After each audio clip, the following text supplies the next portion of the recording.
from the app and our sister station 650 The Bet. Sports Radio 610 presents Seth Payne and Sean Pendergast. We coming to H time. Let's get the work in, man. Let's go. Great day, great day. Oh, give me some juice, baby. Who's going to do the celebration? Who want to do the celebration? Me? Yeah. No. I'm doing the World Series. You do this. All right. Come on, man. All right. Boys, this is one of those seasons, nothing went our way early. We battled through injuries. Yeah. We grinded. I wasn't even here. I'm happy to be back. Yeah. Seventh time. All right. Don't take that for granted. On 7. Everybody pop these motherfuckers. 1, 2, 3.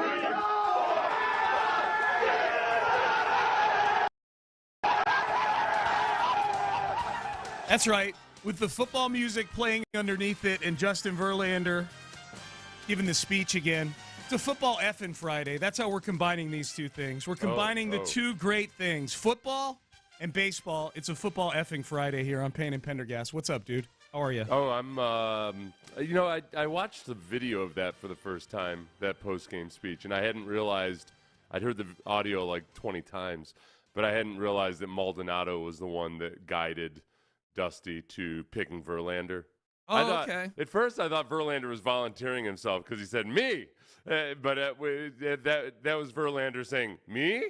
After Maldonado pointed him out. Maldonado was standing to the side of Dusty and kind of like a sniper spotter pointed out the target, and Verlander was his target. Okay, there you go. I hadn't seen that. It was a curious choice. I'm like, okay, well, he's Justin Verlander. He's been here for all these ALCSs. Sorry, Sean, if it ruins your narrative that Maldonado chose the guy that gave, if his pitcher selection gave the guy that gave the best speech in modern history. Yeah. It's. I thought about this as I was looking at that. As I was watching that again, who do you think does the ALCS champagne speech? Because we know Dusty's already the placeholder for the World. Dusty has called shotgun on the World Series champagne speech. When they beat the Rangers, who does the speech? Do you think? Okay. I guess it depends on the circumstances and who the best speakers are, huh? Who the best speakers are? Well, it's a really good question. Yeah. I think you want a mixture. Verlander was kind of a surprise because he's a little bit more reserved, Yeah. You don't usually see that side of him. Every now and then he pokes his head out in the middle of a World Series game and yells at the dugout. Mm-hmm. And everybody ignores him and doesn't even remember it, apparently, but except for me. And but Verlander was the right choice in that moment. I would think you know what, they should just go ahead and go full Spanish and give it to either. They should either go with Altuve and have him speak in his native tongue, or Bregman give the speech in Spanish. No. Have like Framber or Javier or somebody do it, but the interpreter's got to. That's true. Yeah, the interpreter. Who's got the best interpreter? Which one of those guys has the best? I know they got the team guy, but for like their individual, bring in a family member or something. That's the absolute best interpreter. Let the team guy do it. The team guy's got the goggles on. And the champagne bottle. Yeah. And he's shaking it up and he's interpreting what Framber is screaming at his teammates. Yes, I like that idea. In Spanish, we get it in both languages. I like that. I like that a lot. So Seth, I bumped into the show with that for a couple of reasons. One, it's an epic speech, as you just pointed out. It's an amazing speech. Number two, I like to hear from a team that had either the 1 or the 2 seed that got the bye in the first round that's not pissing and moaning about the playoff format. Right, yeah. Because the Braves got knocked out last night. The Braves were the 1 seed. The Braves were the favorite to win the World Series for pretty much all season long. If you look at the computers and the odds board and things like that, Braves and Dodgers, those were the 2 teams that were supposed to be winning a World Series this year, according to the odds makers. They're both gone. The Orioles are gone. They were the 1 seed in the American League. And I'm looking at all these articles where Dave Roberts is like, well, we'd like a break of a couple days. I mean, 5's not really ideal. And then the Orioles managers, well, we're an inexperienced team. I guess this is just something we're going to have to get used to, I suppose, this format. Check yourself, buddy. You might not be the 1 seed every year, okay? But all these people complaining about the playoff format, man, I think the playoff format seems to work out just fine here. I checked. It's really, honestly, it's a bad look for America and what used to be America's sport to be whining and grousing about extra days off, like being too much. You're gonna pretend as the players union and/or teams themselves, worry about player safety, this, that, all the other, that, oh no, now all of a sudden all these extra days off are an issue. No, I'm not buying it. Not buying it one bit. My theory on this is fine. Next year, if you're the 1 seed, you can choose to be the 3 seed if you'd like. If you think the playoff format is so detrimental, then go play baseball for a few days instead. How do you like that? The only problem then is that, okay, you're also – because then the complaint will be, okay, yeah, but now it's a 3-game series, and it's unfair. It's just a luck of the draw. So ultimately this ends with a 5-game series for that. And the teams will choose – the team will choose – but then you're choosing to be the 3 seed, so the 3 seed gets to be the 1 seed and gets the bye? I'm being funny about it. They're never going to do they're never going to do this. That's what I'm saying. If you were to try to get the truth out of these guys, like, okay, do you want to play baseball for those 2 days? I think the truth is that there's too many teams in the playoffs. Like, that you've gotten into this little crunch where now you've got extra time off. But I just like, ideally, if that's such a big issue in baseball, if the timing and the rhythm and all of that is such a big deal, then there should just be 4 teams and be done with it. Well, they ain't doing that. They'll go to 8. Right. They'll go to 8. I could see them going to 8, like God. The COVID year. That's the. Well, they're not gonna put less product out there. We know that. I know that. I know that. I'm just saying, like, there's not like, but just deal with it. My point is, don't change it. You can't go to 8. That would be absurd to go to 8, especially because okay, maybe go to 8. Yeah, no, that'll be the fix. That's all I'm saying is that'll be the fix, is to go to 8, and that's how you get rid of it. So the Astros favored over the Rangers. But then there'll be the complaint. My point is, Sean, no, don't go to 8, because then the complaint will be there's going to be 8 seeds winning, because baseball is the most random of all sports. I totally agree with you. I think 6 is fine. But what I'm saying is if they're gonna fix it, that's what they're gonna do. No. The other thing, this is why I get so frustrated with this damn type of these people making these excuses. Because in football, when I first got into sports radio in 2013, at that point it was, oh my gosh, home field advantage doesn't even matter anymore. Look at all these home teams. Teams without home field advantage are winning the Super Bowl. Then they went on a slew of another multi-year period where only the home team advantage team was winning. It was the most important thing in the world. Like, you can't, in this sport where every single damn nerd and engineer and former NASA scientist is telling you about small sample size. Are we really saying we're going to change the entire format after 2 years because a couple of teams suck in the playoffs? No, we're not going to do that. No, and I don't think they will. But if they decide to fix it, that'll be the fix, unfortunately. So we know my last thing to say about there's nothing to be fixed. Like, you can't, after 2 years, you can't say there's something that needs to be fixed just because a couple of teams lost series. I'm with you.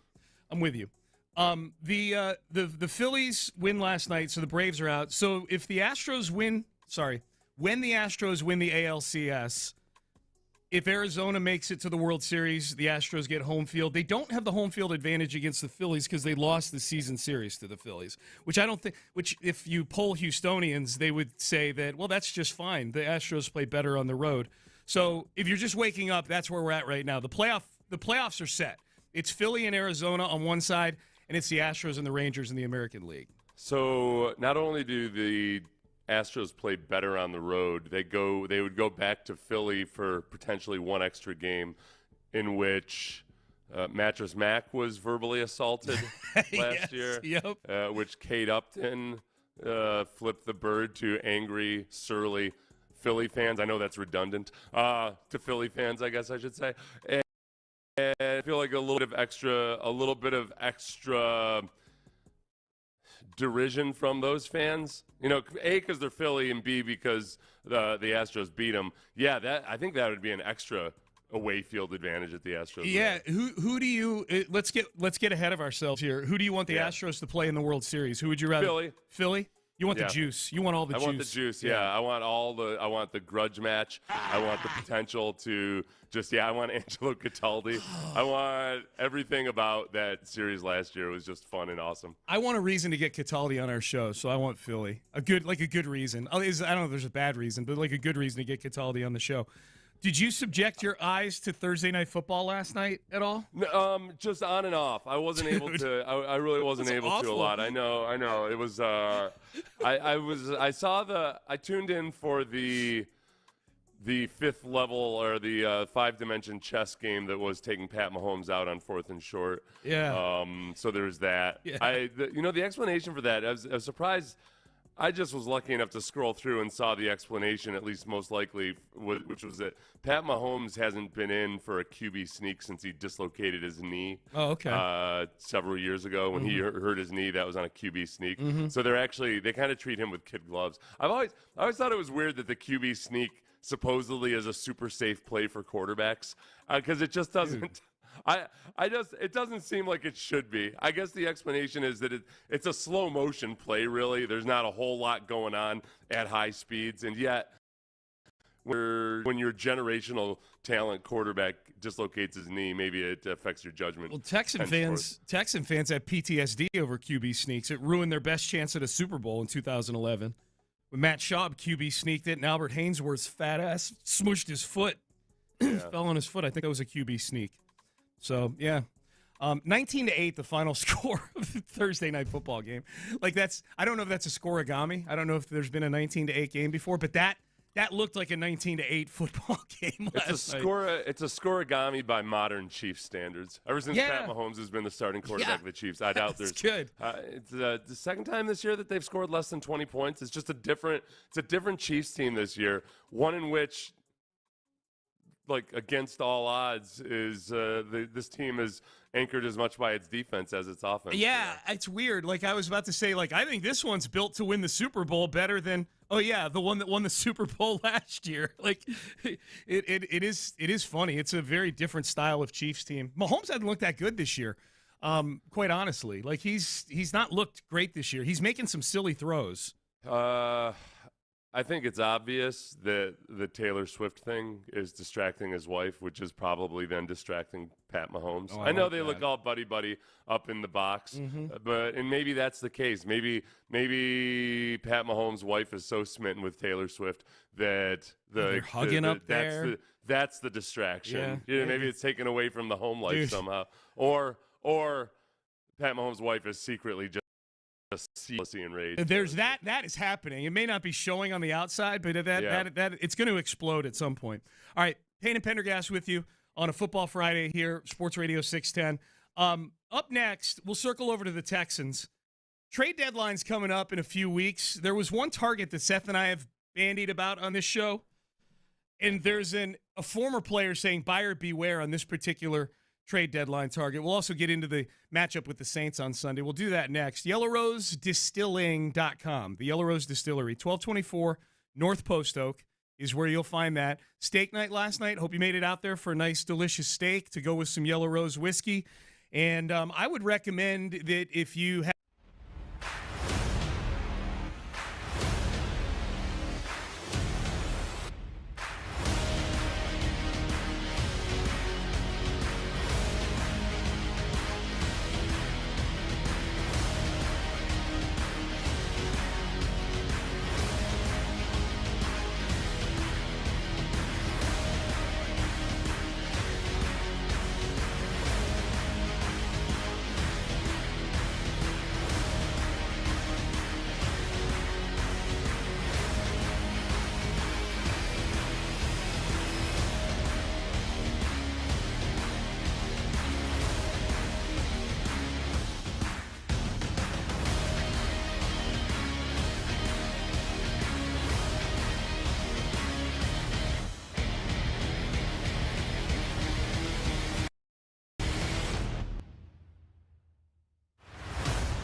It's a Tachys Fiber Internet Football Friday on Sports Radio 610. Here's Payne and Pendergast. All right, good Payne and Pendergast, Sports Radio 610. Hey, real quick, we got a few text messages on this. Yeah, congrats to the Cougs. That was a wild ending last night over at TD-ECU Stadium. That was crazy. If you missed it, West Virginia took the lead with 12 seconds to go in the game. They took a 39-35 lead on a touchdown. 12 seconds left.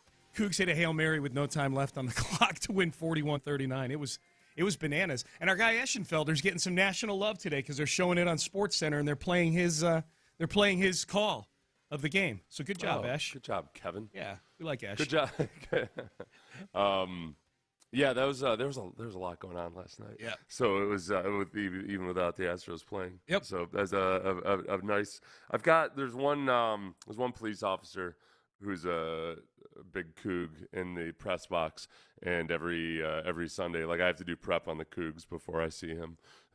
Oh, really? The last time I was unprepared, and this time I don't want to. You got 2 days. Unprepared this time. Yeah, I feel like he's gonna tail me home if I don't come with a better opinion next time. The Thursday kickoff is your friend. You got 2 days to prepare for your encounter with him on Sunday at the stadium. So we'll get to the Texans and the Saints a little later on in this segment. We'll get to some really good stuff from C.J. Stroud on the touchdown to the would-be winning touchdown against the Falcons if they hadn't given up that game-winning field goal. But there's actual discussion of trade deadline here in Houston, and there's actual discussion of acquiring players, not selling off players. This is fun. This is progress. One of the players that we've kicked show this week as a possible trade target, because it would appear, especially after last night with the Broncos falling to 1-5, despite what Sean Payton says about beginning to strip this thing down, it would appear the Broncos are a prime candidate to start selling off some of their parts. And one of those parts is Jerry Judy. And I know, Seth, you and I talked about, okay, well, what about for a fourth or a fifth for Jerry Judy, who's, I think you looked it up. He's in the fourth year of his rookie deal, so he's got a fifth-year option still left. Steve Smith last night at the game in Kansas City, prior to the game, said, buyer beware on Jerry Judy. I wanted to say to him face-to-face, like, hey, I know I said some things in the past I probably shouldn't have, and I'm sorry. That's what I wanted to say to him. His response, Mike Robb and Bucky, was ninja. Ninja? Yes, I'm using the word ninja. I'm just using the word ninja. I don't mess with you. And it was a curse word. And so I was like, all right. And then he repeated it. So I'll say it again. I'm sorry that I said you were a jag, just a guy who's an average wide receiver they use a first-round pick on that isn't doing anything. I hope today that you actually show up in a way that you haven't showed up in the last couple of years since they drafted you. So if you ever got a problem with Agent 89, I'm sorry for saying that you're an average wide receiver, that they eventually will move on. And when teams call me and asking, should they trade for you, I will say no, don't trade for Jerry Judy, because he's mentally unable to handle constructive criticism from people who watch specifically, can he be a wide receiver? He could be a wide receiver. He's a tier 3. Go back into the studio. I'm done now. Thank you. He walks off the set.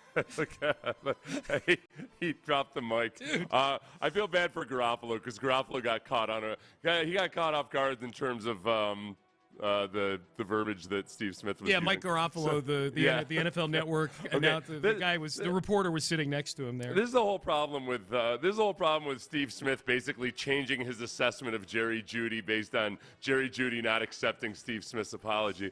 There's the football player, and then there's like the person who is dealing with the media, and it's ironic that Steve Smith was a guy who, as a football player, did not always cotton to not even criticism, but just like if praise wasn't effusive enough, he might bristle at that. So I don't think that I can accept Steve Smith changing his recommendation or his opinion about the player based on his apology not being accepted. Well, this is the thing about a genuine apology.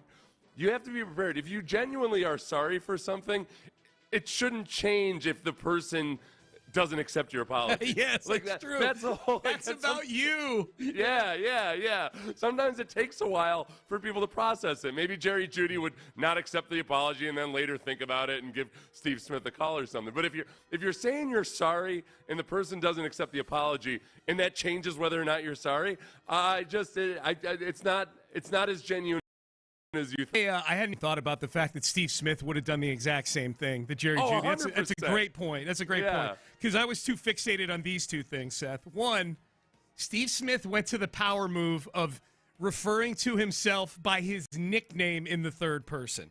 Agent 89. Agent 80. So his Twitter account probably, I think, isn't it? So maybe that's good for self-promotion. Yeah. Yeah, I don't hate him for it. I always think it's third person's always funny to me. I'm not offended by it. Like, I think it's funny when guys do it. There's some people like, this guy refers to himself in the third person. No, I feel for receivers, it's a good attribute. Yeah, absolutely. The other thing, okay, when teams call me, so the Texans are taking let's pretend the Texans are looking at Jerry Judy. Am I to believe that at the top of Nick Casario's list of people to call to get a take on whether they should trade for Jerry Judy, that he's calling Steve Smith?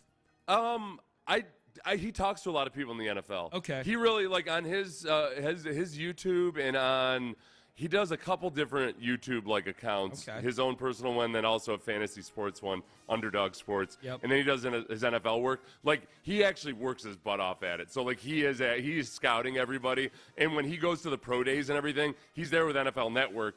You know, so coaches have a motivation to talk to Steve Smith just like he does them. So he actually is genuinely plugged in. Okay. This isn't like, what's his face there, Peter Schrager, when he's consulting with the Jets, and it's kind of weird. This is, Steve Smith actually is plugged in. And he actually played football, too. That helps. Yeah. They played position. And he's a Hall of Fame caliber, you know, guy that almost Hall of Fame caliber. I will accept that. That works for me. I love my favorite new trend is former players going WWE on current players. Like, this is the third time this has happened in like a week. We've got. Do we have these, Ben? We got Rodney.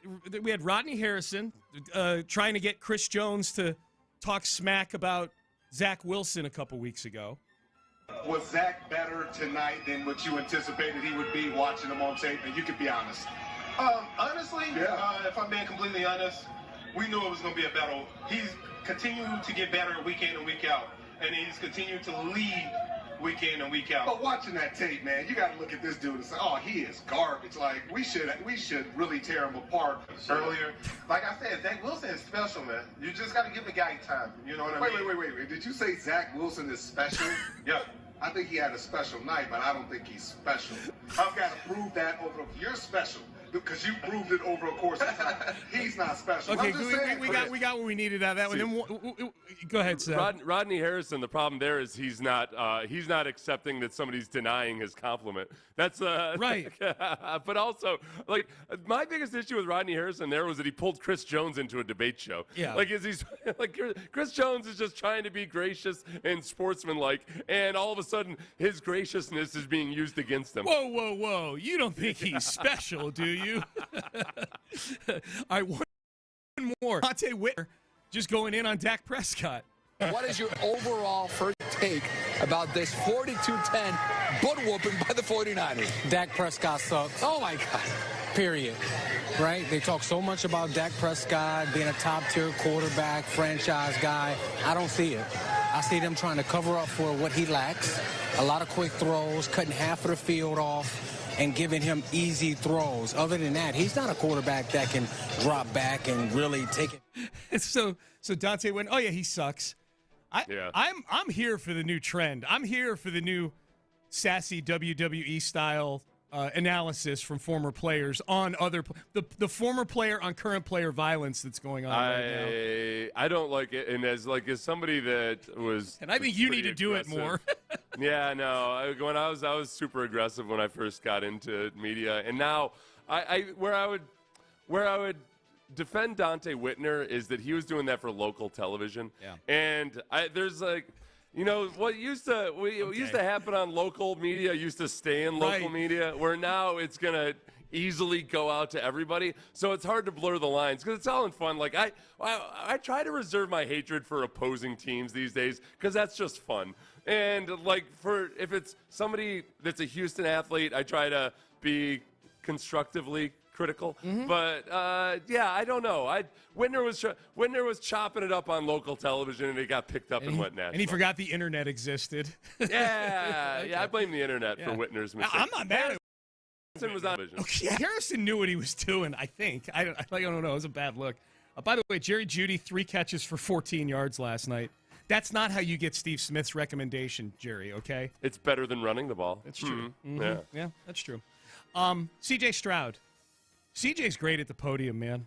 You pulled this, Seth. The C.J. on the Dalton Schultz touchdown. I saw this, too. This was just outstanding. This was from Wednesday's press conference, and it's just really cool because it shed a little light into something that I'd been complimenting Bobby Slowick for setting up that final Dalton Schultz touchdown because I assumed they'd shown the exact same look a few times in the game.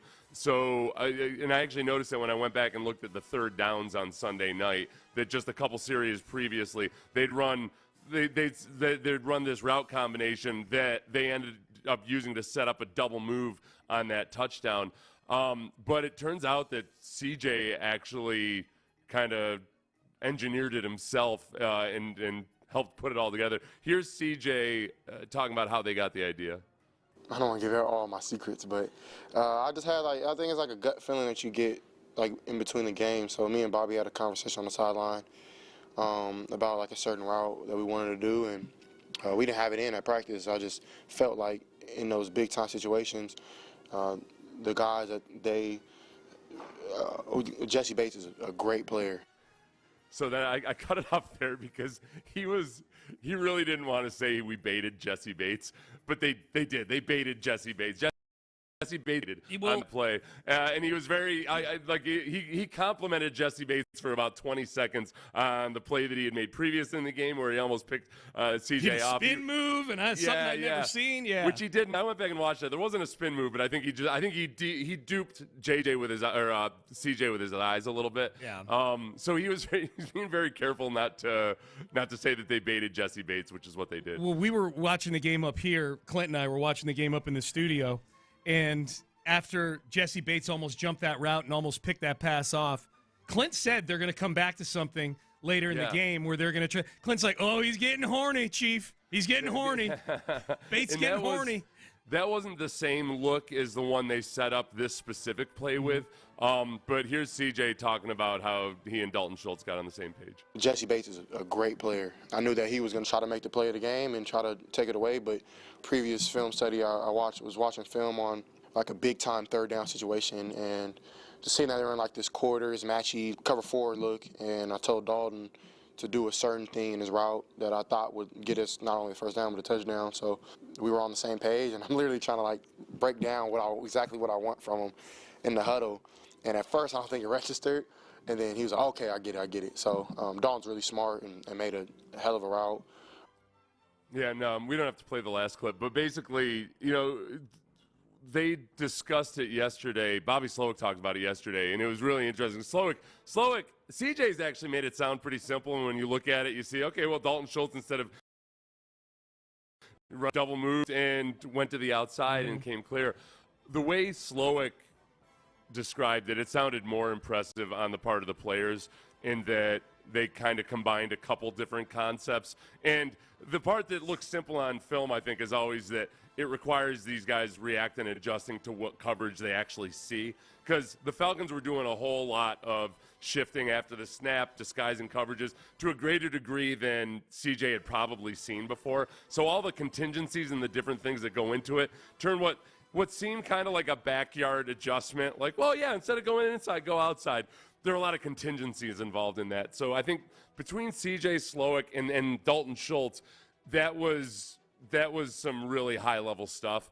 Unfortunately, obviously, it wasn't enough to win the game, but it's stuff that this is the kind of stuff that so many different people around the league say we don't see this out of rookie quarterbacks. Yeah, dude, hardly ever. Yeah, you nailed it. That, like, if you're a Texan fan, those two clips are just music to your ears, man.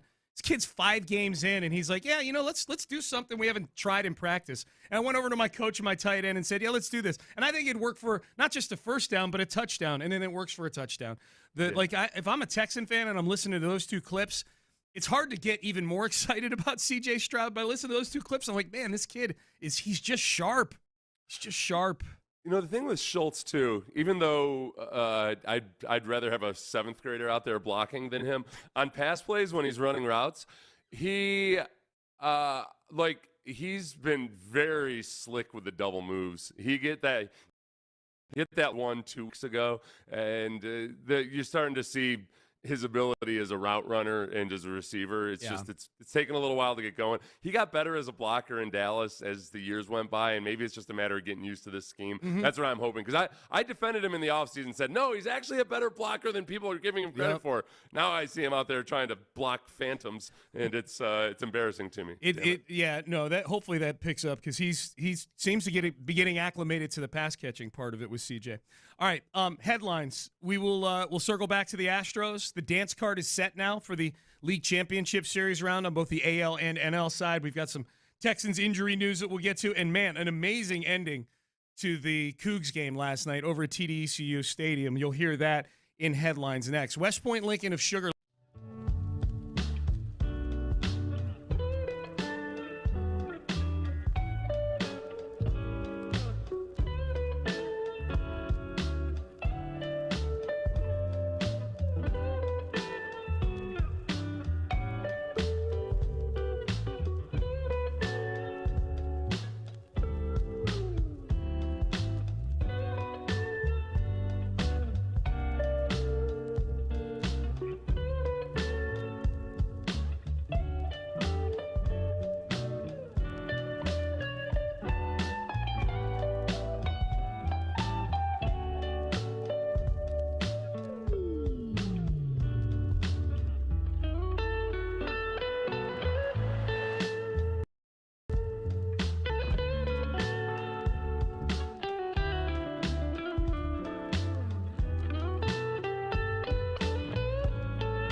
Here's Payne and Pendergast with today's headlines. I like that bump in.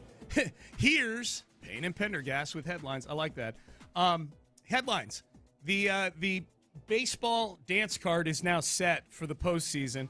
The Phillies close out the divisional round last night against the Atlanta Braves in Philadelphia. They were going crazy last night in Philly, and the Braves now knocked out. So the Braves, the 1 seed in the NL, the Dodgers, the 2 seed in the NL, they're both gone.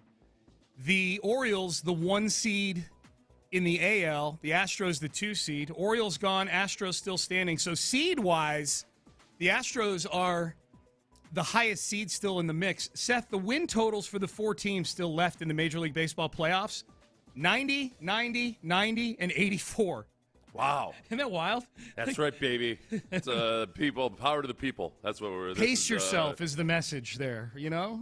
Well, you know, I mean, look, the Astros, we all know that just having the best record in baseball certainly does not guarantee you a World Series championship. It does not. So, I mean, it guarantees you going to the ALCS usually. From our, but it doesn't always guarantee you a World Series championship. There's a lot that goes on beyond it. Just as look, we know you can sweep your way through the ALDS and be just fine, or a wild card round like the Rangers have. But then you get the ALCS. It's not so simple. The biggest thing I think that as people gush and gush and gush about the Rangers pitching and how domineering it is, the key stat to remember is that the Astros averaged more than 7 runs per game in their 13 regular season games versus the Rangers. Yeah. So you can talk about the high and mighty Rangers pitching and all you want.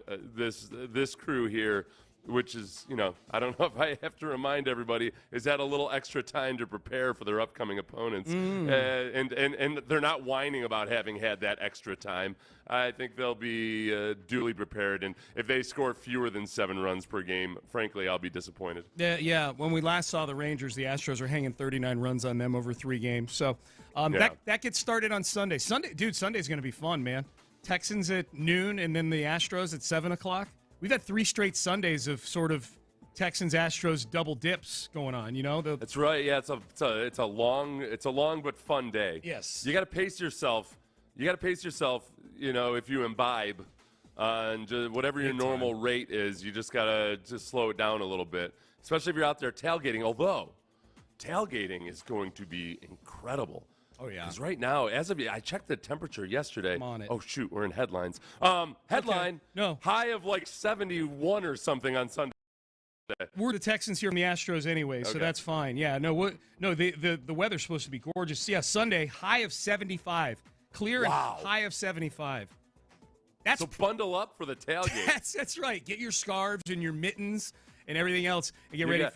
If you come to the pregame show, I won't be cowering back by the outdoor AC machine. I'll actually be out in the sunlight talking to people during commercial breaks. Yeah. Well, and when you consider the opponent, too, for Sunday, like I would imagine there's going to be some Saints. I would guess Saints fans are pretty fun tailgaters. You think they drink? Louisianans? I think they show up drunk. Yeah. I got a contact drunk from a LSU tailgate once.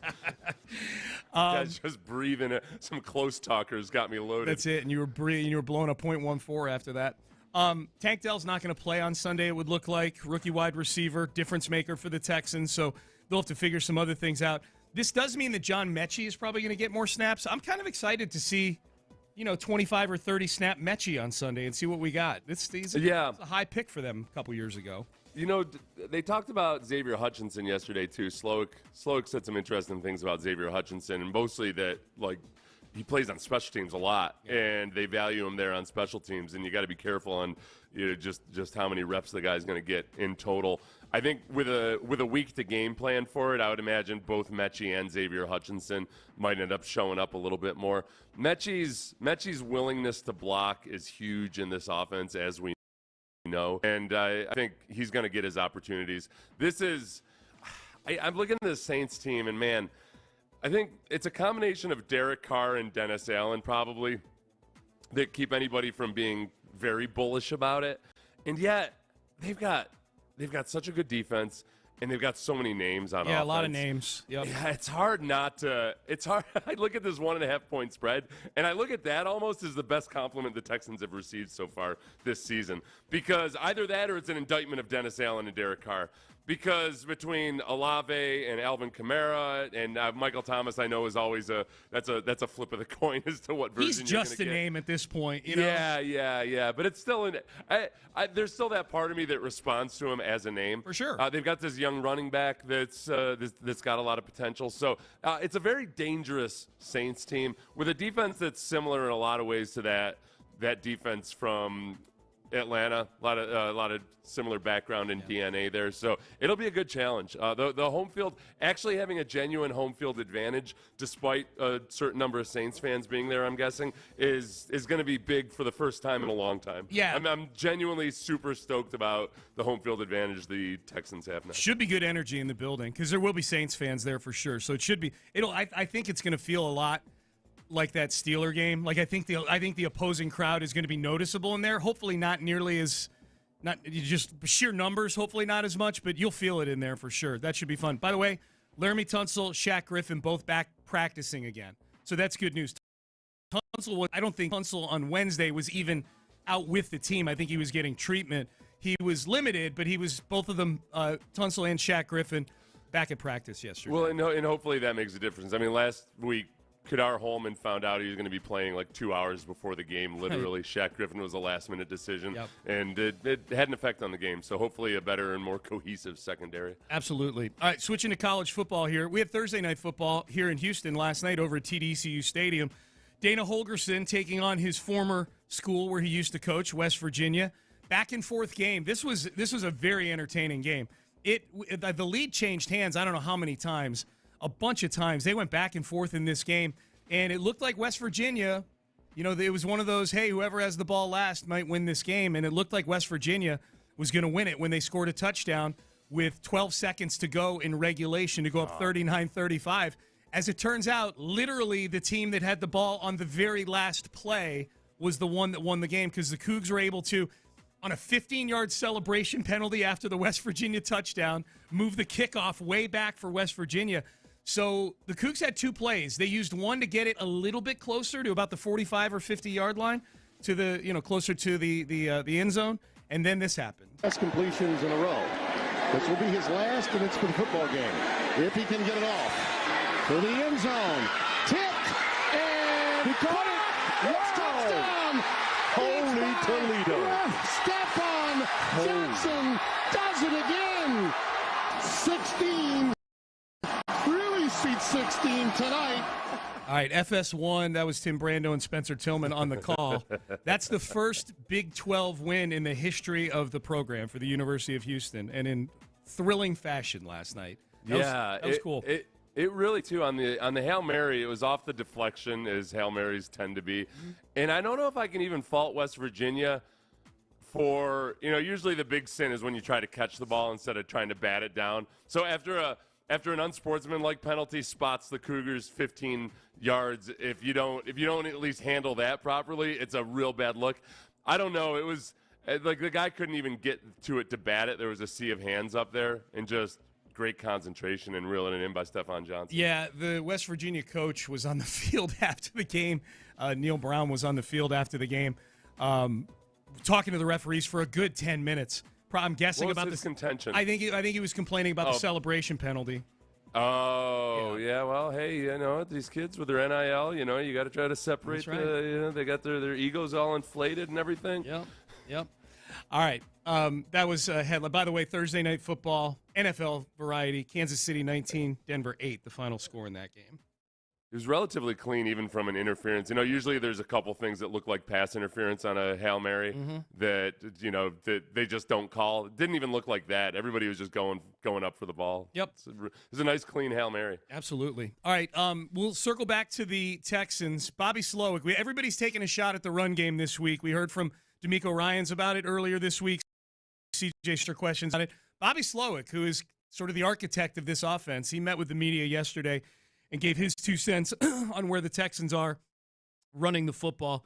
And more praise for C.J. Stroud as well that we will get to on a Football Friday. Texas Star Grill.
What's your one thing? KILT FM HD2 Houston. Insider access. Exclusive content. Sports Radio 610. The Texans play here.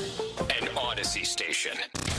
It's a Tachus Fiber Internet Football Friday on Sports Radio 610. Here's Payne and Pendergast. All right, Saints, Texans, noon. Music's loud. There we go. Thank you. I feel like I was in a club. Turn down that music. Turn damn the music kids. down. Ben Gary, I'm sick of you 34-year-old kids just with your loud music. Get off my lawn, Ben. Take your boombox with you. The Texans and the Saints play at noon on Sunday. 9 a.m. Texans countdown. Seth and I've got you for that. We're right outside the stadium. We've had a few people ask in the YouTube chat and on the text page. Yeah, they moved us this year. We're not in Bud Light Plaza anymore. If this is your first game this year, we're not there anymore. We're just outside of Bud Light Plaza, kind of in between the dome and the stadium. You'll find us. You'll see us. We're the two guys with headsets on talking into very, very loud speakers on a stage. It won't be hard to find us. Bobby Slowick, Texans OC. I like Bobby Slowick. He meets with the media every Thursday. The run game has been abysmal for the Texans this year. It's been bad. It needs to get better, especially with no Tank Dell. They're going to need to run the football better this week if things are going to loosen up for the passing game. Here is Bobby Slowick with his assessment of where the Texans are in their ground game. Yeah, we just got to keep working. You know, it's a very different run scheme than they had here last year, and it was a process up front with the O-line, especially. I mean, we had moving pieces almost every week, and it's the same with the backs. It's the same with the quarterback. You know, like on any given play, making sure the quarterback carries out his keeper fade could be just as important as how we're blocking with our center guard combination. So I mean, receivers, like it's everybody kind of tied together, and all of that kind of impacts the back and what's going on. But then there's also little minute details in how we offset what we're trying to do with outside zone, inside zone, different schemes we can do to help that are maybe a little more familiar with DP. But it is a process, and it's not something that happens fast. And you can see every week they keep growing in it. I would say last game we were probably closest to really having a really, really good run game. And I know what the stats look like, and I know that alarms people a little bit. But I mean, it was close. It was real close. So we're on our way. We just got to keep grinding. It alarms me. This is our best game yet. It's yards to carry. Well, okay. We're this close to being amazing. If you're a rushing game half full type of guy, if you look at a cup of rushing attempts and you think, look, 2.9 yards is just 5.8, then this is what you would say. This is what you would say. Right. There was no consistent theme for what was wrong from one failed run play to the next, to the next, to the next, to the next, to the next. Multiple failed run plays in that game of 1 yard or fewer. So those were bad, and yet sometimes it was an offensive lineman getting physically beat. Sometimes it was an offensive lineman being uncertain of himself mentally. Sometimes there was a miscommunication or, a guard and a tackle not being in lockstep. Sometimes it was Dameon Pierce not just making one quick cut and getting vertical. There were a few instances of that. And I know those, it's hard because people put something out on X.com here, Instagram there, and one glaring error makes it look like it's all Dameon Pierce's fault or it's all Dalton Schultz's fault. The fact of the matter is it was a smattering of plays that failed because of one person failing. So if you are a running game half full type of guy, you look at that and you say, okay, if we can just clean up one person on each of these plays, we're springing some big runs. It's just a matter of the trouble with that is that you could also say, hey, if Jim Tom Sula could just fix 7 little things, he'd be a brilliant public speaker. That's all it takes. 7 or 8 little things here and there. It's not so easy to fix multiple little things all the time. Having said that, I don't think the biggest issue was not wide-scale physical failures. Even some of the physical failures were rooted in either miscommunications or missed assignments. So that's where I think Slowick sees some hope, is that there were guys on those plays, multiple guys doing a good job and having a good rep. It's just you got to get everybody on the same page. And we've seen this before with various Shanahan acolytes in running their offenses. It takes a while for everybody to really click on it, and it's easier to be patient when CJ in the passing game is playing as well as they are. It's just, it almost feels like the run game has been neglected. Sean, there was one play where Titus Howard, playing left guard, spotted, which, remember, this takes reps to get good at this rushing offense. So I'm guessing they're just planning on playing in there forever. Like, it was on a one back like power type of play where Titus Howard is pulling. He pulls. He pulls to his right. Dameon Pierce is supposed to run through the A gap on the right, but Titus Howard pulls, and the defensive end is unblocked. Presumably, Titus Howard is supposed to block that defensive end, but they just both stop, and they get like in an Old West stare down with each other. And then the defensive end says, "All right, then," and he goes and tackles Dameon Pierce. I don't know what was supposed to happen on that play, but an Old West showdown was, I'm guessing, not drawn up in the plans. Oh my God, yeah, dude. It's funny. We always talk about the complexity of this offense. You've mentioned it many times, like a lot of times for the offense to really start clicking, the Kubena-Stanley offense. We've always talked about it, though, Seth, within the context of the quarterback position. You know, when we bring it up, look at Matt Ryan. Kyle Shanahan got to Atlanta in 2015. It wasn't good. And then in 2016, he's the MVP of the league. Similarly, in Green Bay, Matt LaFleur gets there in 2019. They win a bunch of games, but the offense isn't good. But then in 2020 and 2021, Aaron Rodgers is the MVP of the league. I never thought about it through the prism. I mean, the complexities of the run game it's just as hard to absorb as being the quarterback in this thing. It sounds like, and that's when you're running the base vanilla run game stuff. I don't want to be a hypocrite where, sometimes when a team does something really clever and it works, you're like, wow, brilliant, and then it doesn't work, and you're saying, well, you're trying to be too clever. I think in the run game right now, for where they are, they need to be a bit remedial and just try to get really good at the bread and butter. The times that they had Tank Dell in the backfield, Sean, there was a play with Tank Dell in the backfield where a combination of Dalton Schultz, Dameon Pierce, and George Fant, those three guys together tried to block one guy, whiffed on him, and blocked nobody at all. Jeez. So you had 4 Falcons defenders against one wide receiver blocking for another wide receiver in Tank Dell, and it was just a disaster. It was so bad. One wide receiver who's the size of an Ewok. Like, he's like the smallest guy is getting mobbed by 3 or 4 Atlanta Falcons. It really, the image of those 3 guys blocking nobody was, frankly, it was hard to stay a running game half full type of guy in that moment. Yeah, I like running back half full. 2.9 is halfway to 5.8. That's baby. The greatest. I love that. John Mechie. Speaking of Tank Dell unlikely to play because of concussion protocol this weekend. He hasn't practiced this week, so he's not going to play. But this probably means John Mechie gets more snaps. When Dell went down in the game on Sunday against Atlanta, that was more snaps for John Mechie. Look, they traded up to get John Mechie in the second round 2 drafts ago, and he hasn't blossomed yet, but I think we know why. He was dealing with cancer last year, and he's had some little dings and injuries here and there this year. He's healthy now. As Seth pointed out, looks really good blocking. He's gotten involved in the passing game.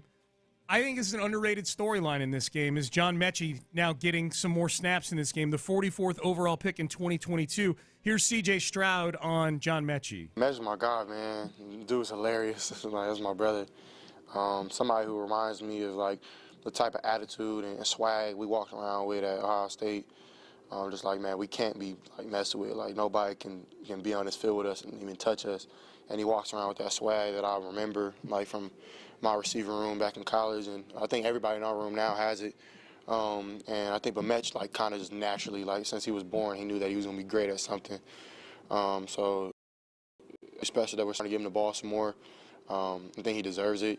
He's putting it on film time and time again of just being open, being sound, being crisp, working really hard, and he loves playing football. Like, you can just tell on how he blocks. So, man, it's been a blessing to work with Mech, and we spend a lot of time off the field as well, just chilling together as boys. So, Mech is my brother, man. That's my favorite part of that. And this is not shade at all to CJ. CJ's mentioned Ohio State a bunch of times. Like, yeah, man, he's a dog like we were at Ohio State. He'd fit right in at Ohio State. Like, yeah, he went to Alabama. He'd fit in perfectly. Yeah. Guy went to Pitt or something like that. That was funny to me. Man, that'd be fun to see Mechie get a little bit more involved in this passing game. On Sunday. I think the thing about this offense is that the precise route running is huge, especially if you're talking about getting to your second, third read, and that's something that CJ's done a good job of, is doing it in time and in rhythm with that. So, like, I think Mechie might very well, end up having a big game. And by that I mean, like, maybe if it's like 3 or 4 or 5 snaps where he's the underneath receiver that gets neglected or just kind of finds the hole in the zone but then has room to run. It very well could be. So I was wrong, by the way, on that one play. I was talking about wide receiver out front blocking. It was actually the fullback. But I just want you to watch, Sean, real quick. Okay. This is horrible for radio, but it just makes me laugh every time. Okay. If you look at George Fant, Dalton Schultz, and Damian Pierce are trying to Schultz decides to maybe try to block, but loses interest quite quickly. And then, so it ends up with those 3 white jerseys blocking one linebacker. Oh, my God. You'll see at this moment, dude, these three Houston Texans don't hit play. Don't hit play. I don't want to watch this. No. You end up with 5 Falcons defenders against one lone brave man in Andrew Beck trying to block for a wide receiver who weighs 165 pounds. Oh, my God. What a and look disaster. At all the there's like a nice little, like the nucleus of an amoeba of Texans blockers. This is like I feel like I'm watching the Karate Kid. And Tank Dell's running out of the dance with the shower costume like Ralph Macchio. And there's 5 Falcons all painted as skeletons right now. And I'm waiting for Mr. Miyagi to come in and jump the fence and save Tank Dell. This is incredible. I haven't seen it from this angle. Oh, my God. The 5 Texans defenders all clad in white, like in perfect formation. Watching like their baby ducklings or something. There's 5 Falcons. There's 5 Falcons pulverizing Tank Dell. There's 5 Texans surrounding a Falcons linebacker. Dude, you got to screen grab that and tweet it.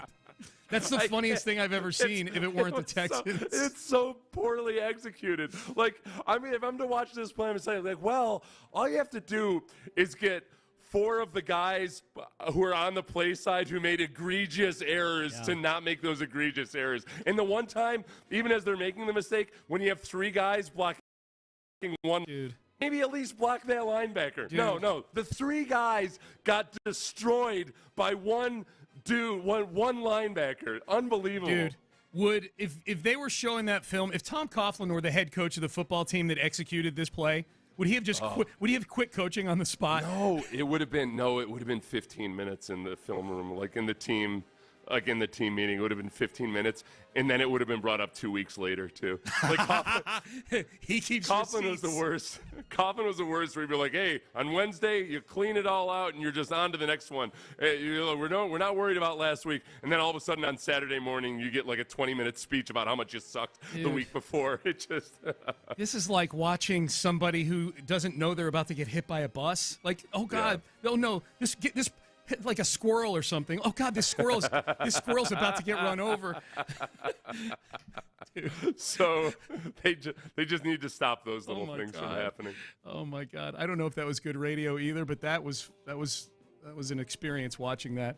Oh my God. All right, Payne and Pendergast with you on a football Friday, football effing Friday. Thanks to Justin Verlander. It's kind of mixing up the baseball and the football. It will be football in the next segment, however. Brooks Kubena, Houston Chronicle, is going to join us. He's going to join us on the hotline. Brooks is not in studio with us today. He will join us on the hotline. We'll get his thoughts on the upcoming game against the Saints this Sunday, life without Tank Dell offensively, and how do they get this running game going. Brooks Kubena joins us next.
It's a Takis Fiber Internet Football Friday on Sports Radio 610. Here's Payne and Pendergast. Texans and Saints, Sunday, noon kick here on Sports Radio 610. Joining us right now, as he does at this time on Fridays. Not in studio today. He's on the hotline. Let's pull up the hotline. There we go. Brooks Kubena, Houston Chronicle, joining us to chat about the Texans and the Saints coming up on Sunday. Brooks, good morning. How you doing? Good morning. Just doing right. How you guys? We're good, man. We're good. Excited for Sunday. So we just got done in the previous segment playing some audio from Bobby Slowick talking about the run game. Seth was watching some plays. He and I were watching some plays and reacting to them for the audience horrifically. The Tank Dell end around. Plays like that, that didn't really work out all that well. The sense I'm getting, Brooks, is this is not a great defense to be playing against on Sunday if you're still trying to workshop a few things in the run game. Yeah, no, it's been something with the Texans all year trying to fix the run game. And Bobby Slowick, I think he's a guy that's demonstrated not only verbally but on the field that he's willing to adapt. A couple of weeks ago when I asked him about the proficiency of the pass game versus the run game, he's like, well, yeah, if you're averaging 2.0 yards per carry, you got to do something different. Last week, they tried to do different things. And, Tank Dell in the backfield was something that had worked against the Jaguars. He was able to pick up 9 yards, lead to a score.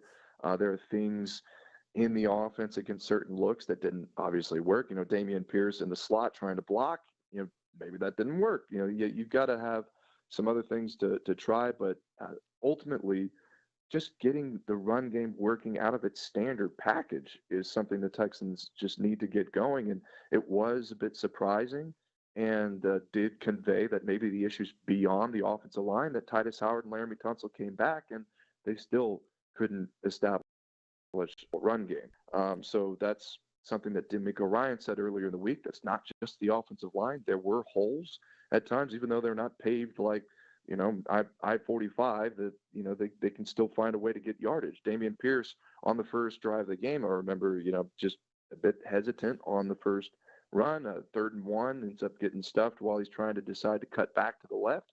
And all of a sudden the Texans are kicking a field goal. So, it's an issue that I think Damian Pierce is, aware of. I talked to him earlier in the season, and he was, I think we talked about it on the show too, where he was like, he was saying to me in these words, he's like, I think it's a little funny, but beforehand, I would look, I didn't even know how much distance there was on a given play. And now I look over and say, okay, we got 3-4 yards to go. Okay, I'm going to try and do that, be more aware of what's on the play.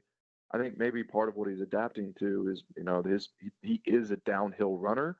We saw that last year, and maybe he's adapting into this offense that's a lot of zone runs to where, okay, maybe he needs to be a little bit more aggressive into his old instincts. So, as they go forward, it's certainly something that needs to support an offense that can't lean on C.J. Stroud in the pass game to be completely sustainable this year. Do you think that we might see a redistribution of carries amongst running backs, or do you think that they're just going to go full force ahead with Damian Pierce and that they trust him to figure it all out? I think the offense has demonstrated that they do give people that they need to go out and work it out. Damian, he's going to his opportunities, but I think given the awareness of what he's going through, it may not be, okay, we're going to let him figure this out the entire game. Throughout the Falcons game, Devin Singletary had his moments where he was averaging more yards per carry than Damian Pierce. And DeMeco Ryans talked about that on Monday, where, they looked back and saw Singletary probably should have got more touches. So, as they try and let him work it out in a game, they are going to be more prepared to shift, I think. That's the adaptability, I think, that Slowick's demonstrated over the year. And I think that's also why you went out and got the guy. He was the leading rusher for the Bills, came in, and you thought that, he'd be spelling Damian Pierce more often anyway. Pierce's carries are right up there with guys like Derrick Henry this year. So Singletary's usage, especially in the red zone, has been useful, not just as a passer, but as a rusher as well. And the Texans, rank in the bottom 5 in terms of touchdown percentages in the red zone, and that's just something that they need to convert more. They've left close to 40 points on the board off the board for them. So, yeah, I do think that's something that's definitely on their mind. Brooks Kubena, Houston Chronicle, joining us on Sports Radio 610. Brooks, no Tank Dell this Sunday. I'm curious, how do you see Tank's snaps being distributed? And then in the return game, it'd been Tank Dell, Robert Woods in the punt return game. Is it just going to be Woods now, or does that rib injury for Robert Woods affect, you think, their desire to put him back there and subject? How do you think they handle both the wide receiver snaps and the return game this weekend? Yeah, Woods, he's demonstrated throughout the year that he could do it. He's been around in practice this week. He was there yesterday. As Frank Ross was talking about it yesterday, he's someone that's available to them. I think he's their number one option. But Steven Sims is on the practice squad. They used him in the preseason, and he hasn't had any elevations yet. That's someone that on Saturday you can monitor for and see, like, okay, if this is the game that they bring him up to be able to go into the return game and use him, that's one way they can do it. They've got other guys on the roster that are available as well. So, but as far as the offense goes, Tank Dell's absence is major. I mean, that's part of the reason why the offense was not going in the second half against the Falcons. But I think one of the people that steps up this week that they're going to look to do that for is John Mechie, whose snap counts over the year have started to increase. His role in the offense has started to increase. He's starting to be more proficient as a pass catcher. He's gotten more opportunities. He's feeling more comfortable on the field after spending all of last year's sideline battling leukemia. And, talking to him in the locker room, talking to him after every game, he's felt more comfortable. He feels more involved, and he feels more prepared to take on the larger role in the offense. And Noah Brown came back this week from the injured reserve, but as he's ramping up to return to the team, it's possible he gets activated just for depth. But John Mechie has been involved in the offense so far, and that's the usage that Tank Dell has been used. And I think this is the game where we can see John Mechie step up in this game. There were opportunities against the Falcons where it could have been that they could have gone to him more. I'm just watching the game myself, and I think that this could be the time when Mechie gets his first touchdown of the year. I think his role expands in this game for sure, and he's that person that can fill in for Dell, who was used inside, outside a lot for this offense. Brooks, we've seen near unanimous praise of C.J. Stroud by various analysts and whatnot. But it is sports media, so there's always going to be some contrarians. The thing is, the people that I've seen that doubt Stroud tend to be of the variety that just say, look, in general, a lot of guys start off fast early and then end up falling by the wayside, Carson Wentz or Gardner Minshew or whomever. But when it comes down to the nuts and bolts of it, have you seen any serious C.J. Stroud doubters in terms of the things they've actually seen on film? Not really. The things that he's challenged by in games, he has demonstrated he can overcome them. Like, remember last week, we've talked so much about his ball placement, his accuracy. That was a game where his completion percentage, the Atlanta Falcons did a lot to pressure him, get him in difficult situations. He was close to just 57%, I believe, was his completion percentage throughout that game. There were a couple of throws where he probably should have thrown his first interception of the season last year. The defender dropped after jumping a route downfield.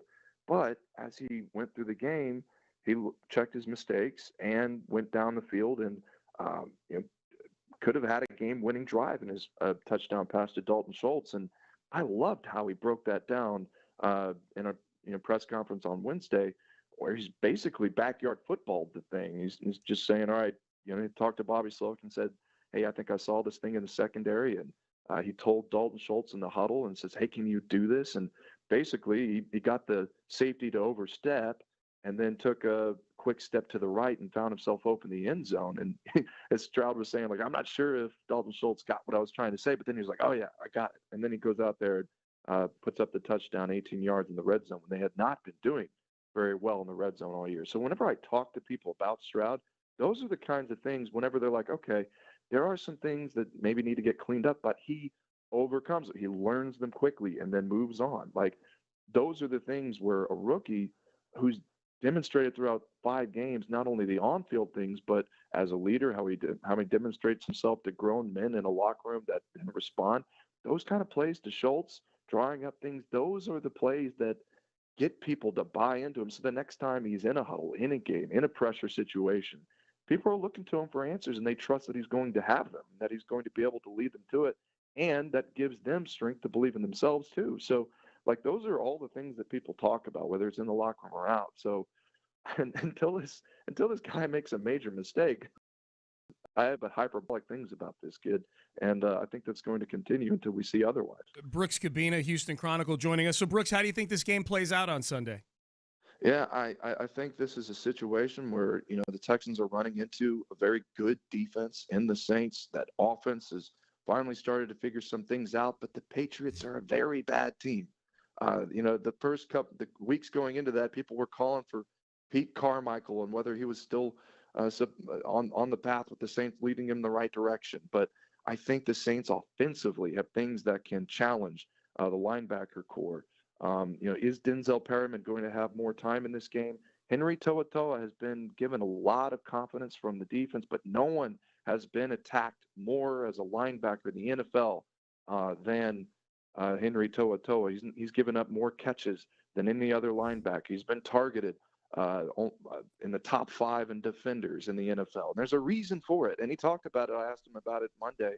And I think you look at the weapons for the Saints, Alvin Kamara, the tight ends that they have, it's going to be a test. Christian Harris coming back this week in practice that can help them out. But I think defensively, are they going to learn from the things that gave them problems against the Falcons? I think they do. I think the Texans battle in this in a home game. I think the offense has learned some things. I think they win this one and get back on the winning track.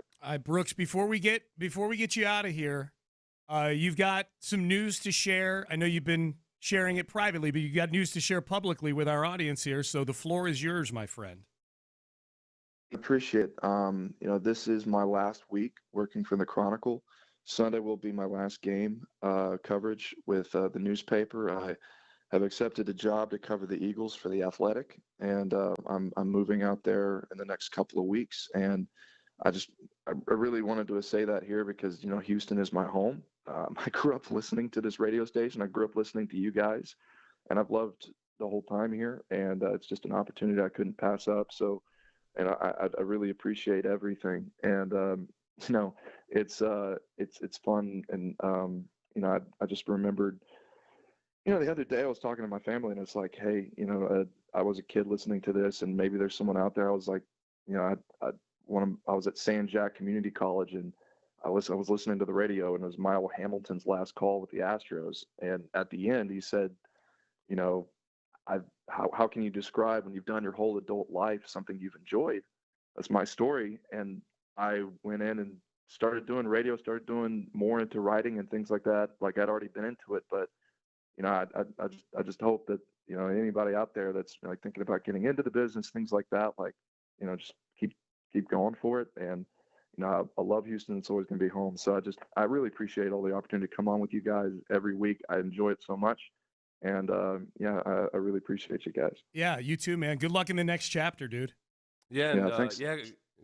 Congratulations. I mean, it's a great message for kids too, especially if sports media is changing all the time, and you've done a really good job of.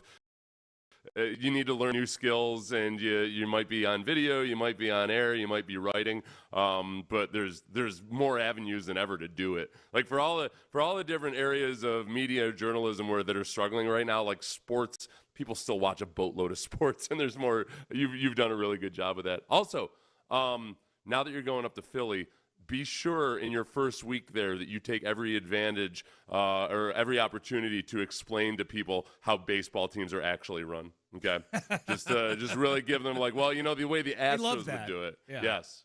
I'm pulling for a Phillies Astros World Series just so I can feel a little home there. So I'm sure, and walk sure around. I can walk around. In your gear. They love that. Yeah, you'll be fine. You'll be fine. Oh, I'll get doxxed in my first month. That's great.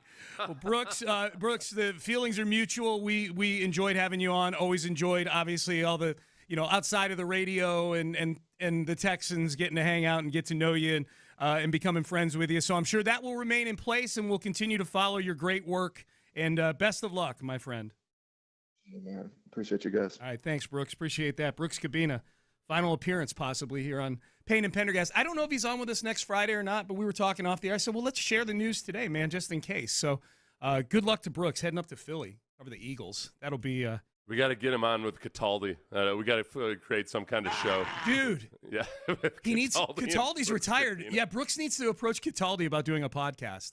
The Cataldi and Brooks Kubena tell me, experience. Cataldi's definitely doing something. There's no way these days. It's like you can't retire. It's too easy to do a podcast or something. Nope. There's no way he's not doing anything. All right, that was Brooks Kubena. Congrats to him. We've got the 8 at 8 at the top of the hour that we're going to do. Up next, look, we've got the Rangers and the Astros starting Sunday night. We've got the Saints and the Texans at noon here on Sports Radio 610. We always do 5 Reasons I Hate You for the Texans game, but this is the Rangers. 5 Reasons I Hate You, Rangers edition, next.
like this. Right. Please. Yeah, that's it's an awful tragedy, and yet nobody ever thinks of them. Right. Remember. Which ironically enough, it's kind of like the way up there in Arlington, they don't really think of us when we're going through a potential tragedy now, do they? It's funny you should say that, Seth. That's the perfect tease into number one.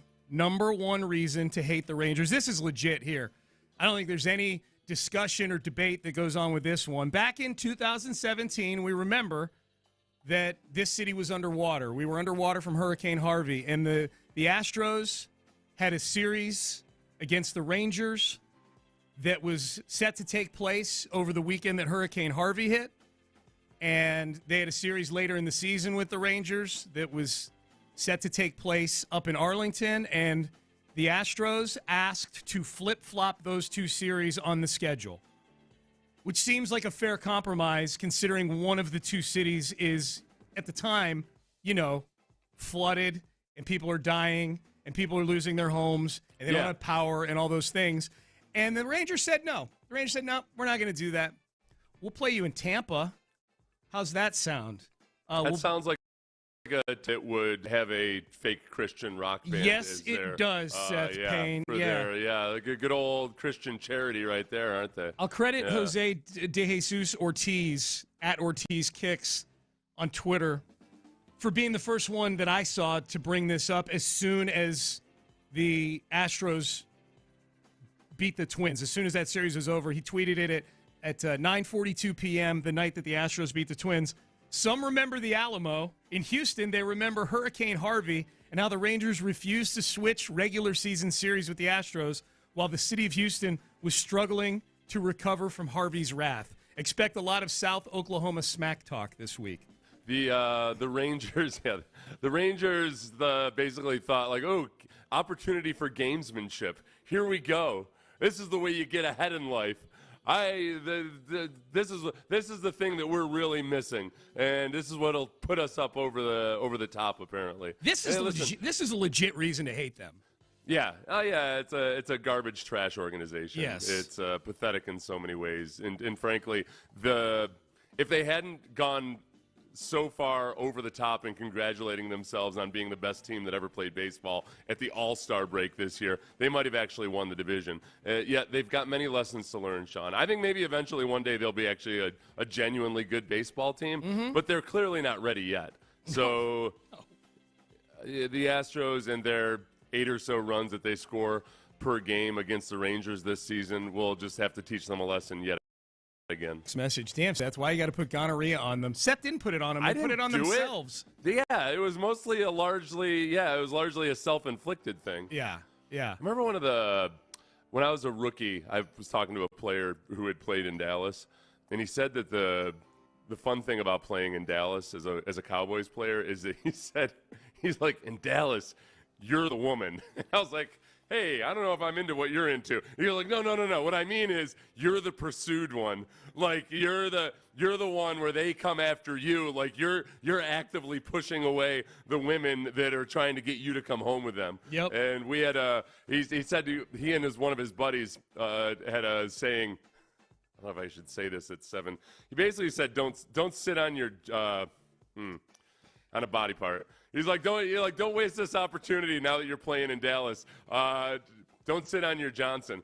And I thought, like, well, if you mean that literally, don't worry about it. I don't think I have the same physiological concerns that you do. But if you mean it figuratively, I think I know what you're saying. Like, never once have I worried about accidentally sitting on my Johnson. That would require me removing it. Yes. I'm going to go hang out with the offensive lineman. Thank you. Yeah. Where are the specialists? Where's the kicker? The punter? Oh, it's funny. That's funny. All right, there you go. 5 reasons I hate you, Rangers edition. That last one, dude. The not switching series during Hurricane Harvey, that's bad, man. That's real. They've got some kind of an explanation for it or excuse for it. It was something about their fans or something like that. Yeah. It was they try to, as people tend to do, Sean. They rationalize. They try to say like, well, there's a reason I cheated on my spouse. There's a reason I gave half my fan base gonorrhea. Oh, there's a reason that we sell tickets to fans who have obstructed views of the Super Bowl. Like, there's always a reason for it. Okay. Yes. Yeah, we'll go dig oil wells through this Indian burial ground. Sure, I'm Jerry Jones. I'll do it. I don't know. That last part is complete fiction, by the way. Right. This is. I had to explain that because all the rest that came before it was true. Yes, so you exactly. might be tempted to think anything. Yeah, exactly. Texas Rangers are the Sean Payton of baseball. Drop the keyboard right there, Texter. That was a good one. Texas Rangers are the Sean Payton of baseball. All right.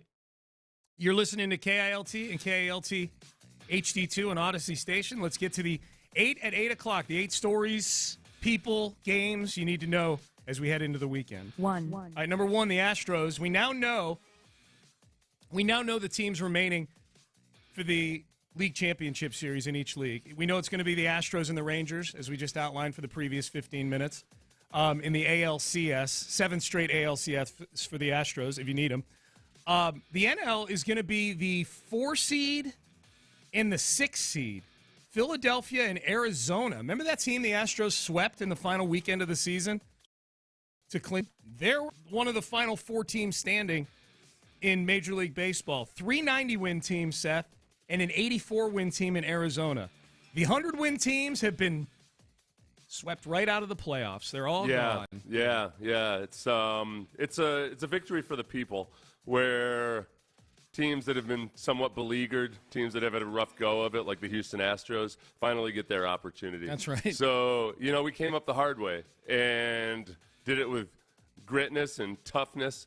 Not a bunch of cheating like some teams to the north of us. Mm-hmm. And of course, I'm speaking about the Cardinals. Right. And it's heartwarming, Sean, as I'm sure most of baseball appreciates. I would guess. I haven't really looked, but I'm sure that everybody's really happy for the Astros right now. Dude, that dirty SOB Ken Rosenthal yesterday in his little blurb, I had to yet again write, the Astros won, and it looks like maybe people aren't as concerned about the 2017 and 2018 scandal. And then he went to point out that both the only 2 other holdovers other than Altuve and Bregman from 2017 and 18 are Maldonado and Tucker. Tucker, who was on his first stint and did nothing with the team. And Maldonado was signed well after they stopped the code breaker. Rosenthal refuses to acknowledge that the players didn't participate in 2018 with anything untoward. That's what the most damning thing about a lot of these baseball writers. They have zero regard for finding out what the actual truth is. That's why some of these buzzer rumors persist. Do not forget this, Astros fans. This is still very much the Astros versus the world. Yeah. There are little nerdy bastard bow tie wearing baseball writers out there who just flat out refuse to acknowledge various apologies that the Astros have made. They keep up false narratives about buzzers. They keep bringing up various inaccuracies about the actual they'll cite the investigation while completely ignoring other parts of the investigation. They just pick and choose. It is very much the Astros versus the world. So never lose that edge. These sons of bitches do not want to give a single inch. They do it so grudgingly. 2. All right, here are the odds for the World Series. The Astros are the favorite, but not a big favorite. Plus 185 to win the World Series. You got to bet 100 to win 185, so almost 2-1. The Phillies are next on the board at slightly over 2-1, plus 210. The Rangers are just under 3-1, plus 295, and then the Arizona Diamondbacks, understandably, the long shot on the board at almost 5-1. So the odds makers expect a rematch of the 2022 World Series, which I think would be a blast. I think it would be tremendous. A Phillies-Astros rematch in the World Series, because that series had juice last year. Well, especially with Bryce Harper at full health and full force, and it may be perhaps at his most hateable. That would be a lot of fun. Did Bryce Harper – I saw Bryce Harper – leave the game last night holding his elbow. Somebody ran into his elbow. Oh, really? Yeah. Oh, I missed that. He plays first base now. And he was reaching back to. He got pulled off he got pulled off the bag, and he had to reach back to make a tag, and the base runner ran into his surgically repaired elbow, and he left in pain. I don't know if he came back in. Said he avoided a serious arm or elbow injury during the game. Good. Harper immediately grabbed his elbow, appeared to be in a decent amount of pain. He said after the game that all was good. I'm good. It just hit my funny bone. Okay. I'm fine. That does hurt. As long as funny bone isn't code for UCL, that's right. fine. That's right. All right, so the Astros favored to win the World Series. 3. Texans Saints on Sunday, noon kick right here on Sports Radio 610. You can catch Texans Countdown starting at 9 a.m. with me and Seth. Clint Stoerner and I have you following the game for Texans postgame. Texans right now 1.5-point underdog to the Saints. Seth, the injury stories in this game, the Texans will be missing rookie wide receiver Tank Dell, who remains in the concussion protocol. He will not play on Sunday. Expect John Mechie to get some more snaps. Meanwhile, Laramie Tunsil back at practice in a limited capacity yesterday, which appears to be good news considering he was not at practice at all on Wednesday getting treatment on his knee. Yeah, I think I would be surprised if Laramie Tunsil practices in another Wednesday practice this year. I think he's on that track to get a vet treatment type of thing, given his ongoing knee issue. So Laramie Tunsil was not one of the issues in the game wholesale last week. The offensive line in general, though, is out of sync, and as much continuity as possible is really important. It's getting frustrating to me that the game is looking like a professional passing game, and the run game is looking like the Keystone Cops. Yeah. The disparity is bothersome to me. Yeah. I'm not going to say this. I was almost going to say, I'd almost rather just, everything suck, but that's not true at all. No. I'd be a sniveling little bastard about it. We don't want that at all. No, we do not want that. 4. Thursday Night Football last night. Avert your eyes. I would recommend not going back and rewatching this game unless you like to, self-torture. 19-8, the final score, Kansas City. Kansas City beats the Denver Broncos 19-8, and I did not realize this until I saw a headline on CBSSports.com moments ago. I did not realize that this was the 16th straight time that the Chiefs have beaten the Denver Broncos. 16. 16 straight? 16 straight times they beat the Denver Broncos. I would love to know how many quarterbacks have played in those 16 games for the Denver Broncos, because since Peyton Manning, that's basically since Peyton Manning, is it not? They play twice a year. I don't think they ever met in the postseason because Denver doesn't make the postseason anymore. That's 8 years worth of losing to a team. That goes back to Peyton Manning, that losing streak, probably. It's not, mathematically, given how those two franchises have been over the past several years, it shouldn't be that shocking, but it's the fact that those two are the grudge match rivals. Yeah. But you go back to the last winning season the Broncos had was 2016 when they were 9-7. Yep. And they finished third in the division that year. They're not third in the division, must be third in the AFC. So third in the division.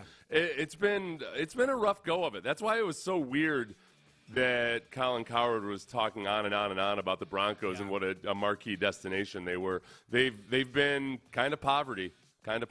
Yeah, and Russell Wilson is right at the center of it. They're 1-5 this season. Russell Wilson threw for under 100 yards last night. He's awful. God, I almost cursed. He's so bad. He is terrible. Russell Wilson is, and they are committed to him and Sean Payton for a long, long time with no draft, and they've given up all their draft capital to get him. You know better than Dante Whitner. Just out here, Dante Whitner and Rodney Harrison out here just Hot saying taker. Guys suck and everything. Yep. Russell Wilson sucks. You take your journalism degree and shove it up your butt. You suck as a journalist. 5. All right, number 5. University of Houston last night. Thursday Night Football over at TDCU. This was a fun game. Back and forth the whole way. Dana Holgorsen going against his former school where he used to coach, West Virginia. And in the end, literally the team that had the ball last, the very final play of the game, wins the game. West Virginia took the lead with 12 seconds to go, 39-35, with a touchdown. U of H gets the ball back. They get the benefit of a 15-yard celebration penalty after the touchdown. So they're put in a little bit better position to maneuver for a Hail Mary, which 2 plays later, they did. Best completions in a row. This will be his last, and it's for the football game. If he can get it off to the end zone. Tipped, and he caught it. Touchdown!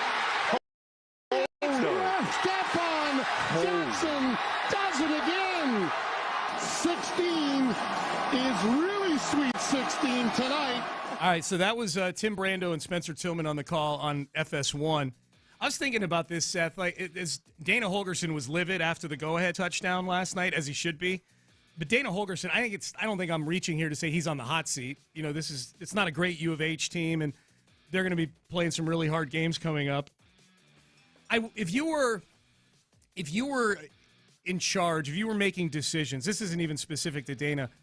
If you had a coach that you were really thinking about getting rid of, but you were unsure, and you were going to go, okay, well, if he wins X amount of games, we'll hang on to him. Do you even count a Hail Mary win as a win in that whole thing? Well, I don't know. Yeah, you got to. Yes, I mean you got so many games that come down to the last play anyway. Like the way they lost the game until the way they had lost the game until the very last play of the game when they won the game. It come down to a coin toss moment. I would say that the other team showed less composure. I thought that it ended up being a very well executed. Very well executed Hail Mary. Mm-hmm. You saw Smith roll out to make the throw right into the front of the end zone, and everybody no potential offensive pass interference on it or anything. Yes, by all means, especially one that gives you your first Big 12 victory. There you go. Yeah, that's right. That's the sub-headline of this. Thank you. First Big 12 victory for the Cougs. 6. Deshaun Watson is out for the game against San Francisco on Sunday. And before the 3 or 4 of you who get upset when we mention the name Deshaun Watson on the show, remember the Texans have the Browns' first-round pick this year. I think they were already going to lose, even with Deshaun, against the 49ers, who are the best team in football right now. But now they're definitely losing. P.J. Walker is going to start at quarterback for the Cleveland Browns. The game's in Cleveland. But Deshaun Watson out. To me, Seth, the bigger story isn't this San Francisco game. The bigger story is Deshaun Watson has all of a sudden become a guy who, when medically cleared, doesn't practice or play or meet with the media. He hasn't met with the media since that Ravens game back in Week 4. How about that? He's putting all his energy into his rehab. That's what I would say through sources. Mm-hmm. I think that I'd be careful about thinking this is an easy victory for the 49ers no matter what. I don't think the 49ers will look at it as a trap game. After all, remember the head coach there was the offensive coordinator for the Browns at one point, and was just kind of Browns could have had Kyle Shanahan, but we're not all that impressed. So I think they'll be ready to go. But the Browns defense is for real, and I think Jim Schwartz has had success versus Shanahan before. So I'm it would be a huge upset. Don't get me wrong. Yeah. But yeah, the main story being that they are not happy at all with Deshaun Watson out there right now. Nope, not at all. 7. Andrew Marchand, who covers the media beat for the New York Post, a lot of his stories make the rounds because he gets some good scoop when it comes to media stuff. In his most recent article, Seth said that Aaron Rodgers Tuesdays and Nick Saban Thursdays on the Pat McAfee show have become staples of the program and the sports media world.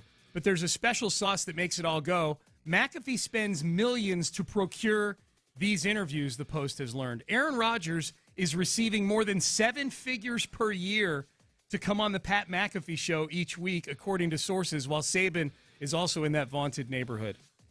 I was confused because the quotes I saw said that McAfee just said that Rodgers has made over $1 million or has made at least $1 million since coming on his show. So I don't know what the actual amounts are. Most of all, I think the way the Post presented this was like it was some kind of revelation or like a huge scoop or something, or it was earth-shattering news. I think the amount might be impressive. Like that's a big amount for a weekly. That's what hits me. Appearance. Yeah, that's what hits you. Yeah. But I think there are a lot of people that are reading it, and if they read the article, I think the impression they got was like, oh my gosh, they're paying Rodgers to come on. That's bad journalism or something. Like, no, that's standard. Like for when players or coaches do a weekly show, they're almost always getting paid for it, unless it's like their in-house media show or something. And we're not journalists. We're not journalists. Yeah. But even if you are, like, it's a weekly show. Yeah. Like if you're just a viewer or something and you're watching, usually if somebody goes on a show weekly, they're getting paid some amount for it. Absolutely. If it's a one-off, they're paid. That's just like the standard deal or anything. But once you start being obligated to do something once a week, that's a job, and you should get paid for it. Yeah. So I don't know what the big deal was here. I saw, was it Olbermann? Keith Olbermann weirdly said that ESPN needed to cancel the show immediately because it violated journalistic standards or something. I don't get that or understand that at all, because it's standard business for coaches and players that do weekly shows to get paid some amount. Now, it's a lot for Rodgers, but Rodgers gets a lot of eyeballs. But yeah, exactly. It's an investment for McAfee. This to me, again, the story here is that Pat McAfee is a genius. Like, I think he's really, really good at what he does, and he knows that, it's a lot of money to pay Aaron Rodgers, but he's probably gotten more run for his show and more attention to his show for these Aaron Rodgers interviews than anything else that he's done. Well, there's a very easy ROI on YouTube, and that's when he started his relationship with Aaron Rodgers, it was through YouTube, and the number of followers, the number of views you get, the amount of money he's making per 1,000 views, it easily adds up. Dude. So, like, from a business side, it makes complete and total sense. If anything, it's kind of a win for maybe athletes and coaches who do these shows, because there is an online presence now that if when people are trying to do shows, like, there are a lot of people on YouTube that can very easily go to an advertiser and say, look, here you go. It's justified. Can we pay $1 million to get Aaron Rodgers on? Absolutely. 8. All right, number 8, we'll just transition right into it. Mattress Mack. Mattress Mack's actually been in the news quite a bit this week with the billboards up there and in Minnesota. Take that, Minneapolis realtor. Money well spent on your 45 billboards about Mattress Mack. We do it every Friday at this time. It's about 8:15, 8:16. We do Mack's Picks. Owner, founder of Gallery.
hinted that Tom Brady, let's see, he tweeted out about Tom Brady after the Super Bowl, Kansas City versus Tampa. Yeah. He called me something I won't repeat, but yeah, I'll let all the media throw me under the bus as if I did something or said something to him. Okay.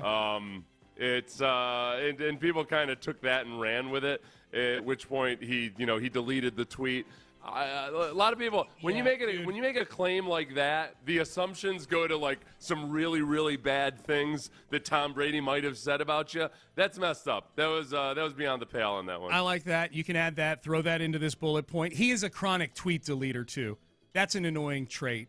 So it may be. I delete tweets like a madman. I don't care. So it may be more that I'm annoyed with honeybadgerx.com persona as opposed to the real one. But either way. I have fond memories of him here in Houston, so I can't ever really get on board with some guys like Pat Beverly, like when he's gone and taking shots at Houston, I still have some of him in Houston that I can't hold it against him. So with Tyrann Mathieu on that same way. Try this one on for size. Number 3, Lonnie Johnson is a New Orleans Saint. Okay, yeah. Do you have fond memories of him as a Houston Texan? Yeah, I hope their whole locker room gets the staph infection. They can all go die. Yeah. I don't give a damn single bit of care in the world about that entire team. Go die, Johnson. Everybody. Lonnie Johnson, who was Mr. Business Decision down near the goal line. Tackles. Yeah, sorry. like the hardest guy on earth when you're practicing in no pads versus Green Bay. Yeah. All of a sudden decided that it was beneath him to try to tackle somebody at the goal line. Not gonna do it. Nope, sorry. The 278-pound safety didn't quite have it in him to try to meet somebody at the goal line to prevent a touchdown. There we go. I remember that. Yeah, you remember that. You remember that. You remember Life of Lotto? You remember Lonnie Johnson doing his I remember the hit YouTube series. Reality Damn right show. I do. The best was he got cut 4 episodes in and then just stopped doing it. It was like a series that got pulled after 4 episodes, as it should have. It wasn't. I don't want to crush him for the YouTube series too much because what are you supposed to do? Like, it's a YouTube series. Sometimes they're low budget, sometimes they're high budget. Okay. Hang on, because you have pointed this out many times. He made himself look bad in this series. I know.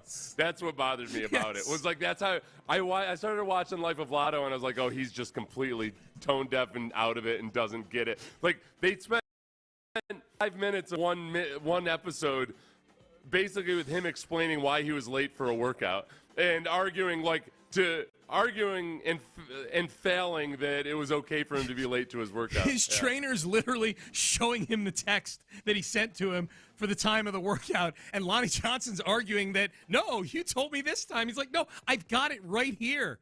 Yeah. So Lonnie Johnson's sufficient reason. All right, here we go. Number 2.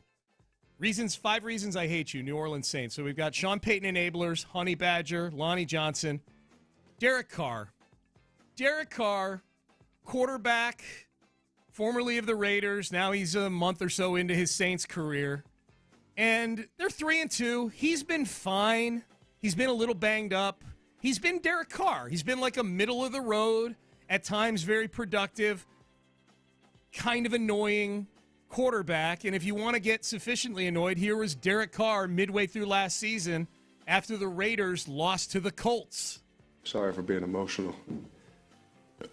I'm just pissed off about some of the things, that a lot of us try and do just to practice what we put our bodies through just to sleep at night.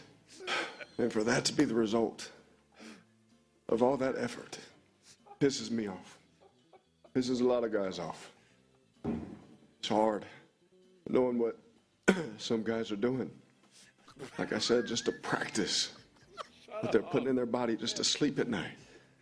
Like just so we can be there for each other.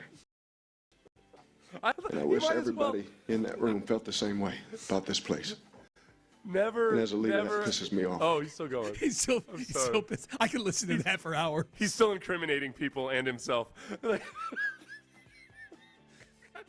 I'm just pissed off about the various illegal things I've done to try to somewhere. I know Derek Carr's giving this.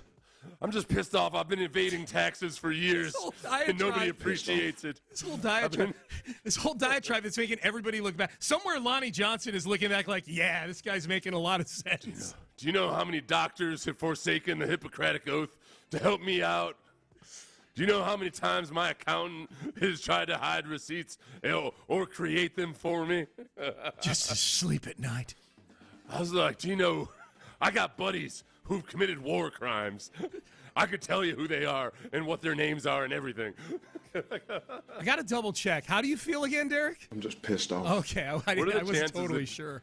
What are the chances that Derek Carr thinks NyQuil is like a hardcore badass thing to do to go to sleep at night? 100%. Like, if you guys knew the various occasions which I've drank half a cap of NyQuil to make me go to sleep. Have you been in Vegas for pollen season?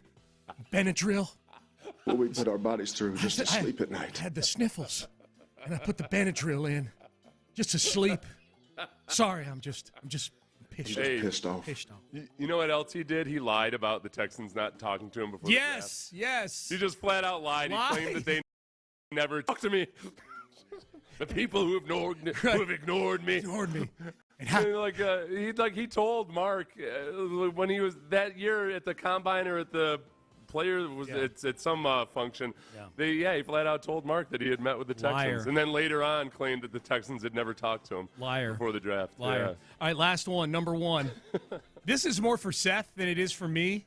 I know you hated Trevor Penning coming out of Northern Iowa. I know you did not like him at all. You thought he was a big, phony, tough guy.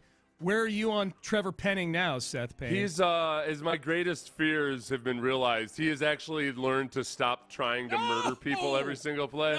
And I think he might be turning into a good football player. He's incredibly athletic. His biggest issue was, he tried to create this persona that he was like a serial killer offensive lineman that just loved to go out and inflict pain, which was dumb. Because he almost got his brains beat in by every defensive lineman on the Saints last year during training camp. I think this year during training camp, he managed. The biggest thing about Trevor Penning was he tried to act like he was a tough guy by doing all this stuff after plays, after he got the crap beat out of him. So, he was, trying so hard to beat guys up, he'd get beat, and then he would jump on them or punch them or do something after the play. And, he wasn't actually a good football player when he was at the Senior Bowl or in training camp last year. Now he's learned to settle down a little bit. Okay. Richie Incognito went through this, too, as a young player. Yeah. Once he learned to stop trying to murder people every single play, all of a sudden, you can really develop, you need to be more like an assassin and a psychotic, deranged killer. Yeah. And now he's a bit more like an assassin. Wasn't his favorite movie Saw or something like that? Yeah, but no, he that's what he claimed his favorite movie was, that he watched Saw the night before games because that got him going and everything. Yeah. Okay. I still hate him. No, and remember there was that clip of he asked a reporter to ask him a question. Yes. Yeah, he said, ask me what my favorite thing about football is. So the reporter said, what's your favorite thing about football? And then Trevor Penning said, what did he say? Legally assault people or something like that? I get to legally assault people. All right, great. Good for you. Planting your own questions. Nice job. All right, 5 Reasons I Hate You, Saints Edition. Hopefully it worked as effectively as playing Creed did in getting you to hate the Rangers. My apologies, everybody. All right, Lisa Ann, fantasy football expert. It's week 6, so we are separating the men from the boys in fantasy football. I'm curious where C.J. Stroud is. We haven't talked to Lisa in a couple weeks. I got to imagine C.J. has climbed up, maybe not to the top, but climbing up those fantasy boards. So we'll get to that. Start texting in your startums and situms, 713-572-4610. Men's Tea Clinic.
Twin Peaks Studios, here's Payne and Pendergast. All right, Payne and Pendergast with you on a Football Friday. Text in 713-572-4610 your lineup questions for our fantasy football expert and good friend. She joins us every Friday at about 8:45. Lisa Ann joining us right now. Lisa, how are you? I'm great. I got to say, I was almost late patching in because I was so consumed with the 5 things I hate about you. I had never heard the Derek Carr crying clip, and I will never be the same. Yeah, that was from last season, and I said to Seth during the break, I'm like, I could listen to that every day. It's mind-blowing to me. Were you mostly impressed by his heroism, or were you surprised by the level of melodrama? It reminded me of being 8 years old, starting to play basketball and crying the whole way home, and my parents sitting down and talking with me that we don't cry when we lose games. We don't cry over sports. And, yeah, I remember that. I was very, very, very scarred. And you definitely don't cry if you're the face of an NFL organization either. No, I'm an 8-year-old playing girls basketball where we just really was jump balls for 2 seasons. All we did was jump ball. I mean, that's it. And they taught you how to do. I remember my dad yelling at my coach for asking me to throw the foul shot, the free throw, under my legs. My dad walked out onto the court, was like, "We're not having this. We're going to shoot this properly." Yeah, like that. Were you a good hooper, Lisa? Yeah, I still hoop every day. I know. I've seen the pictures of you on your social hooping. I played hoop all through school.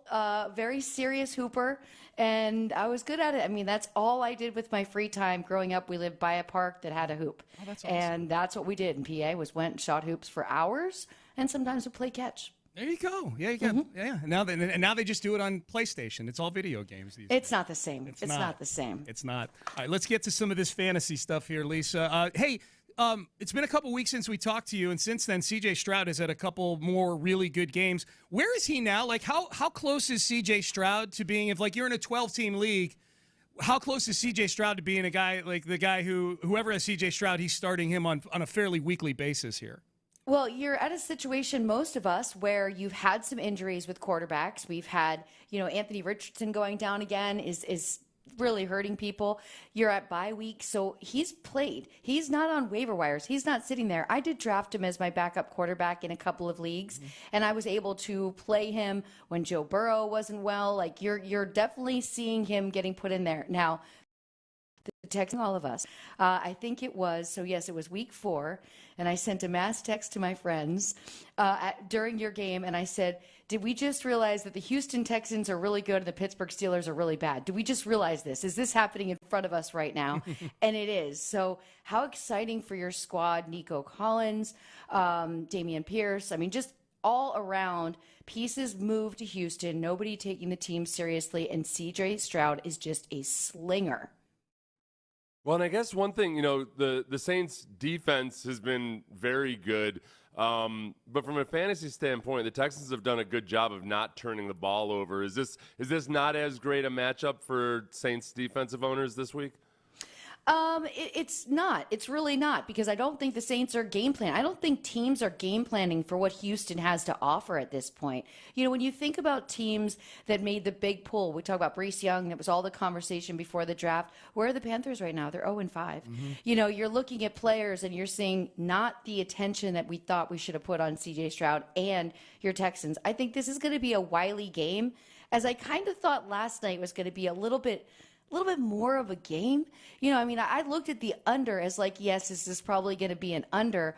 But when did Kansas City truly stop just stepping on the gas, right? I understand that Denver's defense can play once in a while, but this Sean Payton situation in Denver that's going to be 100% the blame is going to be put on definitely Russell Wilson. Yeah. Right? We're going to put on, but you're the coach who doesn't know when to call a timeout.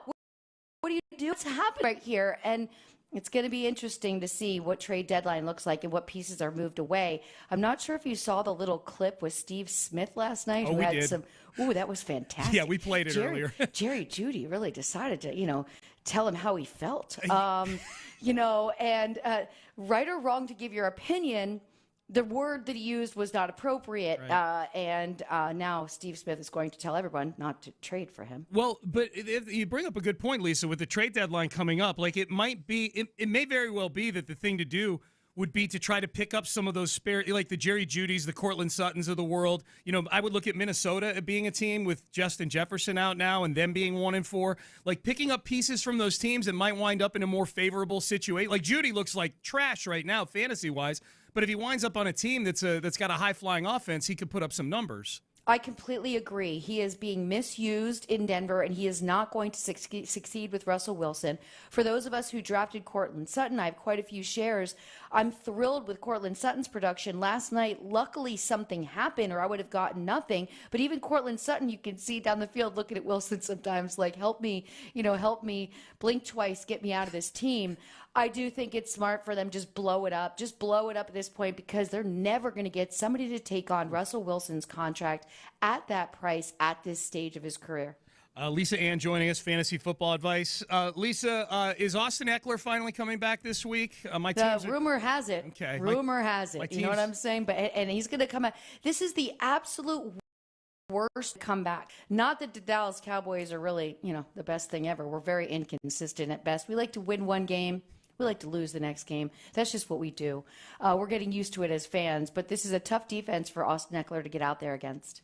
We're circling back to Justin Jefferson. What do you think the ripple effect is? He went on IR. He's gone for 4 weeks. Is there somebody in Minnesota that becomes a good pickup now, or how does this impact Kirk Cousins owners? What do you see as the ripple effect from Jefferson? Man, I see everyone bailing big time on Kirk Cousins. I don't think it's the best idea. Yes, Justin Jefferson did make him look good, but he's still got KJ Osborne. He's still got Jordan Addison.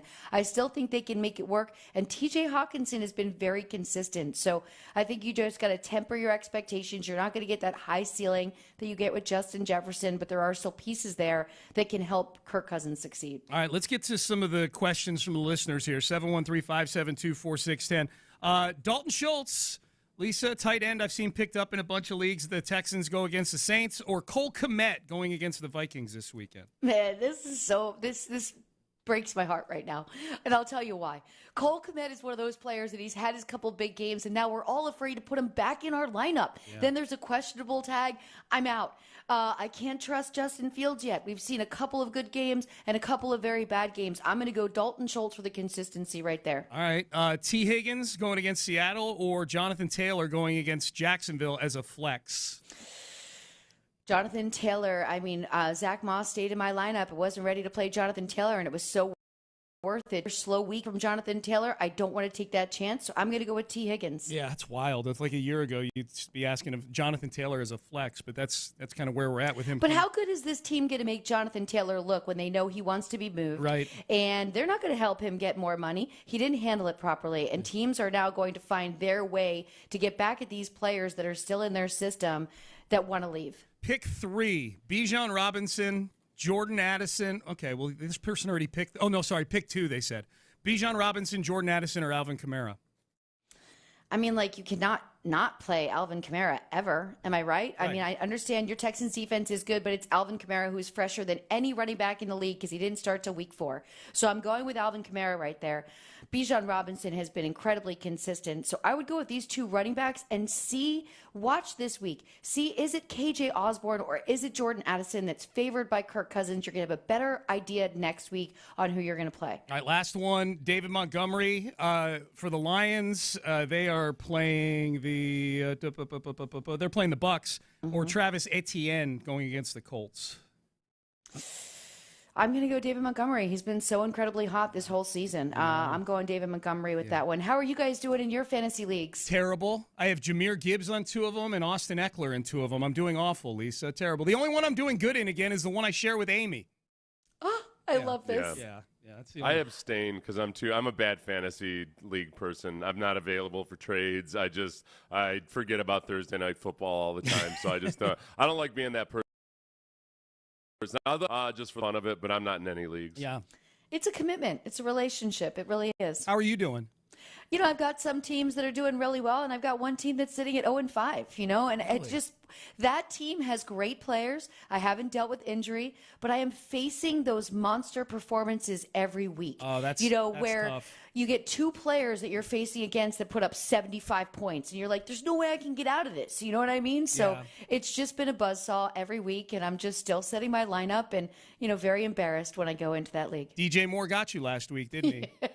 I played DJ Moore. He was my only saving grace. It was really? like a defense and a kicker putting up another 60 points So against depressing. my DJ Moore. It's Yeah, so it is. depressing. But that's part of it. It's all part of it. No doubt. Lisa Ann, our fantasy football expert. You can get her on Twitter at @TheRealLisaAnn. Lisa, you're the best. We appreciate it. We'll talk next week.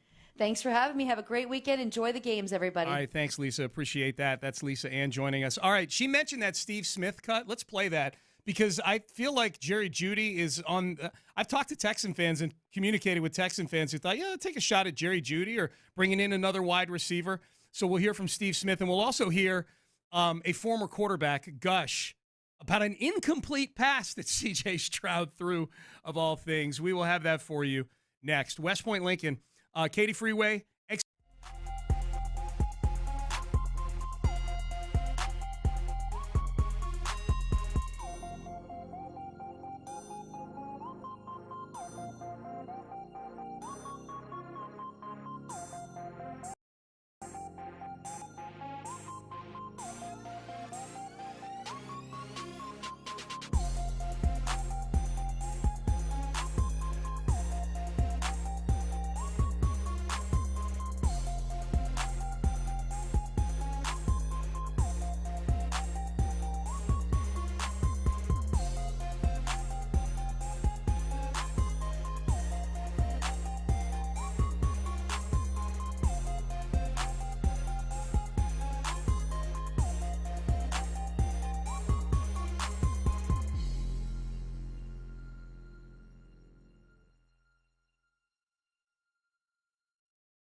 and Pendergast. Thursday Night Football last night. Steve Smith, the latest former player to take a current player to task or have a harsh assessment on a current player. Steve Smith, who's part of the broadcast crew, part of the NFL Network. He was in this clip, he's with Mike Garafolo of the NFL Network. And Steve Smith, before the game, went up to Jerry Judy, Broncos wide receiver, to apologize for some of the things that he had, some of his assessments of Jerry Judy as a player.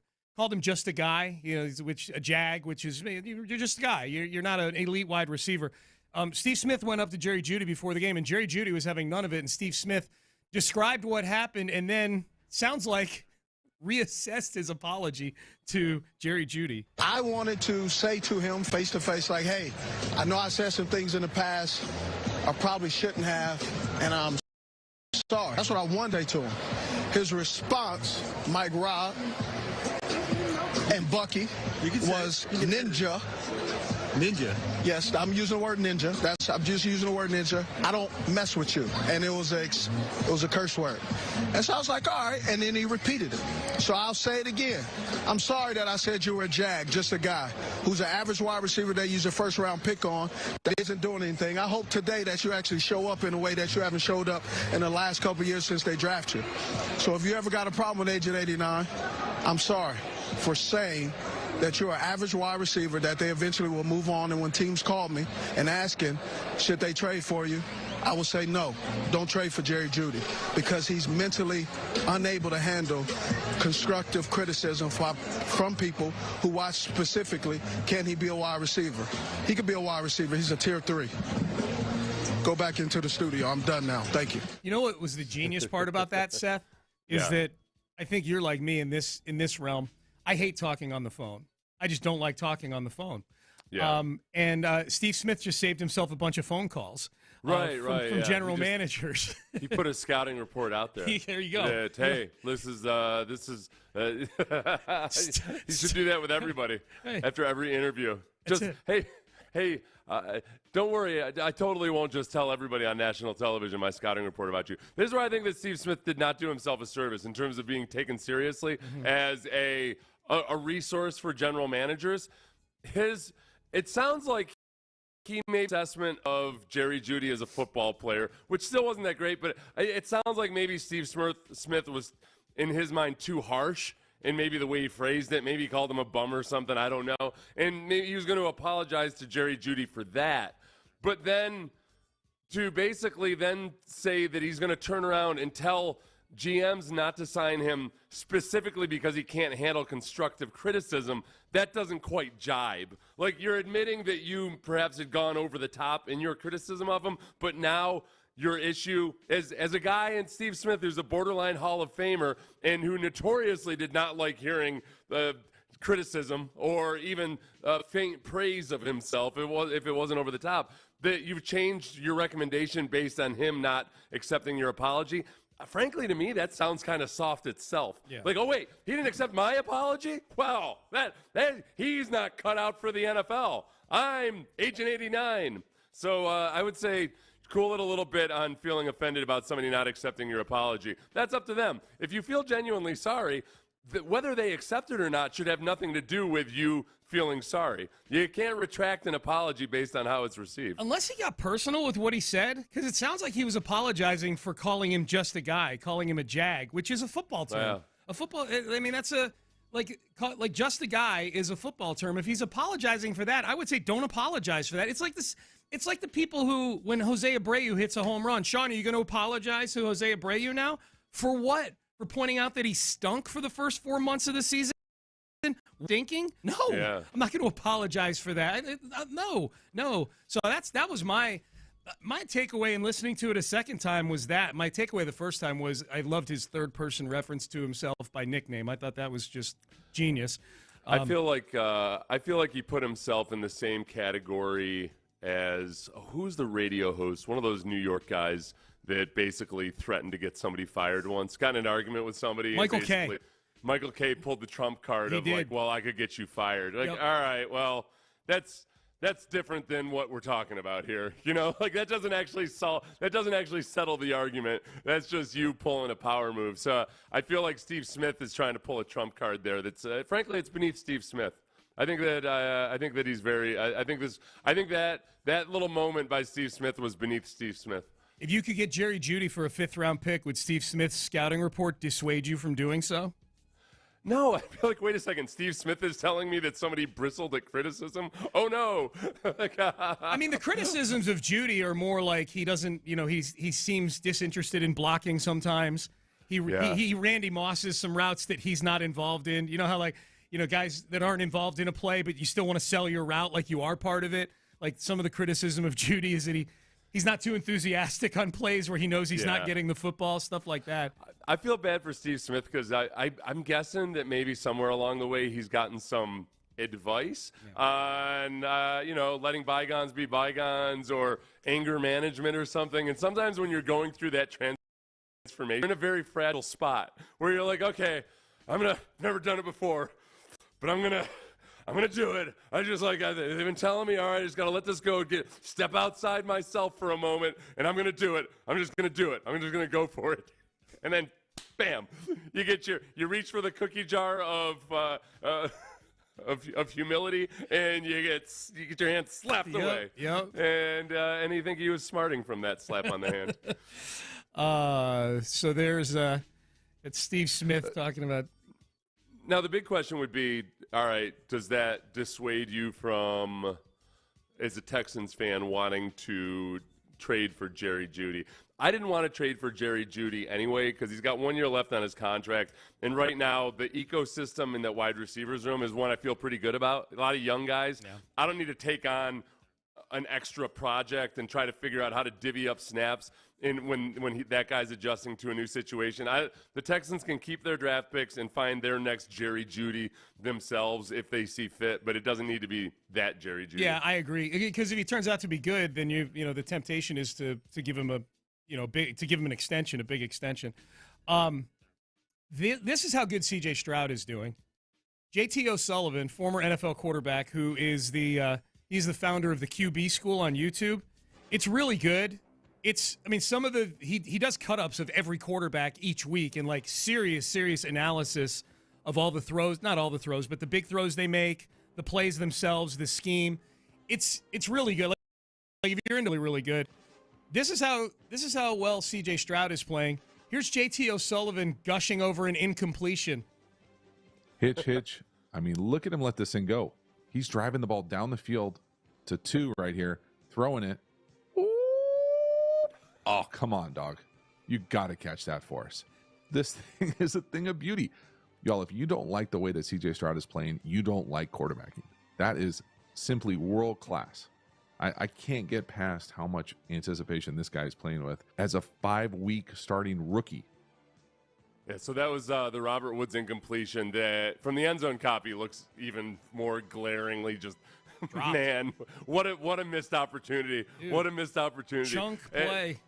So J.T. O'Sullivan, it's fun because he's not a hot take artist to any degree. He makes his money. I don't think he even makes any money off his YouTube channel because I'm sure he gets copyright strikes for all his stuff. But he has a Patreon where people can go and take courses on learning, quarterback systems, coaching, all that stuff. And he's just calls it like he sees it, breaks down film, and he's just smitten with C.J. Stroud. It's turning into must-watch stuff for a lot of Texans fans. Absolutely. QB School on YouTube, and also if you're a budding young coach or quarterback or anybody like that, it's a good education too. Here's one. Or if you're a retired defensive lineman that knows he gets on his former teammates' nerves by sending gifs of stuff and everything to or videos of I bother fewer guys offensively now that I can watch J.T. O'Sullivan. Oh, there you go. Yeah. There you go. J.T. O'Sullivan, here's his assessment of C.J. Stroud after the Falcons game. Y'all, I don't know if I can overstate how impressed I've been with his anticipation. Now, this game, I don't think he was quite as precise with his accuracy and his ball placement as we've seen previously. It doesn't mean that he was spraying balls all over the place. It just wasn't as pinpoint. But, man, for him to battle back, take the lead in the fourth quarter off that double move that was set up, and just the anticipation that he plays with, it just honestly brings a smile to my face. I have so much fun watching this dude play, and I think when you add in the issues they've had up front, maybe what they're doing, what they're dealing with skill-wise on the perimeter, it really does make it even more impressive. So, man, if he can continue to do this and they can continue to add pieces and get healthy up front, they're going to be so fun to watch for a long time. Yeah, and they the thing about it, during his breakdown too, he almost apologetically points out some of the accuracy issues in that last game, because he says, I've come to expect it to be so pinpoint that when it's not, I'm kind of surprised by it. Yeah. But that is, a couple of the areas, or at least one area, I think that is becoming a theme a little bit, which a lot of young quarterbacks have, and it's not a huge issue whatsoever, but something CJ can improve on, is just there are times where he has time to set his feet and he doesn't, and that's just part of getting used to the flow and understanding everything around you. That's sometimes when his accuracy issues show up. But other than that, he's just like JT O'Sullivan is just blown away by the advanced level of a lot of the stuff that CJ's doing. I think the interesting thing about that cut, Seth, is JT O'Sullivan specifically brings up past to Dalton Schultz. And I'm assuming at the time, because those videos by JT O'Sullivan are usually on YouTube by Monday or Tuesday, CJ had not yet met with the media on Wednesday yet, and I don't know that he had mentioned this on his post-game press conference, CJ, but JT O'Sullivan probably didn't even know that CJ basically was the one who came up with that play on the sideline, right? Right. Well, not the play we were breaking down. No. But JT O'Sullivan was mentioned in that second cut, the Dalton Schultz touchdown. Yeah. That's he had, because JT, like me, had credited Bobby Slowick for it. Right. I did that on KHOU on Sunday night because I got so excited about it. I broke down all the third downs, and you saw how brilliantly it was set up, and I thought that was part of the game plan. But yeah, the fact that they came up with that on the sideline and that CJ basically had to merge two plays, that was really cool. Here was CJ talking about that. I don't want to give out all my secrets, but I just had I think it's like a gut feeling that you get like in between the games. So me and Bobby had a conversation on the sideline about like a certain route that we wanted to do, and we didn't have it in at practice. I just felt like in those big time situations, the guys that Jesse Bates is a great player. Like, that's super impressive. And this guy who's gushing about him, JT O'Sullivan, doesn't even know. Like, yeah, and basically CJ came up with that. That play wasn't in the game plan for the week. It was something he saw during the game that they could take advantage of. And he caught himself right there. The reason I kept that, like, the world-class player part was because that was CJ not wanting to say that they baited Jesse Bates. Yeah. But the Jesse Bates, and like he got that sense that, man, Jesse Bates is getting really thirsty for an interception here. Almost picked me off earlier in the game, and like we're going to take advantage of that now. So he was trying to explain it as respectfully as possible. This will be a tough one on Sunday, man. The Saints have the best passer rating against their secondary. Has the best passer rating against in the NFL. I think the opposing now they haven't played murderer's row of quarterbacks. CJ will be the best quarterback that they've gone against so far. But 66.1 is what they're allowing. Well, they're a very good rush defense, too. Yeah, they're good. And that's which you're like, oh, great. They'll be able to stop the Texans' fearsome rushing attack. Right. Well, my fear would be that, they'll be able to stop it basically with one hand tied behind their back, which allows them to really play coverage, make things as confusing as possible for C.J. Stroud. And that's what the Falcons did last week. And I thought that the Falcons did a good job of disguising coverages, changing things up from one third down to the next. You know, Bobby Slowick talked about how they hadn't quite done that in the previous games, but for CJ, they kind of pulled out all the stops. So CJ had to digest a lot of new stuff that the Falcons hadn't shown on film. If anything, maybe this week they'll be more prepared for it because A, the Saints have done more of that, and B, CJ has now been through a game where teams have said, all right, this isn't your normal rookie. Like, we're not going to stay vanilla versus this dude. We're going to do a lot of things to try to confuse him. So, like, that's going to be the challenge. That'll be the chess match. And these two defenses had a lot of similar. It's just the Saints probably do a better version of it. All right, Payne and Pendergast with you. It's a Football Friday. Let's circle back to baseball, though, because the Astros get the ALCS started on Sunday. Was the ALDS vindication for two of the more maligned people in Houston this year, baseball-wise? And one of them, not Jose Abreu. We'll tell you who, and we'll let you be the judge.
Internet Football Friday on Sports Radio 610. Here's Payne and Pendergast. All right, Payne and Pendergast with you. Astros get it started against the Rangers Sunday night. Astros are a minus 140 favorite to win this series. You bet 140, you win 100. That's how that works. So they are a small favorite to beat the Rangers. Should be fun. Should be a fun series. These two teams have seen each other 13 times during the regular season. The Astros won the regular season series, but the Rangers are the hottest team in the playoffs so far. They're 5-0. Yeah. Is fun the right word? I don't know about fun. Oh, yeah. I feel like this is a death brawl, Sean. This is a team in the Texas Rangers that takes it upon themselves every single moment, anytime they have a stretch of good luck, to act like they're the best team that's ever played baseball. And that they're going to – honestly, you got people up in Dallas feeling like, oh, we're going to go teach this Houston team a thing or two about baseball. Right. That's the level of arrogance. That is frankly, the delusional – sense of superiority that this Rangers team has, and it is indeed up to the Astros to give them their comeuppance. Right. Okay. Right. And destroying them will be fun.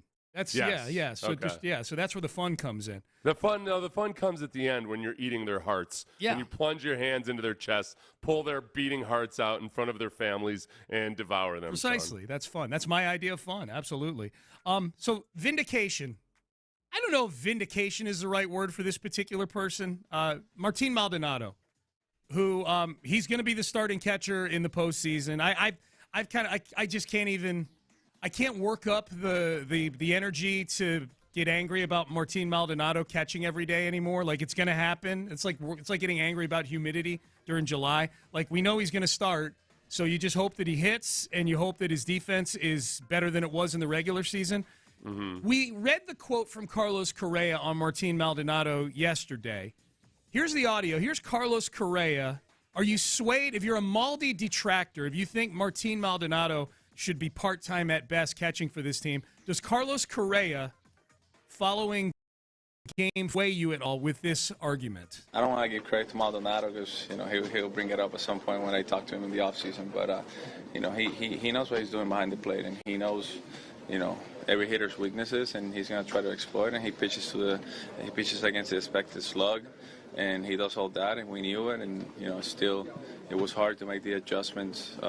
The way he was pitching backwards, hitters counts, he would go off speed, and then counts where you throw off speed regularly, he would go fastballs up, and they did a good job of mixing matching, and we just got to get better, and we got to have a better plan. And there's a lot of things that could have gone better for us, and they didn't. That's why we're here right now talking about this loss. I think that it's too easy, after any game that a guy has a bad pitching performance with Martin Maldonado as the catcher, or a guy has a good performance with Yainer Diaz, it's very easy to sit there and say, like I have at times, or you, or anybody else, say like, oh, well, yeah, I guess that guy couldn't have had a bad game without Maldonado, or I guess that guy, just can't have good games with Yainer, whatever it might be. There's a lot more nuance to it. When you get to the playoffs especially, that is where, like, so many things that really, really matter, you can't point to the averages or statistics because it's an incredibly small sample size every single time. And I think that's in a series where two of your pitchers had not been good at all, or at least not been themselves at all for most of the guys look much more like their normal playoff selves. I think you got to credit Maldonado with that. And with Maldonado being fresh and making some of the stops that he did in the first two games, that part factors in too. He's got extra rest in the playoffs. Yeah. That's one person who's not whining about getting 5 days off between the regular season and the start of the ALDS, unlike the Braves, the Dodgers, and the Orioles, who don't seem to like this format. So that was Correa on Maldi. Chandler Rome also tweeted when I think it was Chandler who tweeted this. My apologies if it wasn't. But there's either an executive or a scout or somebody from another team that thinks that Martin Maldonado is worth 15 wins a season because of how he handles pitch, which is patently absurd. Well, yeah, that's an exaggeration. Yeah, if you have Ohtani, according to WAR, is worth what, like 10 wins a season, whatever it is. It's extreme. Yeah. Right. And I have no idea if this person was exaggerating or if that's their actual take on it. You know what I mean? Like but that was, if you're that person, that was silly. Okay. I heard the guys on In the Loop bring this up when I was leaving yesterday. In the aftermath of the Astros closing out the Twins in 4. Is Jeff Bagwell vindicated with what's happened here in the postseason with particularly Abreu, but Brantley also has come up with some big hits down the stretch as well? I guess, look, if it works out, it works. If you make it to the ALCS, it works out. Like, I don't care what, don't give me any of that. Unless you win the championship, it was all a failure. No, there's degrees of failure. I'd say he's vindicated, and yet at the same point, this team was almost just like a coin's flip away from not even being in the playoffs at all. Yeah. So I think you got to look and say, all right, was there an alternative method where they end up in the same spot with maybe even a larger margin? And either spending money on a few players for that same level of salary as Abreu or whomever else. There are a lot of players out there who could have given you a better regular season performance than Abreu, and it wouldn't have been as dicey getting to this very moment. So I would say partially vindicated. I think the offseason strategy was not one that's sustainable or wise long term. Like overpaying for older players, it injects a whole lot of luck into the situation. Yeah, I mean, they had the money. It was really it was almost like a smoke 'em if you got 'em kind of approach. Like, you know what? We've got this money. I mean, we're this far underneath the competitive balance tax. Let's go spend it. And then, the price for poker to keep Rafael Montero starts to get to $10 million a year. And cool. I mean, we got this money. Yeah.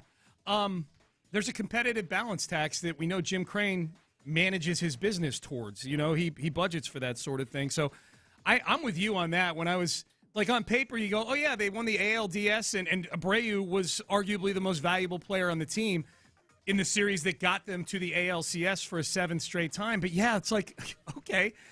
I mean, if a ball or two bounce a different way in one of these games over the last week of the season, we're talking about a team that's sitting at home right now. Didn't even get to play around. I'm with you on that one. The Abreu thing still needs to play. It's a 3-year contract. That thing still needs to play out over time, I think. But he's undone a lot of the bad in just a 4-game period here in the ALDS. It's a really good point about the 3 years, though, too, because that is the old, you try not to grade acquisitions after just 1 year. If that's something that keeps you from re-signing Kyle Tucker down the road potentially, or not acquiring other guys, if Abreu just isn't able to get it all together by the end of the year, then that's a whole other story. So we have to make this pledge, Sean. Okay. If Abreu 1.5 at the midpoint of that contract, midway through next season, if Abreu is playing really, really good baseball, then I would say that Bagwell is vindicated on that particular contract. Gotcha. Yeah. Making a note, giving myself a reminder, the 81-game mark next year, we will open the show either vindicating or vilifying Jeff Bagwell based on the Jose Abreu contract. I like it. And then, Brantley, I doubt Brantley's back next year. I mean, it feels like his shoulder's being held together with duct tape right now, but he's had some big hits. We'll have to wait and see if Montero does better than a 5.08 ERA. Yeah. That's I don't know if that's I don't know if you're salvaging that one. If you had to pick a contract that you think at the end of 3 years, because Montero's deal is a 3-year deal and Abreu's deal is a 3-year deal. Abreu's a much older player. At the end of 3 years, which contract do you think we're going to feel better about, Jose Abreu or Rafael Montero? I think you'll feel better about Abreu. Because Montero, the problem with you're making two different gambles. One with Montero, you're making a gamble that, this is a guy, since he's been with the Astros, when healthy, is a different guy than he's been historically. So it's the old Charlie Morton, all right, this guy is a different guy and he's permanently fixed now, and we should pay him. Versus with Abreu, it was, all right, he's older, and he waned off it a little bit towards the tail end of last year, but he's still a productive power player, which is a more reasonable bet. I guess they've got a track record of doing the Montero thing, of a guy being better with the Astros than he'd been historically elsewhere. Yeah. But But I think Montero's going to be the one that you're like, okay, why the hell did Yeah, it's. I think some of it is where the price comes in, and I know Abreu is a more expensive player, but I feel like that was market price for Abreu, or at least close to it. I feel like I feel like if there was a store where you bought relievers, that the store owner that sold you Montero was laughing as you're walking out the door, like, I can't believe these guys just paid me $33 million over 3 years for Rafael Montero. I cannot believe that. So yeah, I'm with you. I think it's Abreu. The only thing that in this comparison that gives me pause is that Abreu's 37 years old. Like the other shoe could drop any time on a guy who's played this much baseball at that age. Yeah. All right, Payne and Pendergast with you. Football Friday, Baseball Friday. We got the Texans on Sunday at noon right here on Sports Radio 6. I've got you for Texans Countdown starting at 9 a.m. Clint Stoerner and I are on the postgame show following. And then, obviously, we'll all have eyes on the Astros come Sunday night for Game 1 of the ALCS against the hated Texas Rangers. So we'll get on the record, final predictions for both of those things. Also, the games that matter this weekend to Texan fans on the NFL docket, including one that affects draft capital in a major, major way. We'll have that for you next. Zera.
Friday on Sports Radio 610. Live from the Twin Peaks studios, here's Payne and Pendergast. All right, Payne and Pendergast with you. Boy, Brock Purdy just got one of the biggest honors that you can get, that basically announces you are a franchise quarterback or a potential franchise quarterback.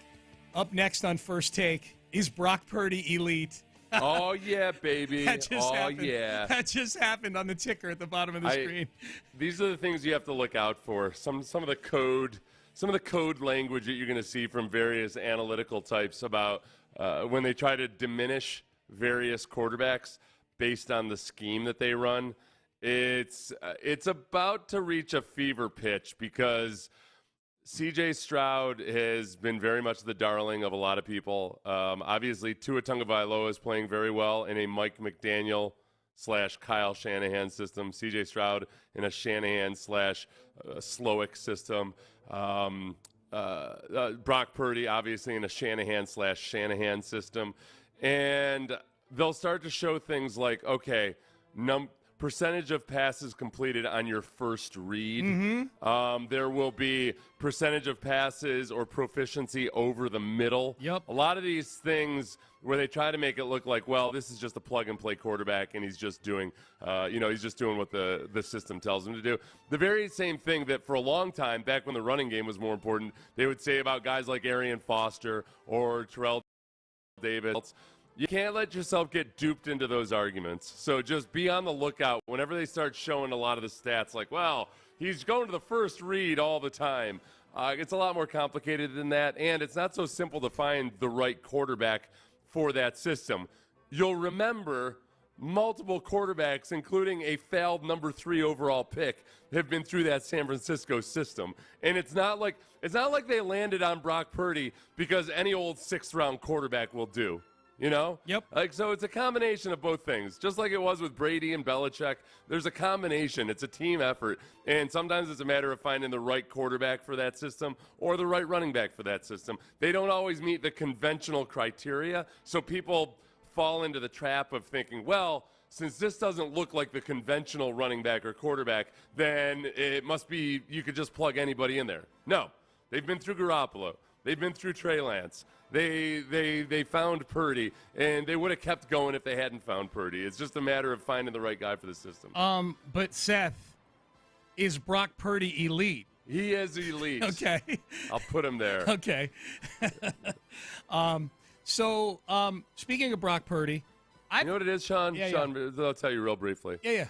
I would say being really good in that system, it's a little bit more subtle and nuanced, and people don't necessarily want to give credit for it. It's like sometimes there will be somebody's a really good dancer, and you'd be like, oh, what, do they have a lot of really cool moves? Mm-hmm. They're like, no, they're just a good dancer. Watch them. Watch them when they dance. Look at just how effortlessly and smoothly they move with the rhythm. And it's not about doing anything overtly or incredibly athletic or anything. They're just a good dancer. He is. Likewise, a good quarterback in that system might just flat out be a good quarterback. He gets the job done literally has gotten the job done every time in the regular season. That's crazy to me. Brock Purdy has not lost a regular season game yet. That's wild. And I don't think he's losing this weekend. I've got my kind of docket of games that I'm most intrigued by this weekend, Seth. It's tough for me to watch all these games because I'll be at the Texans game, but I typically look at things through the prism of, one, how does it affect the Texans in the standings? That's more fun to watch this year because they're relevant in the standings. And two, how much am I going to enjoy watching somebody, either a coach or a player, fail in these games? That's what so my docket this weekend. There's a London game at 8:30, which involves the Baltimore Ravens it says at the Tennessee Titans. It's at Tottenham Hotspur over in England. Tottenham Hotspur. Yeah. Baltimore and Tennessee. So that'll be an early game. That'll be going on while you and I are doing Texans Countdown. I'm a little sad we won't get to see Deshaun Watson play this weekend because he's got an owie on his shoulder. So we do get former Houston Roughneck legend P.J. Walker in the game in which they host the San Francisco 49ers. Yeah, I see a lot of people, you know what, there's part of me here, I guess, where I'm getting kind of I'm getting disgruntled on behalf of P.J. Walker. I see a lot of people using his name as almost an insult. Well, yeah, they're going to lose to P.J. Walker. Well, if he takes care of the football, if he does, he's got some improvisational ability, as we've seen, as he is a champion. Unlike Brock Purdy, he's won a championship, Sean. In the XFL. P.J. Walker, yeah. Yeah. Yeah. Did they give them a title for that officially? Because it was a COVID-shortened year. They were undefeated. Do they get? I think they get. I think they gave him something. Our listeners will remember better than us. Yeah. They did. I don't think the XFL gave it to them. I think they had to come up with it on their own. But they got some kind of either a trophy or T-shirts or something. T-shirts. Yeah. Hey, Sean. It's a valuable part of anybody's wardrobe. Yeah. Okay. Yeah. Sorry, Mr. Fancy Pants. Yeah. Mr. Super Scuffy. fancy. Sorry, Mr. Crewneck. Yeah. Super fancy.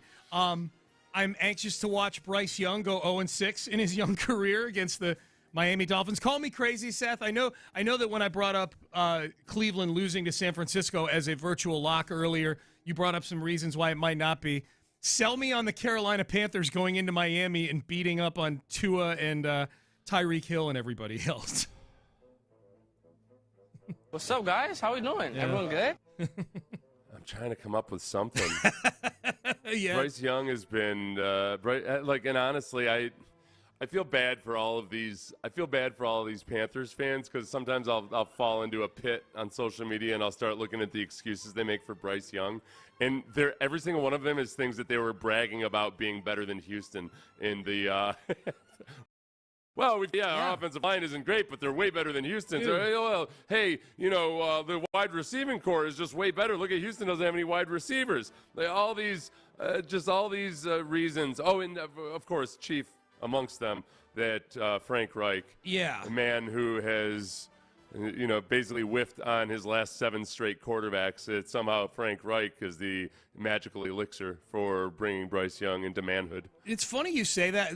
I remember back when the 5 coaching openings existed. I remember you and I did a segment in which we said that the Texans have the best head coaching opening right now.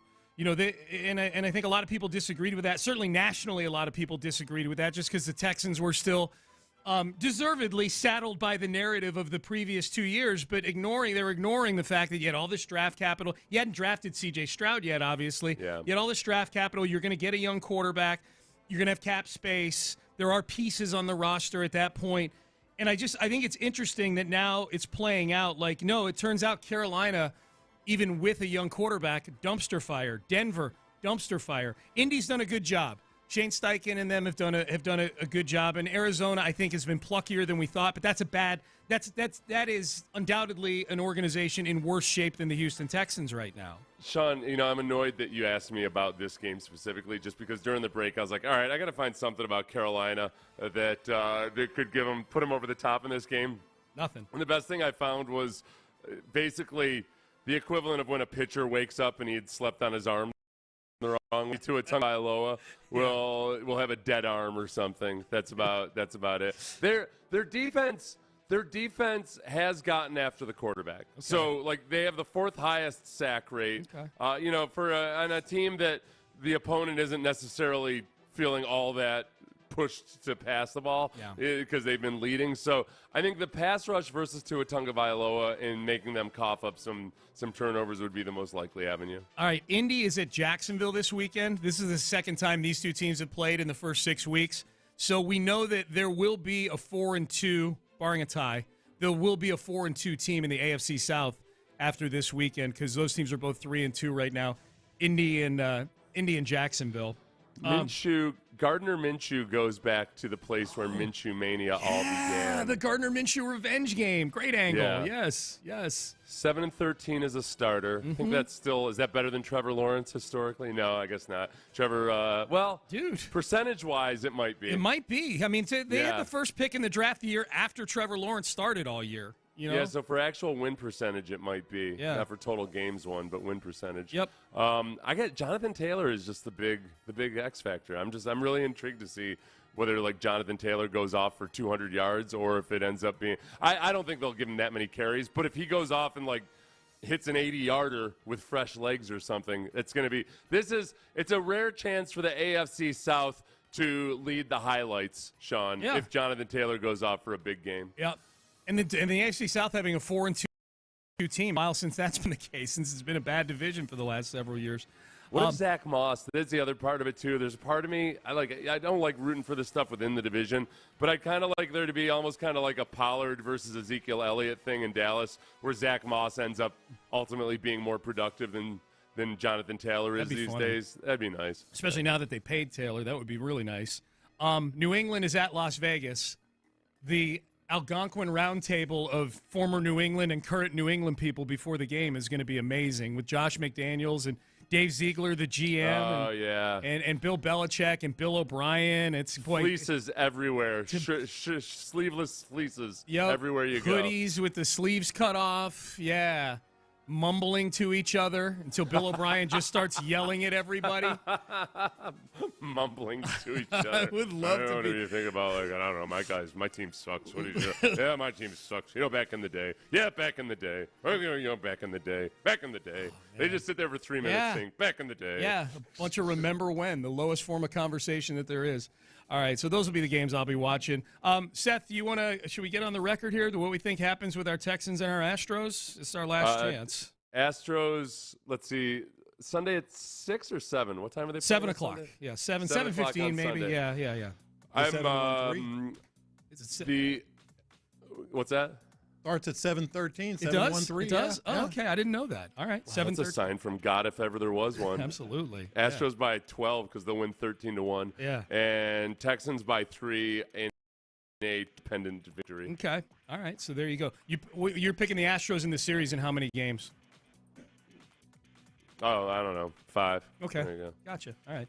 Well, Lopez picked a sweep yesterday. That's why I'm asking. That's a bogus. All right. I hadn't. Honestly, I hadn't thought about it at all. So disregard what I just said. Okay. I'll tweet it out later. Okay. Gotcha. Get your thoughts together. I didn't think it was an unfair question. But you picked a sweep yesterday. It wasn't unfair. I've just never been asked it right at the end there, and I okay, yeah, 5. It's gotcha. 5. It's yeah. 5. I'm doing it in 6. I spent 15 seconds thinking about mine. It's okay. Cool. I did tireless research and work. You did, right, and came up with sweep. Sweep. Okay. Tireless research. I did. Came in here with his dong out and slapped it on the table. I have some evidence, some theories on why. Foremost, Verlander starting game 1. Okay. Secondly, the way these pitchers have pitched in the division series, I don't want to pick against them. I don't think, if I'm betting every game individually, I might bet the Astros. You've watched Framber, right? He's the weak link in my theory here. Right. He's the one that I'm hedging on. Third, and Landry disagrees with. We'll see. I think there will be a huge Houston Astros presence in Arlington, and even if there's not, the Astros are on the road. No, they're good running. And the last I checked, they played well in that stadium. I just think it's baseball. That's a. I wonder if what are the odds or percentage of people sitting behind home plate in that stadium in Arlington who are actually paying attention to the game. That's my favorite thing.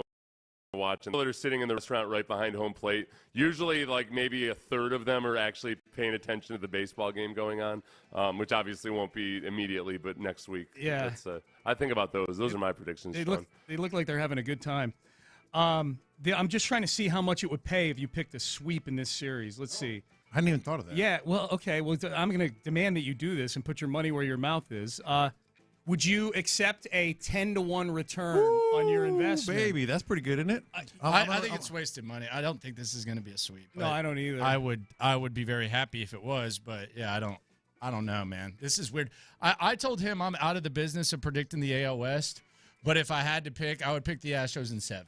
Okay. I would pick the Astros in 7 okay. if I had to pick. But the AL West, this has been this is the weirdest. Although the only you're talking about the teams in the division have been weird. Just all the year. way the Rangers run a historic run differential. The Astros, you don't know what's going on. Then the Astros hand them that historical assing in the last series, and then it's just been all over the place. Yeah.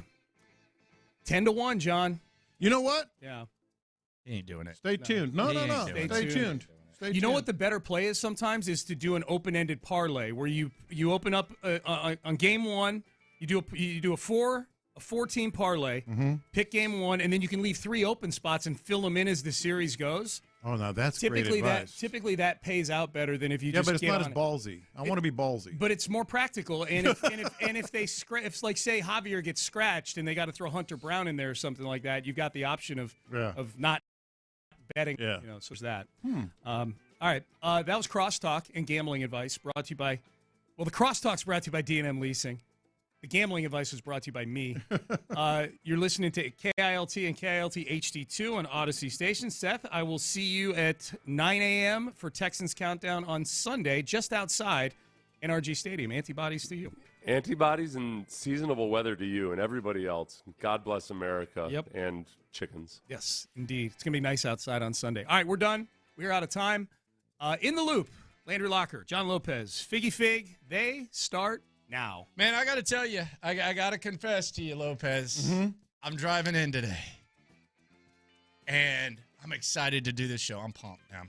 I am, just wired up. We got Sunday fun day. We got some college football tomorrow. We got a little bit of college football today, and then we got the game on Sunday at noon. Yeah.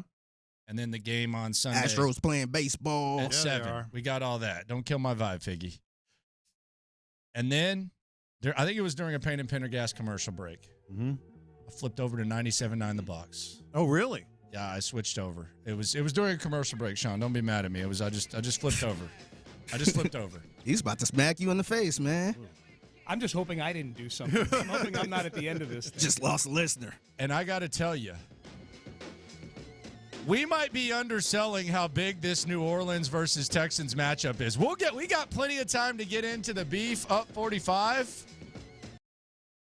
To a Texans versus Saints pregame show. They were doing a mix, Texas versus New Orleans. Oh, and really? Then they were having callers call in, and people that live here from New Orleans were talking crap about the Texans. People that live here were talking crap about the Saints, and I was even more pumped than I was before. They were playing Cash Money. They were playing Swisher House. They were calling in. I think we might be underselling just how big of a deal the New Orleans Saints versus the Houston Texans is. That's brilliant, first of all, to do that. And yes, and by the way, you haven't even heard the overly dramatic columnist preview yet. That'll get you even more pumped up for this weekend. So yes, absolutely yes. I'm with you. It's huge all of a sudden, and I'll make it bigger for you. I promise. Okay. I promise. All right, go ahead. Let's go. Let's not even waste out. Let's go ahead. Let's get dramatic. Let's get overly dramatic here. All right, you ready? Shout out to the loopholes if you Saints. listen to our 1-713-572-4610. Shots have been fired in our direction. We'll get into that in a sec. But first, go ahead. You ready? I don't know if you're ready for this one. All right, here we go. Hello, darkness, the Texans' old friend. The Texans are familiar with these shadows. They are familiar with simmering quietly on the back burner, practically unnoticed, while the Astros' fire rages. With scorching yellows, singeing oranges, and white-hot delirium engulfing the city, the Texans merely stand by, trying to put out hose. Drip, drip, drip. The Texans are a mere morsel, a forgettable condiment. They are a dash of this, a dab of that, and a sprinkle of side-eye interest. The Texans brought this all on themselves, of course. While one team built a dynasty for the ages, the Texans' empire crumbled like the Ottoman and the Byzantine. They got greedy and gullible and lost their way, led down this path by a false prophet and a series of spurious, tone-deaf leaders not seen since Marie Antoinette. Who's she? What'd she do? Wait, hold on. No, I need a. She's the one pause that it for a sec. Pause it for a sec. Who is she? I'm going to explain it with the column. What did Maria Antoinette do? You'll know. All right. You'll know when I finish reading this column. All right. Bastard. Didn't she smoke cigarettes? You know what? I'm going to start all over. All right, start all over. I'm going to start all. You ruined it. This is going to get you fired up. This is going to get you pumped for Texans. I don't know. You lost me. You lost me at Maria Antoinette. Well, I'll get you back as soon as you finish hearing me read the column. All right, go ahead. Bastard. Hello, darkness, the Texans' old friend. The Texans are familiar with these shadows. They are familiar with simmering quietly on the back burner, practically unnoticed, while the Astros fire rages. With scorching yellows, singeing oranges, and white-hot delirium engulfing the city, the Texans stand by, trying to put it out with a garden hose. Drip, drip, drip.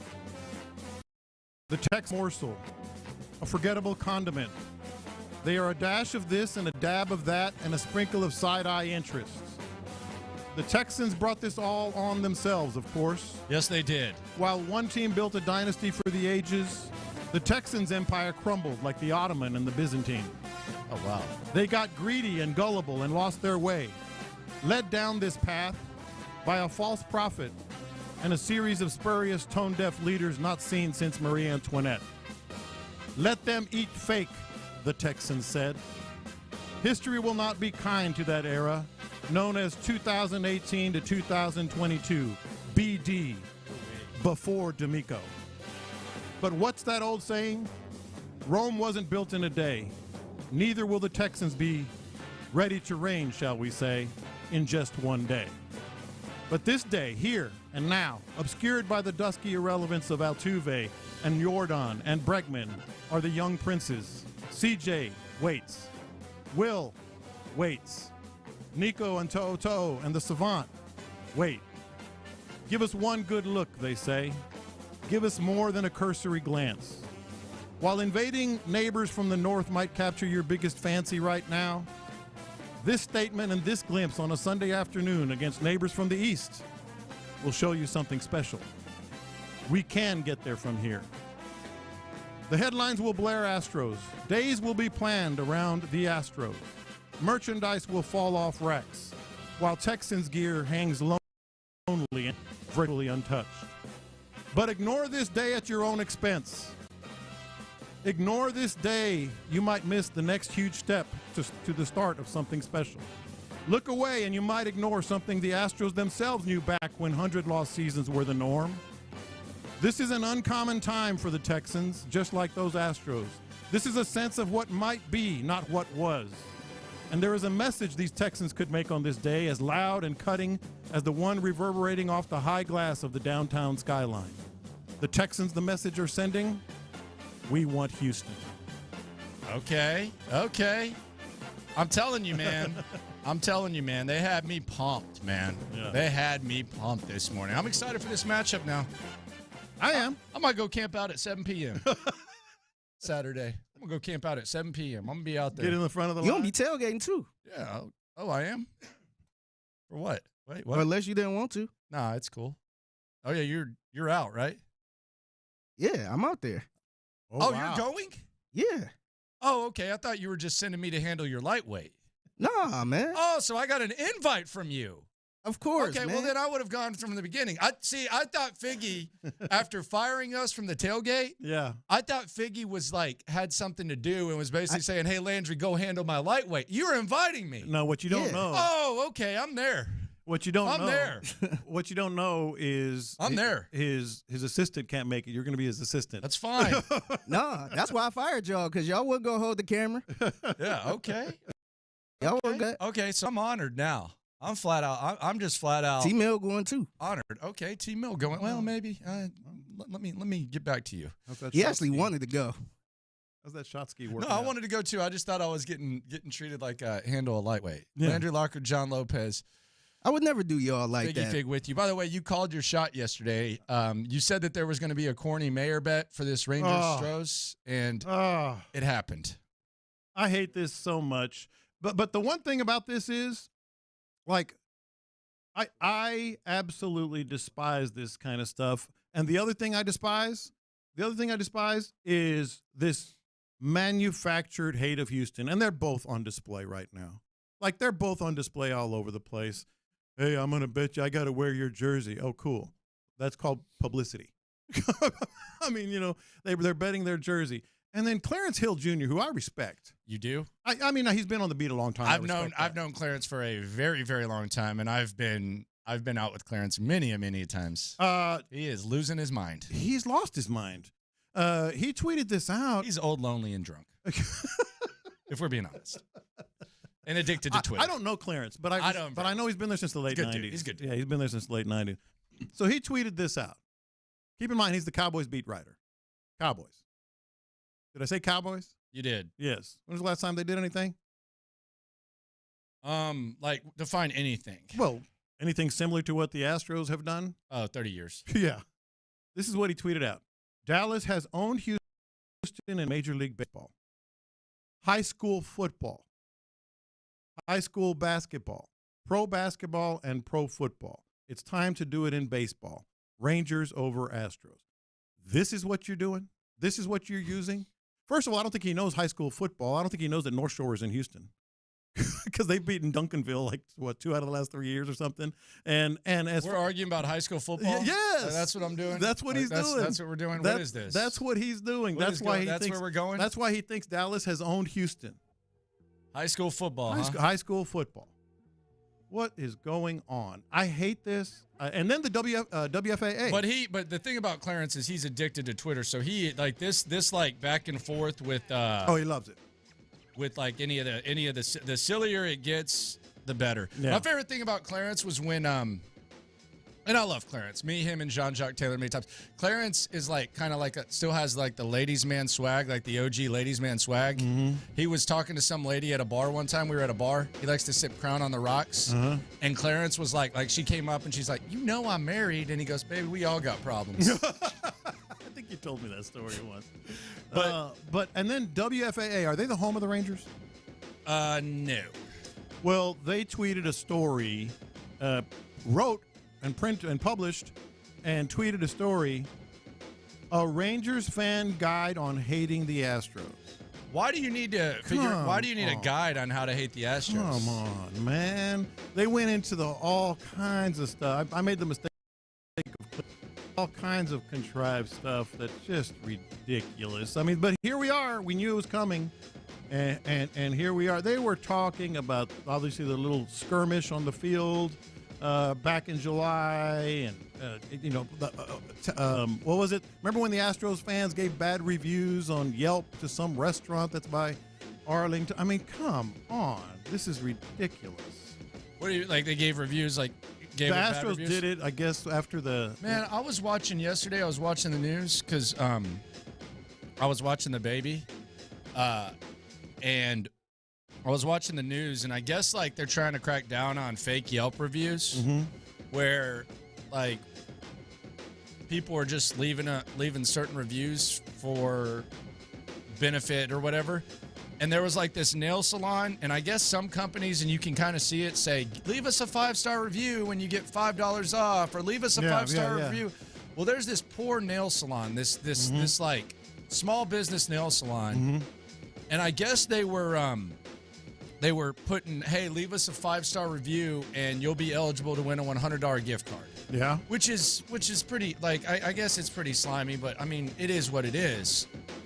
So the news channel showed the picture of this post, and the investigative reporter, here locally, pulls up on this poor lady doing someone's nails and shows her the clip as if she's doing like the shadiest thing in the world. And the poor lady is running her nail salon. It's like a nail salon, and she's just like, yeah, we took it down. We realized we couldn't do that. I don't know what, it's like a marketing thing. But she rolled up on him like it was like Chris Hansen from To Catch a Predator. Or like some and mafia this poor boss. young lady, this poor lady just like, okay, I want to get some 5-star reviews, because a lot of times you rely on 5-star reviews, and a lot of times people love places and they don't leave 5-star reviews because they're just too lazy, like John Lopez. He doesn't realize it's a civic duty. Drive by on me, man. But she rolled up on this lady like she was like a pedophile or something like that. Yeah. And I was just like, man, leave this lady alone. Like she's some mafia boss. Yeah, and she's this investigative reporter, I wish I knew which news organization it was. She's sitting there acting like she's like doing like the dirty work or something like that. You're pulling up on some lady doing a damn manicure for someone, and the lady getting a manicure is looking up like what's going on? All right I want now? is my toes done. Yeah. I just want bright pink. It was awful. It was awful. It was terrible. This was just embarrassing. By the way, speaking of being fired up, Figgy, Lander's got the swag working today, man. That's my favorite. Yeah. That's my favorite He hat. coming in looking like Bill O'Brien. That's man. my favorite hat that you have. He's got the pullover with the dry fit. Hey, $25. Dry fit pullover. Nike. $25. The red NFL like it. hat, like he's a freaking NFL former player. You look like you or work for the something. Houston Texans. Yeah. Looks like he should be in the booth right now in replay review. Nah, he looked like he should be on the sideline. Can we get to that for a second, too, by the way? Replay review? No, can we get to something that happened yesterday on the call? Sure. So I'm watching that game yesterday, and two thoughts crossed my mind. Number one, I don't care if the Texans took Will Levis or a kicker number 2. Trading a first, second, and third round pick for Sean Payton is the most idiotic thing that I've ever seen in my life. I would want to tear down the Astrodome and NRG if the Texans had traded a first, second, and third round pick for Sean Payton. I won't even mention what you were saying about that at the time. Oh, I stand by it.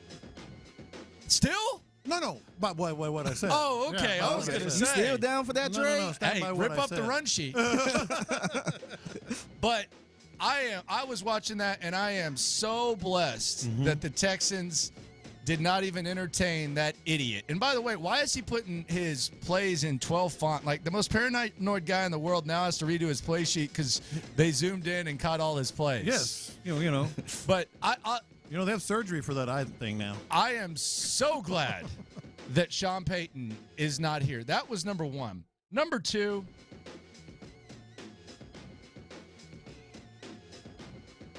Al Michaels is a jackass. Like, no, it's not even like Welcome look, to the I club. could find words to be more articulate, and a lot of times I struggle with that. This guy's an absolute jackass. This guy clearly does not care about Thursday Night Football. No. He has never cared about Thursday Night Football. He's borderline pouting that he's no longer the biggest game in town, and he doesn't take it as serious. He's not as gassed up. He's a little bit washed, and it's very evident. And we know that, and you know what? That's fine. But then yesterday before the game, he gets asked about Taylor Swift being in the stands. And Al Michaels, and let's put anything you feel about Taylor Swift aside, Al Michaels says, we'll mention it in passing because you don't want the sideshow to be the main show. Brother, you don't even care about the broadcast. Now all of a sudden you got these hardcore journalistic values, and you've shown that you don't give a rat's ass about Thursday Night Football. Did you hear how he acknowledged Taylor Swift when she was first on TV? Did you hear this? I did. Listen to this. This is the first time Taylor Swift is shown, and this guy who hasn't given a damn about the Thursday night broadcast is just going out of his way to act like, well, we want to focus on what's going on the field. You haven't been focused since you took over Thursday Night Football, brother. Listen to how he acknowledged Taylor Swift the first time she was on camera. And, of course, looking on is his, well, at the moment, his good buddy and girlfriend. Taylor Swift, who makes the catch. Come on, brother. Hit the damn slime. Hit the damn slime. Are you kidding me? You don't care. Oh, no. This sounds like a slime ball nomination. Like if Ian Eagle, first of all, it's not it's even I got to admit, you got to acknowledge like Taylor Swift. But if Ian Eagle did that or someone who still like actually cares about the games, that's fine. But Al, you've given us about a year and a half of that you do not care about Thursday Night Football. You have no interest, and now all of a sudden, we don't want sideshows to take over what really is happening on the field. That is embarrassing. When he said his girlfriend, good pal. I lost it. And good pal. And he said his mom first. Yeah. Donna Kelsey. And oh, by the way, come on. You know who cares about the sideshow? A lot? The NFL. The NFL, look at those viewers. Yes, look at those numbers. If you don't like it, fine. Al Michaels all of a sudden wants to protect the integrity NFL. of Thursday Night Football. Yes, he's been clocking it like he's been just completely clocking in and not giving a damn all this. Oh time. my gosh! And speaking of Thursday Night Football, also we've gotten a couple of texts. I got a couple of tweets. I did not have my heart broken last night. I did. You did? Betting on the Cougs. I live bet. So what happened was I live bet West Virginia when they were down 10. No, so that's a good bet. No. So I actually would have won like 140. I lost 40. Yeah, no, that's a good bet because I got home and I'm like, well, oh crap, man, I got to watch the Phillies, you know. Yeah. So I ended up watching that and Thursday Night Football. So I said, forget it. So I didn't bet anything last night, but it would have been a heartbreaker. I'm sure it was for you. But nah, it's fine. You chalked that up to the game. What a finish. Charge it to the game. Baby. Keep the change. Most marriages blossom and die. Yeah. Coming up at 10:35, speaking of Al Michaels, the OG bracket. The OG bracket. Who is the best living OG? And they still got to be doing good work. You can't have someone like, we can't judge Al Michaels based on what got to be in the limelight. They got to be doing good work in the spirit of Dusty Baker versus Bruce Bochy. We'll get into that, but coming up next, remember when Bill Polian said that he had a first-round grade on Tom Brady and he passed on him 7 times to be Peyton Manning's backup? Yes. It's happening again, and it's great news for the Houston Texans.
Figgy, let's hit him big time. Because it's Friday, you ain't got no job, and you ain't got to do.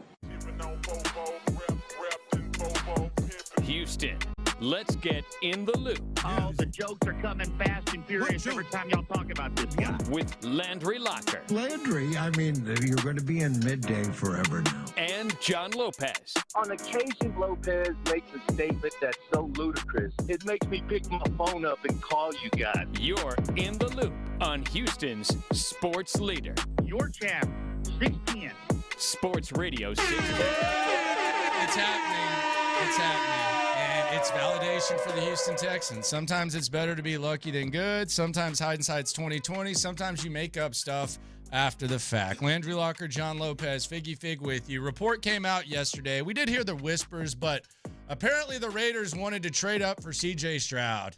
They wanted him from the very beginning. They saw something in him, and they wanted to trade up for C.J. Stroud, which is kind of funny because they did trade for Jimmy Garoppolo before that. But that's or signed Jimmy Garoppolo before that. It's neither here nor there, though. It's kind of here nor there. Well, it's kind of here nor there. Elsewhere, Carolina, there's reports out of Carolina. Here was Chris Canty on ESPN Radio. Carolina, apparently, and I might believe this, they wanted C.J. Stroud, too. They didn't want Bryce Young. Here's Chris Canty on ESPN. They may not win a game because of an investment in a quarterback in Bryce Young, who the head coach didn't want in the first damn place. Doesn't it start to feel like the Carolina Panthers coaching staff did not want Bryce Young? And how they made that move, envisioning they could draft C.J. Stroud? That's what you're starting to feel like now. That's some of the rumblings that's going on in Charlotte down there, people that are boots on the ground close to the Carolina Panthers organization. I don't know how this thing gets better around Bryce Young. The Carolina Panthers organization is pot committed to getting the most out of this kid. If you've got this level of dysfunction happening around him, where ownership and the coaching staff is not on the same page, then all of a sudden a guy that you've invested so much draft capital, essentially 2 number 1 picks last year and then the 2024 number 1 overall pick, you're talking about not being able to get the return on that investment. All right, so there you go. Everybody wanted C.J. Stroud. There you go. There it is. It doesn't matter who did or didn't, but this is kind of vindication of where things are right now. This reminds me of when Bill Polian said that he had a first-round grade on Tom Brady. Yeah. We passed on him 8 times, brother. He could have been Peyton Manning's backup. He was there in the 6th round for you, sir. Yeah. Yeah. You had a first-round grade on the quarterback, and you passed on him in the 2nd, 3rd, 4th, 5th, 6th. Like, come on. But doesn't it feel good, though, that the Texans are on the other side of this yeah, thing? And regardless of whether the Texans wanted Bryce Young, regardless of what they wanted, regardless of what the situations are and what they're going to end up being, like, this is at least early vindication that you got the quarterback that most people are now claiming that they want. And the timing of some of these leaks is interesting, too. You know, it's like all of a sudden, you know, it looks like they got the wrong guy. Well, we really wanted the other guy, you know. So I just like the fact that the Texans are not the ones saying we really wanted the other guy. They got their guy. So, yeah, I like it. I actually do. Landry Locker, John Lopez, Figgy Fig with you. I like it. Because we've been on the other side so many times. I like it. Of course you like it. Why wouldn't you like it? Yeah. What kind of analysis is that, John? No, the analysis is we've been on the other side. I like it. A bunch. We've nearly missed on a bunch of these things, and now the Texans are on the good side. Were you? Did you feel awkward at the start of the show? Because was there something awkward going on with you? Like, was there a vibe like to where you were just kind of like, Oh man, I'm happy. I don't know how. I'm happy because I felt awkward for you. Why? Because I thought Sean asked just a simple question in crosstalk to Seth. Like which one? And you had just walked in. Oh, when I jumped in. No, but you were just chilling, minding your business. It got a little bit awkward. Yeah. I think this is easy. I mean, we're going into an ALCS. We're going into a weekend with the Texans and Saints. When you sign out, like, you say some things. I felt awkward for you here. Really? I felt really awkward for you here this morning during crosstalk. You're picking the Astros in the series in how many games? Oh, I don't know. 5. Okay. Gotcha. All right. Well, Lopez picked a sweep yesterday. That's why I'm asking. That's a bogus. All right. I hadn't, and honestly, I hadn't thought about it at all. So disregard what I just said. Okay. I'll tweet it out later. Okay. Gotcha. Get your thoughts together. I didn't think it was an unfair question. But you picked a sweep yesterday. It wasn't unfair. I've just never been asked it like right at the end there. And I okay, yeah, 5. It's gotcha. 5. It's yeah. 5. I'm doing it. I'm doing it in 6. I spent 15 seconds thinking about mine. It's cool. Who doesn't think about that? Don't you immediately? I mean, it didn't seem like too crazy. Sean at the end. It took me 15 seconds. Yeah. It took me 15 seconds. Hey, man. Play Sean at the end like he's like, oh, my bad. Okay, yeah, 5. It's Gotcha. 5. It's Yeah, 5. I'm doing it. I'm doing it in 6. I spent 15 seconds thinking about mine. That's cool. That's cool. That's cool. Yeah, that's cool. No, man, I had exhaustive research in picking a sweep. Exhaustive. I was exhausted after I researched it and came up with the Astros in 4. I'm gonna stay with that. By the way, how do you feel about that bet that he said? Should I back it up with a little something? I'm feeling stronger about this one. Just to go ahead and make the bet, just to back up my own opinion. You know? Yeah, I mean, I don't think you should bet on a sweep, but have you ever done what he's done? Like bet on the first game and then make that a parlay the rest of the way? That sounds pretty good. I might do that. Anyway, that's neither here nor there. Yeah, neither here nor there. Yeah. Can I confess something real quick? Yeah, man. Watch this. These are my confessions. So, like, the Dallas-Houston beef is going, and, Sylvester Turner might have to wear a Rangers jersey, and the Arlington governor might have to wear a Astros jersey, and all these bets are going on, and people are arguing about who has better food, who has better this. By the way, someone said that the freeways are worse in Dallas than Houston. I don't know about that. So, Somebody else said that around the office too.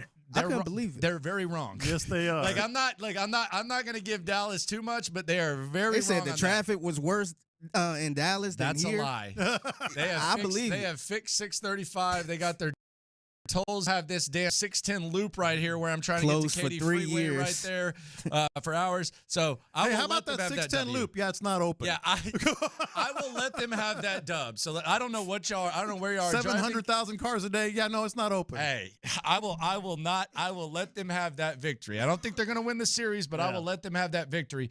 But people start talking about barbecue and stuff.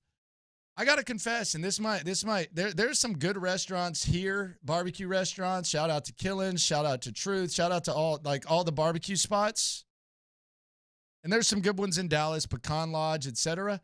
I don't really look at either of these cities as barbecue cities. I might have to duck. No. You just lost a listener. You're actually you're absolutely right. Lockhart, Austin, those are the barbecue cities. Like that's the region of Texas where if you want elite, that's where you go. Yes. Switching the music. The thing about barbecue in Houston and Dallas, and I will wear the Hardo music on this. Play all the Hardo. We know where this is going, Play Figgy. all the Hardo you want. We know where this is going. That's fine. I don't care. I'm a Hardo. I'm cocky. I'm conceited. Look at this Hardo. Yes, I am. The thing about Houston and Dallas, well, Houston barbecue I have a better grasp of. There are some really, really, really, really good places. You mentioned Killen's. You mentioned Truth. Did you mention Truth? That's a good one. Some of these other places. Pinkerton's is good. Just go ahead. You ready? Just get it over with. You ready? Go. If I want the better barbecue than that, I just make it. Okay. And a lot of guys at this Hardo. And a lot of guys. Okay, buddy. A lot of guys can relate to that. All right. If you commit to the process and you commit to being the best at what you can do, homemade barbecue is better. And it's just better, whether it's me or someone else. My barbecue's better than that.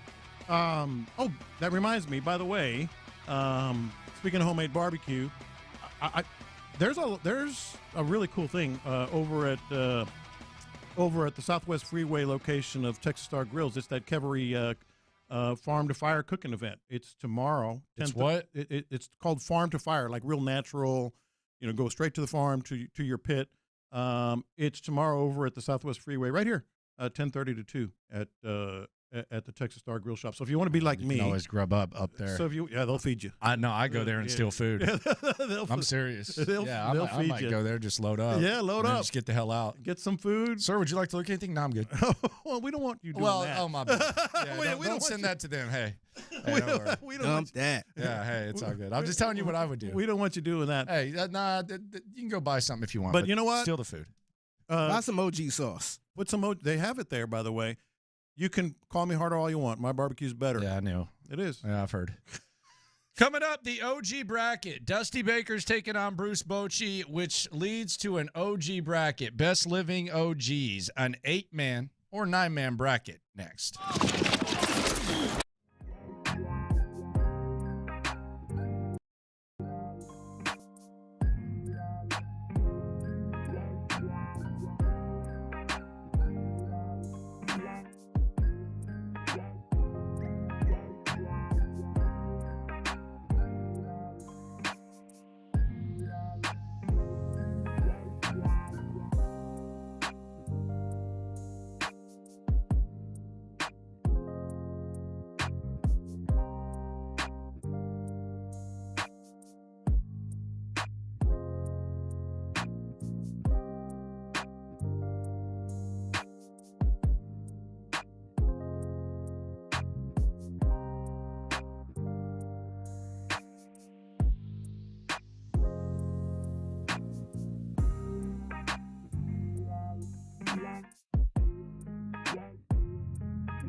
Sports Radio 610. All right, we're going to embrace debate here. Embrace debate. I think it's part of the gig. I know Seth doesn't like it, making like predictions and stuff, but we got to embrace debate here. We do. That's what we're here for. 9-man OG bracket, and this is in the spirit of two of baseball's all-time great OGs, Dusty Baker and Bruce Bochy, doing battle. This was Dusty. He was bringing this up unsolicited. This was after the Astros won. Bruce Bochy, formerly the manager of the Padres and Giants, 3-time World Series champ, 10th all-time in wins, Dusty 7th. Here was Dusty Baker bringing up his battle with fellow OG Bruce Bochy. And, hey, now me and Bruce Bochy need to battle. You will see the Texas Rangers, the Battle of Texas for the ALCS. What are your initial thoughts? Well, hey, man, they know us, and we know them. And I know Bruce, and he knows me. I love that. There you go. Shout out to him. I love both these guys. Yeah. They're very, very, no matter how frustrated you can get, you got to love both of these OGs. And everybody likes a good OG. So in the spirit of that, let's embrace debate. The Living OG Showdown, and it is a 9-man/woman bracket. 9? And here are the rules. How do you get 9? You'll see. Okay. It's not based. You will definitely see. 2 out of 3 wins. Opinions, too. Your feedback will be taken into account on the text line, YouTube, Twitch, 713-572-4610. They have to still be performing at a decent level when it comes to what they're doing. So you're not gonna like take someone who you never see. They have to be in the limelight, and you're judging them based on what they do right now and how much insight they provide. Okay, so that's I'm trying to make that very, very clear. Michael Jordan, you don't put him on here because you never see him. Yeah. So that's where we're going. Matchup number 1. This is the play-in game. Mm-hmm. John Lopez versus John McClain. Hey. John Lopez versus John I'm insulted. McClain. This is the play-in game. Tell me a story, OG. Now, Lopez, make your case against John McClain. This is an easy one. You said they have to still be performing at a high level. I just lost my voice from last night. Kind of puts a bow on that, doesn't it? You're getting over the line. Sorry, John. You said to state my case. I got to say, like, when I think OG, I think wisdom. Mm-hmm. John McClain provides a lot of knowledge. Yeah. But I don't think I get much wisdom from him. Mm-hmm. You know, I don't get like life advice and stuff like that. And he did retire, kinda. And then not retire. So I think you have a strong case. Yeah. I'll let Figgy vote. Are you going with Lopez or John McClain? I'm going with the OG. All right. John Lopez, because we said performance, right? And no, I'm not saying it like that. Oh, okay. I'm not saying it like that. But look, man, the OG got the sauce going. He got the podcast going. It's been five straight years of doing the podcast without missing the episode. So I don't care about all that. About the hey, man, I'm explaining why I'm picking 60 straight weeks, pal. I'm explaining why I'm picking John Lopez. There we go. Okay. It's my man right I'm there. going to pick Lopez, too. That's the good news. The good news is you advance. All right. The bad news is I'm an 8 seed. You're an 8 seed and you're facing off against this guy who still has jokes when it comes to sports, and former Texans quarterback Deshaun Watson. Cleveland Brown diehard fan, man. I've been dying with them boys forever. I'm a huge Deshaun Watson fan. I have no problem with Deshaun Watson. I do have one suggestion. My only suggestion is ain't no problem with getting massage. It's just you have got to stop turning over. Just stay face down, dog. Just stay face down. So matchup. All be good. Do not turn over. We're going to wrap on that one, ladies and gentlemen. John Lopez versus Steve Harvey. I'll vote for Steve Harvey. I'm voting for Steve Harvey. I'll vote Sorry, for Steve John. Harvey. Love you to death, man. Don't apologize to me. I'm sure you cook barbecue better than him. Yeah, I'm rolling with Steve. Steve Harvey, that's a tough. I mean, he's still on Family Feud. He's still doing his thing. He doesn't even wear the same suit in reruns. Yeah. He is a beast. Yeah. Steve Harvey advances. We can I voted for him. Gracefully bow out. Matchup number 2. A man who Bill O'Brien once said that he was a big fan of, perhaps the biggest lie that's been told in this city in a long time. All right, so were you telling the players about all the times you were listening to Snoop Dogg back in the day and really enjoyed his work in the early days? I actually, I listen to all kinds of music. You guys know that. I love Snoop Dogg. That was so cool. I didn't know he was coming in the locker room, though. I was like, break it down on Snoop. That was pretty cool, man. That was awesome. All right, whatever. That was awful. That was pathetic. All right, so Snoop Dogg, legend, still in the limelight. He endorses everything. You know you're a good endorser when you endorse 3 different liquors. And you openly say you don't drink any of them. Corona, his wine. Yeah, he endorses 3 liquors, and he has another one, and he says I don't even drink them. They're not paying me to drink them. They're paying me to push them. So Snoop Dogg versus Reba McEntire. Now Reba McEntire, she is iconic. Yeah, and I think she has one of the most underrated sitcoms in Reba. I thought it was a really good show. I watch it all the time. She's one of the faces of country music. Yeah. Isn't she on The Voice now or whatever? She's a judge now. I think she is, yeah. She replaced Blake Shelton, I think. Yeah. So she's still in the limelight. Snoop Dogg's still doing his thing. By the way, he's only in his 50s. I'm going to vote for Reba, and I mean no disrespect. She's just an iconic figure, as is Snoop Dogg, but I'm going to vote for Reba. I love Reba. I really, really love Reba. Kind of hard, though. Okay, so you're going Snoop. I'm going to go Snoop. Okay, Figgy? Yeah, I was about to say, what is Reba doing now? But I know she was on that show or whatever. But she kind of been in the background a little bit as of late, though. Okay. So this one, a tough one. I got to go with Snoop, though, man. Okay, Steve Harvey versus Snoop. I just kind of feel like y'all disrespect. No Reba, disrespect. It is what it is. Next one. You want to talk about someone who doesn't look old? He might have saved the movies. Figgy, hit the music. He did. Tom Cruise. Man. He's made multiple box office hits. Some would say that Top Gun brought the movies back. He's loony, he's crazy, but he's still doing his thing, and he still does his own stunts. This is going to be a hard one to beat. This is a tough one. Tom Cruise, because he doesn't even look old. He looks better than he ever has. Mm-hmm. Yeah, I felt like it was kind of weird calling him an OG, but I guess he is an OG. I think he's my age. Yeah, man. He is. Yeah. So Tom Cruise versus one of the geniuses behind Seinfeld. Won't hold that against him. But he's also the face of Curb Your Enthusiasm. Tom Cruise versus Larry David. Man. By the way, Tom Cruise is exactly my age. That's wild. Might need to start moisturizing. Let me have the last vote on this. I can't. I love these guys so much. I love Tom Cruise. I'll go Tom Cruise because I love the movies and he saved the movies, even though he's a crazy Tom Cruise. Man, this one tough, man, because these are 2 different worlds, too. Legend. Because Tom Cruise is in the movie world, but Larry David, man, he brought a whole different comedy. Yeah, and he doesn't get as much credit. He don't, man. That dry humor comedy that's really popping right now. Yeah. Oh, man, I feel like I'm man. This is Sophie's choice here. Go ahead, Figgy. Man. I'm going to go with Larry David, man. Okay. All right. There you go. You got the deciding vote there, buddy. I love both these guys so much. I'm going to go Larry David. Man. I'm going to go Larry David. Y'all are crazy. I know. No, this was hard, is man. This could have been this could have been a toss-up.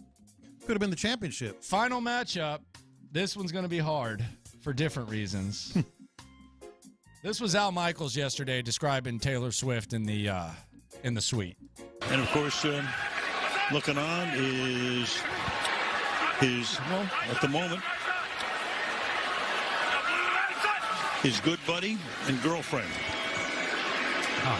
Taylor Swift, who makes the catch here. It's a game of 3. So Al Michaels versus Houston icon and the man who once pissed off Ron the Show Hughley, Jim Nantz. You cover everything from baseball, from basketball to the NFL to golf.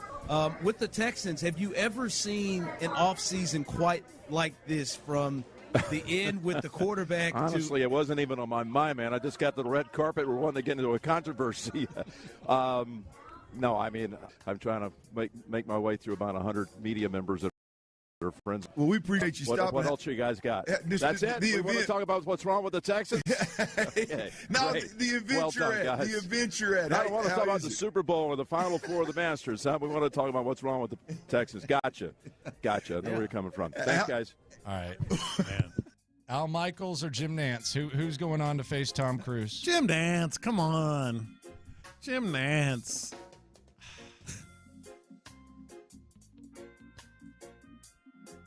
All right, Figgy, I'll let you vote.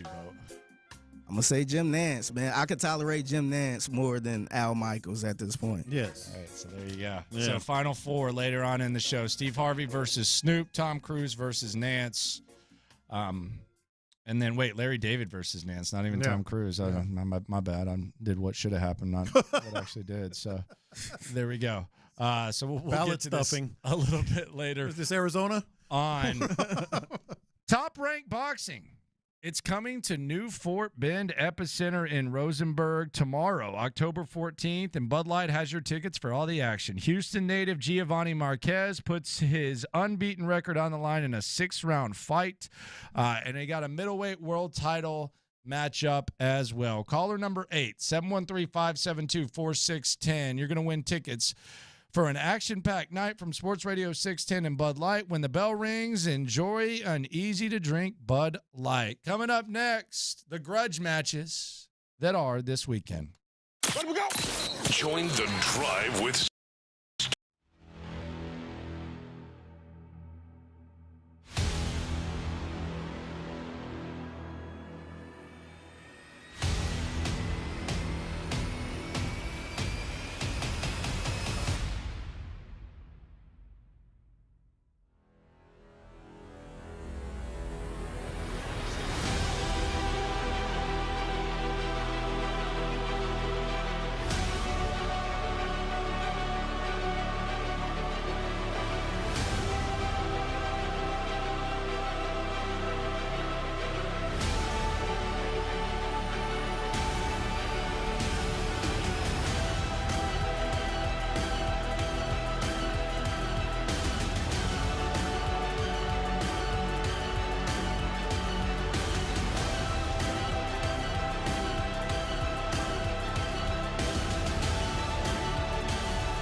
Odyssey app. It's a Tachus Fiber Internet Football Friday on Sports Radio 610. Here's In the Loop with John Lopez and Landry Locker. I'm hyped, dude. I'm hyped. So the battle in Texas speaks for itself. For most relevant matchup between Houston and Texas sports ever. Yes, There's been 3 early series between the Rockets and Mavs. Oilers and Cowboys have never really played with much on the line. There's been some cool matchups, but never played with anything on the line. Texans, Cowboys, same story. And the Astros and Rangers, like at their peaks, one was in the American League, one was in the National League, one sucked, the other didn't, and vice versa. Exciting matchup, and it just kind of speaks for itself. You're already getting like the manufactured drama, all that type of stuff.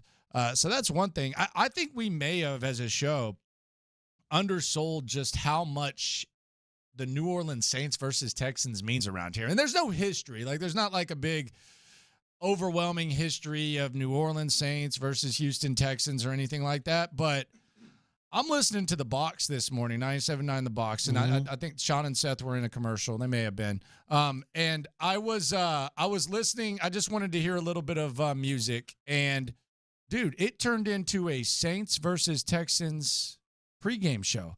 That they were calling in. People from New Orleans were talking crap about Houston. People from Houston were talking crap about New Orleans. They were doing like a mix between Houston and all that. And I got to tell you, man. Yeah. And tell me if I missed something. 713-572-4610 might be a race card thing, Figgy. Honestly, it might be a race card thing. I don't know. How's that? I don't know. Maybe my white ass doesn't understand it. I don't know, but. I did not know that there were that many people. I know there's people that are Saints fans. I know there's people that are Texans fans. I did not know that there was that many people, because it was probably like 13 calls like in between him. Yeah, there are tons. A lot moved here from the hurricane. This was Super Bowl. A lot of people hype. There is a lot of New Orleans versus Saints versus Houston Texans hype to where people are stoked. Well, I can tell you this, obviously lived here so long. The oil boom was a big factor because there's so much back and forth between Louisiana and Texas in the oil boom. So there are a lot of Louisianans. LSU fans are enormous here in Houston. Well, what about having to adopt? What if you're like? I also think there was a factor because I've talked to some loopholes. Shout out to the loopholes if you listen, you are one. When the Oilers left, it was like I almost said the F word. F the Cowboys. That was my second point. And you just take the Saints. That was my second point. There was a 2.5-year stretch of no or more, when they actually play football, of no football in this city. No one or very few people wanted to stay with the Tennessee Oilers, then the Titans. And so it became like almost in family. My oldest son, you know this. I mean, he had his bachelor party at a Saints game and in New Orleans. He is a huge, huge Saints fan. So the Saints fans are all up among us. And then there was Katrina. As Figgy pointed out, those 3 things: the oil boom, the Oilers leaving, and then Katrina, with like tens, if not hundreds of thousands of Louisianans moved to the Houston area. No, it is very it's like much, a cousin. Very much. It's just like a cousin. Yeah, and they're talking some trash, man. And it's fun. As they always do. It's fun. And just like Dallas, I don't have anything bad to say about New Orleans. Come on. I mean, and they are close. That's like a friendly competition with New Orleans. Yeah, exactly. No, it's big. It's very big. But like when I first got here, like late 89, 1990, that's when the oil business was, because they had crashed, is starting to really take off.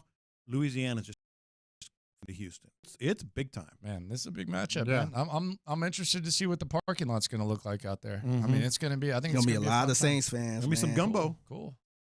There's going to be some gumbo. They just carry gumbo with them, John? Yes, they what make do you it. mean? They make it. Yeah, they're just going to be, hey, do you carry gumbo? a brisket what is with that? you? I mean, what are you saying? I mean, what are you saying? You carry around a brisket all the time? And then all of a sudden show it at the tailgate? Gumbo out there. What the hell? They make it. I hope it is. There will be. I hope so, too. There will be. Damn. I went to an LSU. Well, I've been to some several. cheese out there. Packers coming to town. There's no smell. Didn't say that. I didn't hear him say that. When the Packers came, there'll be some cheese out there. Well, I would. I would. It's called tailgating. You should try it sometime. But I remember I've been to several of these LSU A&M games. There is no smell like the parking lot smell of Louisiana and Texas going at it, man. You mix in the Ooh, baby. You mix in the fajita smell with the gumbo smell. Yep. But I feel like people make gumbo anyways. What lot we in? Maroon lot. Okay. All right, gig 'em. Why'd you say it like that? Is that good? Or? Yeah, that's a good lot. You know what's the best part about the maroon lot? That's real folk. Like that, a lot of people that buy. You're just canceling out. No, everybody. I'm not. Lord, well, it's the people who don't just go. lost a listener. It's the non-season ticket holders, is what I'm saying. The maroon lot are the parking lot spots that you Grilling Me Tailgate is in the maroon lot. So they're going to do it. God. They're going to do it big time because this is going to be like maybe once or two games a year. I might. You see how they threw down at the tailgate there of the year? Hey, in all honesty, that's right. That was straight up. That was straight up New Orleans. Hey, in all honesty, the cart and just take it with the grill and meat tailgaters. Yeah, I'm serious. Hey, the maroon lot is low key. I think I'm using that on the the right way. Look at this guy. The best tailgating for food because they only have like one or two shots. They're not season ticket holders. Okay, it's really good. You're gonna love it. You're gonna love it. Oh, I'm down with it. Yeah, I'm down with it for sure. And I was driving in and I was like, damn, man, I was excited for this game to begin with, and now, my goodness, goodness gracious, this is gonna be. I'm happy for you. I'm happy for you. It's going to be a lot of fun. Yeah. A heck of a lot of fun. By the way, congratulations, John. What did I do? You are not in the slime off this week at 11:20. I am. Twice, right? No, one. Come on, bro. Not this week. I am once. Sean is. Okay. Sean Pendergast. Okay. There's going to be a strong contestant in the next segment. I think this dude might be the biggest scumbag idiot ever. What? Yeah, I say that every week, though. But this guy, like this broadcast, these are some sore losers, and they took it way too far. Okay. So the internet's going to go nuts at 11:20. Scumbag loser might have been harsh.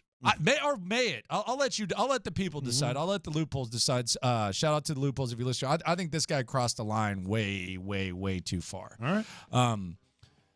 So we'll get into that. We also have other contestants. Mm-hmm.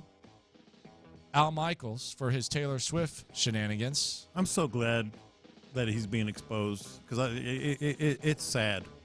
He's mailing it in, man. So we have Al Michaels and might we have another one? Someone say it again. Death won it last week for crapping all over Sean's Friday excitement. Mm-hmm. Remember that when Sean played the music? He came out of nowhere and won that one too. Yeah, he came out of nowhere. Yeah, me and Lopez. He was nominated there Friday. You and Brandon Scott voted for him. Yeah. It wasn't even me and you. That was a comeback victory. Yeah, and that was because Seth kind of laid out on Sean. Yeah, hey man, let's go. There's a couple of people who say that maybe he should be nominated again for kind of the same thing. This morning? Yeah, here was Sean just trying to, make a prediction about a series. You're picking the Astros in the series in how many games? Oh, I don't know. 5. Okay. There you go. Gotcha. All right. Well, Lopez picked a sweep yesterday. That's why I'm So, asking. that's a bogus. All right. I hadn't, honestly, I hadn't thought about it at all. So disregard what I just said. Okay. I'll tweet it out later. Okay. Gotcha. Get your thoughts together. I didn't think it was an unfair question. But you picked a sweep yesterday. It wasn't unfair. I've just never been asked it right at the end there. And I okay, yeah, 5. 5. It's gotcha. 5. It's yeah. 5. I'm doing it in 6. I spent 15 seconds thinking about mine. It's cool. That's got to be slime. It's got to be slime. It's got to be slime. Oh, no. This sounds like a slime ball nomination. Slime me. So you're going to be at a Slime ball nomination. So you're going to be at a barbecue event tomorrow? Actually, I cannot go, and I have a very good reason. This is why I'm not going to be able to get to the tailgate because I'm not getting to the game till about 11:30. Well, I didn't watch your itinerary. I was just asking. No. I think this is interesting, and I think a lot of people are going to want to do this. There's a total eclipse tomorrow, 11 a.m. What does that mean? A solar eclipse. It's the Ring of Fire. It's the Johnny Cash Ring of Fire. I'll Google it. Dude, it happens. I'll watch it on YouTube. It happens like once every 25 years. Who cares? I'll watch it on YouTube. I can watch it right now. Say it. Say it right now. Let's hear it. What's it called? Total solar eclipse. Okay. Yeah. Oh, dang. But million videos. I got all kinds of options. But are you going to watch it like this? Because we got a whole. I'm going to watch football at 11 a.m. No, you got a telescope? Are you a fan? I've got devices. You got a telescope? I watch games on my boat. No, here's the thing. Here's the thing. Total solar eclipse comes maybe once every 25 years. And I remember the last one. I was just young, obviously. But here's the thing. I'm gonna. Don't remember that. I do. I'm going to get my family. We're going to get on my boat in Aransas Pass, and we're going to go to an island in the middle of the bay. Sounds like a bad Chevy Chase movie. And we're going to have a picnic, and I have got a solar eclipse playlist ready to go. Someone says it's happening again next year, but not here. It's not. The thing is, the best place to watch a total solar eclipse is from South Texas up through New Mexico. So we're going to be on an island watching the solar eclipse, watching football, and listening to the total solar eclipse playlist. And that sounds awful. It's going to be a blast. That sounds awful. It's going to be an absolute blast. Oh my God. And so, wow. yeah. So I'm going to do that and then get up early and go to the game. Wow. Yeah. It's awesome. Well, so it's 11 o'clock at night. 11 a.m. Yeah. It's going to get dark. You're going to see a ring of fire like Johnny Cash. That's one of the songs on my playlist, by the way. Okay. So no New Orleans bounce music or nothing like that? No Cash Money? No. You ready for the game? I got my playlist right here. Lucy in the Sky with Diamonds, Ring of Fire, Bad Moon Rising. Yeah, okay. Yeah, see? So y'all going to play a playlist while y'all watch this? Yeah. It's badass. This is one of the corniest things that you've ever done. Badass. And y'all have, y'all do some cool themes like the Christmas, meal. This is whack. No, this is awesome. It's historical. Whack. It's historical. Why don't y'all, next time it rains, why don't y'all just play Garth Brooks' Thunder Rolls and have like a Kumbaya fest and hold hands? No, because it rains all the time. Oh, Lord. It rains all the time. This is awful. I think this is going to be a blast. Got a playlist And by the for way, it? Maybe a little fishing before or after. Oh, my gosh. So, yeah. We're watching the Aggies in there somewhere. That's gracious. Dude, this is like something you want to show your kids and you want to be around. And it's historic. Nah. Yeah. Nah. Anyway, the only reason I asked you if you were barbecuing this weekend or going to the Barbecue Galore event, which is at 2, right? Yeah. I'm going to go out there 11, and get food. 11:30 I'm not to 2 buying p.m. anything. I'm just going to get food. That's fine. I'll let them know. But y'all can buy stuff if you farmed, want. I'm just going to go get food. Yeah. It's at Texas Star Grill Shop. I'm just going to go take the grub. Go ahead. They don't care. They're there to feed you, man. But Get you a grill, man. No, I'm going to. I'm actually going to be in the market for a grill very soon. Yeah, no, I'll serious. hook up. Yeah, I need to. Mm-hmm. Traeger, right? I go with the Traeger or no. I want to do as little as possible. Traeger. I'm not. Yeah. I'm not trying to. Traeger. If you I'm want not trying to sit there and fire or anything. No. I want it to basically do itself. Yeah. Yeah. No. No. Give me the charcoal. Don't give me any charcoal. Give me some of that wood. I don't want any charcoal or nothing. I no. That's fine, and that's why the Traeger's good. That's That's why the Traeger's good. You're a stronger man than I. Yeah.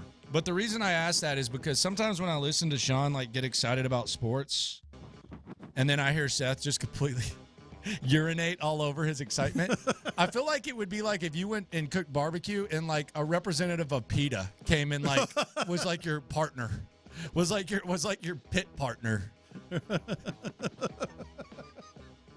Oh my What's God! This made up? That thing had a mom. What's this made up? That thing had a mom. This is barbaric. Yes. Yeah, but it's delicious. God gave us incisors for a reason. Someone asks if Total Eclipse of the Heart is on your... Yes. And You're So Vain. Yeah, good for you. There you go. Went to Nova Scotia to see a total eclipse of the sun. Coming up, the internet's going nuts. A New York radio host says something about the Astros that Astros fans are going to love. Plus, a viral moment that has me out, and I mean out, on a potential Houston Texan, and perhaps one of the slimiest displays of 2023 next. After a last...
I got the internet going nuts.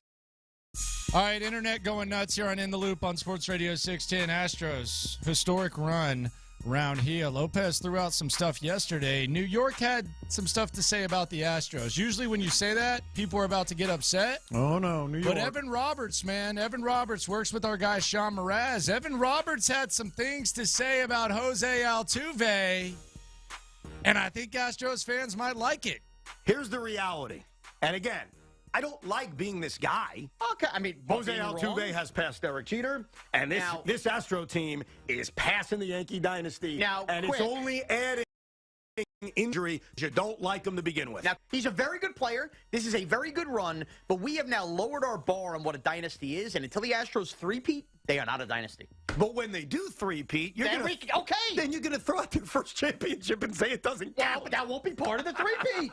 That won't be part of the three-peat. And you know what else they've done that was better than the late 90s Yankees? Win 100 games.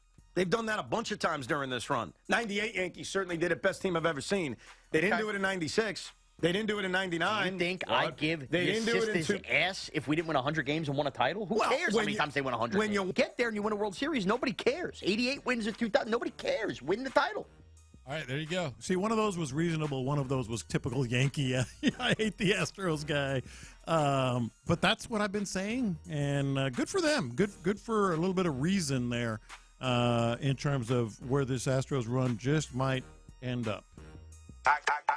I got the internet going nuts. People say LOL all the time. I legit laughed out loud on Garrett Stubbs in the clubhouse with a remix. I think it was an Alabama song. I'm not a big country guy, but I think this is an Alabama song. Against the wall all night. The Bryos and whoever the fuck there, and always the best.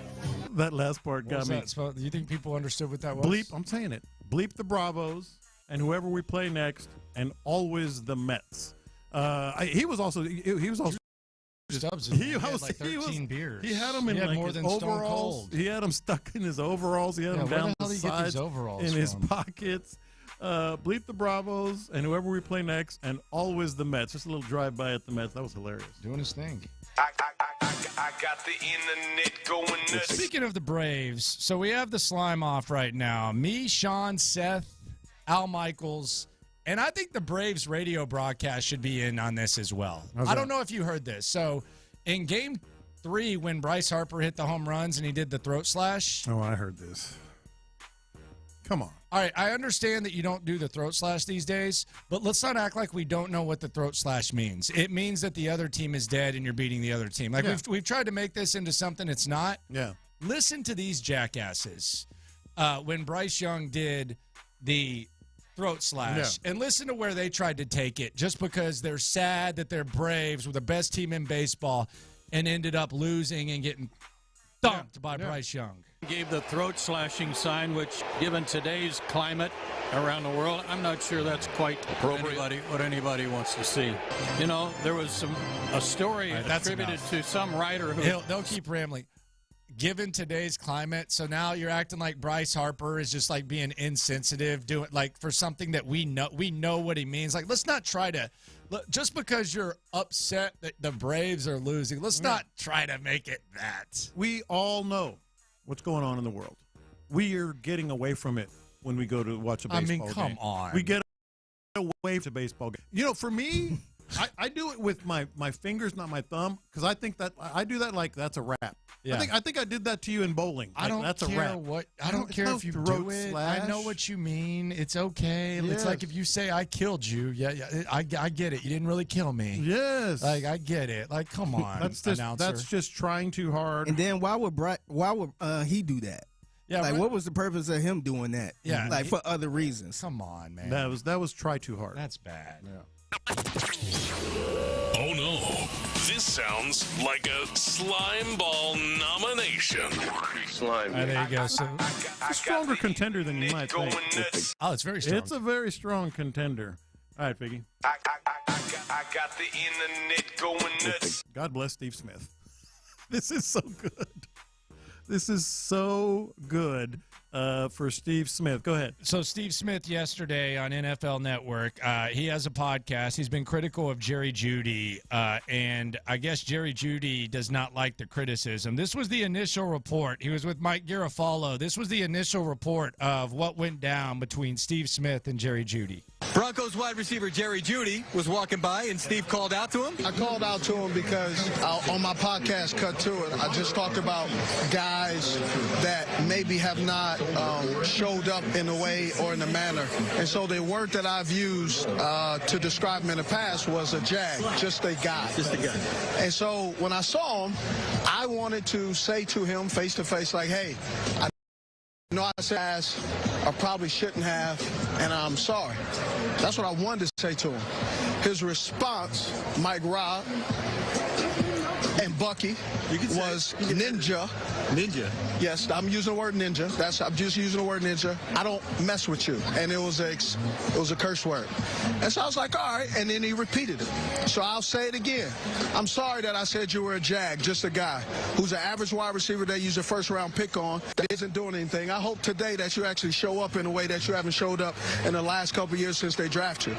I'm sorry for saying that you're an average wide receiver that they eventually will move on, and when teams call me and asking, should they trade for you, I will say no, don't trade for Jerry Judy, because he's mentally unable to handle constructive criticism from people who watch specifically, can he be a wide receiver? He could be a wide receiver. He's a tier 3. Go back into the studio. I'm done now. Thank you. So then after this, and by the way, I want no part of Jerry Judy with the Texans. This guy's a clown. I want no part of Steve Smith. Yeah, nobody ever has. Ask his own teammate. Yeah. But this was Steve Smith's reaction. So after this, Jerry Judy went behind Steve Smith. He was kind of clapping and screaming and yelling like while they were on TV. This was Steve Smith's reaction to that. Did you see him? Listen, this is a time for me where when I used to play, I would engage and I love that. But right now, I'm 44 years old. I don't need to have this drama, and I also don't need to have any problems on the sideline for me doing something will jeopardize not just me, but him. He didn't like what I said, that's fine. I wanted to talk to him. He didn't like it, so we move on. I'm not going to lose my job. And 2, I'm not going to disrespect my family by showing that I have not matured and handle my business the way I should handle my business. We got a flight to catch to London. We got things to do. We ain't got time to be watching a dude do nothing. Back to you guys. Well, he did have 3 catches for 14 yards, so Steve Smith might have been right there. Yeah. After the game, here's Jerry Judy's reaction, by the way. A little bit of drama before the game with Steve Smith Sr. I'm wondering what your thoughts are on that right now. Man, that was a tough loss, man. I feel like at the end of the game, I feel like we could have got there, but, you know, they had a good drive at the end. Jerry, Steve Smith said he had some kind of conversation with you before the game. Did that not go well, or based on what he said on air on NFL Network? I don't remember that. Like I said, it was a close game. You just got to finish at the end of the game. Weak.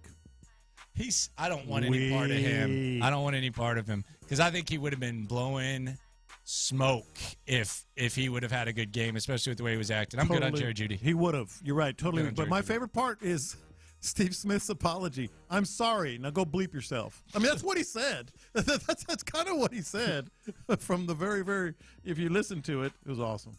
I always think it's funny, the gatekeepers online that are like, why are they talking about an athlete like that? It's a broadcaster. Let's make it. This is not right. You shouldn't be talking. You should be uplifting. Give me a break. It's not that serious. This goes back to that corny Braves announcer. Yeah, absolutely. You got your letter jack more year, so you act like you're Steve Smith. Back when I played. Yeah, in Refurio. I got the internet going nuts. Philadelphia Phillies have struck fear into the heart of John Lopez. John Lopez apparently wants no part of the Philadelphia Phillies. I don't. Are you with me now? No. I think they have. Bring it out. Several texts with my buddies. Look at you. Watching this game. I got huge buddies that are huge Astros fans in baseball. They'll watch every inning of every postseason game. It's awesome to get into those discussions. But I got asked that on one of the threads, like, why do the Phillies scare you? I said, watch. I mean, they've got obviously a killer They got power. a really big chip on their shoulder too. They're kind of pissed about last year. I'm getting to that. Killer power. They're in an unbelievable groove, and they have a very real, not contrived, not made up. We're trying to prove people wrong. No, they have a very real revenge/redemption factor working for them. We'll hear the star of the show coming up in the hits. That's the internet going nuts here on In the Loop. Coming up, the one thing C.J. Stroud definitely won't have, and the one thing that he absolutely needs. Hits are lit next.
Tachus Fiber Internet Football Friday on Sports Radio 610. Live from the Twin Peaks studios, here's In the Loop with John Lopez and Landry Locker.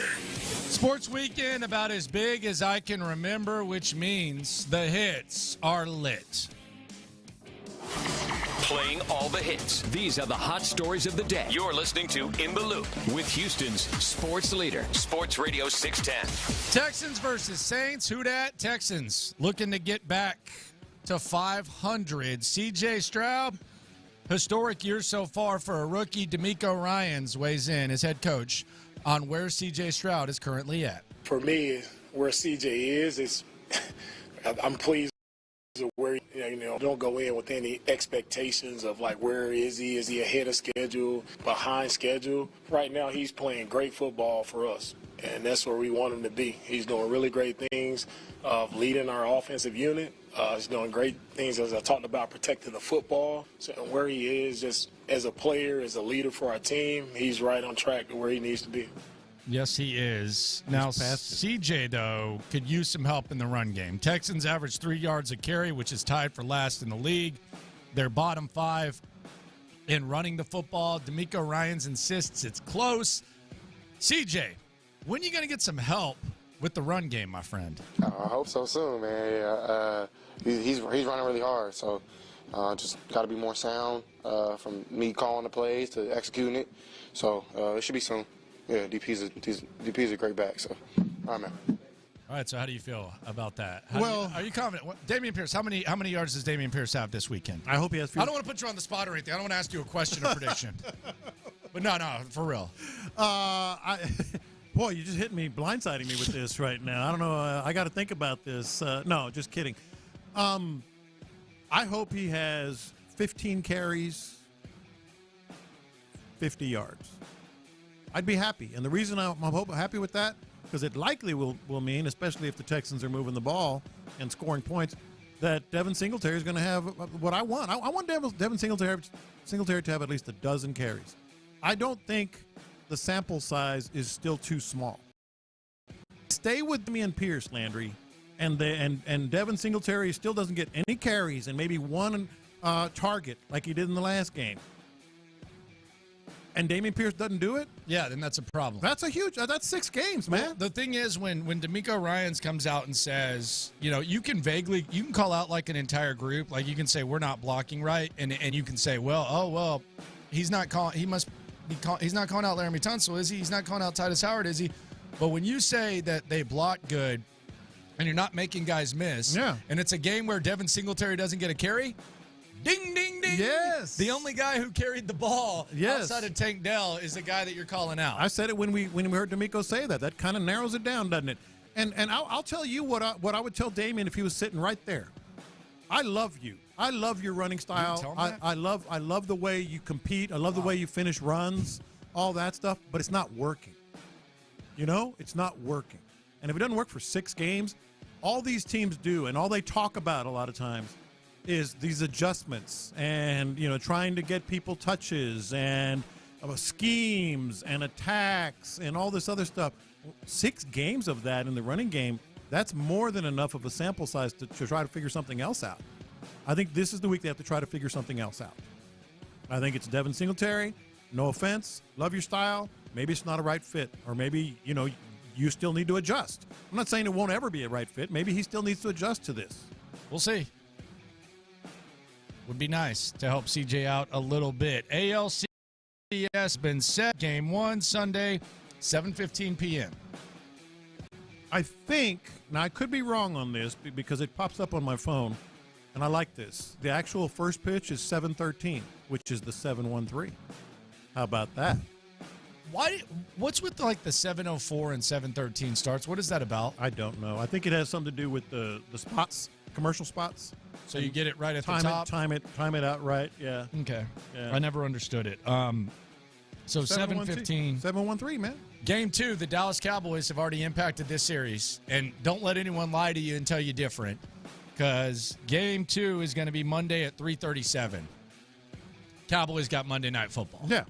Oh, yeah. Yeah, so you don't want to, like, the MLB doesn't want to compete with Dallas Cowboys Monday Night Football. As they should. Yeah, and I'm sure the Rangers don't want to compete with that either. Yeah. So there's going to be a lot of people getting off early, up 45. Then we got 7:03 starts on Wednesday and Thursday. Game 5, if necessary, will be 4:07, and then we got the prime time for the final 2. Dusty Baker, 7th all-time in wins, 2,183 total dubs, 1 World Series. Bruce Bochy, manager of the Rangers, 2,093 career wins, 3 World Series, 2 OGs, and Dusty wants all the smoke. And, hey, now me and Bruce Bochy need to battle. You will see the Texas Rangers, the Battle of Texas for the ALCS. What are your initial thoughts? Well, hey, man, they know us, and we know them. And I know Bruce, and he knows me. All right, there you go. It's going to be fun. I look forward to this. Bruce Bochy is really fun to watch manage. This is going to be a fun series. Cannot wait. Chiefs-Broncos last night, 19-8 was the final. 2 wild things from last night. I'm not really going to get too in-depth in the game because a lot of people couldn't stay awake and watch it. It was kind of bad. Not because it was late, just because it was bad. Yeah. Number 1, Steve Smith acting like teams call him to ask if they should trade for wide receivers. I thought that was pretty funny. And when teams call me and asking, should they trade for you, I will say no. Don't trade for Jerry Judy. I thought that was underrated funny. I raised an eyebrow, but I'm not so sure they don't. I don't know. I don't know. You tell me Nick Caserio's thinking about trading for Jerry Judy? Man, let me call Steve Smith. I'm not saying Caserio, per se. Let me call Steve Smith and ask him what he thinks. But come on, Steve. They might. I don't know. Yeah, I don't know. Because he be breaking down the receivers. Remember he broke down Tank Dell and all this other stuff? Down whatever he wants to so break he down. might be like, hey, how you feel about Jerry Judy? I agree. I don't know. Maybe not. I'm thinking about making a trade. Let me call Steve Smith. You do your own scouting. Wouldn't you? Well, yes, but they do all kinds. They get all kinds of information. Number 2, Al Michaels. He does not care about Thursday Night Football. He's shown that he doesn't care about Thursday Night Football. He borderline falls asleep. He thinks he's above it, and I understand. You've been the biggest voice on the biggest game for a long time. Then when Taylor Swift all of a sudden is in the stands, he says he doesn't want to mention her because he doesn't want the sideshow to be the main show. Don't act like your journalistic integrity and feel for making things big is there anymore, Al, just when it's convenient for you. This is how he mentioned Taylor Swift the first time. And, of course, looking on is at the moment, his good buddy and girlfriend. Good buddy. Taylor Swift, who makes the catch here. It's a gain of 3. Come on, Al. It's. Oh my gosh. The game is speaking to you. I mean, goodness. He's just bored, and he's just deciding to all of a sudden really care. Yeah. By the way, Deshaun Watson, he is not playing on Sunday. How about that? Houston Roughneck P.J. Walker gets a start for the Browns. Yeah. Also just got a couple texts from people in Cleveland. There's some rumors going around about Deshaun. Like what? Irresponsible rumors. And I don't know if they're irresponsible or not. Yeah. Like what? And this is not like some idiot who's like, these are people around the team. Yeah. Close enough. Yeah. There's rumor that he broke team rules. This is irresponsible, again, I admit. Mm-hmm. And there's funny. a rumor, and there's a rumor he got dumped. Oh wow! Yeah, I ain't heard that second part, but the first part, it came across my mind. I heard that he broke team rules, and I heard that he got dumped. And this is not, and I wouldn't just like, hey. I don't know about getting dumped part, how it would affect him, or if it's true, but the first part is very believable. He's broken team rules before. He has a track record. Oh, my God. He does. Those types. He has a track record. I'm not saying Plus, that's what the it other was. thing is this. The other thing is this. And look, this is just business. If I'm Andy Reid and Patrick Mahomes breaks a team rule, I'm going to look past it because he's Patrick Mahomes. Yeah. Cleveland Browns, Deshaun Watson, with how he's played and how you've given him $230 million guaranteed, I'm going to try to get every single rule broken I can so that I can try to, maybe plant some sort of seed. Yeah. I'm not saying that means he did or didn't do it. A lot of times, and it's understandable but kind of weird, when a player leaves, you hear people that are in his former organization saying, man, he did so many things behind the scenes that we're so glad he's gone, et cetera, et cetera. I don't know if that's true, but I've had multiple people in that building say, we're glad he's gone. Think about that. Starving for a franchise quarterback all these years, and as soon as he got that bread, he changed. And setting the other stuff aside, setting all the massage Some stuff saw aside. that before. Yeah. One. Like people in that building, like, whew, glad he's out of here. He's changed. Yeah, he changed as soon as he signed the contract here. I was on that island. It's crowded. Lord, thousands of you now. Goodness gracious, you're jumping on me like a trampoline. You were trying to just scrounge up some some seaweed. Good judge of character, man. Good judge of character. I can see things. West Virginia versus Houston. Keep in mind, West Virginia was a 3-point favorite in this game. This was with 12 seconds left. This was on Fox Sports 1. West Virginia, 4th and 10 from midfield. Touchdown. 4th and 10, ball game on the line. Green's pass, caught! Wow. And look out! It's Clement! He might score! He might score! He said he might score. West Virginia. He was in the end zone, Miranda. Okay, that's details. He was there. So West Virginia takes a 4-point lead. Those people in West Virginia, your boy, feeling pretty good. I was almost with you. Feeling pretty good. I wasn't, but I was almost with you. But I live bet him, so I just had the money line. quarterback was waving at the crowd goodbye. Yeah. Well, you know what the quarterback also did? He got a 15-yard penalty, which meant on the kickoff, they had to kick off 15 yards deeper, which meant that the Hail Mary attempt was more possible because they had to kick off 15 yards deeper, which led to this. This will be his last, and it's for the football game. If he can get it off to the end zone. Tipped, and he caught it. Touchdown. Holy Toledo. Vegas went nuts, I'm sure. Yeah, and I mean the line was 3. West Virginia was up 4. U of H wins. Cougs win, and I got a confession about this at 12:20. Okay, I don't want to rain on any parade, but I got a confession about it. We'll get to that. By the way, Tank Dell in the middle of that pile. Somebody texted. I thought he was in concussion protocol. What's he doing celebrating? What's he supposed to do? Is he supposed to be in the hospital? He's got What a is he life. supposed to do? The Mike Leach, Craig James, go sit in the damn shed? He's He need a neck brace on, I guess. Oh my God! Put a helmet on? Should he have taken his Texans He helmet? need one of them soft helmets. to watch the game? You better go to I Just Got Hit. Girl, you better go to IJustGotHit.com. Okay. Nick Castellanos for the Close enough. Say it again. Castellanos. Nick C. for the Philadelphia Phillies. Man, he was a star yesterday. Woo. So he hit a couple second straight game. This was the on-field interview.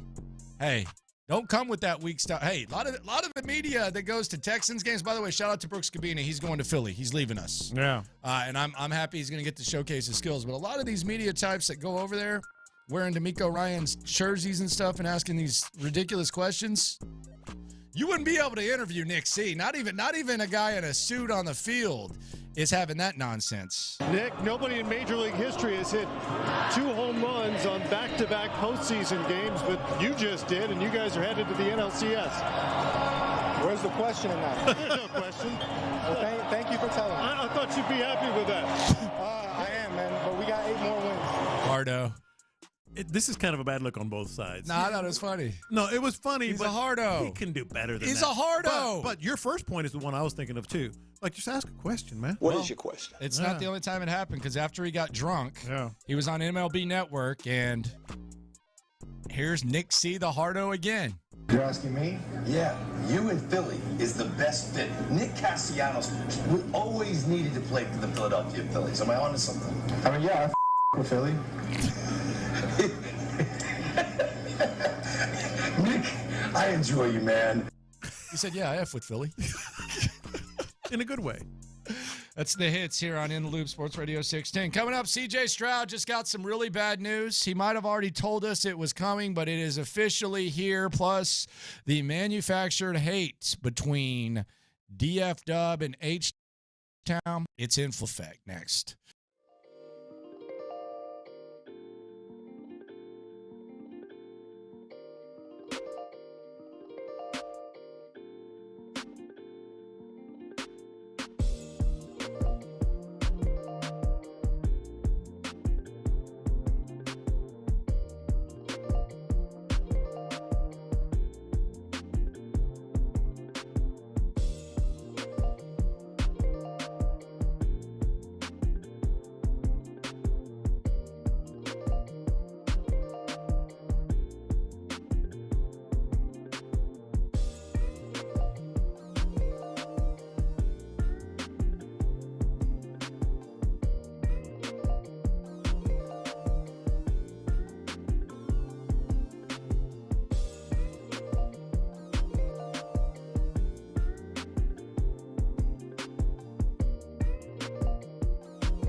It's a Tachus Fiber Internet Football Friday on Sports Radio 610. Here's In the Loop with John Lopez and Landry Locker. C.J. Stroud kind of told us that Tank Dell wasn't playing earlier in the week.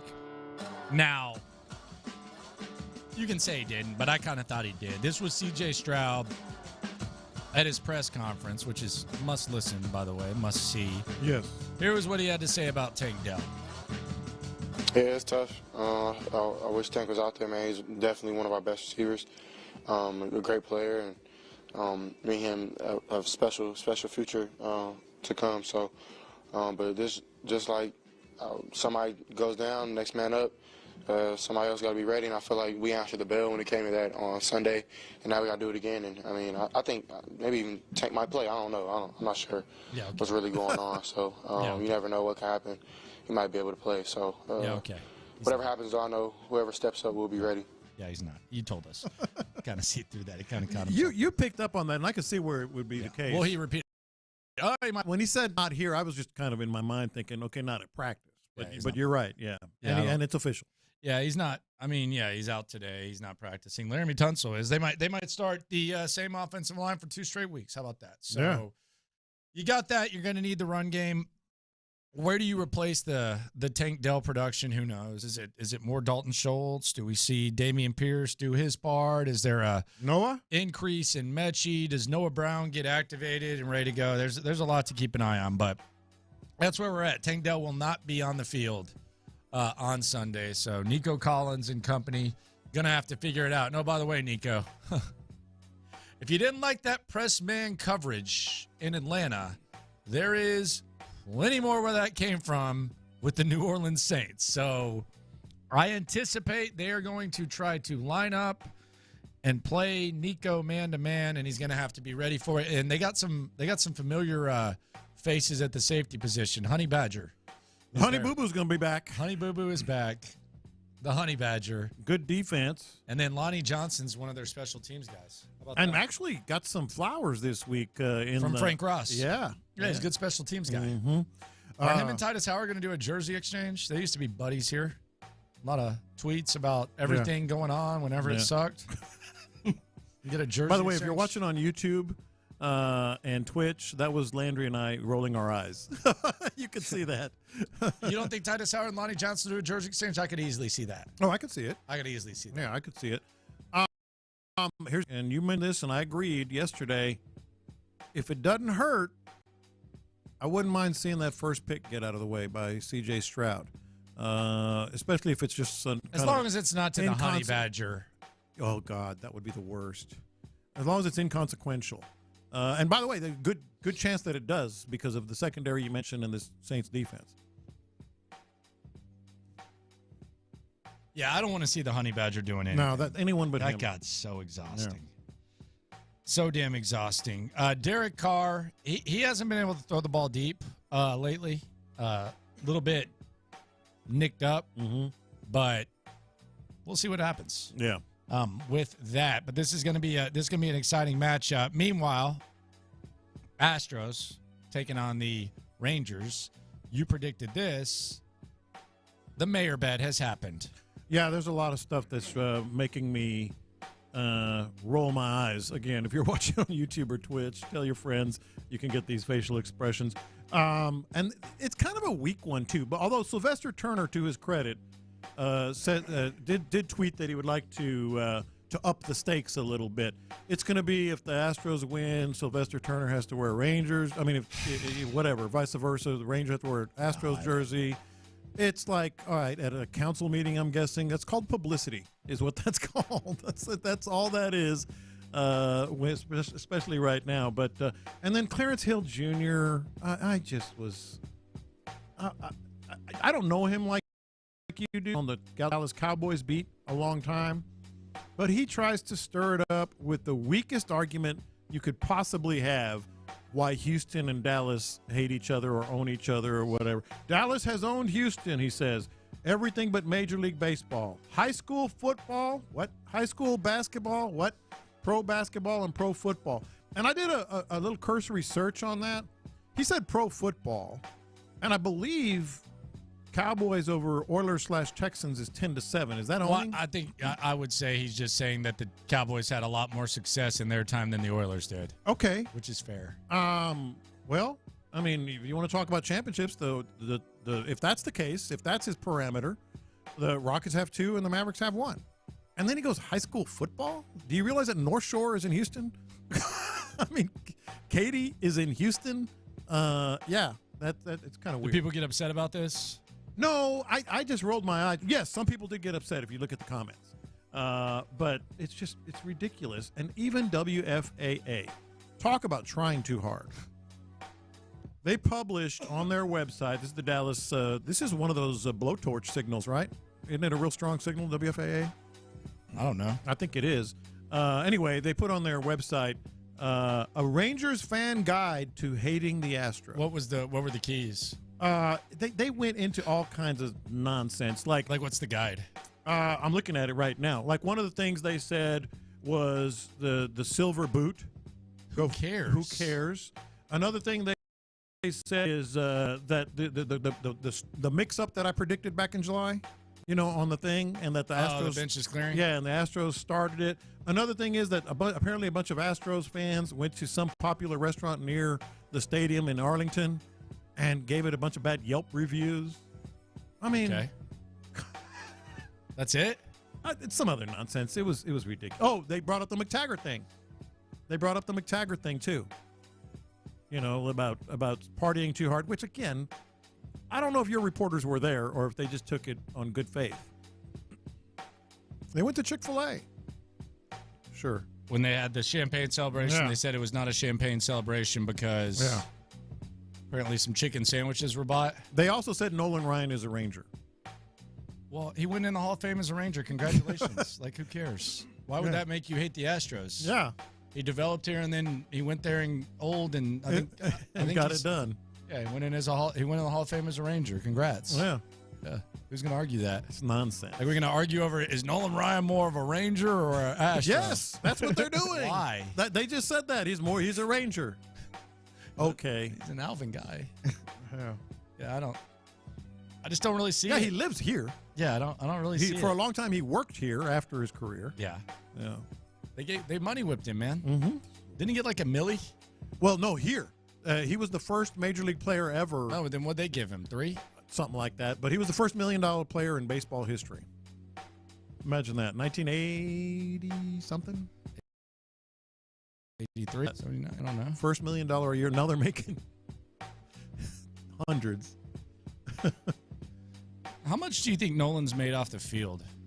That Nolan Ryan meet? Yeah, he's the king of the low budget commercial. Like Advil. Come on. Do you even know would you even know what Advil was without Nolan Ryan? Oh, for sure. I mean, because you would? Oh, yeah. Everybody uses Advil. Nah, you would? Yeah, Advil is one of the most popular. I bet you it's one of the highest selling, maybe the highest. But why? Because of pain relief. It's like why do you think it got so popular? The Advil has? Yeah. Because it's awesome? No, because Nolan Ryan told you it's gentler on my stomach. Well, it is that. Anti-inflammatory. It's gentler on my stomach. It really is. I don't like Tylenol. Sorry, Tylenol. I think because it's just nasty. Wait, why don't you like Tylenol? Because it's not gentler on my stomach. It's just, it's just not as good. I like Advil all day over Tylenol. Remember his commercial with Reed Ryan when Reed Ryan was trying to be a player? Mm-hmm. That was like before, because Reed's obviously a business dude, big part of the Astros 2017. He's a good dude too. I like Reed Ryan. He does a lot of good stuff. Listen to this commercial. You wouldn't know what Advil was without Nolan. Get the hell out of here. I'm just telling you wouldn't have a clue. I've stopped playing baseball now, but my son Reed just signed a pro contract. Sometimes we go over his game, and if he asks, I tell him what I know. Your muscles get sore? Take Advil. Just a couple are strong, fast, and work for me. And Advil's gentle on my stomach. See? It'll work on these old muscles? I would have known because I've taken Tylenol. Nothing's been proven to last longer than Advil. You wouldn't have Advanced medicine for pain. You wouldn't have known it, dude. So there you go. No, I would have known it. So no one would have known. How would you know? You just gone to the But when you see a guy who's 40 years old and still throwing 100-mile-an-hour fastballs, You're like, give me pushing some of Advil, that. you're like, yeah, let's go get some of that. Give me some of that. So Nolan pushed you towards Advil. I don't know why you're trying to hike your leg on him. I'm not hiking my leg on it. I'm saying Advil. I know we got a beef going on, but you don't have to crap on not Nolan adding Ryan. to You the don't, beef. you don't have to crap on Nolan Ryan. You want to talk about manufactured hate. I'm not adding to the What beef. the hell is wrong with you? I'm saying that Advil was here before Nolan Ryan. Do you like Nolan Ryan beef? It's a good go-to, like for a nice, quick, whatever meal. It's strong. Yeah, he don't like Nolan Ryan. No, I do. It's strong. That's why mine's better. Yeah. No, I don't make meat. I don't make meat. You want to hear all of Nolan Ryan's endorsements? Good God. Didn't he do Whataburger at one point? Yes. I thought so. Did you see what Whataburger said? What's that other one? The air conditioning place? Yes. What's it called? High Pro? He has High Pro, Sunbelt States. American Standard. American Standard, I think, is it. Oh, and then the wood. Olshan. He says Olshan wood. The lumber. Did you see what Whataburger said about this thing? What? Oh, about the Rangers versus Oh, the Astros? you got to be careful. What did Buc-ee's and Whataburger say? That's huge. Well, Whataburger said that they feel like Travis Kelce's mom at the Super Bowl. That's pretty good. Yeah, so that was their push. Like I like that. half So they jersey. tired of it. Yeah, the half joint. So they're not going to pick a side. I like that. Good job, Whataburger. Yeah, so they're not going to pick a side. What about Buc-ee's? Wonder if they've said anything. They don't. Do they even advertise? They don't say anything. Do they even have social media? They've got social media. They have to. Do they? I mean, I don't follow them. Maybe I should.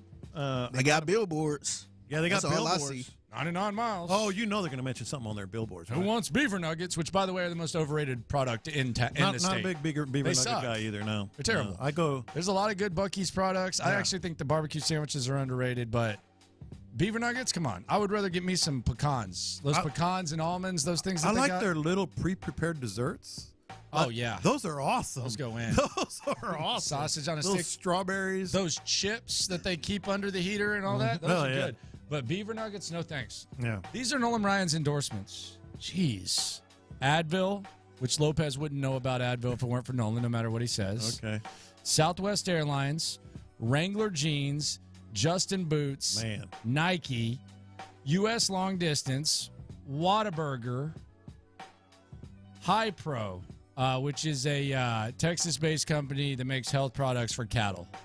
That makes sense. Man, this dude knows how to do the low-budget commercial. Alex Bregman has nothing on him. Oh. He's probably getting more money now than because he didn't make a whole lot until he got to the Rangers. You know, than he did as a player. Right? Do you think that if Robin Ventura wanted to, he could have whooped Nolan Ryan's ass? You think he kind of just laid down? I don't know. Apparently, they were told if you get hit, you gotta I felt charge bad the for amount. him. Still feel bad. I don't feel like Robin Ventura tried to fight. He had to. He was forced. Well, let's think about this. Like, there's sometimes where there's like a lose-lose situation. That was one. Like, what if Robin Ventura had gone out there and beat Nolan Ryan's ass? Yeah. The 44-year-old or whatever he was at the time just went out there and just beat Nolan Ryan's ass. Yeah. What would we be saying about him? Come on, man. It would be like Pedro against Don Zimmer. Don Zimmer deserved it. But Rest still, in peace. but But that still, was still one of the Why funniest was his moments. old ass trying to run down on Yeah, the he line, deserved man? it. He should have gotten stuck even worse than he did. But it was so funny. What was he going to do? I still laugh so much at that. Pedro was like, "Well, I guess I got to push you down then." And then Don Zimmer did a press conference crying afterwards. Mm-hmm.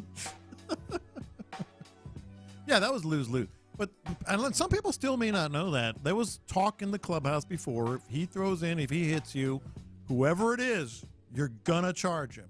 And it just happened to be Ventura. But I don't think he tried to fight him. Like everyone says. Like he paused even before he went out there. Yeah, like everyone says, Nolan Ryan beat that young guy's ass. And I don't think he technical, but I don't think he even tried to fight him. I think he just went out there and said, "Oh well." Yeah. Like you couldn't have got out of that headlock. I got to do this, I guess. You don't think you could have got out of that I don't know, headlock? that's a pretty strong arm right there, man. It was his left though. Yeah, but who cares?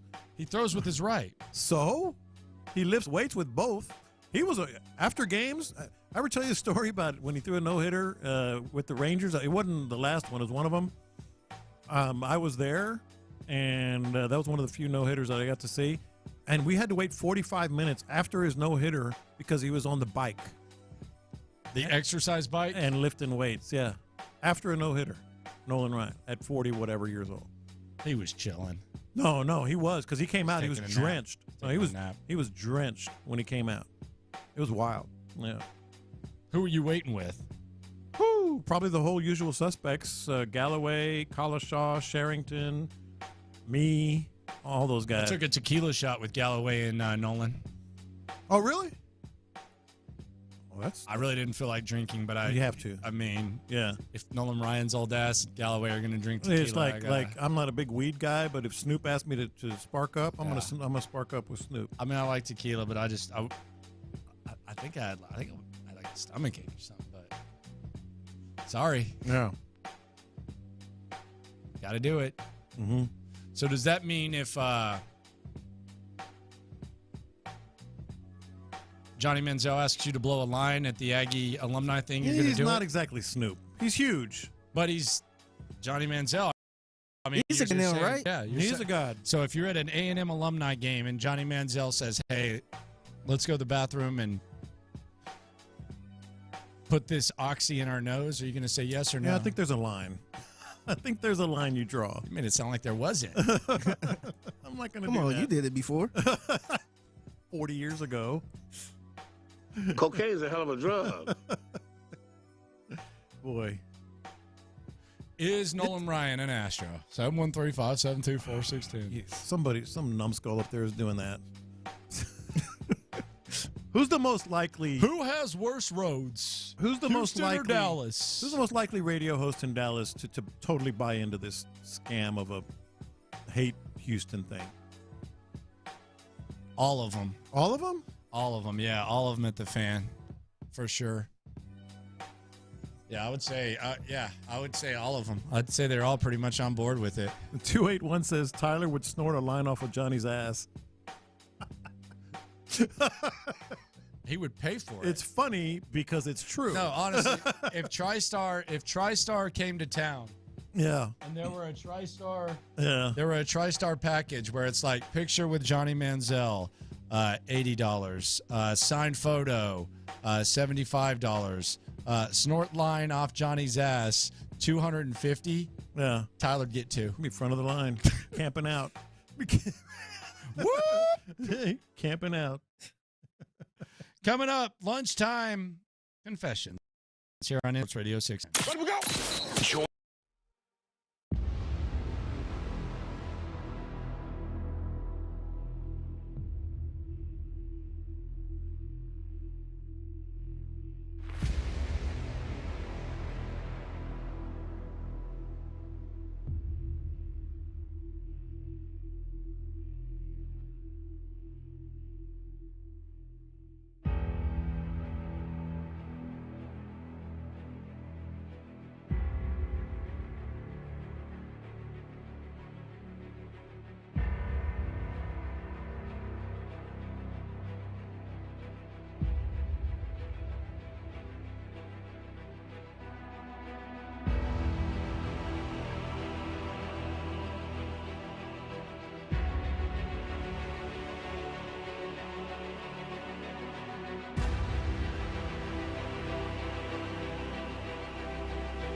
It's a Tachus Fiber Internet Football Friday on Sports Radio 610. Here's In the Loop with John Lopez and Landry Locker. All right, Lunchtime Confessions. We confess our sins to you, the loophole. Shout out to the loopholes. If you listen, you are one. Some of these confessions have to do with sports. Some have nothing to do with sports, but we're transparent with you 24/7. Let it hang a little bit lower during lunchtime. Time to confess. I don't think I'm alone, but I'm watching these MLB playoffs like I do the NCAA tournament. Oh, yeah? Like I'm looking at the bracket. I'm like, okay. Just wait until the end? No, I'm saying like, okay, if they lose, my team's going to have a better path to get to the next round. And if they lose, my team's going to have a better path to get to the next round. Well, obviously that's that's been happening, and I include the Rangers in that. I would have been much more scared if the Astros had faced the Orioles. As you know, I've liked that team all year. Same thing in the National League. I mean, this is like NCAA tournament bracket, man. Like, okay, my squad's catching some breaks, like whatever, 1988 Kansas or whatever. You want to go back, how far you want to go back in the tournament. Watch this. These are my confessions. I like Derek Carr. I know that he's an easy target. I know the morning guys had some fun with them. I got to confess, I like him. I don't like do I think Derek Carr is great? No. But seems like a good guy. Maybe underrated until he became overrated. But I'm a Derek Carr fan. I like Derek Carr. Mm-hmm. I like him. I can't. You know I have, because we've had this discussion even going back to last season about him. I think he's good. He's very good. Not great, but he's very good. Watch this.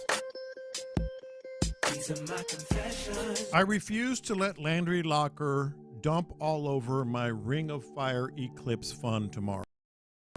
Dumped all over it. I've got a beautiful day scheduled. So whack. I've got a beautiful day scheduled for my family. Driving down to Aransas Pass. If you don't know, these types of solar eclipses happen maybe once every 20, 25 years. It's going to be the Ring of Fire total eclipse. You said as you know. How would I know that? I said if you didn't know. Oh, okay. And like from the South Texas area all the way to New Mexico, it's going to be 11 o'clock a.m. The sky's going to go back relatively black. You're going to see the ring of fire. I've got an Eclipse playlist. Watching it right now on YouTube. But that's not real.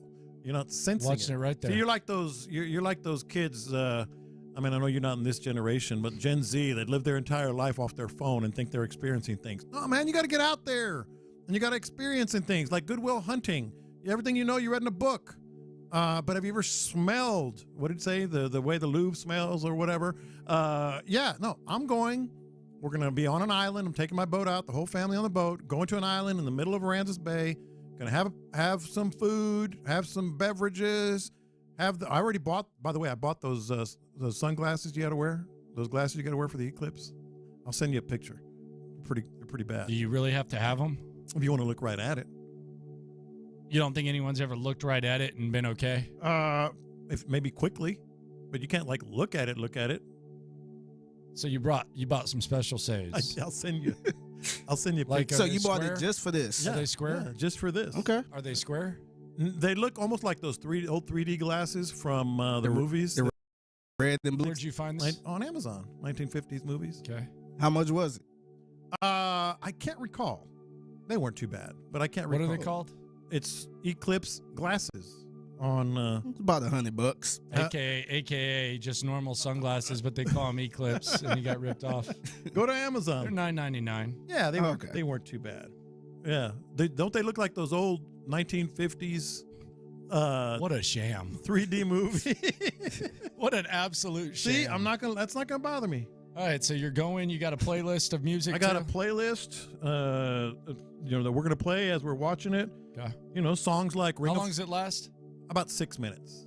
Okay. Ring of Fire, Johnny Cash, All Along the Watchtower, Space Odyssey, Magic Carpet Ride. You gonna watch the whole 6 minutes? Yeah, that seems like more than 6.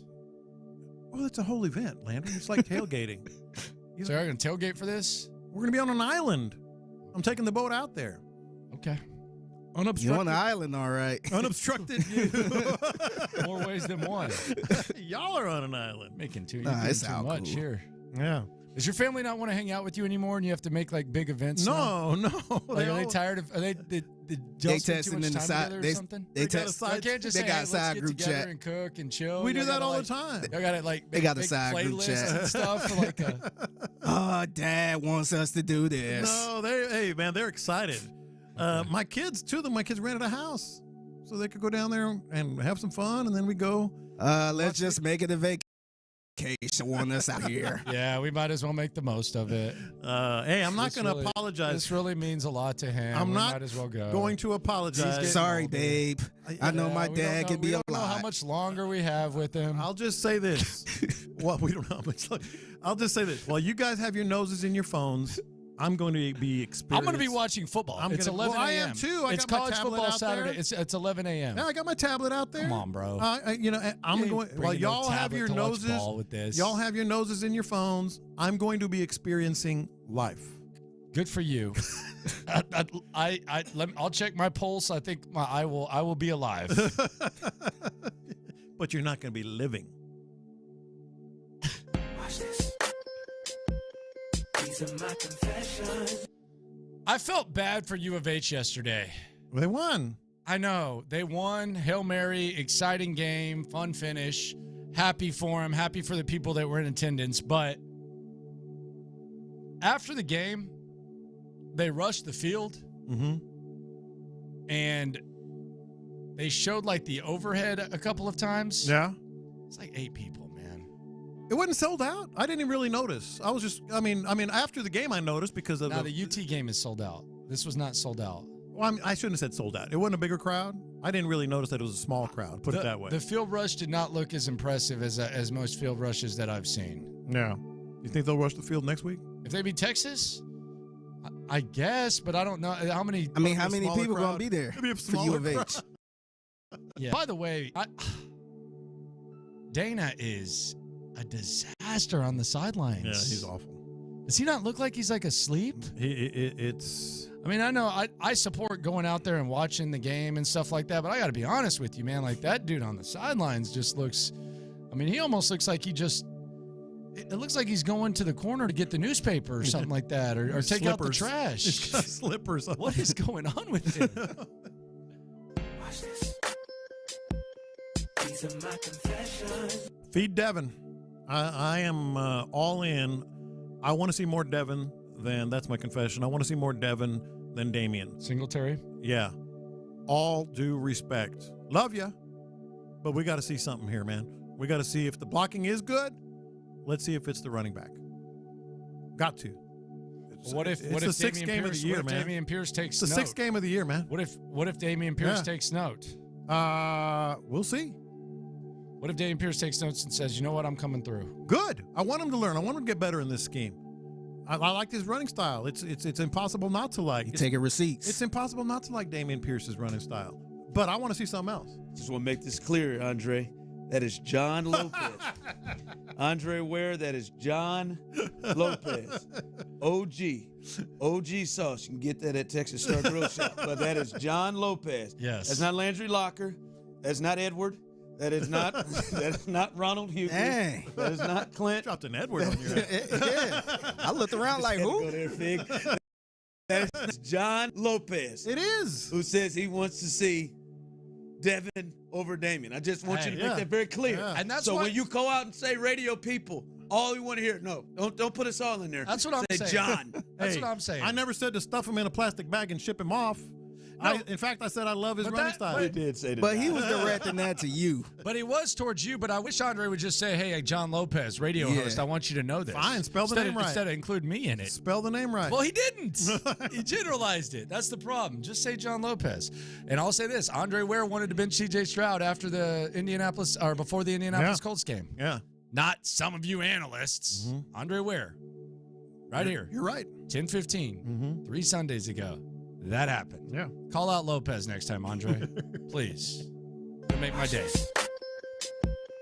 These are my confessions.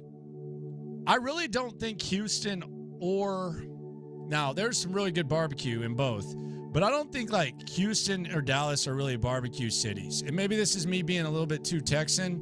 Like the Austin/Lockhart, like that's the barbecue area. And even some places out west. Branham area. Like some of those places. I'm seeing people from Dallas and people from Houston argue about who has the best barbecue. I think y'all should both just sit out. Yeah. It's good. It's very good. It's good in both places. There are places where you can go in Houston or Dallas where you're like, man, what a great meal that was. But if you're right, I think some of the best is not in either of those. And Houston has better food. Oh. It's not close. Yeah. Yeah. Houston, not close. Yeah. Dallas has better roads, not close. Don't let anyone try to tell you difference.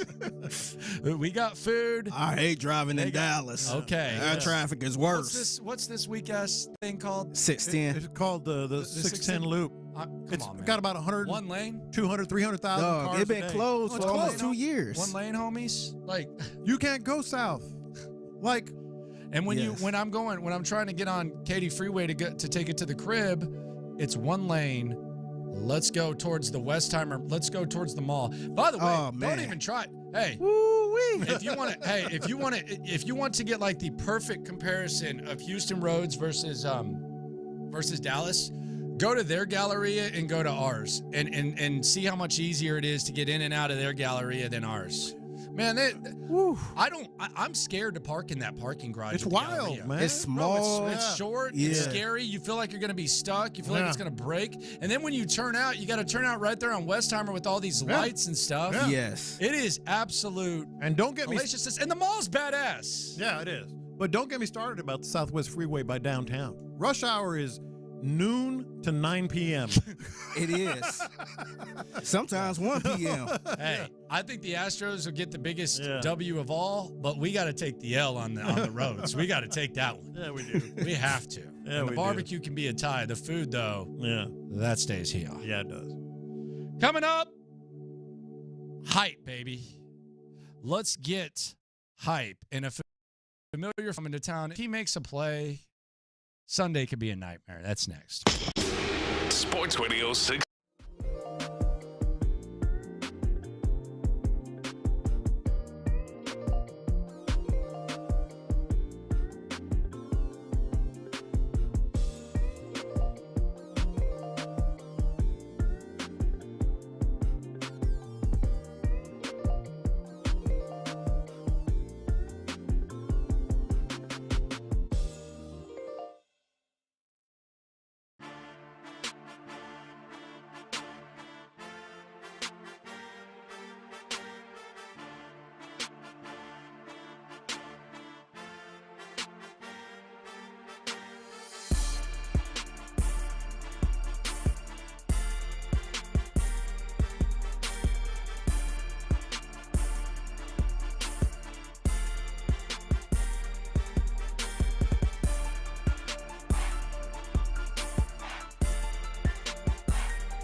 It's a Tachus Fiber Internet Football Friday on Sports Radio 610. Live from the Twin Peaks studios, here's In the Loop with John Lopez and Landry Locker. If CJ throws his first interception on Sunday, it better not be to Honey Boo Boo. Honey Badger's coming back. I remember when he was with the Texans. Then he goes to the Chiefs. God, he was taking credit for all their stuff.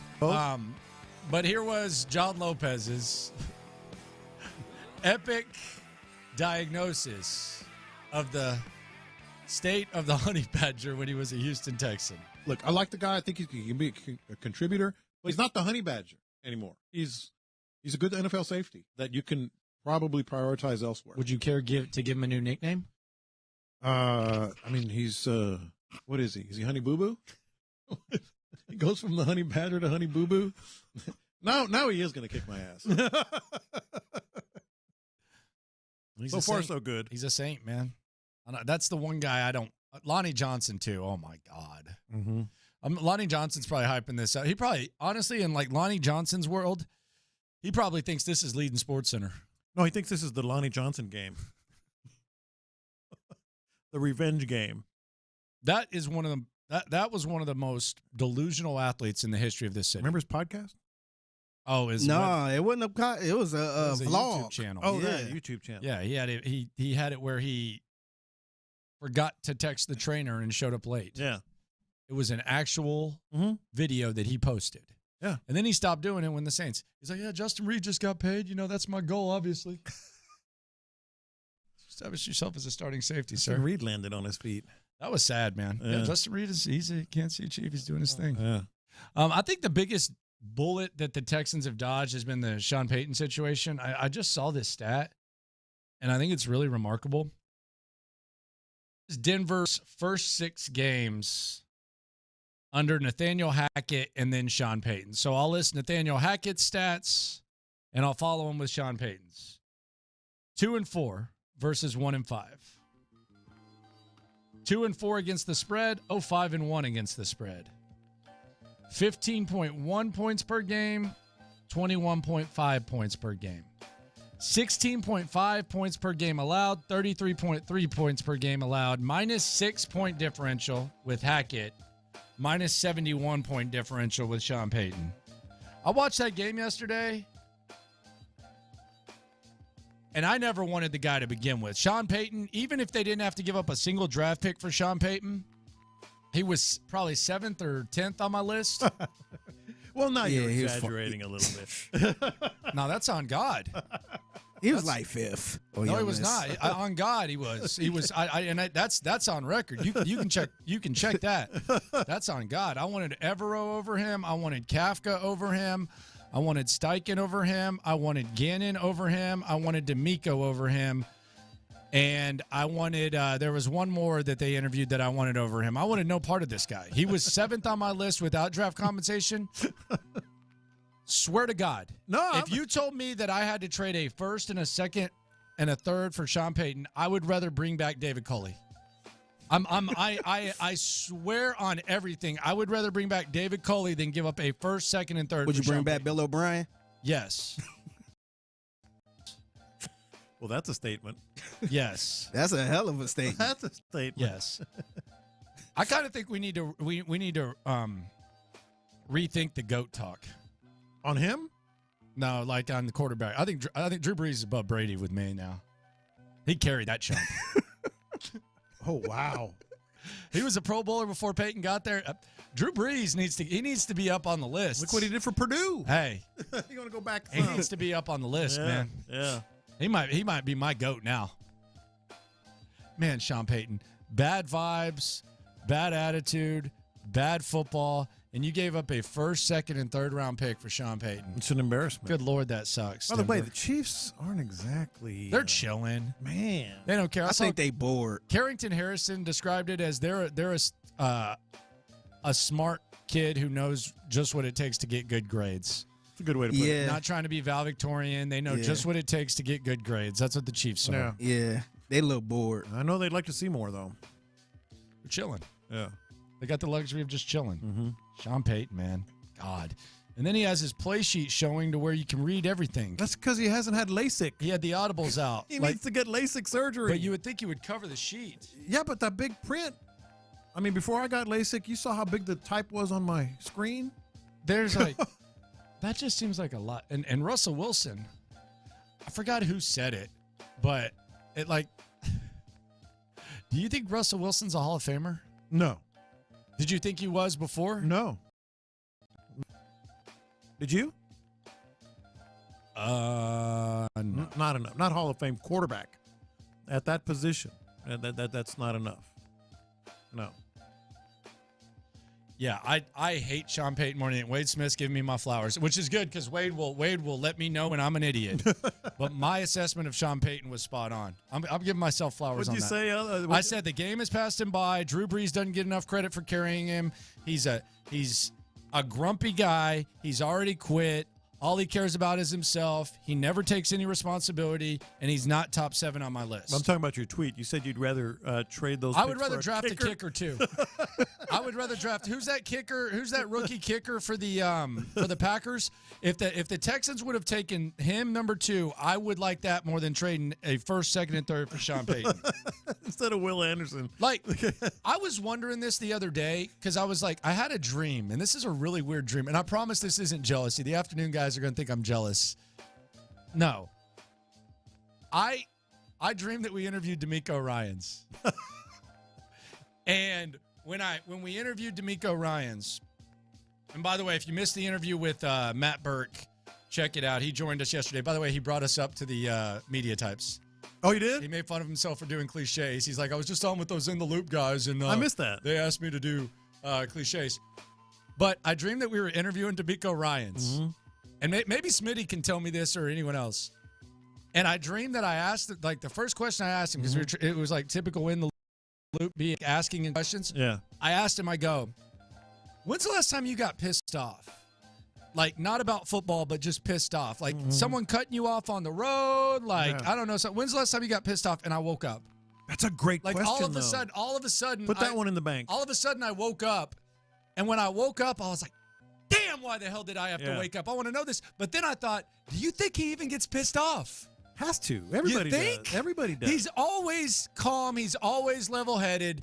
Like, even like his frustration doesn't play off. Like, D'Amico just has this calmness about him to where when he's on the sidelines, you can tell when he's happy. But, like, if I was a player, and even as a fan, like, I can say this as a fan or a media type or whatever, like, it's just a soothing vibe looking at D'Amico Ryans on the sidelines. Like, it's just a soothing vibe. And I'm sure we'll get to the point where there's some like jamoke. And I'll be happy to get to this point where the Texans are good and someone's like, why isn't he look more mad or pissed off that they're doing this? And why isn't he saying that? I'm sure we'll get to that. But there's just like a real, like with Sean Payton, he just looks like a guy that wants to go to his desk, open up the bottom, pour in a whiskey, drink the whiskey, and then maybe go yell at people about how much football he knows. Yes, D'Amico just has like this soothing vibe. Like if D'Amico's going down the Southwest Freeway, and somebody cuts him off and almost clips his front bumper, does he not get mad, or does he just say, "Well, that's something we got to work on. That's something we got to get better at"? I think he says, "You know what? I really could have turned my wheel quicker to the direct of the spin out, and next time I just got to execute that a little bit better." That's what I think he does. I thought his lane change was solid. We just didn't execute avoiding it. You know what? We blessed that nobody got hurt. Yeah. So that's all. We're men. We're men in this business. They cut him off, and he goes, "It's an honor to be here and just have the ability to avoid that wreck." We all men, so we're gonna take care of this like some men. What about Dusty? Like, Dusty doesn't get mad about anything, does he? He gets a little snarky. Yeah, he gets like snarky with Chandler Rome. Chandler Rome. Really, anybody now. He doesn't like getting called out. Yeah. Dusty's just kind of a cool dude. Bruce Bochy's different. Man, have you seen Bruce Bochy walk out to the mound lately? Can he? No, it's the worst. It's the absolute worst. He looks like, Weekend at Bernie's. Yeah. I'm glad they don't have a pitch clock on that, because that's bad. If you had to bet, like, and if we could measure this bet, like if I could go to Las Vegas and I could make a bet And you know how they have like pitcher cam and like all the cams in the ALCS? Mm-hmm. I want you to really take this serious because this is not a joke. Of course. Okay? Biggie, I want you to take this serious too. I don't want any laughs. I want a serious answer. Okay. Okay? Okay. If they could create knee cam, no nut shots, just knee cam for Dusty and Bruce Bochy, where there was a microphone and it was just their knees, and it was on them the whole time when they stood up and got down, how many knee pops knee cracks do you think there would be in this series combined with Bruce Bochy and Dusty Baker? Like between getting up out of the dugout and all that, how many times? You said to take in it a serious. whole series. You said to take it serious. In a whole series. And you said it's going to be a 4-game. You're leaning sweep. You're optimistic. Yeah. So in 4 games, how many knee pops? You said to take it serious. I'm taking it serious. But more Dusty than stands 100. More than 100 combined? More than 100. Man, I was up in the 500,000, man. Man, you know how much people knees be popping? Yes, my knees be popping. Yes, I do. Yeah, mine just every time I move my knee in and out, it pops. Yeah, and those guys. It like crack. It sounds like a bag of chips. And it really does. This really does magnify one of the biggest problems in sports. This really does. Like, as much as I want to celebrate this and I want to celebrate the OGs, and I love Dusty the OG and I love Bruce Bochy the OG, this is really kind of sad, and it kind of highlights one of the biggest problems in all of sports, this series. Yeah. I love the OG The fact that old guys have to put on baseball uniforms. Oh, that.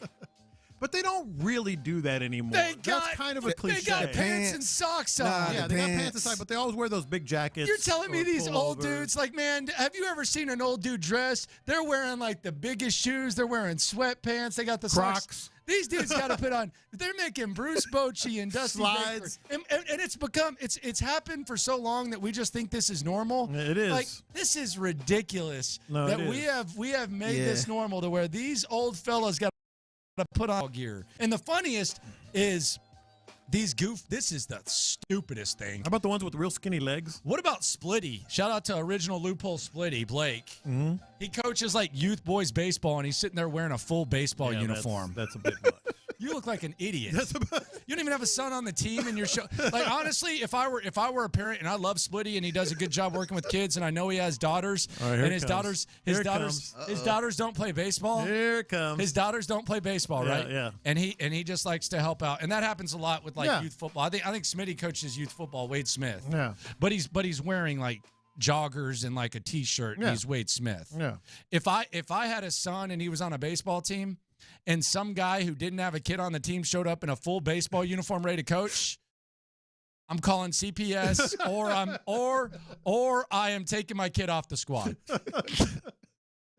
He's wearing it. This dude's pulling out with like the flip up sunglasses and like the full baseball uniform, and he doesn't even have a kid on the damn team. It's weird enough. I remember when my dad in like select baseball had to wear baseball pants. I was like, man, you look like a freaking clown. Yo, CPS, you're not gonna believe this one. He's wearing those gloves like Dusty. Little barbecue gloves. Let's go around the NFL. CJ Stroud, he's going to show you your opponent next. It's tech.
It's a Tachus Fiber Internet Football Friday on Sports Radio 610. Here's In the Loop with John Lopez and Landry Locker. Let's go around the NFL to keep you.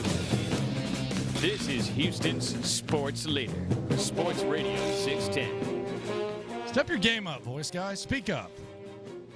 Here's C.J. Stroud on the Saints defense. Weekly scouting reports on the D. Tell me about that gold and black, please.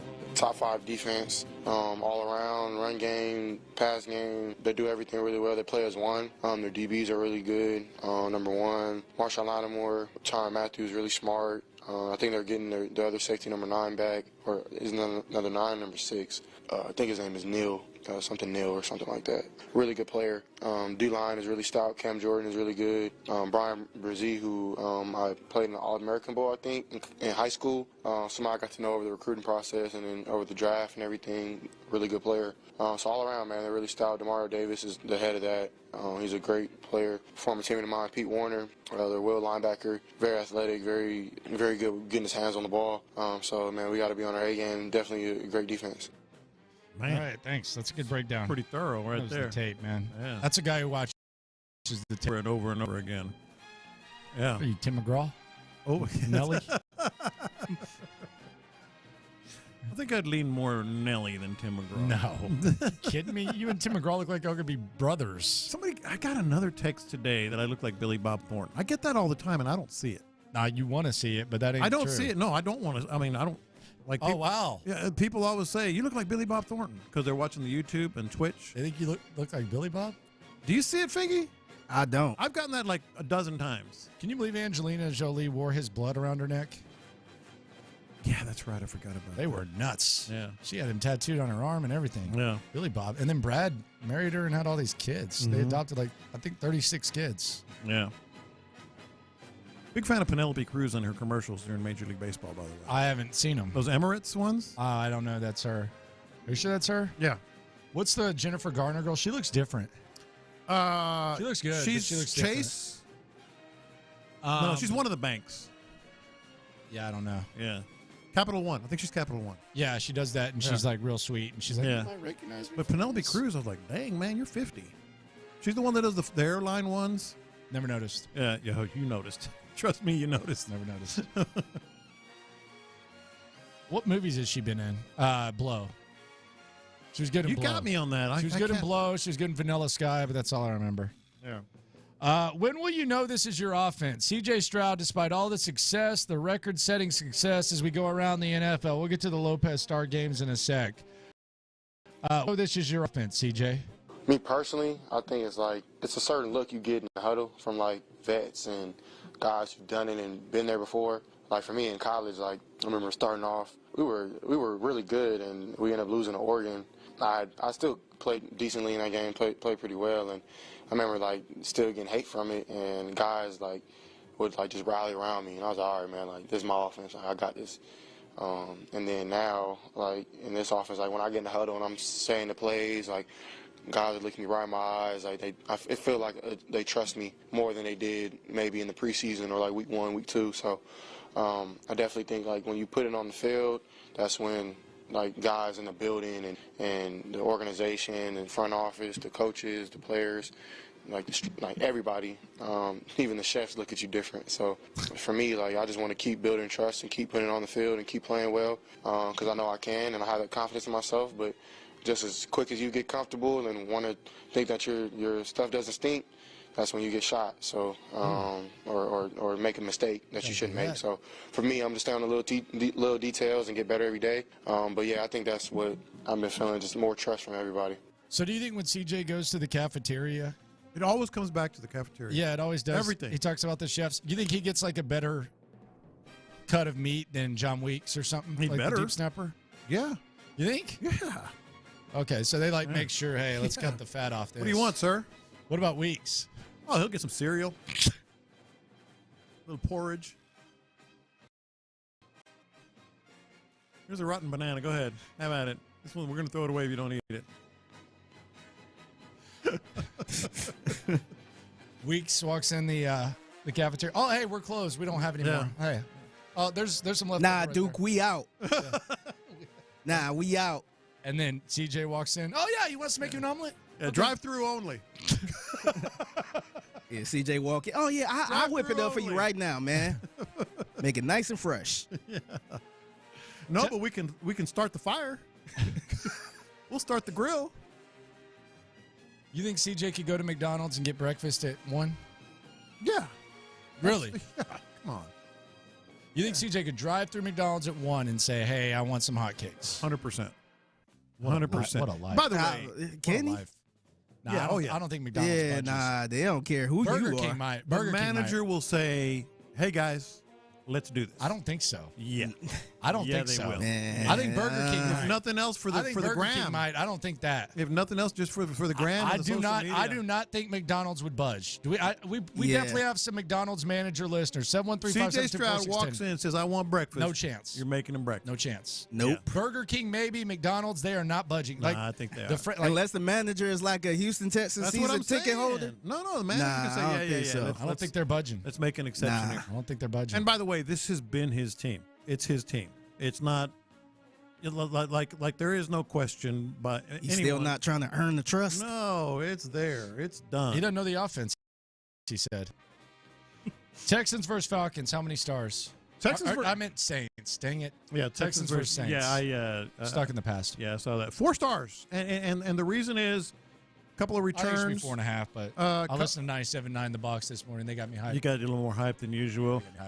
Saints and Sean and Seth were on a commercial, by the way. Saints and Texans were a good regional rivalry. CJ Stroud, Honey Boo Boo returns, that whole thing. I'm giving 4 stars. Okay, 4. By the way, this week there's not just spoiler alert, not a single 5-star game, but a lot of 4-star games. Okay. Yeah. Ravens versus Titans in London. 4 stars. Always good to have a London game. Always good. Okay, just because it's a London game? Always good to have that breakfast with football. And by the way, it's a division team, so yeah, 4 stars. Okay. Yeah. Colts at Jags. You know this is 4 How's that stars. Not 5? Colts Jags? I thought about it. 2, 3, and 2 squads. Yeah, Minshew Mania. I thought about it. Minshew revenge game. But it's I left it at 4 stars. I'm willing to have that discussion. Gardner Minshew got pushed out for Trevor Lawrence. This is personal. The Colts have not won in Jacksonville since 2014, with some very painful losses Even in there. with some really bad Jags teams. Yes. Yeah. 49ers at Browns. Another Deshaun 4-star. Watson out. Defenses alone. 4. Defenses alone. 2 of the best defenses in the league. That might be an ugly game, man. It might get ugly, but it's going to be 2 defenses like that are playing at that level. I'm switching Man, to music. yeah. I'm switching to music. 4. Goodness gracious. You heard me. You trying to watch some people? Yeah. Oh, my Let's Lord. go Roughnecks. Jeez. Yeah. You never know what's going to happen with these rankings. No, that's legit. Panthers at Dolphins. 3 stars. Okay, 3 stars. Just because Dolphins. Let's hear Mike McDaniel talking about C.J. Stroud. What do you think of him, Coach? He's a baller with a bright future. He's one of the few young quarterbacks that you see coming out that see defenders when operating as Just so y'all know, I said C.J. Stroud. This is him on Bryce Young. Excuse me. as a quarterback. His vision is uncanny, and his timing and rhythm to the game. You can see that he's going to be a very good player in this league, in my opinion. There's nothing more difficult than being a rookie starting quarterback. In that process, you learn live speed. What I've seen is showing his talent through the rhythm of plays and learning certain things with regard to he's uncanny in the pocket, how he moves, and he'll continue to get better and better at it.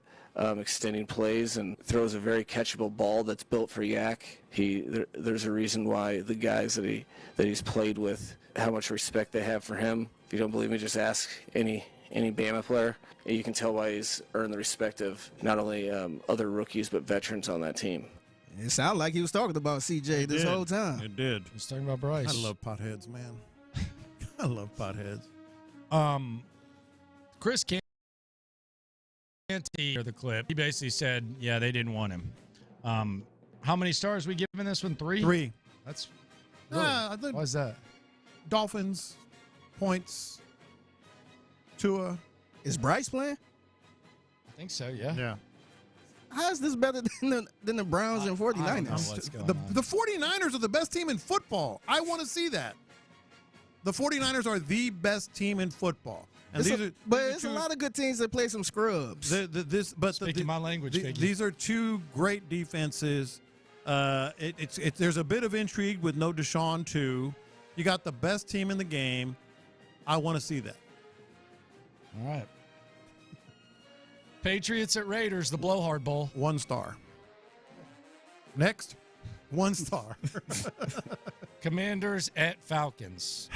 I gave it 2 stars. I mean, I guess they're both a little bit interesting, but not much. Sam Howell versus Desmond Ridder. Yeah. Although I can't put my nose up at Desmond Ridder coming off what he did to the Texans. Yeah. Vikings at Bears. 1 star again. I know maybe some people want to see Fields and all this other. They're both DJ Moore encore, man. They're both 1-win teams. The Moore encore. They're both 1-win teams. Seahawks at Bengals. Gave it 4 stars. Is this the real Joe Burrow? Seahawks are good. They say he's back now. Yeah. Is this the real Joe Burrow? DK Metcalf said that Jamar Chase was going to get shut down. That's right. By the rookie Witherspoon. Yeah. If I were Witherspoon, I would say, DK, shut up. What are you doing? Why are you doing rookie, to me? I'm a rookie. I'm having a really good season. I'm enjoying myself. Why are you saying this? What are you doing to me, man? To me, when I faced Jamar Chase, who just had 14 catches and 3 touchdowns. Yeah, because he said he was open all the time. Cardinals at Rams. 2 stars. Eagles at Jets. 3 stars. I can't get into this Jets team. I know the Eagles are good, very good. Can't quite get into the Jets. 3 stars. Here was Robert Saleh. He had this to say about Jalen Hurts and the tush push and all that crap. It feels like the quarterback is wearing a bulletproof vest when you look at him. He's got all that padding on, but whether they get it, we're going to do our best to try to stop it. And the quarterback's got and they do a lot of stuff off it too. They got reverses, they got pop passes, they got stretch plays. They do a lot. So you got to be sound, you got to be disciplined. We'll do our best in that regard. But if the quarterback carries the ball, we got to give him 11 kisses and just figure out a way to do that. So. Does Jalen Hurts wear too much padding? It's a flak jacket. What is he talking about? It's a flak jacket. That's all it is. What is that? I don't know. He said he's got to give him 11 kisses? Love and kisses. I think 11 kisses. I thought like 11 people. Oh, I thought it was like 11 kisses. Yeah, okay. 11 kisses makes sense too. Makes more sense. 11 I kisses. don't know about more. 11 kisses. 11 kisses is the expression. It's a tie. Here's Fletcher Cox talking about Breece Hall, also a really good player. Breece Hall in particular, I mean, he's pretty explosive back. What's the key? He's contained. You got to go kiss him 11 times. Okay, well, there you go. That one was more clear. Yeah. Fletch was celebrating in the Phillies locker room yesterday. Good. Shout out to Fletch. Yeah. Big D'Amico Ryans guy, by the way. Mm-hmm. Huge. Lions at Bucks. 4 stars, believe it or not. How's this not 5? You think it should be 5? I do. See, the 2 that I wrestled with were this one. I do. Baker Mayfield, they've lost 1 ball game. Yeah. They're coming back. The Lions are must watch at this getting point. hyped right now. I feel like this is 5. Okay, I can hear this that. has as many stars as 49ers Browns. Yeah. With P.J. Walker. Yeah, that's right. You heard me right, cowboy. Giants at Bills. Rematch of Norwood. See, I'm Scott thinking Norwood, marquee also. Just to go back to that like the 4-star version. It's got to be a marquee game, like traditional. What'd you say, Giants? Unless you're the Browns and P.J. Walker. 49ers aren't marquee? Giants at Bills. 2 stars. Okay, that's fair. Yeah. Cows at Chargers, Monday Night Football. 4 stars. Okay. Yeah, I mean, not quite there. One team struggled. Well, both teams have struggled, but good headline fodder with both these squads. So I'd say 4 stars. What do you think? That's around the NFL here on In the Loop on Sports Radio 610. So what do you think? Like if C.J. Stroud went to McDonald's, what do you think he'd order? Breakfast or just anything? Just anything. If C.J. Stroud went to McDonald's. See, I think he's young enough that he'll still just grub. Like a lot of guys would say, well, I'll get the grilled chicken. No. He probably get a bunch of McDoubles. He's 22. Yeah, he can still what go in. What do you in. think he'd get? What? I bet he goes old school Big Mac. Because remember, Will Anderson told us he's going number 1. He's going 2 sandwiches and some tenders still. The Big Mac is the number 1, right? Yes. Big Mac, supersized fries. Probably go with a shake. A shake? Yeah, probably go with a shake. You probably go with the McFlurry. Maybe a McFlurry. I think he's going to go with a quarter pounder with cheese, 10 nuggets, large fry, and a high C. For sure, high C. Why? Because it's good as hell. High C or blue Powerade. If they have blue Powerade on tap. Blue Powerade mixed with high C. I bet you he does go with Powerade, on all those stuff. It's like I used to do this too. Like all those people go to McDonald's and a Diet Coke. Like, okay. Well, you're not. Well, some people just think Diet Coke tastes better. Yeah, but a lot of people think, well, God, I don't need those calories. Well, you got 7,000. Blue Powerade is like beer, by the way. In terms of calories? No, in terms of like it's better. It's better draft, man. Like for some reason that tap, like that blue Powerade on tap hits different. But if you try to get like a fruit punch Gatorade or something like that, trash. Really? Lemon lime, trash. But you get that blue Powerade on tap, you get that in a fountain. Man, Don't sleep on grape. Grape is good too. Grape what? Powerade. Where can you get that on tap? I was just talking about in general. Oh, you talking in about the bottle. I'm talking about like it in the out of the machine. Yeah. Okay. Yeah, you can get that. I think they do have that on tap though. Like a Wendy's, because Wendy's and Wingstop have those machines. Where you can make, man, when you get those, you can have some fun with those, man.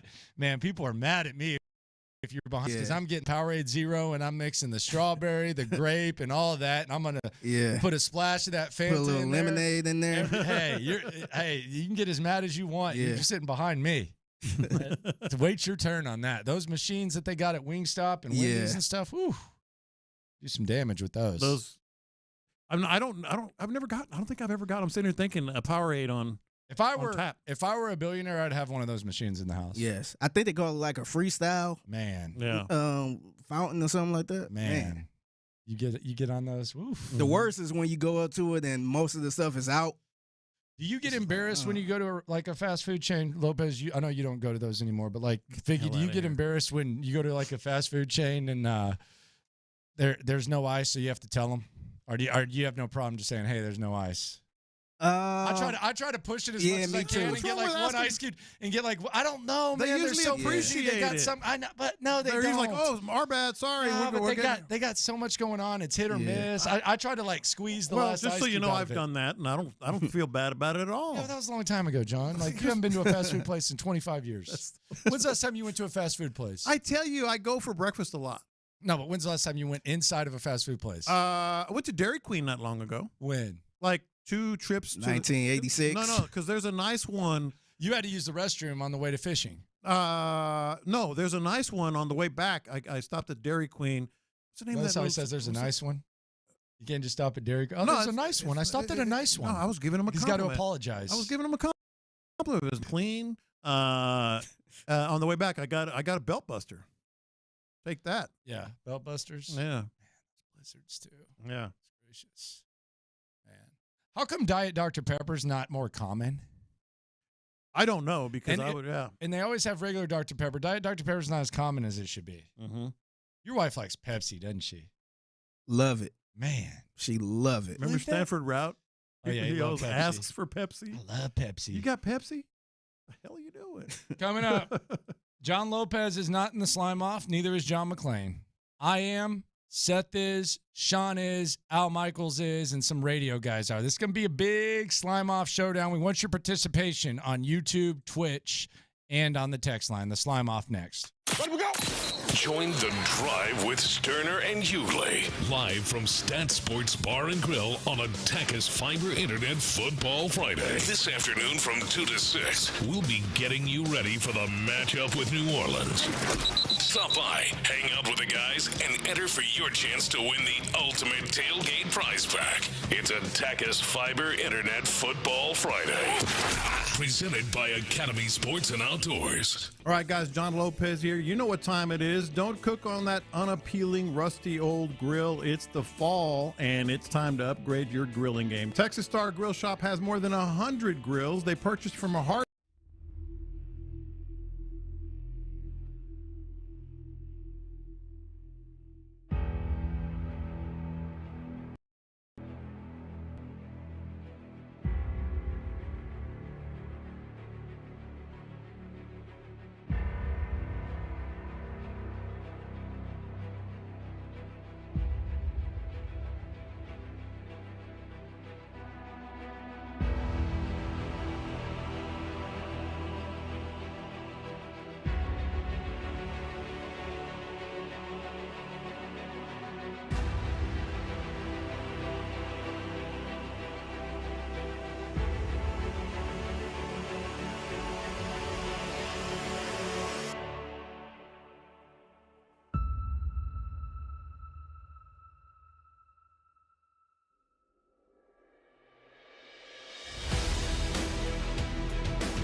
It's a Tachus Fiber Internet Football Friday on Sports Radio 610. Here's In the Loop with John Lopez and Landry Locker.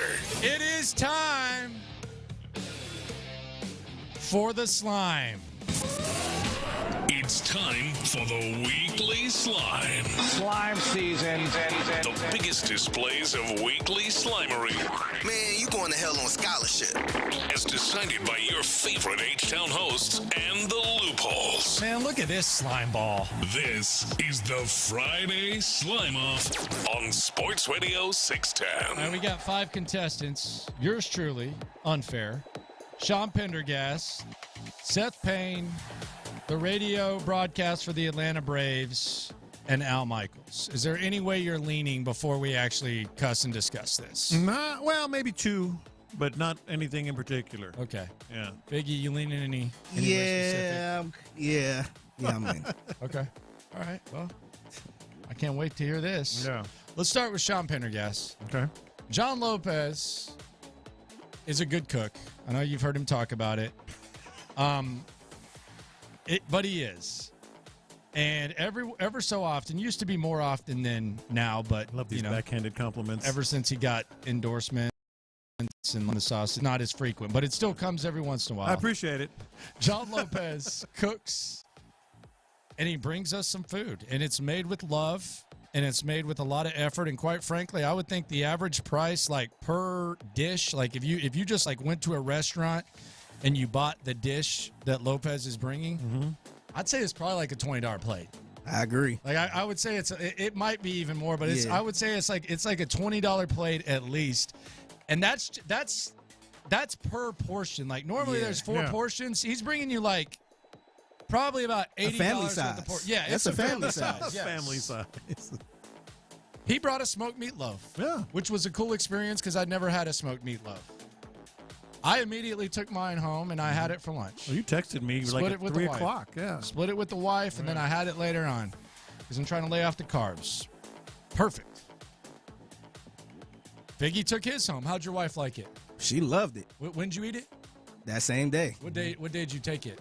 The same day he gave it to me. Oh, okay. That's thoughtful. Sean Pendergast left his here on Monday, then left it again on Tuesday, and tried to explain that he was leaving it on Tuesday because he had to go golf and he didn't want to take it, completely ignoring the fact that he'd already left it the day before. Yeah, big deal. Okay. I think that's slimy. I think it's absolute slimy. It's ungrateful. I don't know if Sean just didn't like the meatloaf. I don't know if Sean just didn't value the meatloaf and the effort that Lopez put into it. Maybe I was trying to get an extra loaf for myself. If we're being honest. If we're just being completely honest. Slime ball. But I think Sean leaving the meatloaf in the fridge here for 2 days is worthy of a slime ball nomination. Well, he got the nomination. Fellas? He got the nomination, that's for sure. I really wasn't bothered by it because I thought, well, maybe he's not a meatloaf guy until we started talking about it. And I'm like, you know what? Just take it home and throw it away.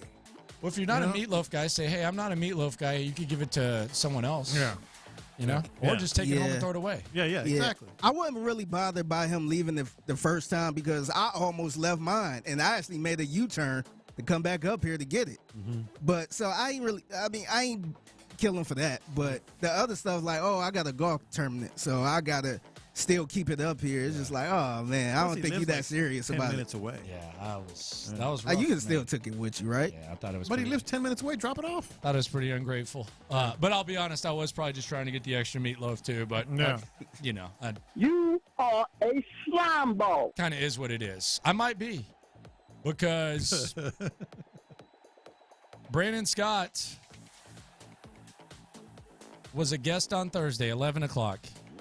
He came in, and he was trying to get in the meatloaf rotation. And I said he shouldn't be in the meatloaf rotation, and this was my reasoning. I've gotten B. Scott a bunch. I've gotten you and Figgy a bunch. I need to get the afternoon guys some. Nah, show's got too many kids. Yeah.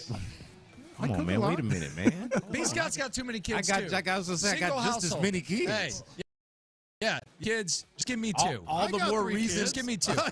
All the more reason to smoke us a meatloaf. No. But when you give him a meatloaf, not everyone's getting to eat.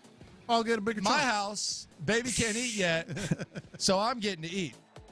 I think the moral of the story is I'm just trying to get more meatloaf for myself. I think that's true. I think that's really the moral. But what you did. But what my point was Sho has 3 kids, Brandon has 3 kids, and the size of this meatloaf is not big enough to where everyone can eat, so you give it to the smaller households. That's all I was saying. But what you said is don't feed the kids. Pretty much.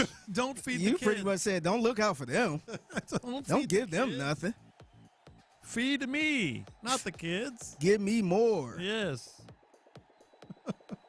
That's pretty, You are a slime ball. pretty strong, if we're being honest here, too. So that's contestant number 2. Yeah. Meatloaf. Contestant number 3. Bryce Harper did the throat slash, okay? I know the throat slash is a penalty in football now. We know what it means, though. It means you're basically beating the other team. That's over. The Atlanta Braves, they choked. They lost to the Phillies, and their radio announcers, after Bryce Harper did the throat slash, took it to an extreme level just to mask their insecurity and their whining. Gave the throat slashing sign, which, given today's climate around the world, I'm not sure that's quite what anybody wants to see. Come on. You know, there was a story attributed to some writer who said he overheard Arcia say something in the locker room that was. Yeah. With the climb with the throat slash. Why are you even putting that out there? You know, come on. The thing that bothers me the most about weasel. this is way overextending themselves with their opinion there. We all know what the climate is, what's going on in the world. We here right for now. baseball. We get away from that. We know what he means. And it was a great, take that. You know, we know what he means. Yeah. And we're doing that. We're in today's climate. Yeah, that's just say you're pissed the Braves are the best team in baseball, and yes, got be. Goodness gracious, Braves announcers. Flying ball nomination. Al Michaels, man, he doesn't care about Thursday night football. He doesn't. He's made it clear. Fine, you're cashing in a check. You think that the stage is beneath you. For 4 or 5 decades, you were the voice, the biggest voice on the biggest events. I get it, okay? I've accepted that. Now, all of a sudden, when Taylor Swift is going to be on Thursday Night Football, and I'm Taylor Swifted out too, Al Michaels has a quote that we don't make the side show the main show, so we will only talk about this minimally. You don't care about the main show, Al. No. You don't care about it. Listen to how he brought up Taylor Swift. And, of course, looking on is his, well, at the moment, his good buddy and girlfriend. Get the hell out of here. Taylor Swift, who makes the catch here. It's a gain of 3. Come on, dude. You don't care about the game. And you know who does is the NFL. The NFL is loving this, and he's over there going, I would have loved to have seen the production meeting before that game. We got to talk about Taylor Swift, old fuddy-duddy himself, and you're right on the first part, too. This guy is checked out. Yeah. And now all of a sudden you care? Yeah. Come on. Al Michaels, contestant number 4. You are a slime ball. So we have Sean, who's trying to defend himself on the phone. Yeah? Okay. Myself. Sorry, I love meatloaf. Yeah. Smoked. Only. I've become a meatloaf snob. You're a smoked meatloaf guy now? Yeah. You're not a regular meatloaf guy? Nah. I'm bougie meatloaf guy. There Thanks you to go. Lopez There now. you go. Braves broadcasters, which, by the way, Shipman Family Sports on the YouTube says he thinks the Braves should win. Jonathan Ramos says I should win. And then we have Al Michaels. And our returning champion, for pretty much the same reason. Last week, Sean Pendergast tried to get excited about... Did a great job. He did a great job. He tried. Yeah. He tried to get really hyped for the Texans-Falcons game. Yeah. Seth basically told him, I don't want to. They're okay, team. I would say I wouldn't say good. I don't get excited. Good? Nah, I wouldn't say that. Come on, don't get pumped up, Sean. It's still early. Yeah, I know you got to carry the show and stuff. But, and he won last week. By the way, me and Lopez did not vote for him. It was Figgy and Brandon. Oh, that's right. He came out of nowhere, and then that nomination popped up Friday. Yeah. And then Just we like have this one. And then the same ish today. Something about Fridays, I guess. Something about Fridays with Seth. He's got that 4-day work week going. Sean Pendergast trying to get hype and just I thought this was a normal-ish question. This was during Crosstalk today, right here on Sports Radio 610, presented by D&M Auto Leasing. I'll let you hear it yourself. This is contestant number 5, Seth Payne, hiking his leg on Sean's excitement once again. You're picking the Astros in the series in how many games? Oh, I don't know. 5. Okay. There you go. Gotcha. All right. Well, Lopez picked a sweep yesterday. That's why I'm asking. That's a bogus. All right. I hadn't, what, honestly, I hadn't thought about it at all. So disregard what I just said. Okay. I'll tweet it out later. Okay. Gotcha. Get your thoughts together. I didn't think it was an unfair question. But you picked a sweep yesterday. It wasn't unfair. I've just never been asked it like right at the end there. And I okay, yeah, 5. It's gotcha. 5. It's yeah. 5. I'm doing it in 6. I spent 15 seconds thinking about mine. It's cool. I'm voting Seth. I'm not going to beat around the bush. I'm voting Seth. Listen to the start of that. The first part is what got me. Listen to the start of that. Yeah. You're picking the Astros in the series in how many games? Oh, I don't know. 5. It's paying attention to him? That's the one that got me. Yeah, I'm voting for Seth. I think it would be. I think the way Seth acted there, it's almost like Sean is like a pit master and Seth's and PETA just trying to hike his leg all over his like sports excitement. So I'm voting for Seth. I think you're off the hook. Because I get it. You just wanted to eat meat. I just wanted meat. You just wanted meat. I'll just be honest. Maybe a bad choice of words. Yeah. Or maybe interpreted the wrong way, whatever. I think it's between Seth and Al Michaels. That's awful. That's awful. I'm going to say Al Michaels. You're going Al Michaels? Yeah. I'm going to say Al Michaels. Okay.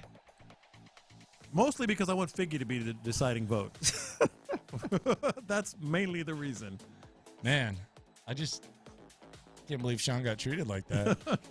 Figgy? Mr. Self-Payne, come on down. Oh, wow. 2 straight weeks. Back to back. 2 straight weeks. Back-to-back of Seth buzz-killing Sean. Yeah, man. It's the same thing I said last week, man. You should be a little more excited about this game, man. Yeah, do you like sports? Like, do you like doing this? Like, what's going on? Like, Sean's asking like basic stuff. And I feel like it did catch him off guard. I'll tweet it out later.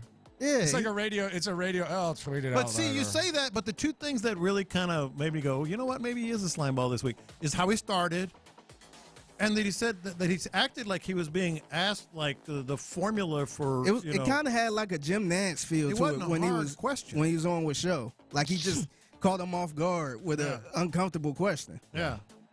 I think he takes it home. I mean, this is an exciting time for most. Or even if he asked the question, he should have been like, "Ooh, that's a good question." Well, you're picking the Astros, so how many games? Yeah.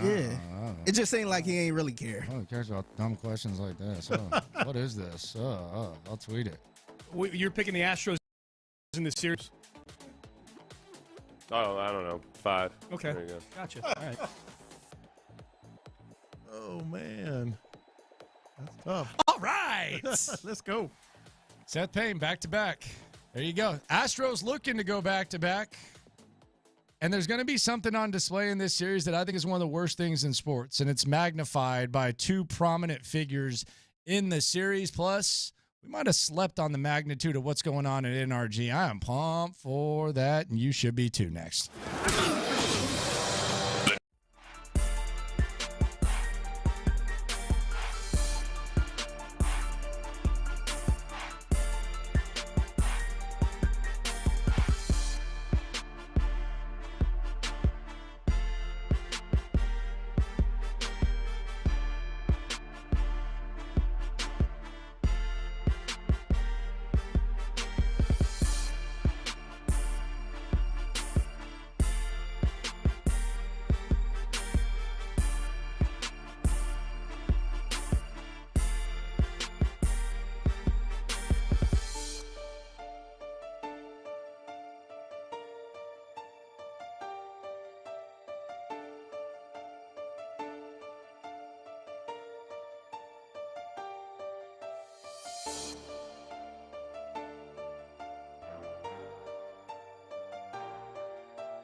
on Tuesday. Oh, man. Yeah.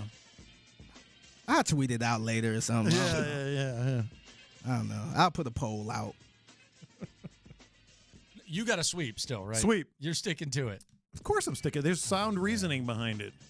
Of course I'm sticking All right, to so it. Astros sweep. Astros will win in 4 games, also known as a sweep. Okay, so like a historic. Is it going to be a historic assing like the last? I one, don't or know is it what the gonna be a little scores bit are going to more be, of a battle? but a sweep is historic. So a sweep. Sweep. Okay. Yes. Figgy. I think it's gonna go 7. I'm going Stros in 7. Stros in 7. Okay. Sweep. Okay. I've said this before, but for those who weren't listening, Verlander starting game 1 is a huge start. The second point is, first of all, this team is catching fire, and the right people that Jeff Bagwell and others brought in are leading the way. Wow, it's Jeff Bagwell's team now. No, the 2 guys. My man, Bagwell. The 2 guys. Hey, Jeff, what's up, boy? My dude. No, like Abreu and Brantley. Not only that, but they're getting hot. The third reason, the studs, Altuve, Bregman, go down the line, really were just kind of minimally involved in taking out the Twins, and they're going to heat up. Number 4, I got 5 reasons. And number 4, the Astros, whether it's a lot of Astros fans in Arlington or not, are better on the road. So, everything else is just gravy after that. And Brown or white? Huh? Brown or white? Oh, always white gravy for me. Okay. Yeah. And number 5, these 4 pitchers did postseason stuff, and they consistently do postseason stuff. I just can't pick against them. Okay, so sweep. Sweep. Okay. Yeah. I got 7. I think it's going to be a good series. Yeah. I'll say this, though, and I'll preface it.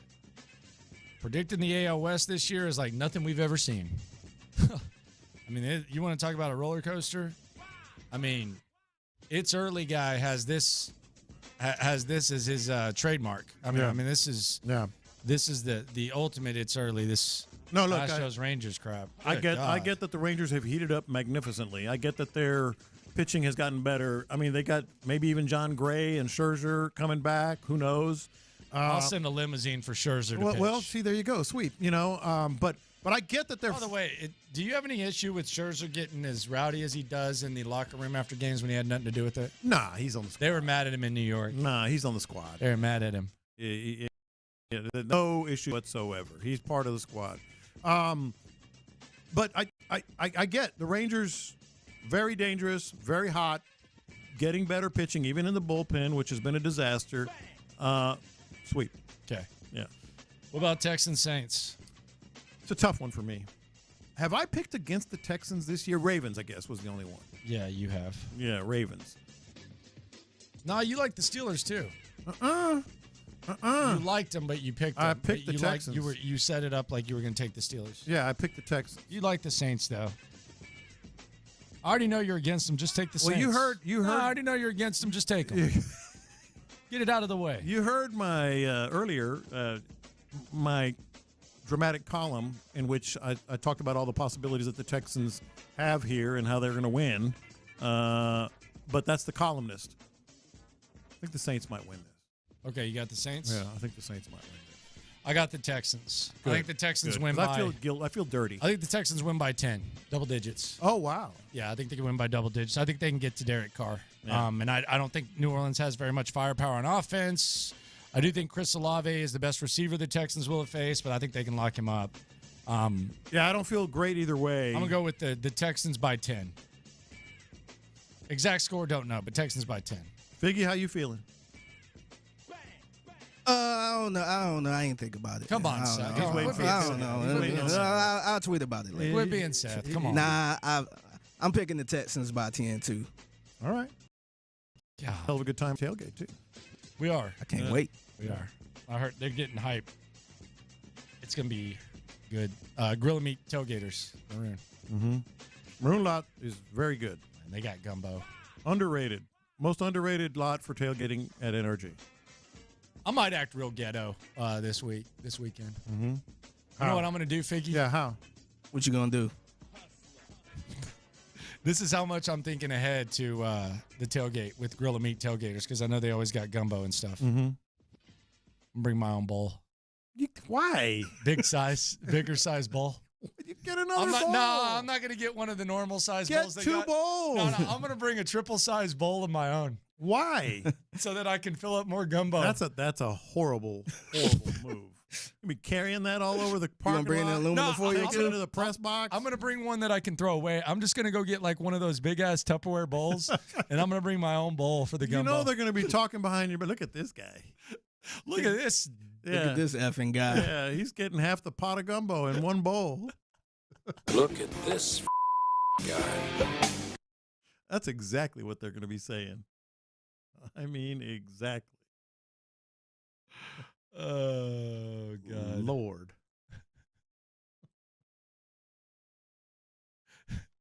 Let's talk to Clint Stoerner on the show, Hughley. They're live. They're on the road. Where are we going, fellas? Where are we at?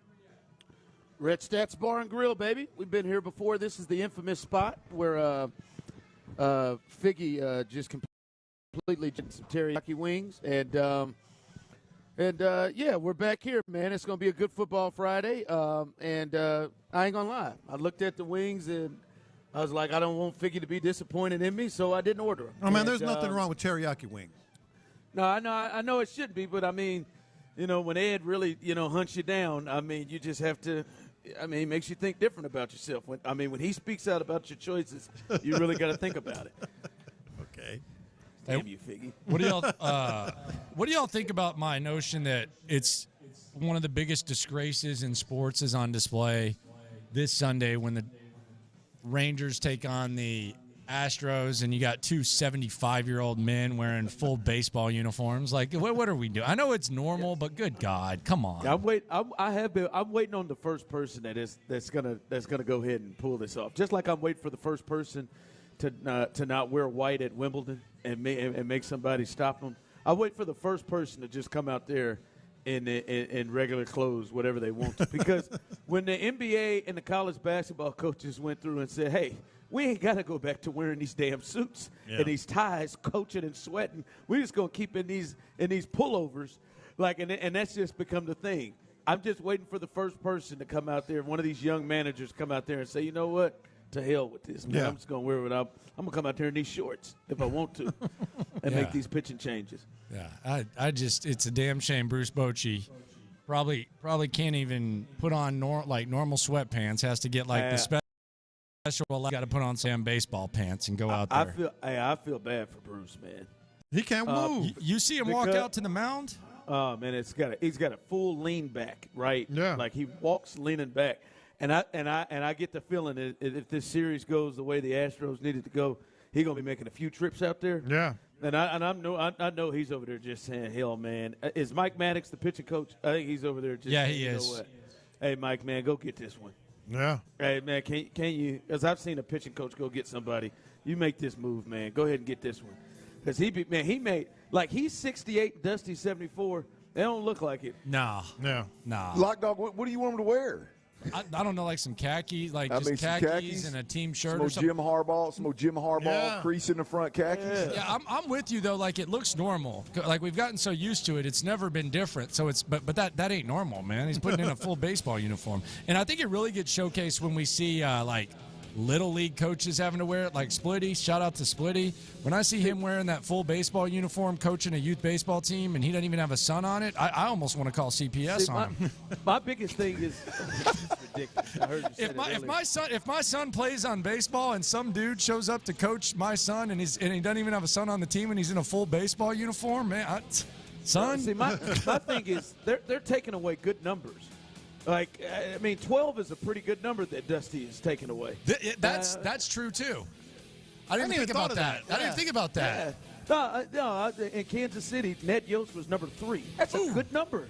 That's a great damn manager. He ought to. Nobody even saw. I've never even seen Ned's 3. Look, you guys are getting awfully picky now, but I can agree with you. Like I'm surprised in 2023, all of the gear that's out there. We don't have some nice, solid coaching khakis that are pants. We do. They're that just match. Not wearing them. I'm talking about that match, but they're actually pants, like some kind of athletic wear. Yes, and I feel like you could sell it too.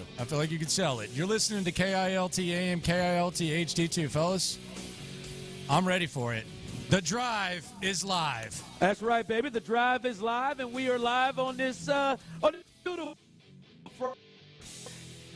Have a good time as we always do. Make your way on out here. We'll be here till 6 o'clock, and you will have a chance to win some prizes. Right now, if you're in the building, like those 6 people over there sitting down, that's 5, or this gentleman right here who's been laughing. Everybody at the bar, sign your name, put your name in. We don't need any of your information. Just need your name. We'll take your email. That'd be nice. But just your name. Put it in the box. You have a chance to win a $50 gift card to Academy Sports. Coming up in an hour, you have a chance to win a $50 gift card to La Michoacana. And that's all you got to do. Sign your name. Put it in there. All right? This fella's smart. These guys just going to keep sitting, so that's all good. But that's your chance. If you're on the way in, go ahead and do that thing, and you'll have a chance to win. We'll hook you up. But it is a beautiful football Friday. We're at Stats Bar and Grill. Make your way on out, and I'll be honest with you, I'm a little disappointed at Stats Bar and Grill right now. I mean, listen, the food is fantastic. Had a nice little chicken wrap, and they got great specials. All right, coming up today, you get $2 off sliders. They got a whole thing of sliders on here. Not a better place to come and watch playoff baseball as the Astros get started on Sunday. You can come on out here Sunday and watch them in the postseason. This is a good spot to come watch it. TV's all over the place. But we were here, Clint, and you weren't here the last time we were here. But our guy Daniel from our promo team, good solid guy, always wears a little spicy shorts. Sometimes has a little color and roses to his shorts. I like what he brings to the table. Going where the weather suits my clothes. That's right. Thank you, Tyler. And by the way, Tyler's in the house. My man, last time we was here, Daniel competed in the Hot Wing Challenge, and he crushed it. And I looked over there during one of our segments. He was in tears. All right, he was crying. He worked really hard. He won. He got his T-shirt and everything. And his name is supposed to be on the Stats Hall of Fame. I ain't seen it. And it is the Hall of Flame, by the way. It's the Hall of Flame. That wasn't a Ron mess up. No, Ron didn't. I thought you did until I looked over at that wall. I was like, there is an L there. First off, chill out, man. It does not have a name to it. It's not a Ron mess up. But I don't see his name. Is his name up there, fellas? I don't see his name. I mean, my man worked hard. I mean, Daniel's name need to be up there. Ron, that man was in tears. He was crying from the heat. I'm going to be honest with you. Things I'd be smoking hot. We wouldn't start this show. But there's things we could do in here. Somebody may say, hey, you can get a T-shirt. We'll put your name up here. You get this or that. And I'd be like, okay, cool, whatever. And if it didn't happen, no big deal. If I ate something that brought tears to my eyes, that's on the short list of things that I'm going to walk in here and I would expect an acknowledgement. Hey, Clint, how you doing? And I damn sure expect my name on that board. I'm telling you, I see roughly 29 names up there. Probably a little bit more than that. Probably 49 names up there. Dan needs to be up there. I'll be in here hot. Somebody get Daniel out here. He cried for this thing. Oh, I heard. He cried for this thing. Somebody on the text line said they're coming in to eat these wings, and their name better be on there.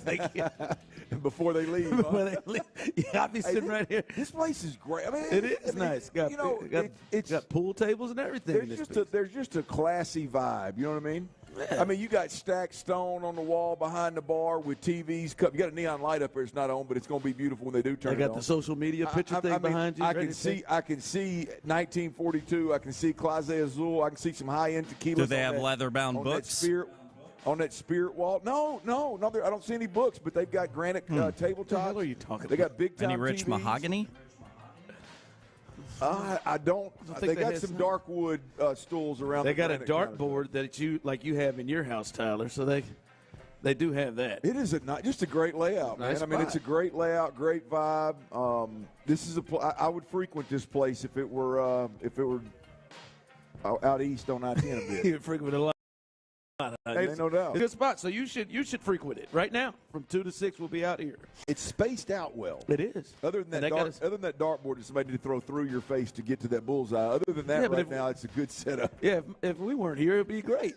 Somebody's gonna come in and throw darts just for the hell of it. Try to give me in the face and throw me off. So yeah, come on out here and have a good time with your boys. Clint, it is Football Friday.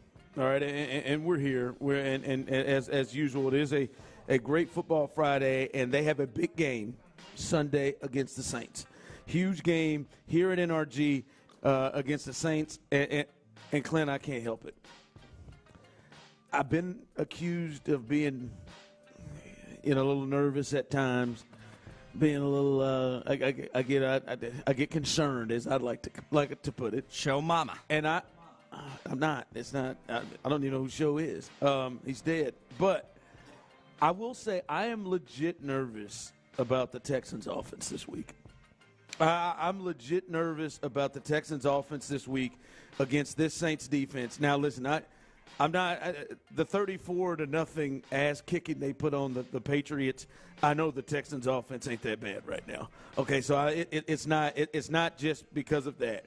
But other games we've watched, and I've watched of this, and seeing what we've talked about this week and what the Texans are doing, I have great concern that the Saints watched what the Falcons did last week, especially in the second half, and they are smothered the group. And, oh, by the way, the news that's coming out today, and we'll get a full injury report later on, but it's been reported by some of the media. Aaron Wilson reported earlier that Tank Dell will be out for the game on Sunday. So this certainly does not help. I have a real concern, Clint, that the Saints are going to watch what the Falcons did, and they're going to say, we're going to smother the hell out of them. We trust our corners. Marshawn Lattimore is one of the best in the game. We love our corners. We're going to have everybody close to the line of scrimmage because the Texans are big on the quick passing game. They're running a lot of stuff really, really quick, close around the line of scrimmage. They want to shut down the run game and do all that because I don't think they have fear. And it certainly, as I said, doesn't help with Tank out, have fear about over-the-top stuff. That's my great concern this week about what could happen to the Texans offense. Yeah, look, and I can't push back at all. In fact, I totally understand, and I tend to agree with you. You're talking about one of the best defenses in the league right now over the first 5 weeks of the season. I mean, you're talking about a top 5 defense. You're talking about a defense that gives up just a tad bit, a touch over 2 touchdowns a game. 15.3, I believe, is what it was when I looked.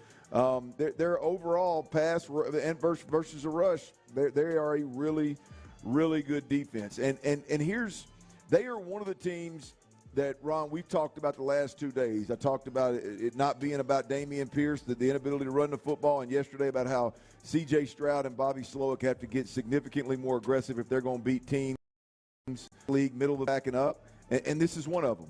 They got a great defense. They got weapons on offense. They got a veteran quarterback that at least going into the game, you don't expect him to turn the football over a lot. You expect him to make some plays and manage the game well. And this is a game where, you're going to have to go out and be aggressive. And whether you hit those shots or not, or whether you win the game or not, you in order to compete moving forward, they're going to have to do that. And this is this is a better team than I was even discussing the last couple of days. Well, Clint, I was going to say, everything you've been talking about, like they've got to make someone have some kind of fear in it. Yep. And we saw it. Jesse Bates, the safety for the Falcons, said to hell with it, right? I don't care. Like, I think the Saints will say, we'll let Dalton Schultz have a move like that and see if we can get that completed. I think they're looking to put major pressure on him, and they got the dudes up front that can do it, and they're just going to say everything around 10 yards, everything. We're going to be right up there on the line of scrimmage because this is how they're running things, and I think it would behoove them early to try to back them off there. But Clint, who's the guy? Who is it right now that to me it's got to be Nico Collins. I mean, we've talked about this all year long. This is one of those games where Nico has got to go out and prove that he's not a number 2 receiver. He's got to go out and prove he can beat man-to-man coverage. Look, he's had a great year. He's caught a lot of balls in space. He's broke a lot of tackles. He's been consistent. He's been absolutely huge, which monster games this year already. But he's got to do it against a better opponent. And I believe he's going to have to catch some. He's going to have to catch some 50-50 balls. Right, and now whether that's the design, because they'll probably put Marshawn Lattimore on him and just say Noah Brown and Robert Woods come beat us. Right, that's the scary. That's the thing is, who is it that's going to go over the top and be able to do that? Is it John Mechie? Is it like who Who is it on the roster that you're saying this is the guy that they could use down the field to open things up? Let's be honest and be realistic here. This is what I think we as a fan base, we've got to keep things in perspective here. I love what the Texans have done. I love what C.J. Stroud's done. I love what Bobby Slowick's done. I love what Nico and Tank have done. Look, on the offensive side of the football. And look, I love what this defense has been able to do, with the exception of maybe one game. Look, they've been exactly what you hoped they would be under DeMeco Ryans so far, again, with the exception of one game. But you've got offensively, there's nobody on this team that I believe is going to go out there and consistently win the 50-50 ball. I hope that Nico can do it. I hope they give him opportunities to do it. I hope Nico can at least do what Drake London did last year and in a big moment have a big 50-50 ball catch, right? The reality of it is, Ron, this is about, again, back to what I talked about yesterday, this is about Bobby Slowick. Bobby Slowick has been able to be very vanilla and have his quarterback be very conservative, and it's worked. It's great.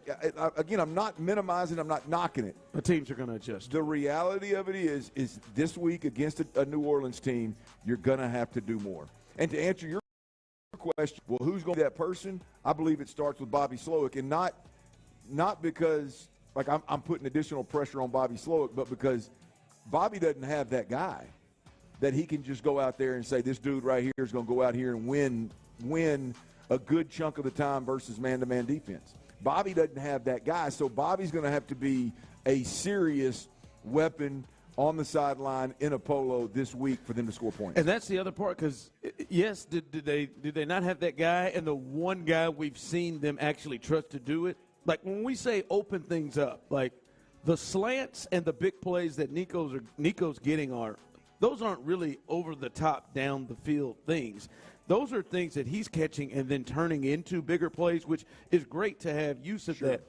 But everybody's now going to come down and try to cut that off and try to minimize that. And the only one we've seen is Tank in the Jacksonville game go over the top multiple times, and they throw the ball over the top like that, which may loosen it up. And then obviously the Dalton Schultz touchdown was one that was down the field to loosen things up for them.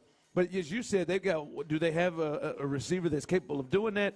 I think also the part is, even before you get to that, one of the major concerns and why they were going with that strategy is because up front, they didn't feel like they can withstand that and hold up to be able to make those. But they got to figure that. They got to figure that out now, because you would think Laramie Tunsil is going to play again as he practiced today. Titus Howard is back. They should have guys now where that just have to be quick. You're trying to protect Austin Deculus and Kendrick Green. Well, now we're getting into, again, what we talked about yesterday with CJ and Bobby Slowick having to be more aggressive. Last week, I think one of the things that was, as I'm watching the film, that was a little bit I expected them to be more aggressive and do some different things with Laramie and Titus back. I expected that last week. Didn't see a whole lot of it.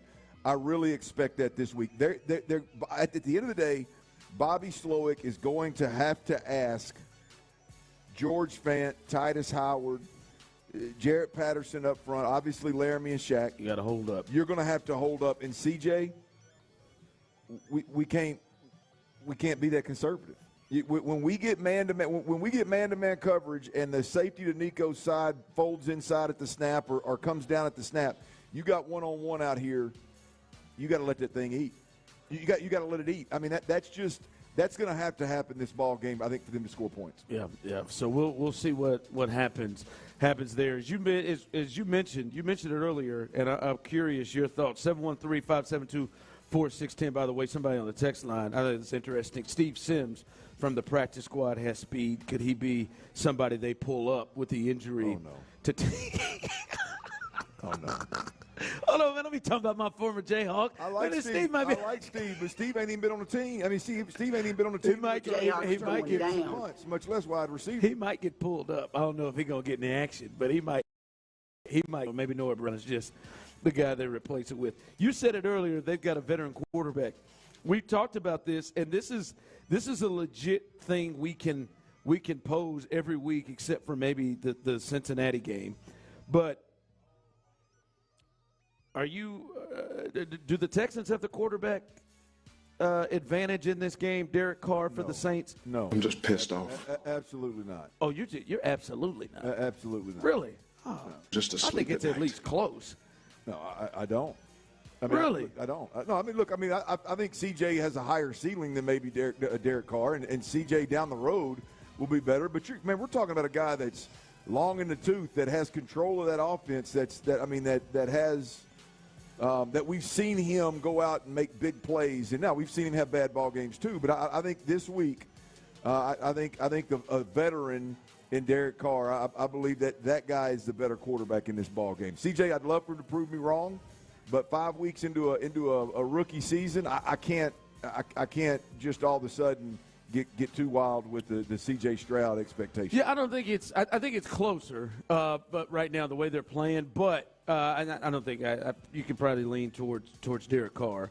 I just look at that, and I look at the 2 games they've lost, Clint, being the Saints. Yep. They've played teams that are, I think, in the same range of the Texans. Sure. And in those games, Baker ended up outplaying him, and 50 and 3 touches. And then Jordan Love ended up outplaying the combination of him to come back and win that game for the Packers, which I think CJ is very, very capable of doing in those games. Just Derek sometimes has – I don't know. Sometimes I don't know if you're kind of 5 weeks in, slow into it, but sometimes it isn't quite right there. I'm just with pissed Derek, off. so we'll see. That might be the difference in the game. I mean, it might be these close teams is who gets better quarterback play in this thing. All right, as we are here live, Stats Bar and Grill, make your way on out. As we'll be here till 6 o'clock, and we're going to have ourselves a good time once again. I see some people have filled out things.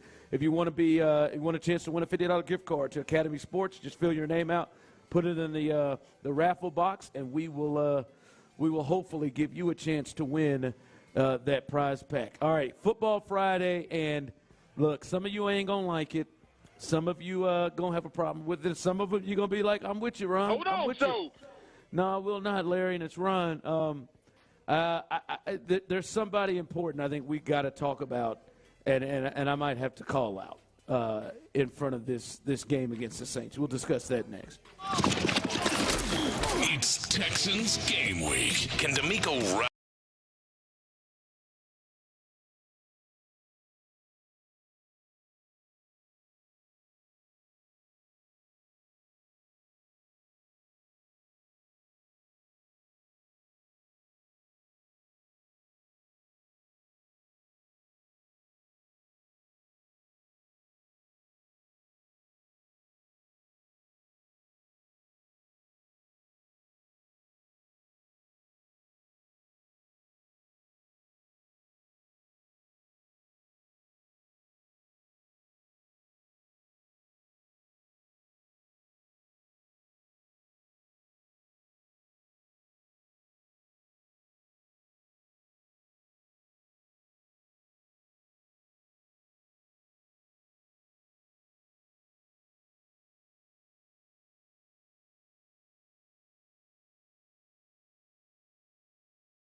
It's a Taka's Fiber Internet Football Friday on Sports Radio 610. Live from Stat Sports Bar and Grill, here's The Drive with Stoerner and Hughley.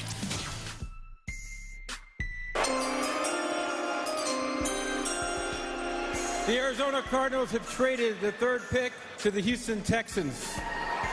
With the third pick in the 2023 NFL Draft, the Houston Texans select Will Anderson Jr., linebacker, Alabama. All right, there it is, Will Anderson Jr. We got to talk about him. As I said, I know some will have issue and some will be like, yeah, I'm with you on that. Before we get in, we're at Stats Bar and Grill. You're gonna have to switch this over to water. I'm probably gonna lose my. Keep that last one. Let me have that last one. I'll take that last one. But you're gonna switch that over to water. I'm gonna hurt myself out here. But I'm looking at this. This great spot. Great spot, as we said, man. Astros playoff sporting events, playoff games. Astros coming up. It's a great spot to watch it. They got great specials. $2 off all sliders today. But, Tyler, you may be able to help us out with this because we're trying to figure this out. They got all kinds of specials. I'm intrigued by this. I'd never heard of it. They got the old 360 pineapple white gummy bear shots. I've had a couple of those. Is a white gummy bear a pineapple gummy bear? Is that a pineapple gummy bear? Maybe. The old 360 pineapple white gummy bear shots. I bet you that is a. I'm intrigued. You should have one. I may have to. Or in one 6. Of these breaks. No, I don't need 6. I'm just intrigued by the taste of that. Does a white gummy bear come in it? Then you bring that. Yeah, you never had like gummy bears soaked in alcohol? Well, yeah, but it's a shot. No, I haven't. Oh, you haven't? Not. Yeah, no. I've had a gummy bears soaked in alcohol. No. Yeah. Yep. Never even heard of it. All right. Yeah. Similar to a Jello shot. Yeah. Now that I have. That may show my age a bit, but I've had a Jello. I'm intrigued. I might have to slide into me one of these 360 pineapple white gummy bear shots. Ron, I told you guys about the shot that I walked in that bar and felt like I needed to buy everybody a shot of that one time it was the purple midget, and then the third word was the P word. Right? I don't think you can say the M word anymore either. Oh, can you not? It's better than that P word you were going to say, so. Yeah, they like to say little people. Or vertically challenged. But you're just saying the name of the. You get my point. It was the name. It was the name of the shot.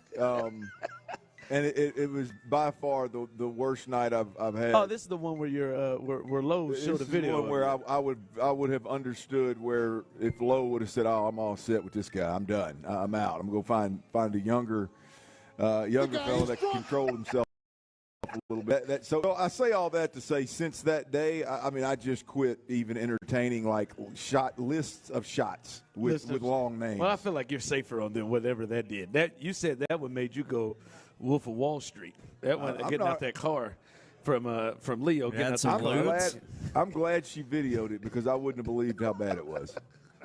Looked like you had a lemon. I was embarrassed. Looked like I did what? So come on out if you want to get like Clint. There's a special today, $5. 360 pineapple white gummy bear shots. I'm trying one.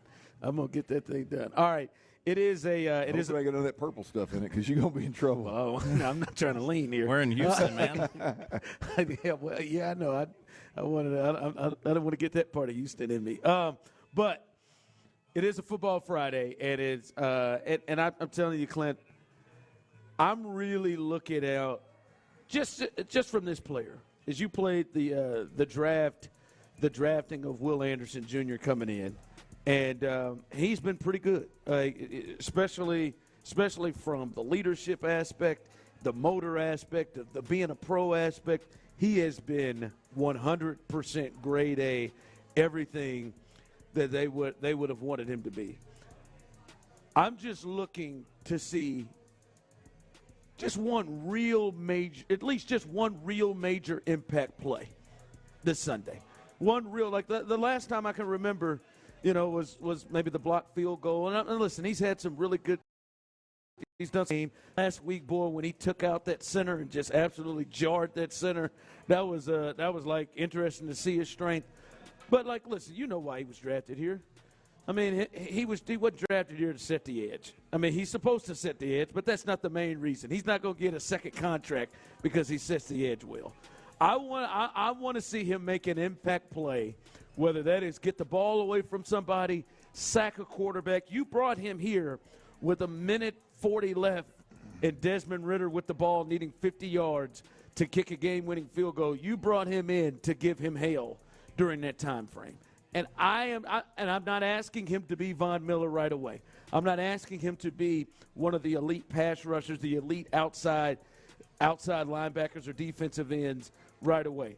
I'm just hoping to start seeing impact plays, at least one per game, because Tank Dell has been is a rookie that we see multiple times him making impact plays, Clint, and why he was drafted where he was. We damn sure see it pretty often with C.J. Stroud. All right, I think we see it at times with Henry To'oTo'o. I'm just hoping to see that from him, and I'm actually really watching. Just one time in the game Sunday, he make a real major impact play. That's what I'm hoping to see, because I feel like that's the one part. He's been solid to good in a lot of spaces, but just making plays where you're like, damn, that's it. That changed. That's something I just in the game. If not now, then when? I mean, I don't know. I feel like with Micah Parsons, we saw flashes from the jump.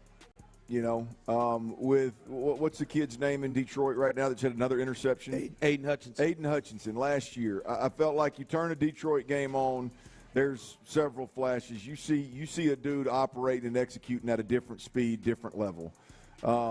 You know, you get off into the veteran guys. Like I watched Max Crosby for the Raiders absolutely dominate a game the other day. He was one who fourth-round pick. And he did it as a rookie. Flash. Yeah, and look, I'm not saying that Will has to have 4 quarters of what Max did the other night, but I need to see some flashes. And like you said, that flash will change the game, whether that's in the fourth quarter when they're driving down to take a lead and you turn the ball over, you sack, put them behind the chains, or it's into the first half and that happens.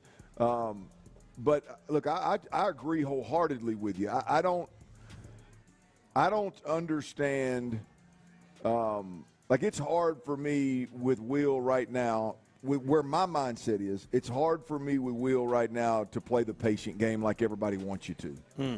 The nonchalant, oh, yeah, man, Will's doing everything we want him to do. I get it. I agree. Will is doing everything you want him to do in terms of being where he's supposed to be, playing hard, doing all those things. Right. But Will Anderson is never going to be able to get away from the amount of draft capital that you traded for him. And guys that get drafted, edge rushers that get drafted that high have elite special gifts. And it's not a high motor. Right? I mean, like there are unique, special, elite gifts that these guys have in terms of size, strength, speed, get off, all those things. And I'll be honest with you. So I said I've not seen them.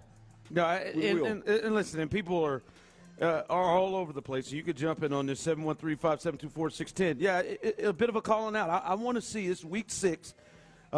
And I'm not saying all 4 quarters like you said. I just want to see, get me an impact play. We talked about this in the preseason game where we were seeing a little bit of this, and then he comes in against the Dolphins and bam, makes an impact play where he forces a turnover with his pressure. Like I just wanted just one.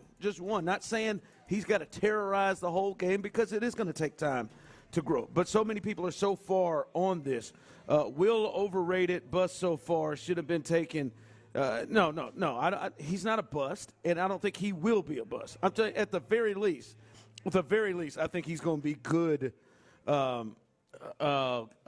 Whitney Merciless, at the very least. Like I think he's going to be the good version of Whitney Merciless. But you didn't do everything you did to get the good version of Whitney Merciless. Yeah. You wanted to be more. And as somebody texts in, or you want SportsCenter highlight plays. Wouldn't mind it. Yes, I do. Wouldn't mind it. I want a game-changing play. Yeah, I do. I wanted him to get down there. A game-changing play would have been a sack or a pressure. saw Dez at the end of that game Sunday. I saw a stat, and I'm going to butcher it because I don't remember exactly down to the T, but Aiden Hutchinson has 4 interceptions, which is no other player since he was drafted, I believe, on the defensive line has more than 1 or 2. Like, he's doubled everybody else's production. That means it started last year, right? Like, he was making plays last year that were like, damn, this dude right here.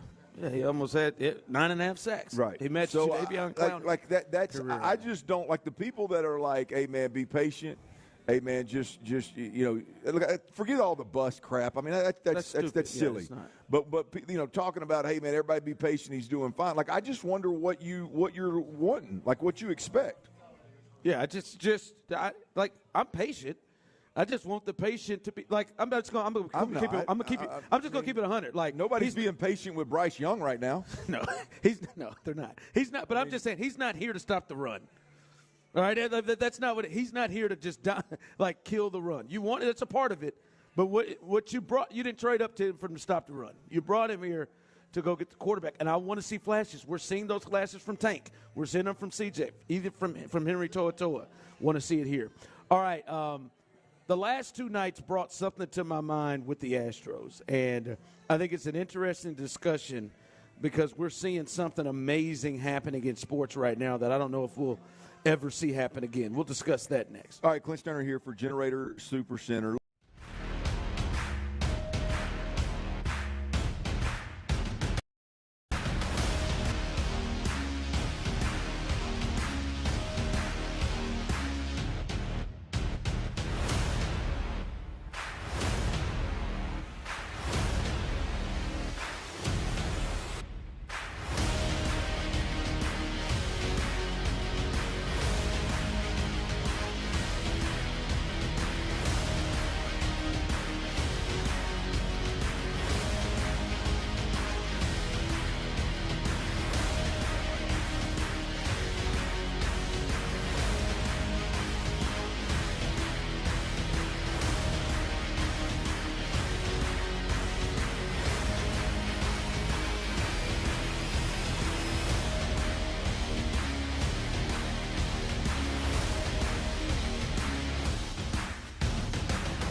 Rizzy to learn more.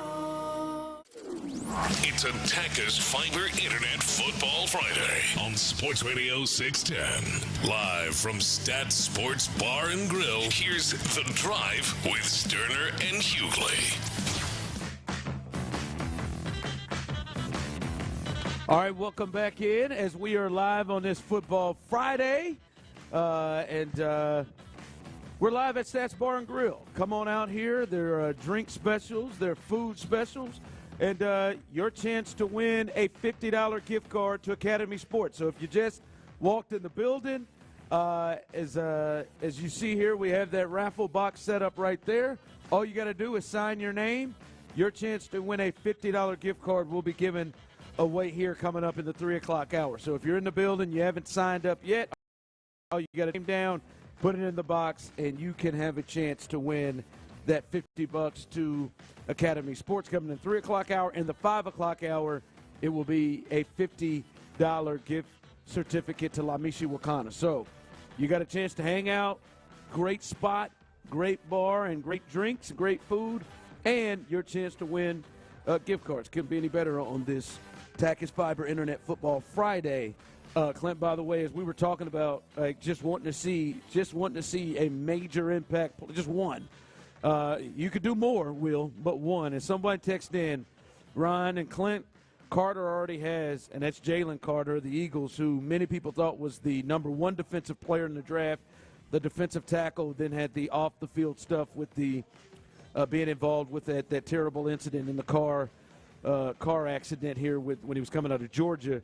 He dropped in the draft to 10 to the Eagles, and yes, he is making. He nearly killed Matt Ryan last week, but he is making impact plays throughout, and from what I hear, is playing half the snaps probably of Will Anderson, and and I'm not even saying he's got to be that dominant, but I mean just let's start mixing in some major impact plays. A forced fumble, a sack, a major pressure that stopped. Just start, pushing some of those in. And when you see, that's the other part, because people will text in and say things like, he's a rookie. JJ, it took JJ a while to get there. I mean, sure, but, like last year, we saw a guy in Gardner, Sauce Gardner, come right off the bat and play that way. We see a guy in Aiden Hutchinson, who is starting to play that way and played that way last year. And Jalen Carter in the same draft on the D-line has played that way too. So I think it is a fair thing to hope for and to want to see that he starts to make more than impact plays, not just in the run game and in the field goal blocking game. So I think it's more than fair. I think it is. I think it's. You look around the league at first, second, third year players, and I think we're what is this game 6? Yep. You're 3/4 of the way through the season.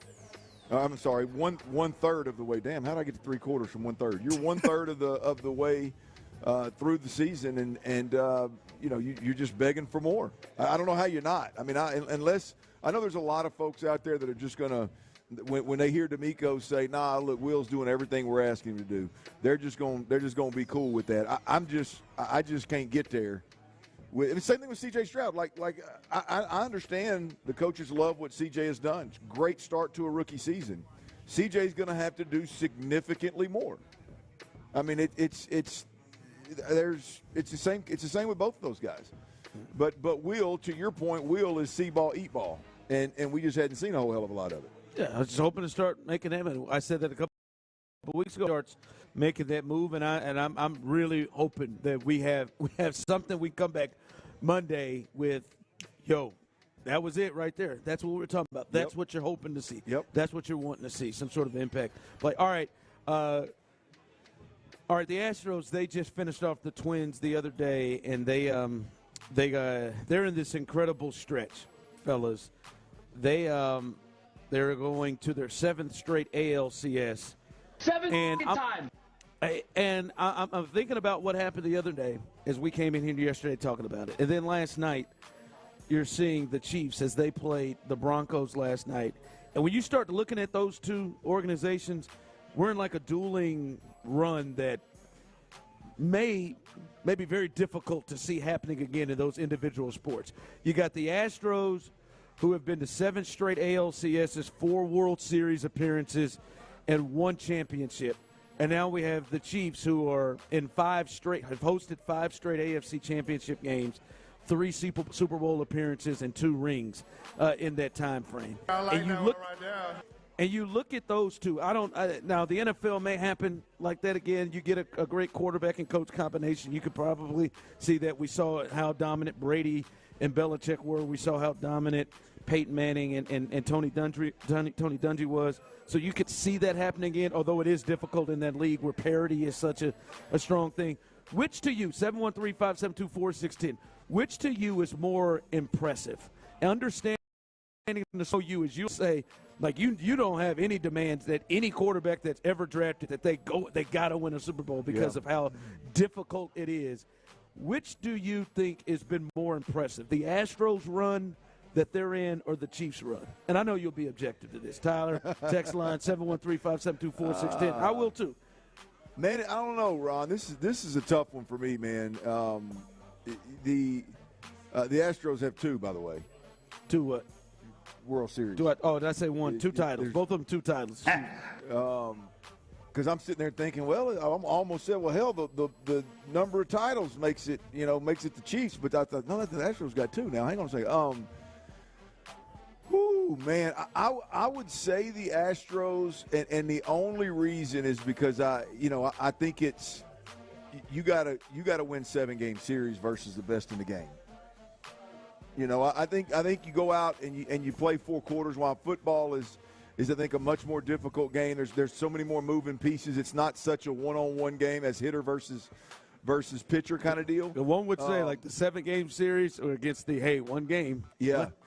The 7-game series for me, if the resumes are comparable, man, the 7-game series against the absolute best in the business that year makes that Astros run probably a little bit more impressive than what the Chiefs or any team over a 6 or 7 year span has done with just a couple of championships. Yeah, 713-572-4610. Which run we're in right now is more impressive?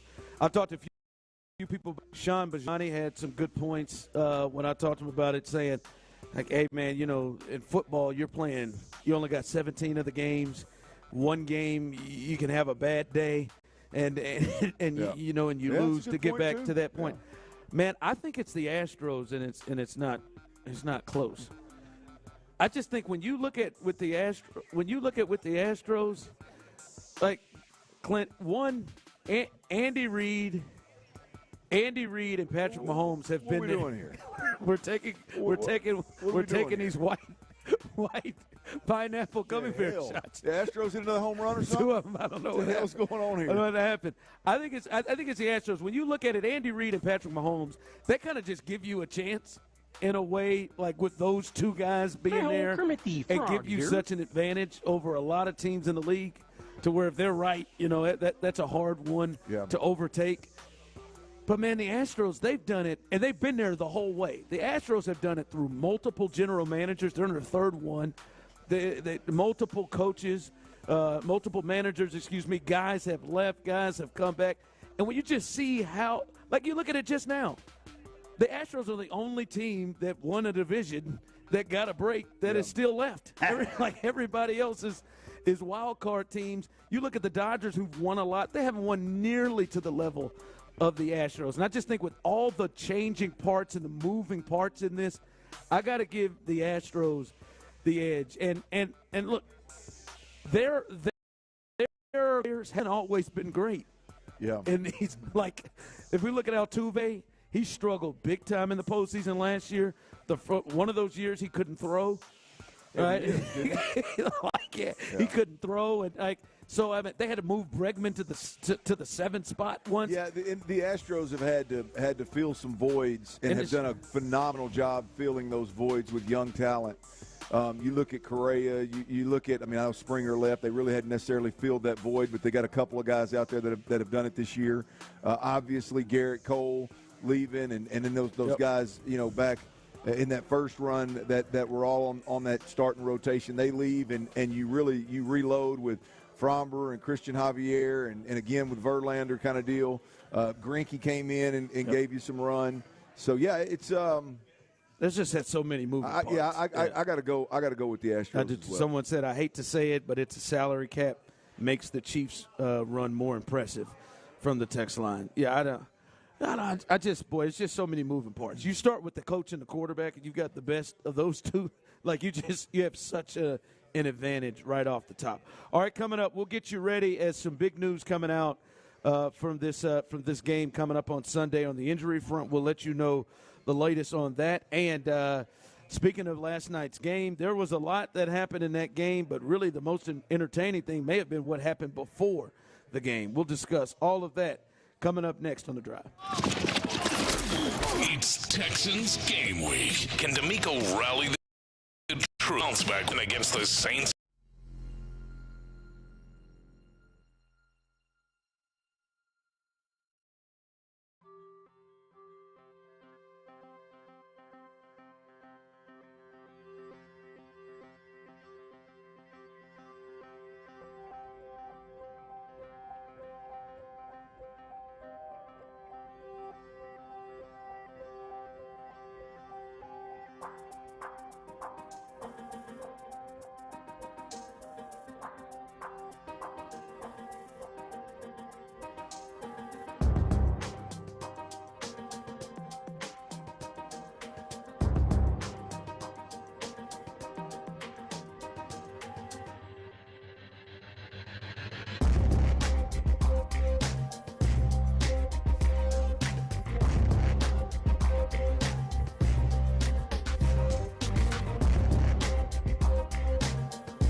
search really easy. Start now at Realtor.com. KILT FM HD2 Houston. Insider access. Exclusive content. The Texans play here. Always live on the free Odyssey app. Sports Radio 610 presents with Stoerner and Hughley with the biggest stories of the day. It's the Big 3 at 3. Number 1.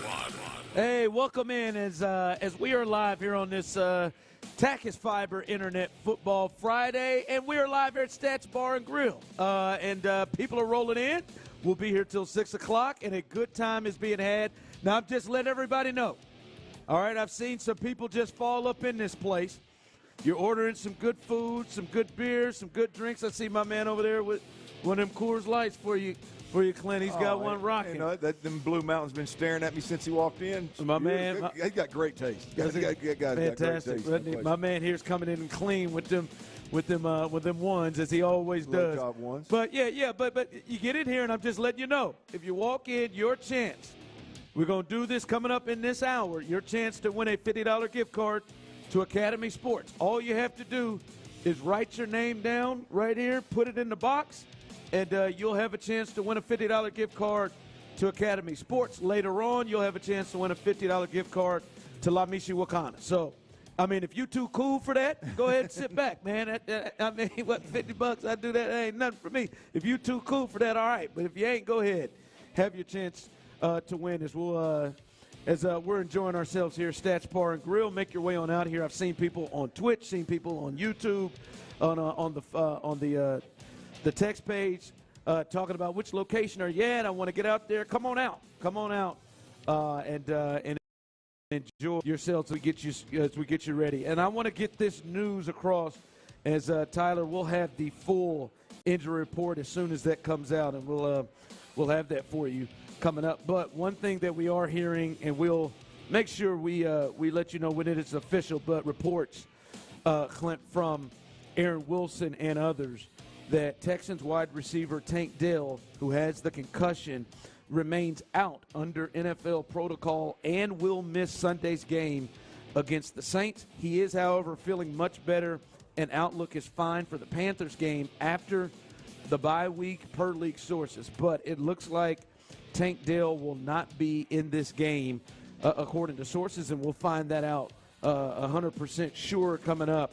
But he's not going to be in this game. What does this mean in your mind in this particular game for this offense? Well, it's a little bit of a gut punch. I mean, because I think the best, when you talk about C.J. Stroud and his wide receivers, I think he has the best chemistry with Tank Dell. When you talk about Tank Dell and all the success that he had at the college level, the little bit of success that he's had at the NFL level, I would argue, with the exception of Robert Woods, that he has as good a feel for the game and offensive football and the pass game and settling in voids and how to beat man and all these different things.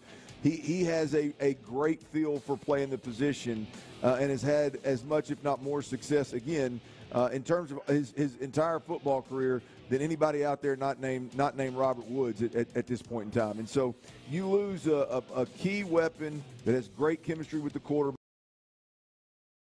whether it's catch ball in a screen game and hitting a crease, or it's catching the big ball over the top. You lose that weapon, and this offense is going to need to be more explosive, to be more aggressive, to sprinkle in a big play every now and then offensively in order to beat teams like the New Orleans Saints. And so, yeah, this is a bit of a gut punch for the Texans offense to not be able for Tank Dell to suit up this week. Yeah, and he has been a clear focus, especially here recently, for this team to be a part of their things they do every week. They've tried to get him in the run game the last 2 weeks. Been a couple jet sweeps, couple of different things they've tried to do to get him touches. And he's at times, it felt like been the punt returner at times to try to get good field position and touches. So they're going to have somebody fill that void. And that's the big thing, is you would imagine, Clint, that his role was becoming bigger, and they were trying to do more things to get the ball in his hands, and that comes to a halt. You just watch how they've used him, and I think that speaks volumes, right? I mean, the entire staff over there, clearly they've got some kind of touch count that they want for Tank Dell, whether it's screen game, punt return, obviously throughout the regular offense, in the run game. Clearly, he's the one guy that they're like, okay, outside of our offense, this is the one guy that we've got to get creative with and get him touches because of his explosive playability. And that's the guy you're missing. And again, there's not another one of those in this offense. I mean, not at the wide receiver position. That's for damn sure. You could say maybe Devin Singletary's a guy that's got some of that shape, some of that explosive. Seemed like they were trying to make Noah Brown that guy in week 1. Yeah, I don't see that. But I think, you just lose that guy, so you have to go about it a little different, and it makes Sunday that much more difficult. Yeah, I was thinking this, and it'll make it more difficult without Tank Dell. Looks like he will be out. I was thinking about this, Clint, and I'm wondering you and the people's thoughts. 713-572-4610. After the Pittsburgh game, we came in, we had that Mad Dog Monday, and the thought was, you have to view this team in a different way. We've got new evidence after 4 games. They're 2-2. They're held tight for first place. They're kind of in things. You can see with their schedule and how they've been playing. They're very, very similar to a lot of teams that are going to be vying for playoff spots in the AFC. If they lose this game Sunday against the Saints, does that change your thought process on that? Oh, yeah. If they lose 2 in a row to the Saints and the Falcons? Absolutely. That is a division that for the most part, there's a lot of unknown, with Derek Carr going from Vegas to New Orleans, with Bryce Young going to Carolina, and Baker Mayfield going to whatever the hell's going on in Tampa, and then Desmond Ridder being the guy in Atlanta. I mean, there's that division was, I think, by a lot, was viewed to be similar to the division that the Texans are in. In terms, there's really no powerhouses. Anybody could win it. And I think I know for me, when I looked at the schedule, I had Atlanta as a I can't remember if I had them as a win or not, because I was really high on Atlanta. At least a very winnable game. I can't remember what I had them as in my schedule, but the point is Atlanta appears to be a little bit better, and I think New Orleans is better than I expect them to be as well. So. Yeah, you fall to 2-4, lose back-to-back ball games. You damn right it's going to impact the way that the outlook on the season for me versus how you felt after 2 straight 20-plus point victories. Yeah, lose back-to-back games to teams winnable games, right? Yeah. And you follow up and you feel a little different about Tampa and Carolina. Well, Carolina, not Carolina, but Tampa following, and then Indy, and then Tennessee. We'll see. What happens there. So that's a big ball game to get to 500 and to kind of keep yourself afloat right there, because Jacksonville gets the big win last week over Buffalo, and we'll see if they start moving to what many people thought they would be. So, yeah, this is a big game to kind of stay in there and to keep the thought of, they can play with the same level of these teams that they have been playing with lately. Big 3 at 3, number 2. All right, Clint, last night, Thursday Night Football, the Chiefs in a just tough watch. They defeat the Broncos 19-8. The game was never really good, never really thought that the Broncos were really going to win this game at all. I want to talk about the fireworks that may have happened prior to the game. And that was interesting to me, because Denver Broncos receiver, who many people believe is on the trade block for Denver, Jerry Judy, he had him a little run-in with Steve Smith. Steve Smith, NFL Network, has had some things to say about Jerry Judy, and apparently he went to apologize about these things, and I guess it didn't go the way Steve maybe thought it was going to go. Here's Steve Smith explaining the situation before last night's Thursday Night Football game. I wanted to say to him face-to-face, like, hey, I know I said some things in the past I probably shouldn't have, and I'm sorry. That's what I wanted to say to him. His response, Mike Robb, and Bucky was ninja. Ninja. Yes, I'm using the word ninja. I'm just using the word ninja. I don't mess with you, and it was a curse word. And so I was like, all right. And then he repeated it. So I'll say it again. I'm sorry that I said you were a jag, just a guy who's an average wide receiver they use a first-round pick on that isn't doing anything. I hope today that you actually show up in a way that you haven't showed up in the last couple of years since they drafted you. So if you ever got a problem with Agent 89, I'm sorry for saying that you're an average wide receiver that they eventually will move on. And when teams call me and asking, should they trade for you, I will say no, don't trade for Jerry Judy, because he's mentally unable to handle constructive criticism from people who watch specifically, can he be a wide receiver? He can be a wide receiver. He's a tier 3. Go back into the studio. I'm done now. Thank you. Hit it with that Pacific Ocean on there. Specifically, I've said that a few times in my day. Listen, I have thoughts about this, but I'm gonna let you jump because you've played in the league. You've retired from the league. You got a lot of people who played in the league. You know, from guys like Darren Woodson, Hall of Famer, borderline Hall of Famer. I know you and Booker are cool. You understand the fraternity. What's your feelings on what you just heard transpire between Steve Smith and Jerry Judy? Well, I think the former players in the media are getting out of control, and to me, it's a professionalism question. I think it lacks professionalism to be on the sideline and call a quarterback that you just watched on the sideline after his game garbage, like what the Rodney Harrison did last week, and I think that's extremely unprofessional. I think it's unprofessional for Steve Smith to approach Jerry Judy. Say what you want, but to approach Jerry Judy, regardless of what your intentions were or were not, in terms of apologizing, but approaching him before he plays a game, I think it crosses the boundary of professionalism, and then all the antics afterwards, which I understand. Jerry Judy, I did see the video of him standing behind their set, yelling stuff and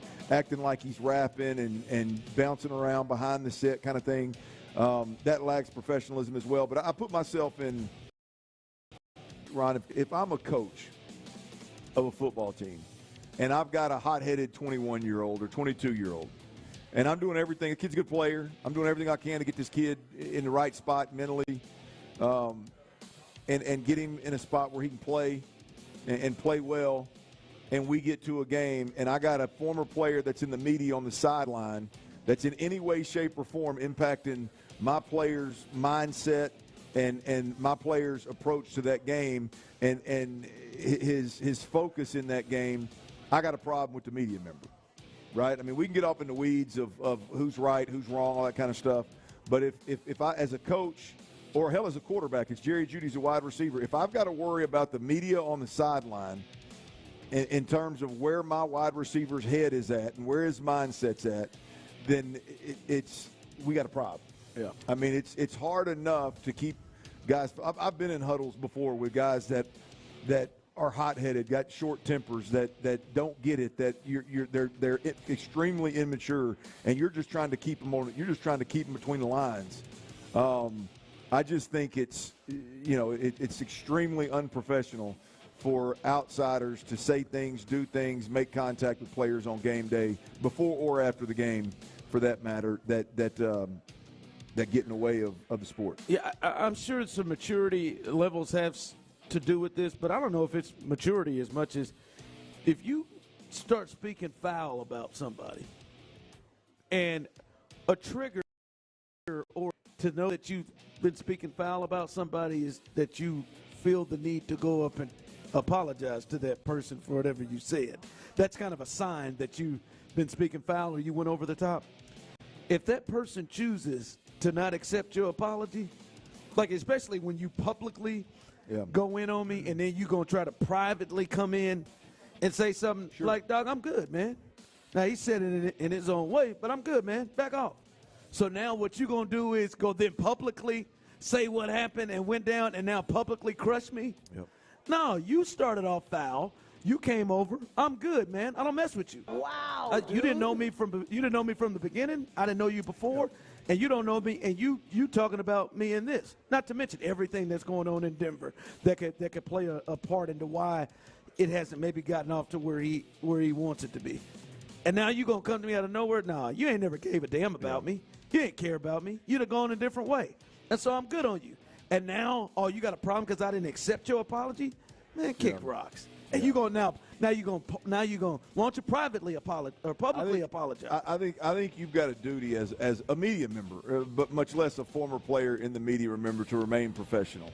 And I just think this is my personal opinion. I know yours varies, and I know people's varies. Like, I personally stopped short of calling people garbage. Like, dudes that are playing in the league, garbage, and I damn sure ain't going to do it on the sideline right after I covered them in a game. To me, that lacks professionalism, and this is exactly turns into this kind of thing. It's unfortunate.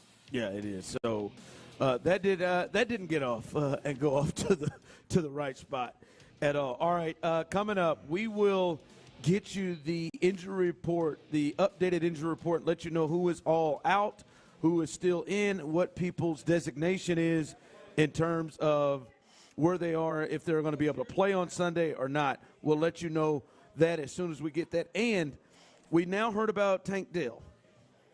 And then if I said this to you, Tank Dell's out, we need to depend on John Mechie. Do you feel comfortable that he's ready to fill those shoes? We'll discuss that next. All right, before we do that, I got to tell you about Twin Peaks. There's not a better place to watch live sports than Twin Peaks. There's 5 lodges around the city, and every one of them are top-notch, man. I'm talking about great made-from-scratch menus. We're talking about those 29-degree man-sized drafts that pair so beautifully, whether there's live sports on or not.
Live from Stat Sports Bar and Grill, here's The Drive with Stoerner and Hughley.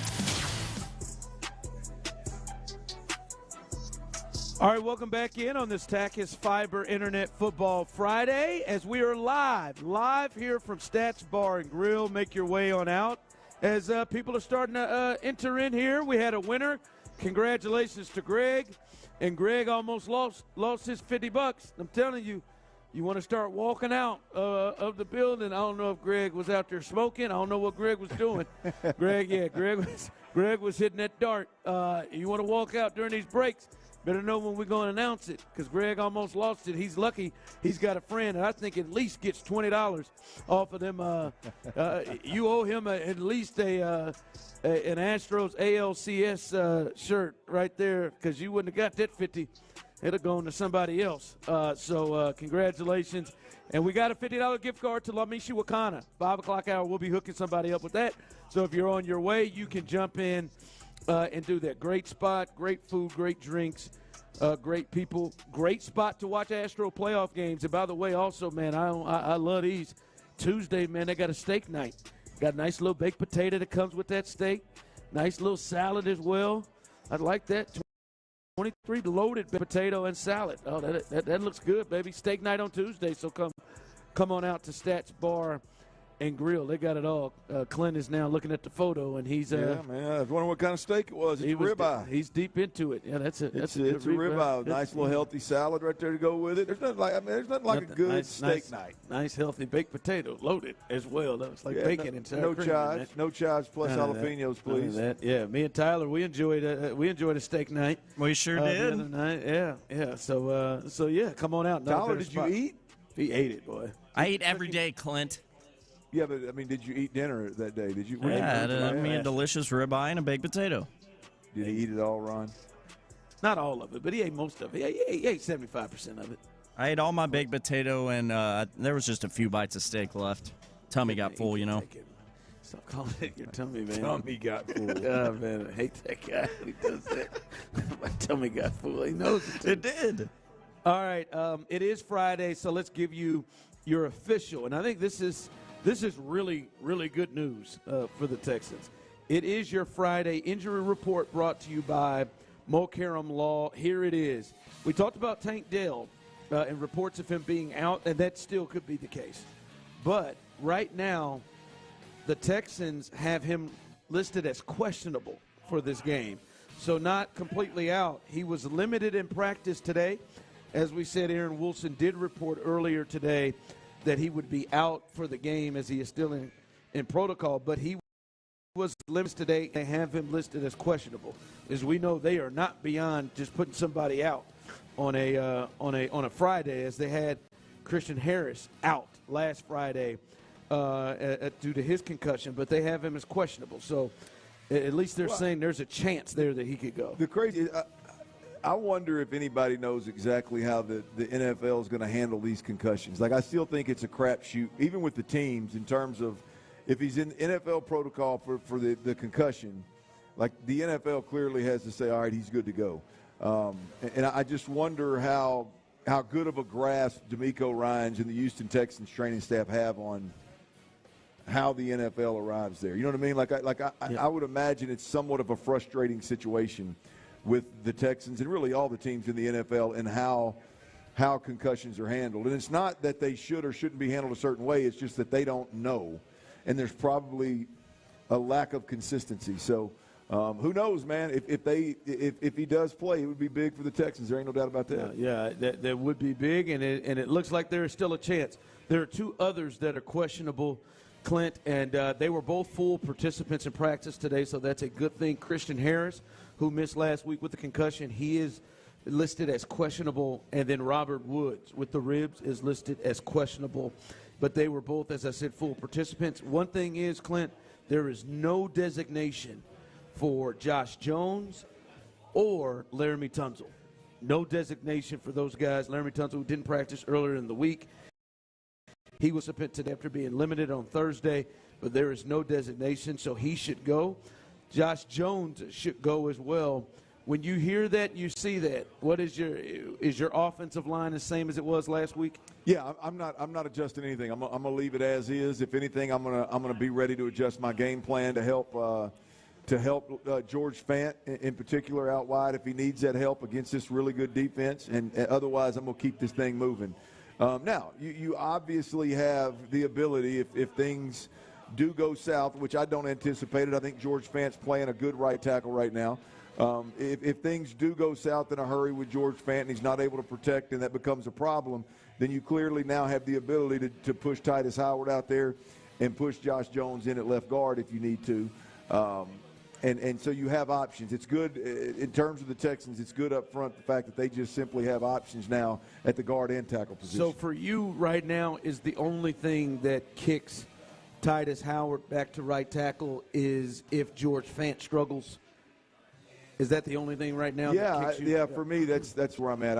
I just don't like what they can't do is just have a major hole in the offensive line at the left guard position. That's what scares me. That's what I fear is if they move him, then all of a sudden the left guard position is a real sore spot for this team. I wouldn't create that problem. Now, if right tackle becomes a problem, right? Because I've said it, they got to get more risky. They got tackle all of a sudden becomes a major problem. Then you may have to do some shuffling. But let that become a problem before you start creating problems and creating voids in the offensive line. That's how I would handle it. All right. So that is the injury report. That's your Sunday injury report, brought to you by Mo Karam Law. Injured call 281-222-2222. Call 281-222-2222. How do we guys keep get it off 100. Yes, right. How do guys get off of the injury report? I mean, there's guys on here that were full participants Wednesday, Thursday, and Friday. Yeah, I don't know. Maybe they still something they're checking in. I think you have to roll the dice 3 times.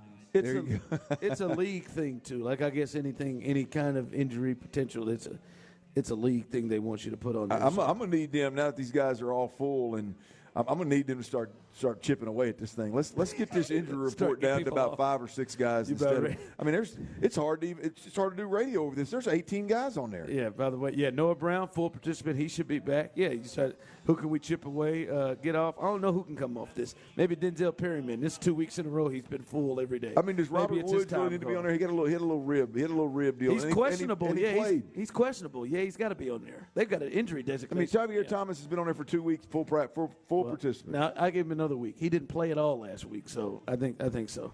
Maybe Malik. I don't know. Hell, I don't know, Clint. Maybe all these Titus can come off. Titus is good to come off. He's been full for 2 weeks. He can come off. All right, Clint. Tyler was saying this as soon as we come back from break. There's some potential. I don't know how news this is, but what we're hearing out of the locker room from NRG today. Yeah, that's correct. I just, during the break, got a call from Landry Locker. I think he's actually right now posting a video about this on his YouTube channel. But Dameon Pierce, who we've talked a lot about, you guys specifically, apparently today's the first Friday this football season that Dameon Pierce was not at his locker to be available with the media today. He had someone else go into the locker room and grab his stuff, did not make himself available for the media. So, a bit interesting, something to keep an eye on maybe. He went out of his way to have somebody else go get his stuff.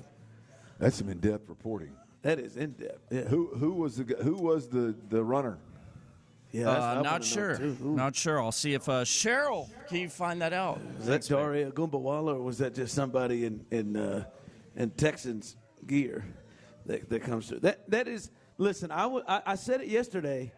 I said I felt like D'Amico called him out, and we'll see how he reacts and responds to it. We know Dameon Pierce. He's the last person that turns down being able to to talk. He seems to be one of the only people who really thoroughly enjoys talking to the media. So that is one to watch. I thought personally that D'Amico singled him out when he talked about the run game and said it was our backs, and he was carries in the game, said the offensive line blocked it well, and I thought maybe he knows this guy. like when you combine that and you understand who Dameon Pierce has been leading up to this, I don't think it's a coincidence. I would bet that it's a coincidence. Hopefully, it is nothing, and he comes out and runs the ball hard, and he's good. But that Dameon Pierce skipping any kind of media stuff, that's not generally like him. It is. It's even hard for me. I know we played the audio a couple times with D'Amico and what he said. Like it's hard for me to even kind of get to a place where he is trying to single out Dameon Pierce. But the only reason I'm struggling with it isn't based on what he said. It's based on the film that I watched. Like I don't see I didn't watch that film at any point in time go, yeah, man, they gotta get Dameon Pierce right, or man, they got to get Devin Singletary. Now I understand run game struggling. Damien's getting most of the run. Devin Singletary's everybody's favorite running back right now. I get that, but when I watched that film, Ron, it never even dawned on me. Like never even crept into my mind. Like this is a performance to ruffle the feathers of Dameon Pierce for some reason. Yeah, I didn't think so. Well, like I said, this don't seem to be a coincidence when you combine everything with it. All right, coming up, it is a football Friday, and it is also not just Sunday but Saturday. There's a big slate of games. We'll take a look at our Saturday here drive as we're live from Stats Bar and Grill. Make your way on out on this football Friday. We'll continue with our Saturday slate live on the drive. All right, Clint Stoerner here for Lewis, Flory, and Ability Tree Experts. Look, if you got big, beautiful, valuable trees on your property,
get through the right holes like that. I mean, that was flat out to the running back, and there was only one running back to touch the ball in the game.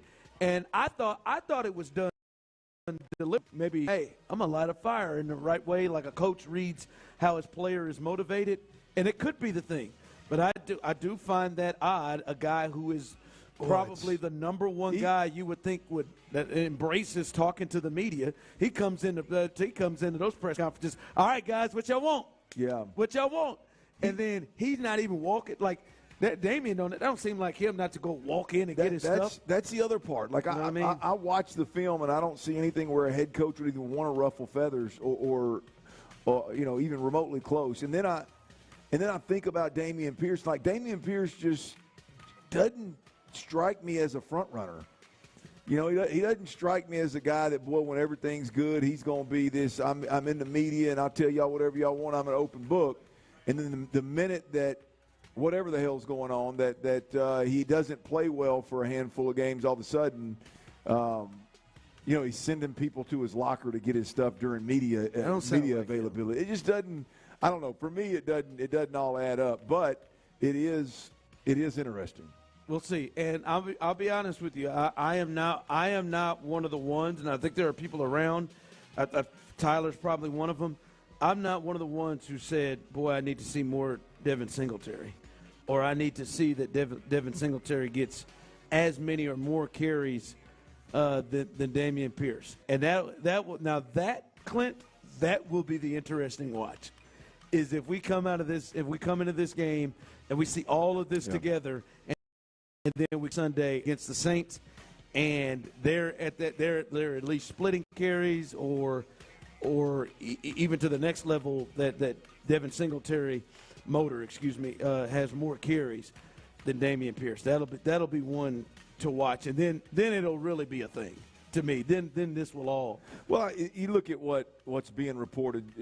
That to me, that's something that, if that is true, then you're probably going to see Devin Singletary out of the gate.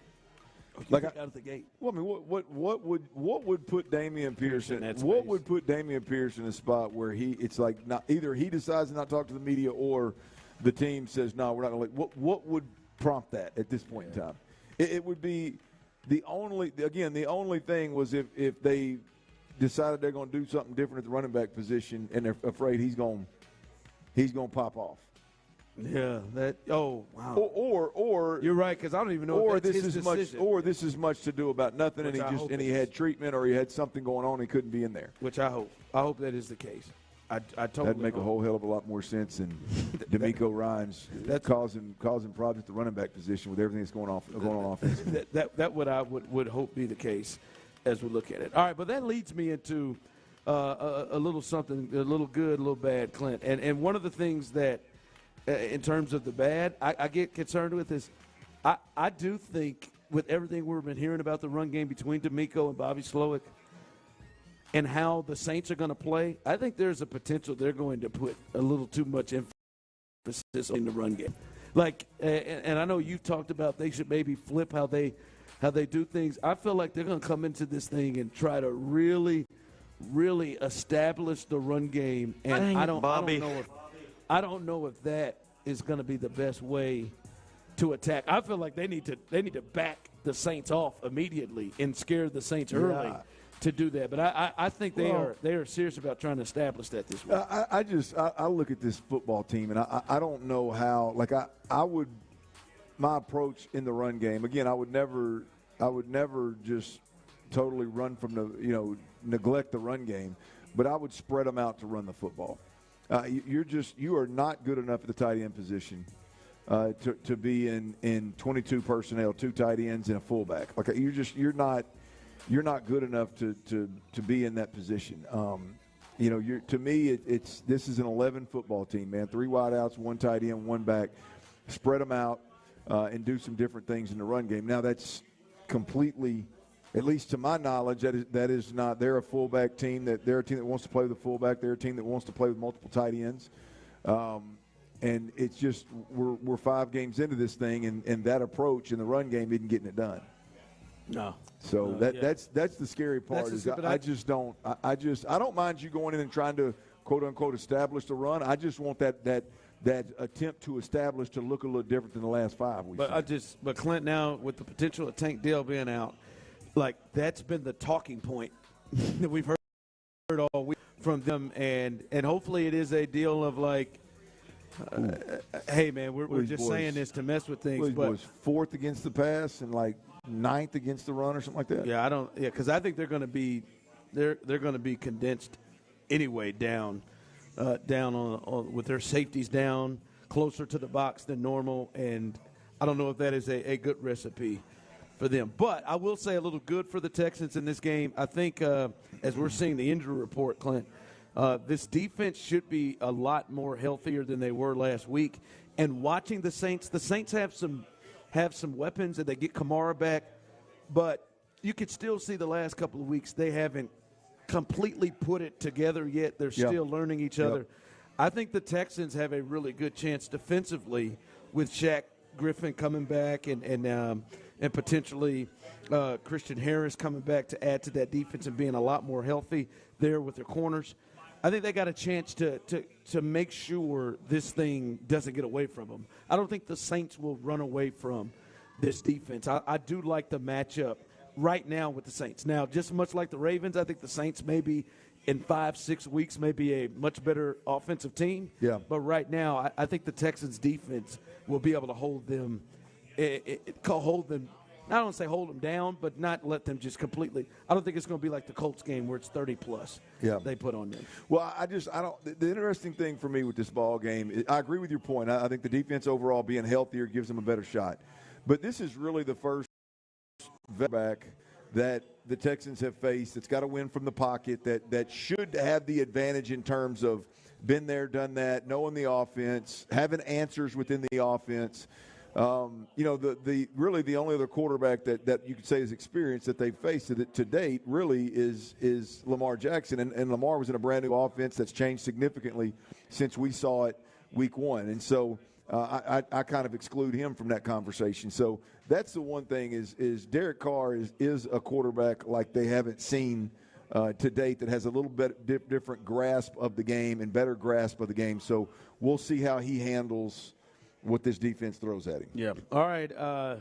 I know the General's coming up, right? Yeah. That's coming up in the 4 o'clock hour? Yeah, NFL Hall of Famer John McClain. Every Friday at 4 o'clock he joins us, and we got a little spicy news on that Dameon Pierce front. We've got an injury report that's a mile long, and there's a couple of names on there that we'll get the General's take on, the Hall of Famers' take on. We'll do that next. But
live on the free Odyssey app. John McClain, the Hall of Famer. And I'm bad to the bone. Sports Radio 610 presents The Drive with Stoerner and Hughley. Clint Stoerner's Football at 4. That's right. It's a Tachys Internet Football Friday. Tachys Fiber Internet Football Friday. We are at Stats Sports Bar and Grill. Come through, hang out with us up on the northwest side. If my directions don't fail me, I think that's about where we're at. Come through, hang out. It's a great place, man. TVs everywhere, real cool vibe in the place, plenty of seats. Foods are off the charts. We were guaranteed that they don't skimp on the food now. There's not a bad item on the menu, so come on through and hang out with us and let's cuss and discuss what we got going on with these Astros and what we got going on with the Texans this weekend as we are about to do right here with NFL Hall of Famer John McClain. John, how you doing, man? Guys, I'm great. First, I would like to congratulate Cougars for that incredible Hail Mary last night. I must have watched it 10 times from every angle, and I'm so happy that they were able to pull that off. And on Sunday, I'm going to be even happier, as you guys will be, because it can be a great day for sports in our city. John, I'm going to tell you that was obviously a big time win for U of H in the Big 12. How do you see them making that transition just overall? Now they're sitting at 500, 3-3 on the season. Just beat a one-loss West Virginia football team. I mean, how do you see U of H making that transition into the Big 12? They'll have to play better defense, that's for sure. But man, oh man, what a game! What they can do for their confidence, what it can do to get the fans excited, what it can do for Dana Holgorsen, who everybody keeps talking about his job's in jeopardy. But when I look at U of H's schedule, I can tell you one game they're going to win. That's going to be the Baylor Bears, and I wish them a lot of luck because man, they were exciting. When's the last time we've seen that many points scored in the fourth quarter of a college game? I don't have that one. I don't have the history of that one, John, but it was definitely. I don't think anybody does. It was. Look, it was definitely a big time win for U of H. John, let's talk about these Texans. They got a big game coming up. Obviously after two 20-plus wins, it was everybody's on cloud nine, a middle road, middle of the pack Atlanta team, and there's a little different vibe around the team right now. Where are you at with the Texans sitting at 2-3 right now? How are you feeling about them? It is obvious that the Texans are vastly improved. They're coached well. They respond to the coaching well. And they lost on a field goal with no time left on the road. And that wouldn't happen in the past. And so now they play New Orleans, be a lot of Saints fans there, just like there were a lot of Steelers fans there. It's going to be electric. There's going to be a big buzz because the Texans fans will try to drown out the Saints fans and the Houdettes. And so I can't wait for that game. And I think the Texans are 1.5-point underdogs. The best thing about the last game at Atlanta, they didn't run the ball. They didn't play worth a darn in the red zone. They were not good on third down. They couldn't get off the field on defense when it counted, and they still should have won the game, which I think bodes very well for what's in store over the rest of the season as they get ready to play the second of 4 consecutive games against the NFC South. I think, John, one of the most, I guess, kind of frustrating things last week was they got as healthy as they had been all year and still had those things you just mentioned, struggles running the ball and doing well in the red zone. There should be even more healthier this week. We'll see what happens with Tank Dell, who is questionable. What, in your mind, do you see any changes offensively, especially with the offensive line, in terms of people that will play? Are you seeing anything different for the Texans in terms of who they'll have lined up? Well, I don't expect Tank to play. He'll be back after the bye week when they play Carolina. And when he has been out or he has had a good game, it's because defense is focused on Nico Collins. And although Tank wasn't on the field when they had their touchdown drive against the Falcons, they've got it was interesting. Titus Howard playing left guard and Laramie Tunsil back at left tackle. They didn't give up a pressure, much less a sack. This is the first time in franchise history that a Texans quarterback has not been sacked 3 consecutive games. And so I believe Tank Dell, there's a good chance he's going to be the only player on the injury report who doesn't play. They get 2 cornerbacks back.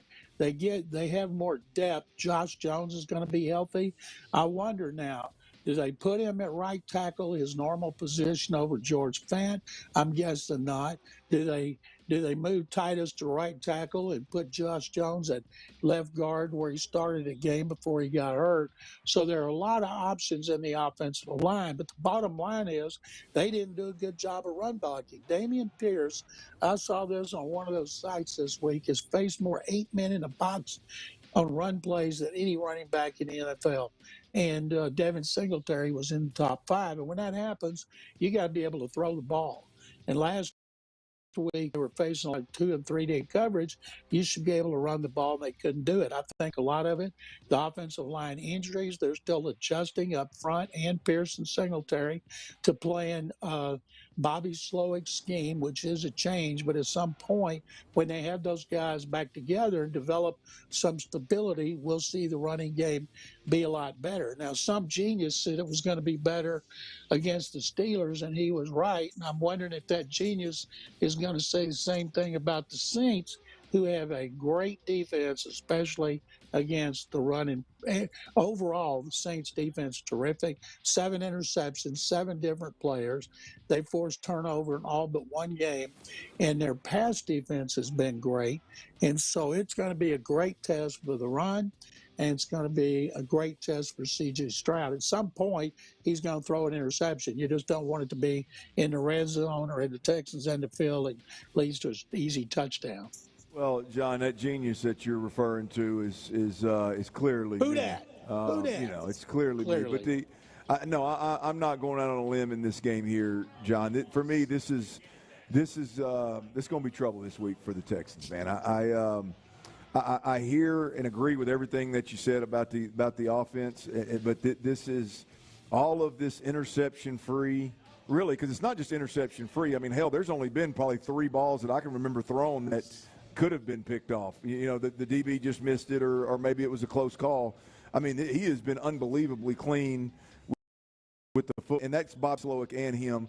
I think they've both got to take a little bit more risk and get a little bit more aggressive in order to compete with teams of the ilk of the New Orleans Saints. And then you look on the other side of the ball, I just think this is the first week. And again, with the exception of Lamar Jackson, who was in a new offense week 1, they thought they were going to throw the ball over the park. They're changing their approach in Baltimore. But this is the first week that they really are up against a long-in-the-tooth veteran quarterback that, regardless of what you think about Derek Carr in terms of where he ranks with other quarterbacks, this guy's seen a lot. He ought to be able to manage the game. He ought to have a great grasp of the offense.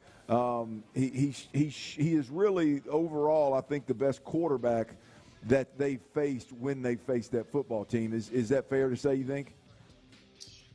No, I'd still go with Lamar Jackson, but their offense is 25th. Their running game is 20th, and their passing is 24th. So it's their defense, including that 34-0 shellacking in New England. This is going to be the best test for the offense, and the defense, especially getting back 2 corners and maybe Christian Harris, and they should be able to play better defense. They did a great job against the run last week, but they made Desmond Ridder look like he's going to the Hall of Fame. They can't do that again with Derek Carr, and Ridder did it without running a lot. You know, he utilized those tight ends, and the tight ends of the Saints, they got to be frothing at the mouth when they see that the Falcons tight ends had 14 catches for 176 yards. So they corrected, and a lot of it starts up front. They had no sacks. Yes, they got some good pressure, but they only hit Ridder 4 times. They got to do better against Derek Carr. Speaking of that, John, as John McClain is with us, as he is each and every Friday at this time, have you been? I guess how would you? I don't even want to put it on you. How would you phrase what you've gotten from Will Anderson thus far? He is He's ranks in the top 5 on getting pressure, but he's got 1 sack. He's got to close. And yeah, Ritter got rid of the ball quick, but all quarterbacks get rid of the ball quicker. That's never been something that stood out about Derek Carr. Anderson's getting a lot of attention. He plays hard. He makes plays all over the field. He chases down, but pass rushers have to get the quarterback. Now, J.J. Watt only had 5.5 sacks as a rookie, and we didn't think anything special about him, but he wasn't a 3rd overall pick. He was just 11th. So I think at some point he'll get a sack, then he'll get another one. And once he gets the confidence, we'll see him continue to get them. But right now, he went into the season as the odds-on favorite to be Defensive Player of the Year. Now they might as well give it to Jalen Carter, the way he's played, plus all the attention he gets for the unbeaten Eagles. But I think at some point we'll see him start to get more sacks. Sometimes they come in droves especially for young guys, but that's why they drafted him, to get the quarterback. John, let's flip this up to Astros, man. We got a squad in their 7th straight ALCS, and we hadn't talked to you about it. That's right, JB. We hadn't talked to you about it yet, man. How you feeling about them Stros, man? I've asked a lot of people this week, if you could be guaranteed of beating the Rangers and guaranteed of losing the World Series, would you take it, or would you take the possibility of losing to the Rangers and the possibility of losing the World Series? And everybody wants to beat the Rangers so bad. I don't have anything against the Rangers and their team. They've done a fantastic job. Bruce Bochy's done an incredible job after they choked the division title in the last game, and they haven't lost since. It doesn't bother me then, but my family, a lot of my friends in the Metroplex, they're getting as obnoxious as Cowboy fans, and they don't have any reason for it. So I want the Astros to stick it where the sun don't shine. Yeah, I'm interested from you because you thought this would get – I know we talked to you last week. You thought it would be the Astros, but the Astros in 5. I'm curious, what surprised you in this series, if anything did? Because this is the Astros. They're 7th straight ALCS. They've been here before. They were clearly the more experienced team. They were clearly the better managed team. What surprised you in this series against the Twins, if anything? Ron, if anybody says, well, I knew Jose Abreu was going to do that, they're lying through their teeth. What Jose Abreu did, even though he had a really good September, to hit those home runs, first player to ever hit 2 at 440 or more in the StatCast era, and then to hit the one in the last game. Sean Pendergast joked yesterday when we were recording our Utopia Football podcast, man, you hope the Astros can just steal one at home from the Rangers before they get to go to Globe Life Field, because it's amazing how good they continue to be on the road. The bullpen is fantastic. Javier, they should put him on the shelf next year and just take him off, dust him off when the playoffs come around. The only question I see on this team right now is Framber Valdez. He's had 3 poor outings in a row. They count on him so much. Last year he was fabulous. They need Framber to emerge like Christian Javier did and be the playoff Framber, as Javier was the playoff Javier.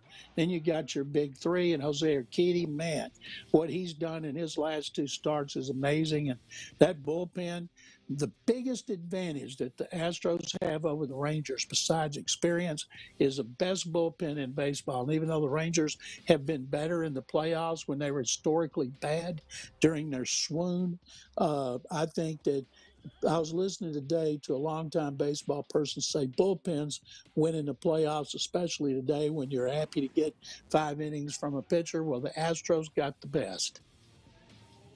Well, John, how many games you going to, bud? I'm saying 7. This one's going 7 for the Silver Boot. The Astros, Mad Dog. I'm talking about you, man. I ain't talking about how many addiction. I'm talking how many games are you going to be at Minute Maid Park, man? Oh.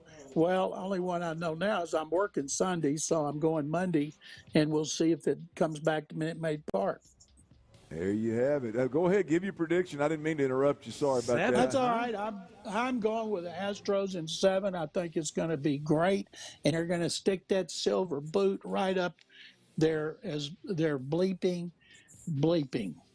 Bleeps. I thought Or you were gonna bleeping finish longer bleeps, than as Justin you were gonna Verlander cuss might like say. Verlander. Yeah, there you go. Y'all just, All right, Tyler John. would bleep me out. All right, John, tell the people where they can find you, man. SportsRadio610.com. I've got columns. Got up today a column on the Saints and the Texans. I had one yesterday on the Astros and the Rangers, and I had one day before on the Texans and what they got to do to be 3-3 going into the bye week. Guys, thank you very much. Good luck to the Astros and good luck to the Texans, which can be one of the best Sundays in our city's history. All right, that is the Hall of Famer, John McClain. Hopefully it's better than last Sunday. 7 my ass. Last weekend. Yeah, I know Tyler's hot about that. 7. All right. Get the hell out of here, John. I want to mess with that. Text in. How do you see this coming in? Go ahead, Tyler. Tyler's taking a lesson from Ron. The caller just got off the phone, and Tyler tells him to get the hell out of here. Yeah, Get lost. Yeah, I want to hear. How do you see this? How many games you think this thing's going and who wins? And I've been thinking about this series starts on Sunday. Think about this. Who has the mental advantage coming into this series? Who has the mental advantage? And I want to explain that it's easier than maybe what you think. My man just said, Stroud, real quick. Who has the mental advantage coming into this game? We'll discuss that.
New episodes every Tuesday and Thursday. Just follow the Upper Hand Fantasy Podcast on the free Odyssey app. It's a Taka's Fiber Internet Football Friday on Sports Radio 610. Live from Stat Sports Bar and Grill, here's The Drive with Stern. All right, welcome back in on this Football Friday as we're live. You can make some noise. You ain't got to be silent. We are live here at Stats Bar and Grill, and I'm letting you know if you're in the building. One, we've had a great time thus far. We'll be here at 6 until 6 o'clock. Hey, you can hang in after 6 and watch all the sporting events. I'm not quite sure what the hell's going on tonight. We got Colorado Prime. Colorado Stanford tonight. Stanford tonight. Yeah. So this is a good place to watch it. And Ron suggested everybody get one of those gummy bear shots. I mean, it's his signature shot. So. Yeah, it was very good. Smells fantastic. Buttery Lime nipple? pie one. Yep. I don't know what that buttery nipple's like, but you've never had a buttery nipple? I don't think so. I may have and not known it. Tyler. I don't think so. I don't know. Tyler, be honest right now, Tyler. Do you think less of Ron right now than you did 10 seconds ago? 100%. What is the buttery nipple? The shot? Like, what is in it? Ron Hughley's never walked in a bar and just for giggles ordered a buttery nipple. It never in my life. Oh, hey, you man, too let cool me. For that? No, just ain't in my thing. I ain't too cool for nothing. I cannot believe but that I ain't never you've never had a buttery nipple. Like Butterscotch schnapps? No, I ain't never had that, dog. The little Irish cream? No, I never had that. You wouldn't have had just one. I never had it. Yeah, I'd never walked in and said, like a couple. A buttery nipple is solid. I never walked in and said, hey, let me hold a tequila sunrise. Never done that either. No, I don't that's think not I've a ever shot. done that either. That's a Or drink. it's a drink, but I've just never, those ones, buttery nipple, I've never had a tequila sunrise? Never been to Mexico, so no. Wow. You're on a roll right now, man. Wow. I really need to get down there and visit our neighbors to the south, my friend. My man has been nice all day. He turned around and leaned back. What the hell? You uncultured? Nah, I've been to the Dominican. Never had I ain't been to Mexico yet. Ain't done that one yet, man. No buttery nipple. Yeah, just trying to stay safe out here. Next time me and you go out, I'm getting you a buttery nipple. I think you should. I'm good. You'll take it. No, I'm good, man. We could just do that. You'll Whiskey take shots. Not only will you take it, you'll take it and like it. You'll say, Actually, that was tasty. They are very, very, very good. That was physical with it. Not only will you take it, you'll take it and you'll like it. Yeah. But no, we're here, so come on out. I could use one. By the way, if you're in the building, if you just walked in, coming up in the next hour, I'll probably do this around 5:20 or so. Your chance to win our final gift prize today, and that is a $50 gift card to La Michoacana. All you got to do, sign your name, put it in the raffle box, and we will draw that at 5:15. My man right here is eager. He had to put on them glasses to sign that name. That's right, baby. Them readers. He had to throw them suckers on. All right, I said this on the other side. One, because Tyler just jumped down John McClain's throat and got rid of him and then tried to get rid of him again because McClain said Astros in 7. And I said, what's your how many games, who do you got winning? And someone said, so Tyler, you saying it's a sweep? Damn straight. So Tyler, you got Astros in 4. Yes, dude. Yes. This time of year, October, knowing what we know about how the Astros dominate these fools, absolutely get the brooms out and get ready to do some sweeping. Okay. I love your passion, but please just don't respond to it like it's just a god-awful, stupid question to say, so you got him in 4. I tell you all the time, and I end up being right, and then you got to eat your words. So you got him in 4. I'm just saying it's a fair thing to say. Oh, you got him in not 5, not 6 and 4. I got the Astros in 6. Not 8, I know. But I got the Astros in 6 in this thing. But you got them in a sweep. I see a lot of people saying 5 or 6. And Astros in 6. Altuve going to walk off Chapman like he did 2019. That'd be fun. Yeah, that'd be nice. I got them in 6. They're going to bring it back home. They're going to bring it back home and win it here at Minute Maid. I really like them in 5, but I hope it happens in 6. Yeah, they do got that interesting setup where it's 2-3-2 this time with those middle games. All 3 of them are in Arlington. But I did also pose this because I hate this. I don't like to use this analogy, but it's the most one that I know you can understand. As I said, Who do you think has the mental advantage in this? Oh, God, is that buttery nipples? Those are buttery nipples right there. I was hoping somebody would get them. Come on, my man Greg. Come on, Attaboy, Greg. My man Greg. Almighty. Greg, thank you. You're a good man. There we go, Greg. You're a good man. Thank you, brother. Thank you, Appreciate that. Yeah, he got to really dive. He got to finish segment. I am going to finish this segment. It just got him in I these need you to focus your buds, man. It's hard to do that with nipples right in front of you. That's right. But no, as I said, who has the mental advantage? Because obviously, I've called the Astros the Rangers boogeyman. Like they just seem to fold. But in sports, sometimes like when you are the team that's been getting beat or lost in a tough way the last time is you've kind of been there before, I'm sure, in your career. There's a game that comes to mind. Yeah. Like, I'm just saying that, like we talked about it with Tennessee. The next year, I would say you all had the mental advantage of that game because you've been thinking about that sucker. Like you have wanted wanted Alabama. You wanted Tennessee so bad because of how it ended last year to a point where there's just that extra want to. Hell, y'all's probably doing extra sets because of the thought of that game. And Texas, they've been their daddies. The Rangers, the Astros have been the Rangers' daddy, and they probably wanted the competitors in there wanted the Astros. That's why I asked, who do you think has the mental advantage in this game? Oh, I think the Astros definitely have the mental advantage. You think so? I do. I don't typically lean into the advantages and the feels that you just mentioned. Like I think it does happen, and it's a very valid point back in the day when I fumbled against Tennessee the next year. Like the drive and the motor for an entire year for me personally was totally different. And I don't doubt that happens, but like in this particular instance, I would typically say, not ain't no big deal. But this is, I do believe that the Rangers, the city, the organization, and probably the majority of the players, the Astros are already in their head. The Astros are already in their head. Now, the thing is that you've got a hot group at the plate. And one way to flip that switch real quick is to go in there and score a bunch of runs, swing the bat well, steal a game in Houston, and that would flip it on its head real quick. See, yeah, I'm with you. See, Tyler and Clint, I don't feel like the Rangers are in the space that Clint's Razorbacks were in, or teams that we've seen that. Because I think Clint's team feels like they beat themselves and that it was them. Yeah. Not because Tennessee was so good and so much better than them. You feel like you beat yourself. That's where the motivation. You gave it away. There's no way the Rangers can think that. The Rangers, the Rangers to me have to be thinking, all right, yeah, we want them, and then as soon as something goes wrong, it has to be the hell. Here we go. Yeah. Like to me, listen. The only way I would entertain a sweep, Tyler, is if Altuve hit a leadoff home run the first time he comes up to the plate on Sunday. Which is very likely. If he hit a leadoff home run, I feel like with Nathan Uvalde on the mound, I feel like they would just throw their hands up.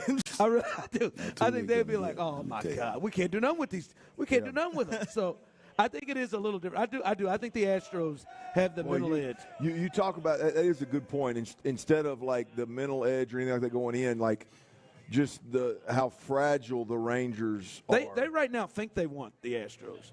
In their mind, I think they honestly do. But they in the back of their heads are thinking, who's your daddy now? Can we beat this team? Should I say can we beat them? Can we get them? All right, let's look at this. Sunday is a big day, a big football. It's a football Friday because the Astros play Sunday night, and then the Texans, of course, they play Sunday at noon. But Saturday, a big slate of games. Clint talked about one tonight, but there are three big ones we got to discuss. We'll do that coming up next on The Drive. All right, before we do that, I'm going to tell you about Ron Kraft Chevrolet in Baytown, man. They got a lot full of 2023 Silverado.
It's a Taka's Fiber Internet Football Friday on Sports Radio 610. Live from Stat Sports Bar and Grill, here's The Drive with Stoerner and Hughley.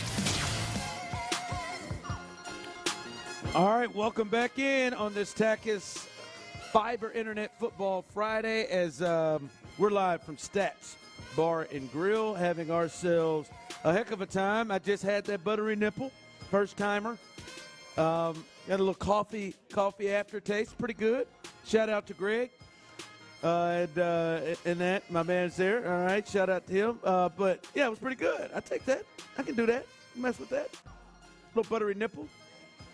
Do that. I can't believe it's your first time, man. First time. I mean, I'll be honest with you. I think less of you. Oh, that's fine.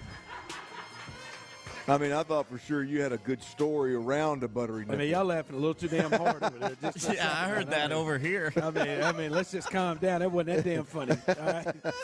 And especially her. You just been cracking up. Y'all gonna hurt Ron's feelings, man. Just calm the hell on down. All right, let's reel that in. Like you've been waiting for him to say that. I thought you'd have a good damn, story well, they around chuckled a hard buttery as hell, nipple, didn't man. they? God, that must be that Coors Light over there getting to them. Yeah, man. They drinking. All right, I'm gonna need my music, Tyler. I'm gonna need my baby. I'm gonna need that, man. It's Saturday slate time. Not only is it Football Friday for the NFL and the Texans, Saturdays, and we're starting to get into it. And there's some big games this week. And the biggest of them all is in Eugene, Oregon, Autzen Stadium, Washington. 2 top 10 teams and 2, I think, would you say, Heisman Trophy candidates at the quarterback position in Bo Nix and Michael Penix Jr. Yes, absolutely. This should be a really, really good game. The Pac-12 has, at least rankings-wise, been the best team or the best conference in It's a hell of a America. send-off, isn't it? It is. They've got a couple of other matchups where UCLA and Oregon are playing each other. Oregon State are playing each other, are ranked teams. But Washington, Oregon, all right? Washington hasn't had really huge games yet. This is obviously their biggest test.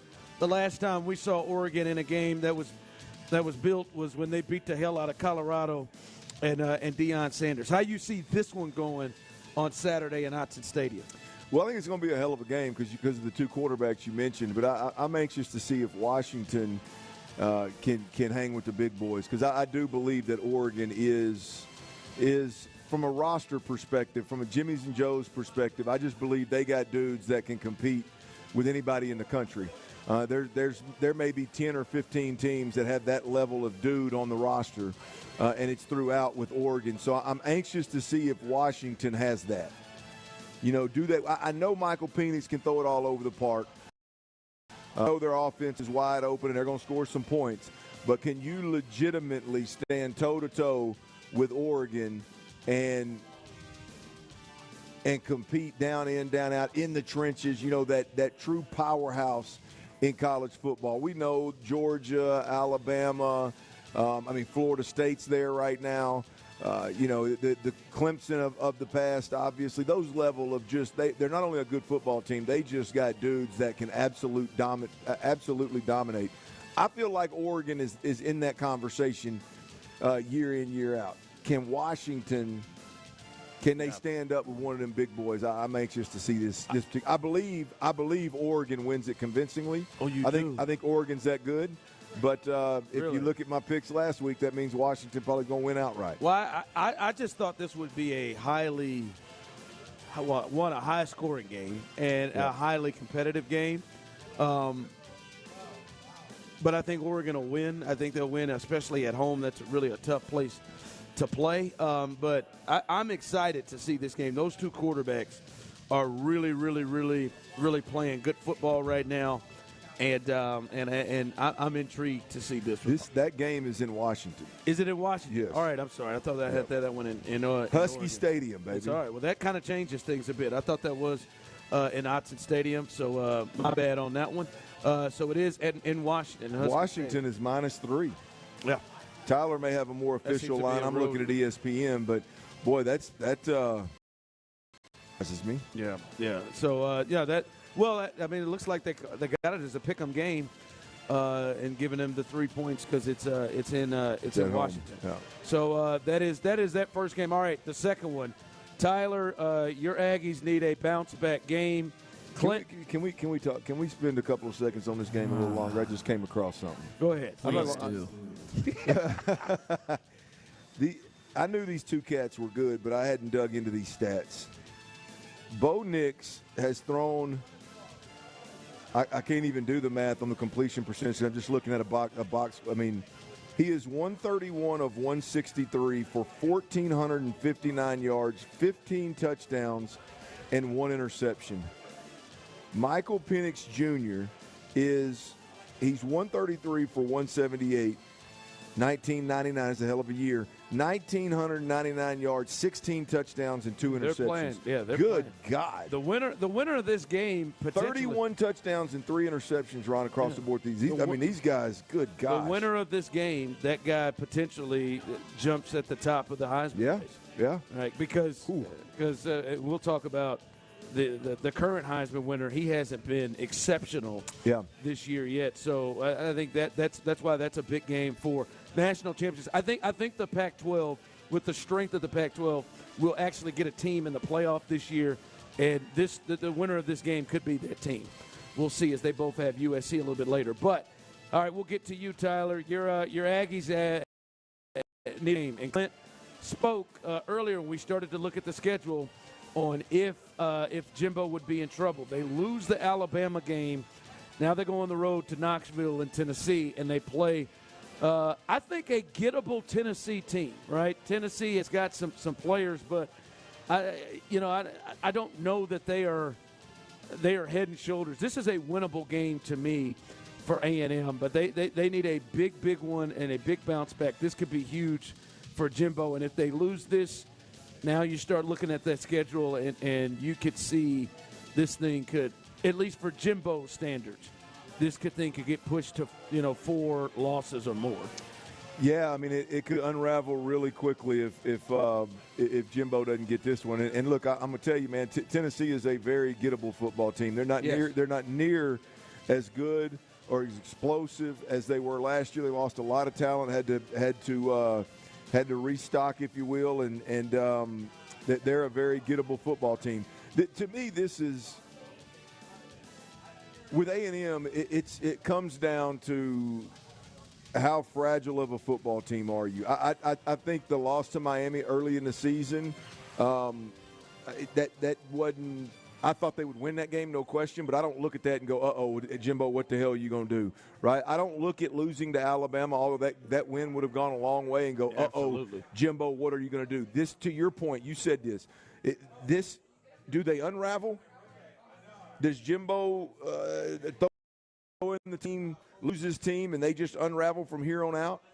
Or do they buckle down and beat Tennessee, beat South Carolina, beat Ole Miss, beat Mississippi State, which they should. They're more talented than everybody left on their schedule. They are more talented than everybody left on their LSU. Well, LSU's defense is awful, though, Ron. So, I mean, they are more talented across the board than anybody left on their schedule. It's all still right there for Jimbo Fisher to have a hell of a year and for the Aggies to finish up trending in the right direction. And then you can talk about SEC championships and national championships possibly next year. It's still all right there for the taking, right? You got a little bit of an excuse because your quarterback went down, your starting quarterback went down, but now this is the big boy right here. You got to make a serious run down the stretch. Don't unravel. Don't be fragile. Bow your neck. Tyler, you've been watching this team obviously every week. He just talked about the quarterback situation. Do you think this would be a lot different if their quarterback hadn't gone down? I don't know about a lot different. Do they win against Alabama if Wigman is in the game? I struggle with that, dude, because Mack's right. I don't dislike his game, but Wegman is a guy who I feel like can go out and win you any game, especially against a team like Alabama. He can go win it. I don't think Max has that in him. He can be serviceable, but I don't know, man. I'm still pissed off at the Aggies. He ain't wrong though. I think when you look at Max's ceiling isn't as high. The question I would have is like, do we really think that kid's ready to do what you just said? Was he going to be ready by Alabama this year to go out and win you a game? That's a big ask for a young kid, and they all come to.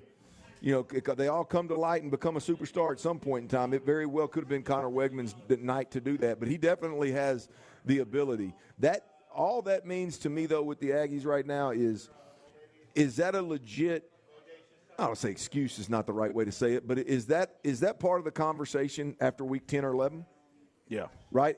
Can Jimbo Fisher really stand up and say, yeah, man, look, we lost 2-3 games, and here's – we lost our quarterback, and so it's a first year in an offense. And do people really take that serious? I think they do if you lose 2 or 3 games this year. If this thing unravels, he loses the right to say, well, I lost my quarterback. Bobby Petrino's a new offensive coordinator. So-and-so got hurt. Like, you lose the right to do that if this thing just unravels. You look at Jimbo Fisher completely different. Real quick, we thought this may be the game of the weekend when you saw these games come out. Notre Dame, who's now got 2 losses, USC, who doesn't have any losses, but they just don't look very impressive at all. What do you think about this game, Caleb Williams going on the road? Well, this is one that has blown my mind, and it's not the game. I'm talking about Notre Dame. I thought Notre Dame would be in the national championship hunt at this point in time. I thought Sam Hartman would be squarely in the middle of a Heisman Trophy candidate conversation. And they're not. They've dropped 2 games, and then you flip over to USC, and they've done surprises me. This is exactly. I remember having a conversation. You remember we were talking. I believe it was Danny Cannell after Colorado got beat up by Oregon, and they were going to play USC. I said the one thing that concerns me about USC is I just really don't know if they're that. They got a great quarterback. They're a typical air raid team that can go out there and score a boatload of points, no doubt about it. But do you have the dudes that was going to allow them to just flat out dominate Colorado the way Oregon did? And I said, I don't think they have it. And here we sit. Their defense is suspect at best. And offensively, I mean, the quarterback, I don't know how he's going to stay healthy all year long. He's running around like a chicken with his head cut off, making Heisman Trophy type plays, but it's a dangerous life to live. So, this one for me is more about Notre Dame, man. Like I thought Notre Dame was going to be a much better football team than what they've been. Yeah, and they got worked by Louisville last weekend, which was kind of surprising. All right, coming up, the Texans injury report. It is the best news that you could possibly get from the injury report. It is the official injury report. We will let you know the latest about that, and we'll fill you in as the LCSs are decided. Last night was the final game in the NLDS that was finished. We'll let you know the latest about that and everything else happening in the sports world here in Houston. All of that coming up next on The Drive. Before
presents The Drive with Stoerner and Hughley. It's the 5 o'clock fire, brought to you by Regions Bank.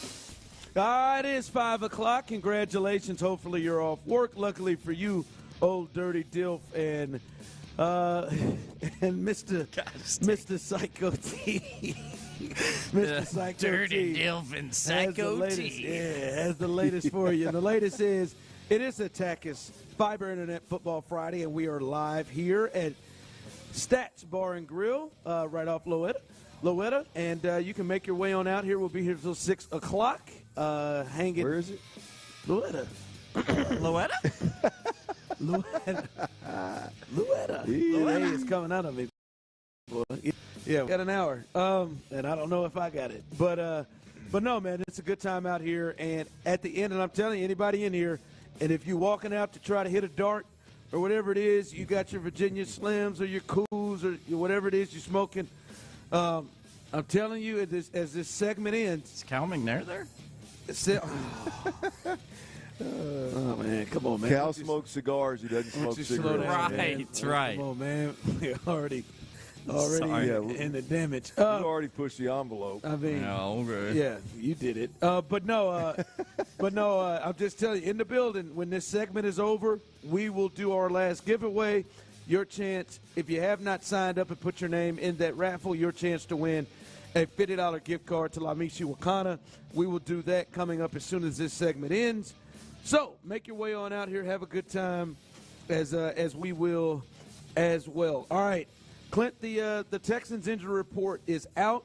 And I'm telling you, man, I think this is the best news that we could have had for the Texans all day. Everything we've been hearing. We had John McClain earlier, who believes that Tank Dell is going to miss this game.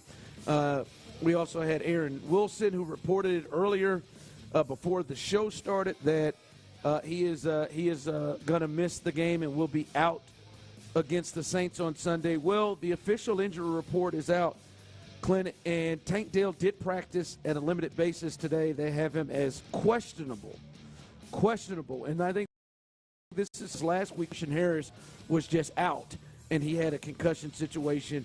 Both him and Christian Harris are actually on this injury report listed as questionable. Robert Woods is the other person that has an injury designation, and he is also questionable with ribs. But the big one is, I don't know how much of a chance. It may be slight, but they have not on Friday ruled out Tank Dell for Sunday's game, and I think that's the most important thing we can see right here today. Boy, Aaron Wilson's pretty confident in it, and I think John McClain sounded pretty confident in it. When it comes to injury reports, I don't have a problem leaning into what those two say. That's for damn sure. So I would be shocked if Tank Dell played at this point in time, given how the NFL is how they handle concussions and have handled concussions in the past. And really, I think it's a very fluid situation. I don't think that even the teams know exactly how to handle it or what to expect. But it appears that they're going to err on the side of caution and at least make them sit one ball game. So unfortunate for the Texans that Tank Dell probably isn't going to be there.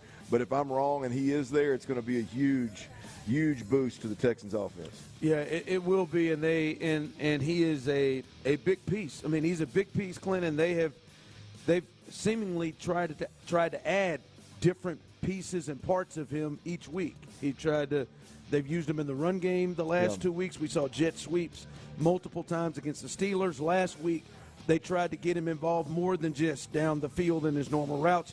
You're seeing they're adding different things to his plate. And to be honest with you right now, like I said, it's a positive thing. Noah Brown, who's been on IR, he is back in there, and he'll be there. But the thought is, how many players do they have that can fit that role of what they were trying to do with him? Not just used him in the passing game, but getting the ball in his hands multiple times. And that's the difference. They would just have to shift and move off of that. But he's clearly, Clint, been one of the guys they have had focus on the last couple of weeks to make sure he gets the ball in his hands.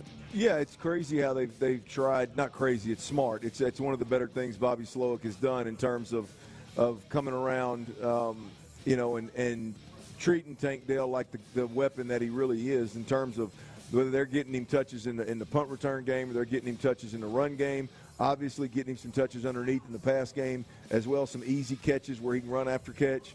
They've even hit him on the balls down the field, obviously. So he is a much more well-rounded receiver than I know than I expected coming into the season.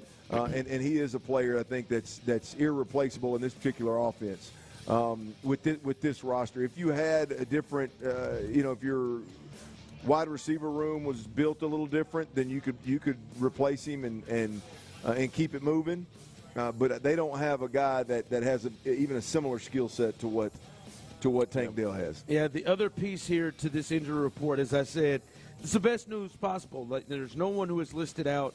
There are only 3 players. That's Christian Harris, Robert Woods, and Tank's questionable. It looks like we have Laramie Tunsil with no injury designation. He is looking to be a full go. Tavier Thomas, who didn't play last week, no injury with designation. He looks to be a full go. Shaq Griffin, who didn't play last week, he looks to be a full go. But also here with this, Josh Jones, who didn't play last week, he looks to be a full go. Titus Howard has been a full participant all week. And as we said, Laramie Tunsil looks like he's going to go.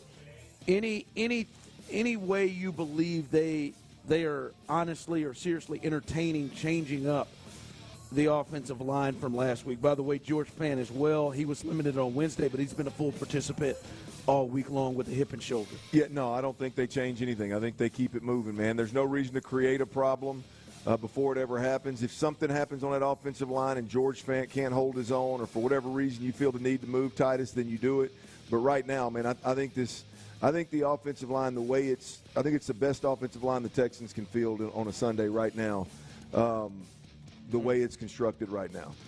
If they figure out, maybe I'm wrong, maybe there is a left guard in the building that is better than I thought. But right now, moving Titus Howard would create, I think, a serious void at the left guard position, and I wouldn't make the move. So obviously a healthy Josh Jones doesn't kick him out there.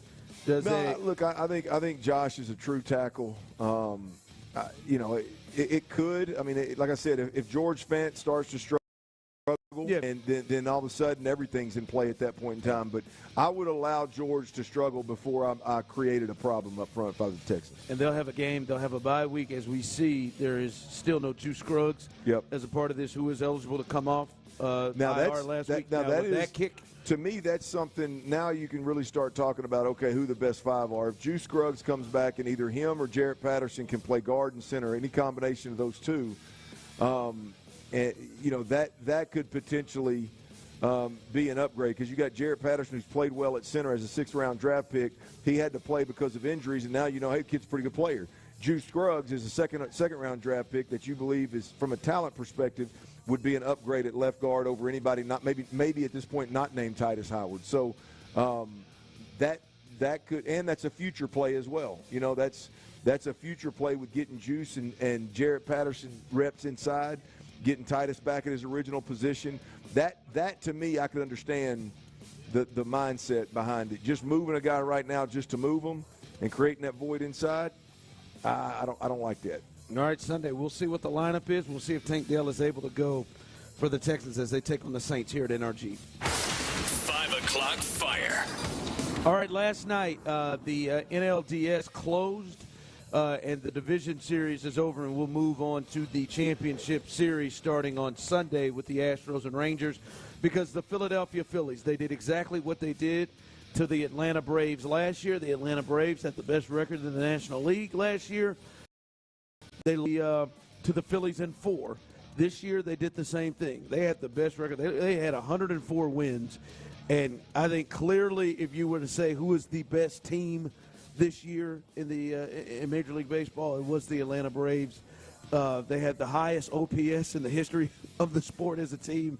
They've got multiple MVP candidates, and they go home in 4 games. And I think one of the big things we look at is, Clint, Tyler, the Houston Astros are the only team that got buys, that won their division, that has made it to the ALCS. Right? The Phillies, they had to play in the wild card round against the Marlins. They're facing the Diamondbacks, who had to play in the wild card round against the Brewers and then beat the Dodgers. and then obviously the Rangers, who ran through the wild card round. The Astros were the only team that was able to win their division. Wild card team. Yep, and that is now a lot of people are wondering if if potentially that rules maybe should change or something. If that layoff meant something big time, but it didn't bother the Astros, and that makes that even more interesting to watch. That these teams like the Braves, who were dominant this year, the Dodgers were dominant this year, they weren't able to make it, but the Astros, like clockwork, always are right there. Yeah, man, it's a good hell of a deal for them. It is. Take your ass back to Atlanta, go back to LA, and watch this ALCS. Watch these. I wouldn't mind a rematch if the Phillies and the Astros could get through. That would be an entertaining series, and that would be one that I would be much more interested in. I think I'd like to see Arizona. I got some people out there that I'd like to go out there and watch a game. Maybe host them in Houston for a game or something. You know. Yeah. That'd be big. So I'd pull for Arizona. Tyler, you pulling for Arizona? I don't give a. I really don't. I don't give a. You know what? That Phillies, you don't give a damn or hell. You could have said either one of those. Well, I was about to say the S word, and then I realized we're on radio. Lord. I didn't know. Yeah, there are. I mean, you could even use the F word there if you'd like. Yeah. No, I really don't care. I just want to beat some ass. Yeah. So that was interesting to see. As we said, the Astros only division winner to move on to the AL in the NLCS. 5 o'clock fire. All right, last night the Chiefs they moved to 5-1, and what did we say yesterday? They send Sean Payton and the Denver Broncos to their worst start since 1993 and 1994, and that is they didn't look good at all. Eight points, and that came late. Russ didn't throw for 100 yards in the game. Russ had 17 yards passing with less than a minute left in the first half. That's right. And it was in Ron, the 40s in the mid-third quarter. Well, yeah, right there. They got the ball back at the end of the first half, and I think he threw a 15-yard pass or something. But anyway, like after all the stuff that I've preached about coaches and players not tanking, I know what Sean Payton's capable of doing. Right? I mean, I've been in a quarterback room with Sean Payton. I've been coached by Sean Payton. I've watched and covered Sean Payton for years. I know what Sean Payton is capable of doing offensively. That ain't it. What they were doing in Denver with that Denver team last night, I don't know how you don't look at that and think they're tanking. Really? And I'm not saying the players are, but I don't know how you look at least. Like I look at that what Sean Payton was putting out there, and I mean it's a mess. I mean that what was it, 3rd and 3 or 4 or something, and he runs your basic sprint right with the motion in with Jerry Judy. Boom, he goes to the flat right now. The guy runs a little option route, and that literally was a 2-man route. I mean it was just like that's literally. If I were coaching a Pee Wee football team, that would be my 3rd down play, my 2-point play to run with them. And that's what Sean Payton and the Broncos did last night on 3rd down. I thought that's what you're dialing up. You got a Super Bowl winning quarterback. I know he's a little shorter and, all that kind of crap, but good God. I mean, it's bad in Denver. Obviously, we all knew it was bad, but when I'm watching, it's just like it looks like he's thrown in the towel, man. Yeah, the offense, you talk about Sean. Yeah. The offense has looked better than that. I'll be honest with you, hell, the Chiefs didn't look much better. Now defensively, they're a beast, right? I mean, that's this is clearly the best defense that Andy and Mahomes have had. But offensively, they got a ways to go. They can't touch teams like the Dolphins, the Eagles, the Niners right now. Not saying they won't get there, but. And it isn't just the young receivers; it's the quarterback.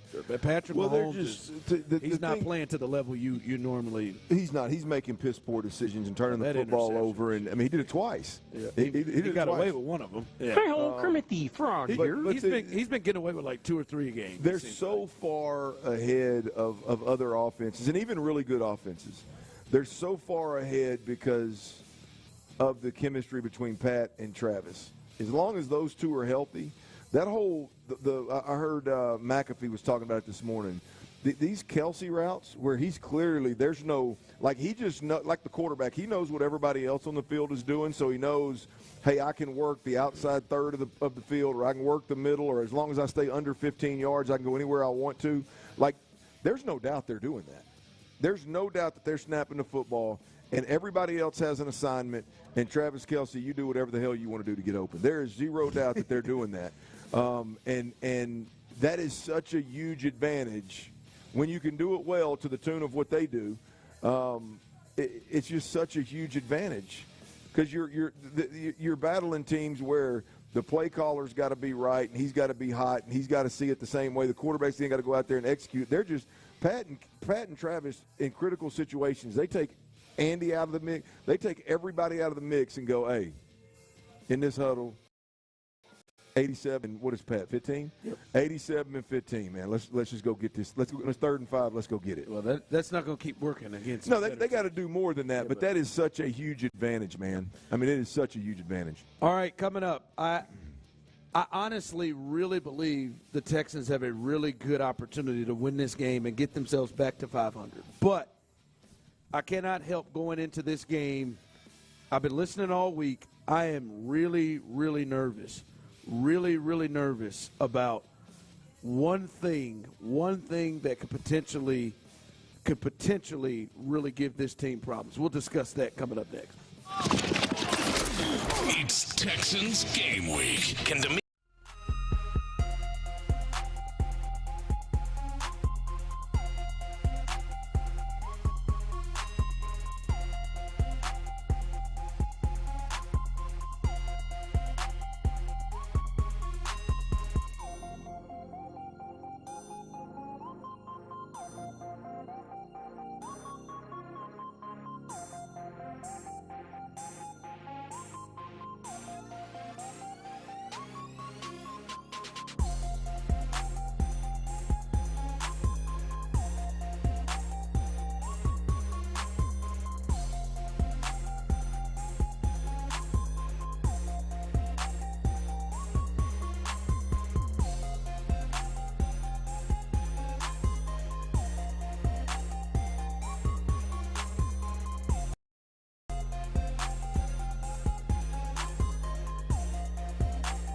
Sports Radio 610. It's Attackers Fiber Internet Football Friday on Sports Radio 610. Live from Stat Sports Bar and Grill, here's The Drive with Stoerner and Hughley. All right, welcome back here to a beautiful Football Friday as we're live here at Stats Bar and Grill. And make some noise. Let me hear you. There you go. That's right, baby. I think he got one of them Coors Lights too, Clint. There you go. Smart man. Got great taste. But yeah, congratulations to our winners today, as Adam just claimed our last $50 gift card to La Michi Wakana. Greg earlier today, and Greg's a picture taker, folks. So he enjoys himself. My man over here, Greg and him, they having him a good time. My man over here in that white polo trying to hold it down. He trying to hold it down right there. He took on that charge tonight to be the guy to hold it down tonight, and he's doing a hell of a job. And we appreciate him because that round of shots came over. I said, "Oh, they just get started." He looked like he said, "Oh, hell, that's an hour and a half to my night right there." But no, it's been a great time here. As I see a lot of people on the text line worried about me. I may have just slipped into a little voice loss. All right, it's Friday. You know, I'll treat myself. Somebody get Ron some hot herbal tea or something. He sounds rough. Yeah, my God, man, it is getting worse. I mean, it's not rough. I'm okay with it, but it is happening. I mean, look, it's coming. I mean, here's the deal, man. If we had to go to 8 o'clock, I don't know if I'd make it. No, you wouldn't make it. I'd have to take over. Look, here's the deal. You messed around in midweek. You went out with Tyler. Messed around and watched a game with Tyler. I think it. You know what I think it is. You did some hard coaching with your boy. You're trying to get a W on the Broncos squad. And it's Friday afternoon at 5 o'clock. Hell, it's taking a toll on you. You need that weekend to recover. Tyler, I'm gonna be honest with you, Clint. I think it was the lineups. I don't think. I didn't think about that. You only did it once. I did it twice. No. This week? I think so, didn't I? Yes.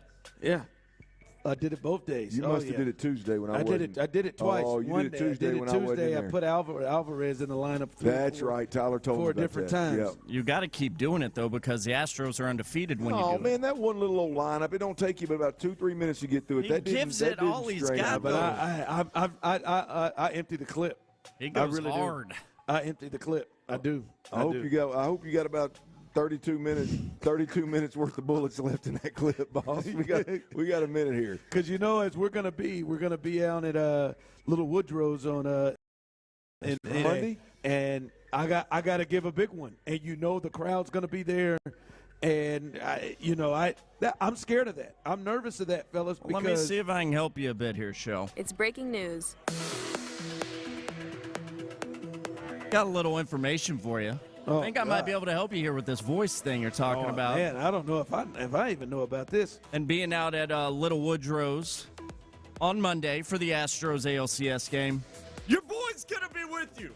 Your boy's coming out. Let's go. What? How did that happen? Boss man just told me it is official. Tyler Milner will be with the drive on Monday at Little Woodrow's Edo for some Astros action. Let's get it! You're welcome, Tyler. You're welcome. No, it can't be you. Welcome. That's not you. You can't take any of that.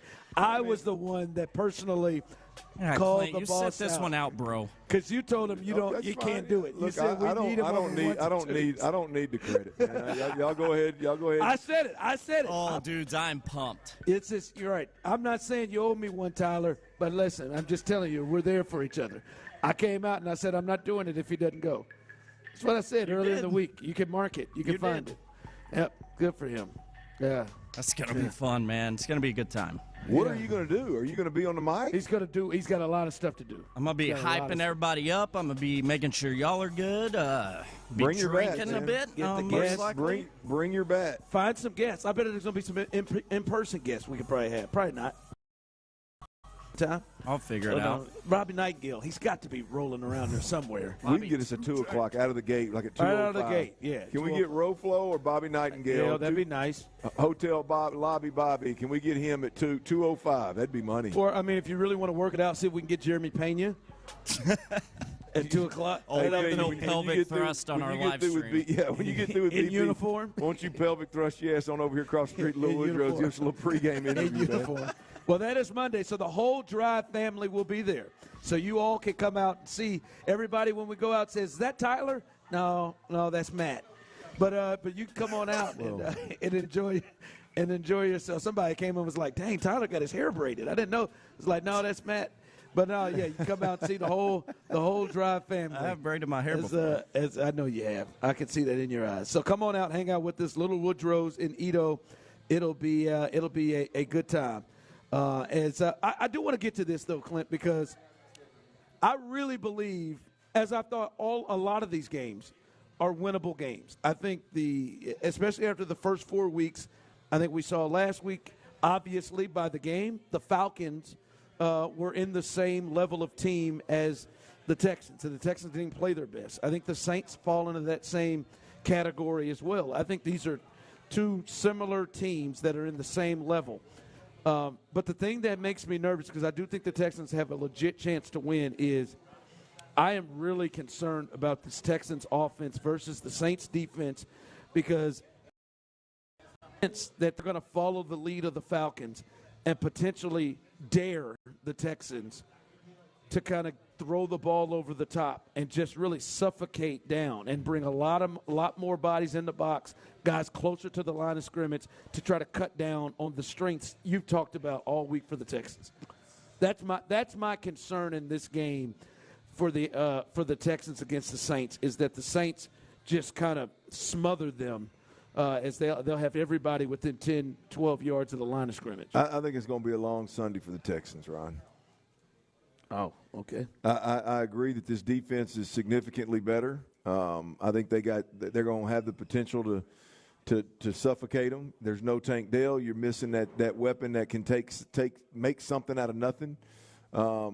You're not going to be able to play the same conservative football that you played to this point. I think C.J. Stroud's going to have to take a little risk with the football. They're going to have to be more aggressive and push it down the field. Bobby Slowick is in that mix as well, obviously. And, I think it's going to be tough. I think it's going to be tough without Tank. Hell, it'll be tough with Tank, but I think it's going to be tough without Tank. And I think this offense is going to struggle. I hope I'm wrong. I hope I'm pleasantly surprised with Nico Collins making some big plays and Bobby and CJ being more aggressive and the offensive line holding up so that they can stretch the field a bit. I hope I'm wrong that they're going to be able to run the football better than they have, but I think that's going to hurt. I think that's all going to hurt it. I think they're going to come in and say we're going to stop the game, because what have you said? The success for the Texans has been C.J. Stroud, bam, getting it out quick. Even the big plays that Nico's able to turn to it, or bam, getting them out quick. And my thought is, we saw it happening in the second half, is that Marshawn Lattimore and those corners and those safeties, they're going to Tyrann Mathieu. They're going to bring them down close to the line of scrimmage and just say, I'm going to dare you. Yeah. I'm going to dare you to go over the top.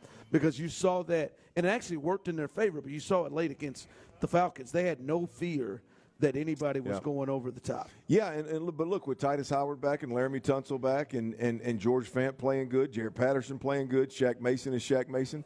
I mean, I would like to see Bobby and CJ shift gears a little bit and give themselves a chance early on. Don't wait till the fourth quarter and it's a 3-point ball game or you got to have a touchdown drive. Go ahead and push the envelope a little bit early and see if you can do it. And again, I hope I'm wrong. I hope that they do it and Laramie Tunsil and Titus Howard and Fant and all those guys hold up and they're able to stretch the field with the guys that they have. I just think it's a lot to ask. It's a big change from what we've seen so far. We get so caught up in talking about how quickly C.J. Stroud in this offense has shown promise, and in reality, I think there's going to be some problems this week. And then on the flip side of it, I believe that Derek Carr is the best quarterback that we faced. I believe he's got weapons. I believe he's got weapons that that we hadn't necessarily seen with the veteran quarterback and some of the guys that he can throw it to that they can use in the run game. I think it's going to be a rough one this weekend for the Texans, Bo. We'll see. Not just the offense. I think it's going to be a rough one. Really? Yeah. Okay. I think it's a very winnable game. That part of it just kind of concerns me. All right, coming up as we are live here on a Football Friday, one of our favorite segments that we do every single week, the best of the week with the drive that is headlined by our producer Tyler Milner. We'll have that coming up next, as well as there's one player, man, we got to talk about. We need to see more. We need to see more. We'll discuss that coming up next. All right, Clint Stoerner here. I got to tell you about Mokaram Law Firm, y'all. I'm talking about one.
It's a Taka's Fiber Internet Football Friday on Sports Radio 610. Live from Stat Sports Bar and Grill, here's The Drive with Stoerner and Hughley.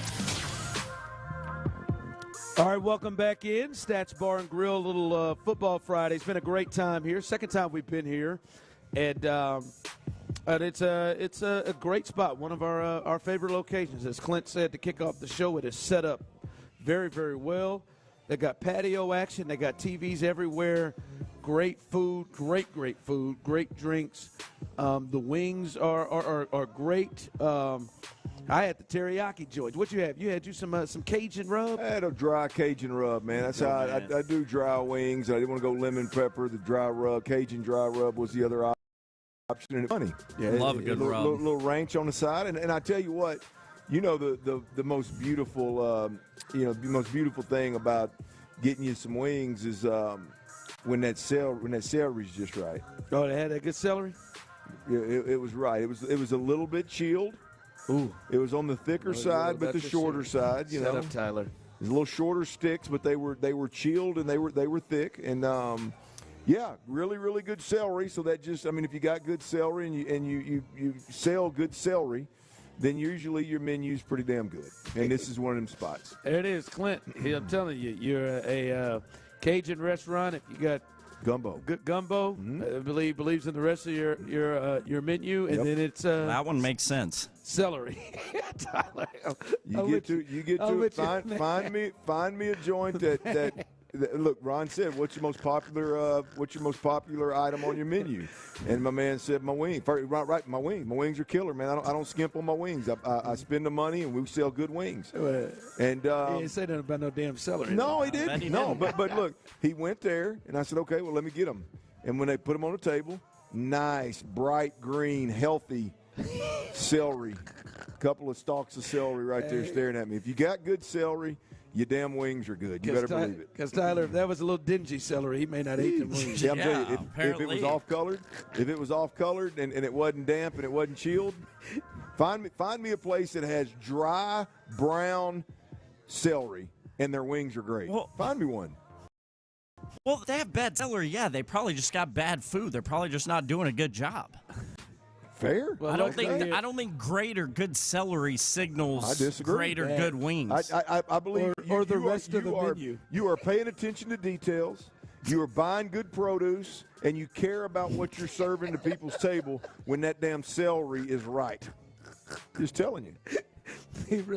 He can't help. I just don't understand. Okay, find me. Go to your favorite wing place and check out that celery and tell me I'm wrong. Can there really be that much variation between like great, good, and okay celery? We're talking about celery. I think there can. I think there can. He's saying the care. You get some old tired, skinny, dingy-looking celery. Nah, well, no, I don't want that either. Right, I know. You don't want their wings either if they're selling their celery like that. They could still have some great burgers. All right, coming up. They may. Coming up, let's do it. We do this each and every Friday, the best of the week. The best of the week on The Drive with Stoerner and Hughley. That's right. The Drive is live. It is not a Mad Dog Monday, but it is a Reaction Monday. 21-19, last-second field goal. The Falcons defeat the Texans. Younghoe Koo makes the game-winning field goal, and the Texans lose in Atlanta, 21-19, snapping their two-game winning streak. And they'll try again as they return to NRG Stadium to face the New Orleans Saints. When you think about what is it comes to your mind in a tight, contested, competitive game? In this league, you got to go out there and take it from folks. You got to go out there, and when they make mistakes and when they give you opportunities, you've got to capitalize. You can't trade field goals. Yesterday was a prime example of you trade field goals for touchdowns, you're going to lose ball games. You play conservative, you don't play aggressive. In today's NFL, you're going to lose ball games. Y'all remember our guy Clint Stoerner on Friday. Let's take a trip down memory lane, because I'm telling you right now. Here's Clint Stoerner Friday. I'm not nervous about anything this weekend. I know it. You think we come in here with the Astros Monday with the 2-0 lead with the off day, and you think the Texans win? I think the Longhorns win convincingly. I think the Aggies win a close one against Bama. I think the Astros sweep the Twins, and I do believe that the Texans beat Atlanta this weekend. And I believe it's a big Tank Dell day. All right. Damn, even Tank went down a wicket. Tank got hurt. I forgot about Tank getting hurt too. Oh boy. Damn. My goodness. I mean, for all of them. Maybe I ought to bet the other way this week, boys. This is beautiful, baby. We are about an hour away, a little over an hour away from the Astros and the Twins. And I need Tyler Milner in my life today because you are the best organization baseball team that has been running for the last damn decade, and y'all crying around here like some scary ass hoes because Dusty, you're the defending champs. Sorry about the hose comment. I got away from it. Brandon Scott is in. Let me take my bow. Brandon is in. First of all, let's just start with this. Ain't nobody in here acting like no bitches. I don't see no bitches nowhere around here. We real up in here. We real in the field, okay? And I know Ron said he was going to get in trouble for that. I might get in trouble with you. I said y'all are coming in hot, and we ain't acting like none of that. I love it. The Astros. Smells like vodka in here. Oh, yeah, that's right. We're taking shots every time the Astros score runs, and I've already pulled the first one. So we're taking shots. As soon as the Astros score, we're hitting. We'll sow hell. Uh-oh. Take it. My God, it's a 3-run homer. Let's go. Yes and no. Yes and no. No. Let's go. Oh, God. Y'all are going to be wasted. The Astros are going to their 7th ALCS, Clint Tyler, and the city is used to it, but it don't get old. Ver is going to be Ver, and this is what Fox Sports ran into as they took a sneak peek in the locker room as the Houston Astros were in the midst of celebrating their 7th straight ALCS. Who want to do the celebration? Me? Yeah! No, I'm doing the World Series. 7th time. 7th time. All right? From Dusty in the beginning, Dusty, nah, man, I'm doing the World Series. Go ahead. That may be a little bit of bulletin board material for the Rangers, huh? Yeah. Oh, no. You don't for real. He don't care. How about we just play a little baseball here and see who wins this thing? Roflo earlier said it's like distant cousins. Well, they're trying to make this thing personal a little bit, Clarence. I see you on that. Distant cousins we beat the hell out of. All right. All right. I'm doing the World Series. 7th time. Hey, thank you, Tyler Milner. The best of the week on The Drive with Stoerner and Hughley. All right, as always, a fantastic job by the number 5 rated producer in all of Afternoon Drive. That's what I'm talking not about. in New York or Los Angeles. Turn me on saying Milner. things like that. Tyler Milner, don't push it. I'll drop your ass quick. All right? Stop making it nasty. All right? I'm struggling. I got 5 minutes to try to make it through with this voice. I believe 5 minutes to try to make it through this voice. Again, we will all be there. As we just learned, Tyler will be with us. The Drive, the entire Drive family, and you can be there as well. We'll be at Little Woodrow's in Edo Monday. Our show will be live from 2 to 5 as we will get ready for game 2 of that series. Framber Valdez, we will believe would be the starter. We'll be there live getting you ready for that game and during that game. So come on out, Little Woodrow's in Edo as we'll have a good time. But, Clint, first Sunday before all of that happens, before the Astros play Sunday night in game 1, take on the Saints, and NRG will be there. And, Clint, to me, listen, I think the Texans, as John McClain said earlier, are very improved. They're in this thing right now. I think they are a realistic playoff, talked about playoff team, a team that has a chance to make it. This is a big game for them to get back to 500. Well, and for me, man, I am really in need of seeing Will Anderson Jr., the 3rd overall pick. I am in need of seeing him, Clint, make an impact play. I'm just asking for one, man. Just one. Ron, at some point, John McClain and everybody else, we've got to move beyond, boy, they're much improved. Boy, they're playing hard. Boy, they're this, they're that. No, you got to move beyond that mindset. And whether it's C.J. Stroud we're talking about, or it's D'Amico Ryans that we're talking about, or it's Damian Pierce in this run game that we're talking about, like at some point, the fan base, all of us, we're going to get tired of talking about, well, you're much improved. Hell, you ought to be much improved. It's one of the worst football organizations we've seen the last 2 years. You ought to be much improved, right? I mean, at some point, the bar has to be raised to where being uber conservative and not turning the football over is not going to be enough offensively, right? I believe that approach somewhat cost you a game last week. At some point, Will Anderson just playing the run well and chasing guys down from the backside and giving you energy and it's not going to be enough. Go make a play that changes a game and gives you a chance to win a football game that you wouldn't have won otherwise. And I'm using CJ and Will because those are the two most talked about players, but it goes for everybody. At some point, the standard is going to move this season. I'm already there with it, but the standard is going to move from being much improved. Okay, we get it. Yeah, they're much improved. Will Anderson is a good player. Okay, you've done everything that the coach asked you to do. Okay, we get that part of it. That's great. We appreciate it. We tip the cap. It's more fun to cover this football team. But what they went out to go get you was for a reason. Yes. Like you said it earlier, perfect. You couldn't have said it any better. They didn't move up in the draft to draft a guy that could set the edge.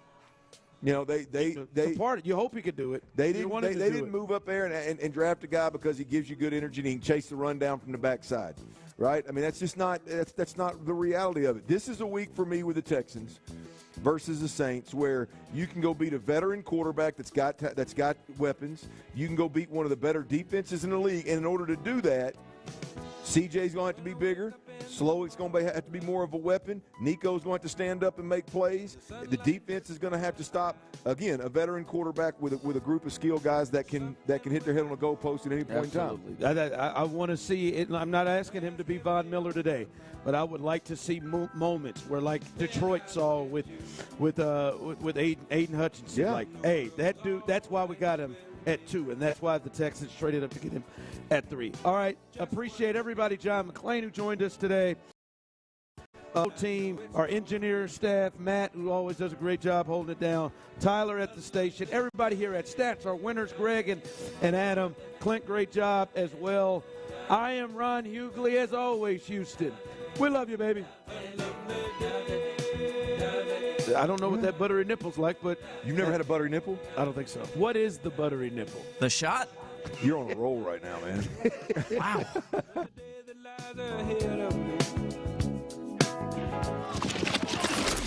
It's Texans game week. Can D'Amico rally the troops to a bounce-back win against the Saints on Sunday? Texans countdown gets going at 9. Kickoffs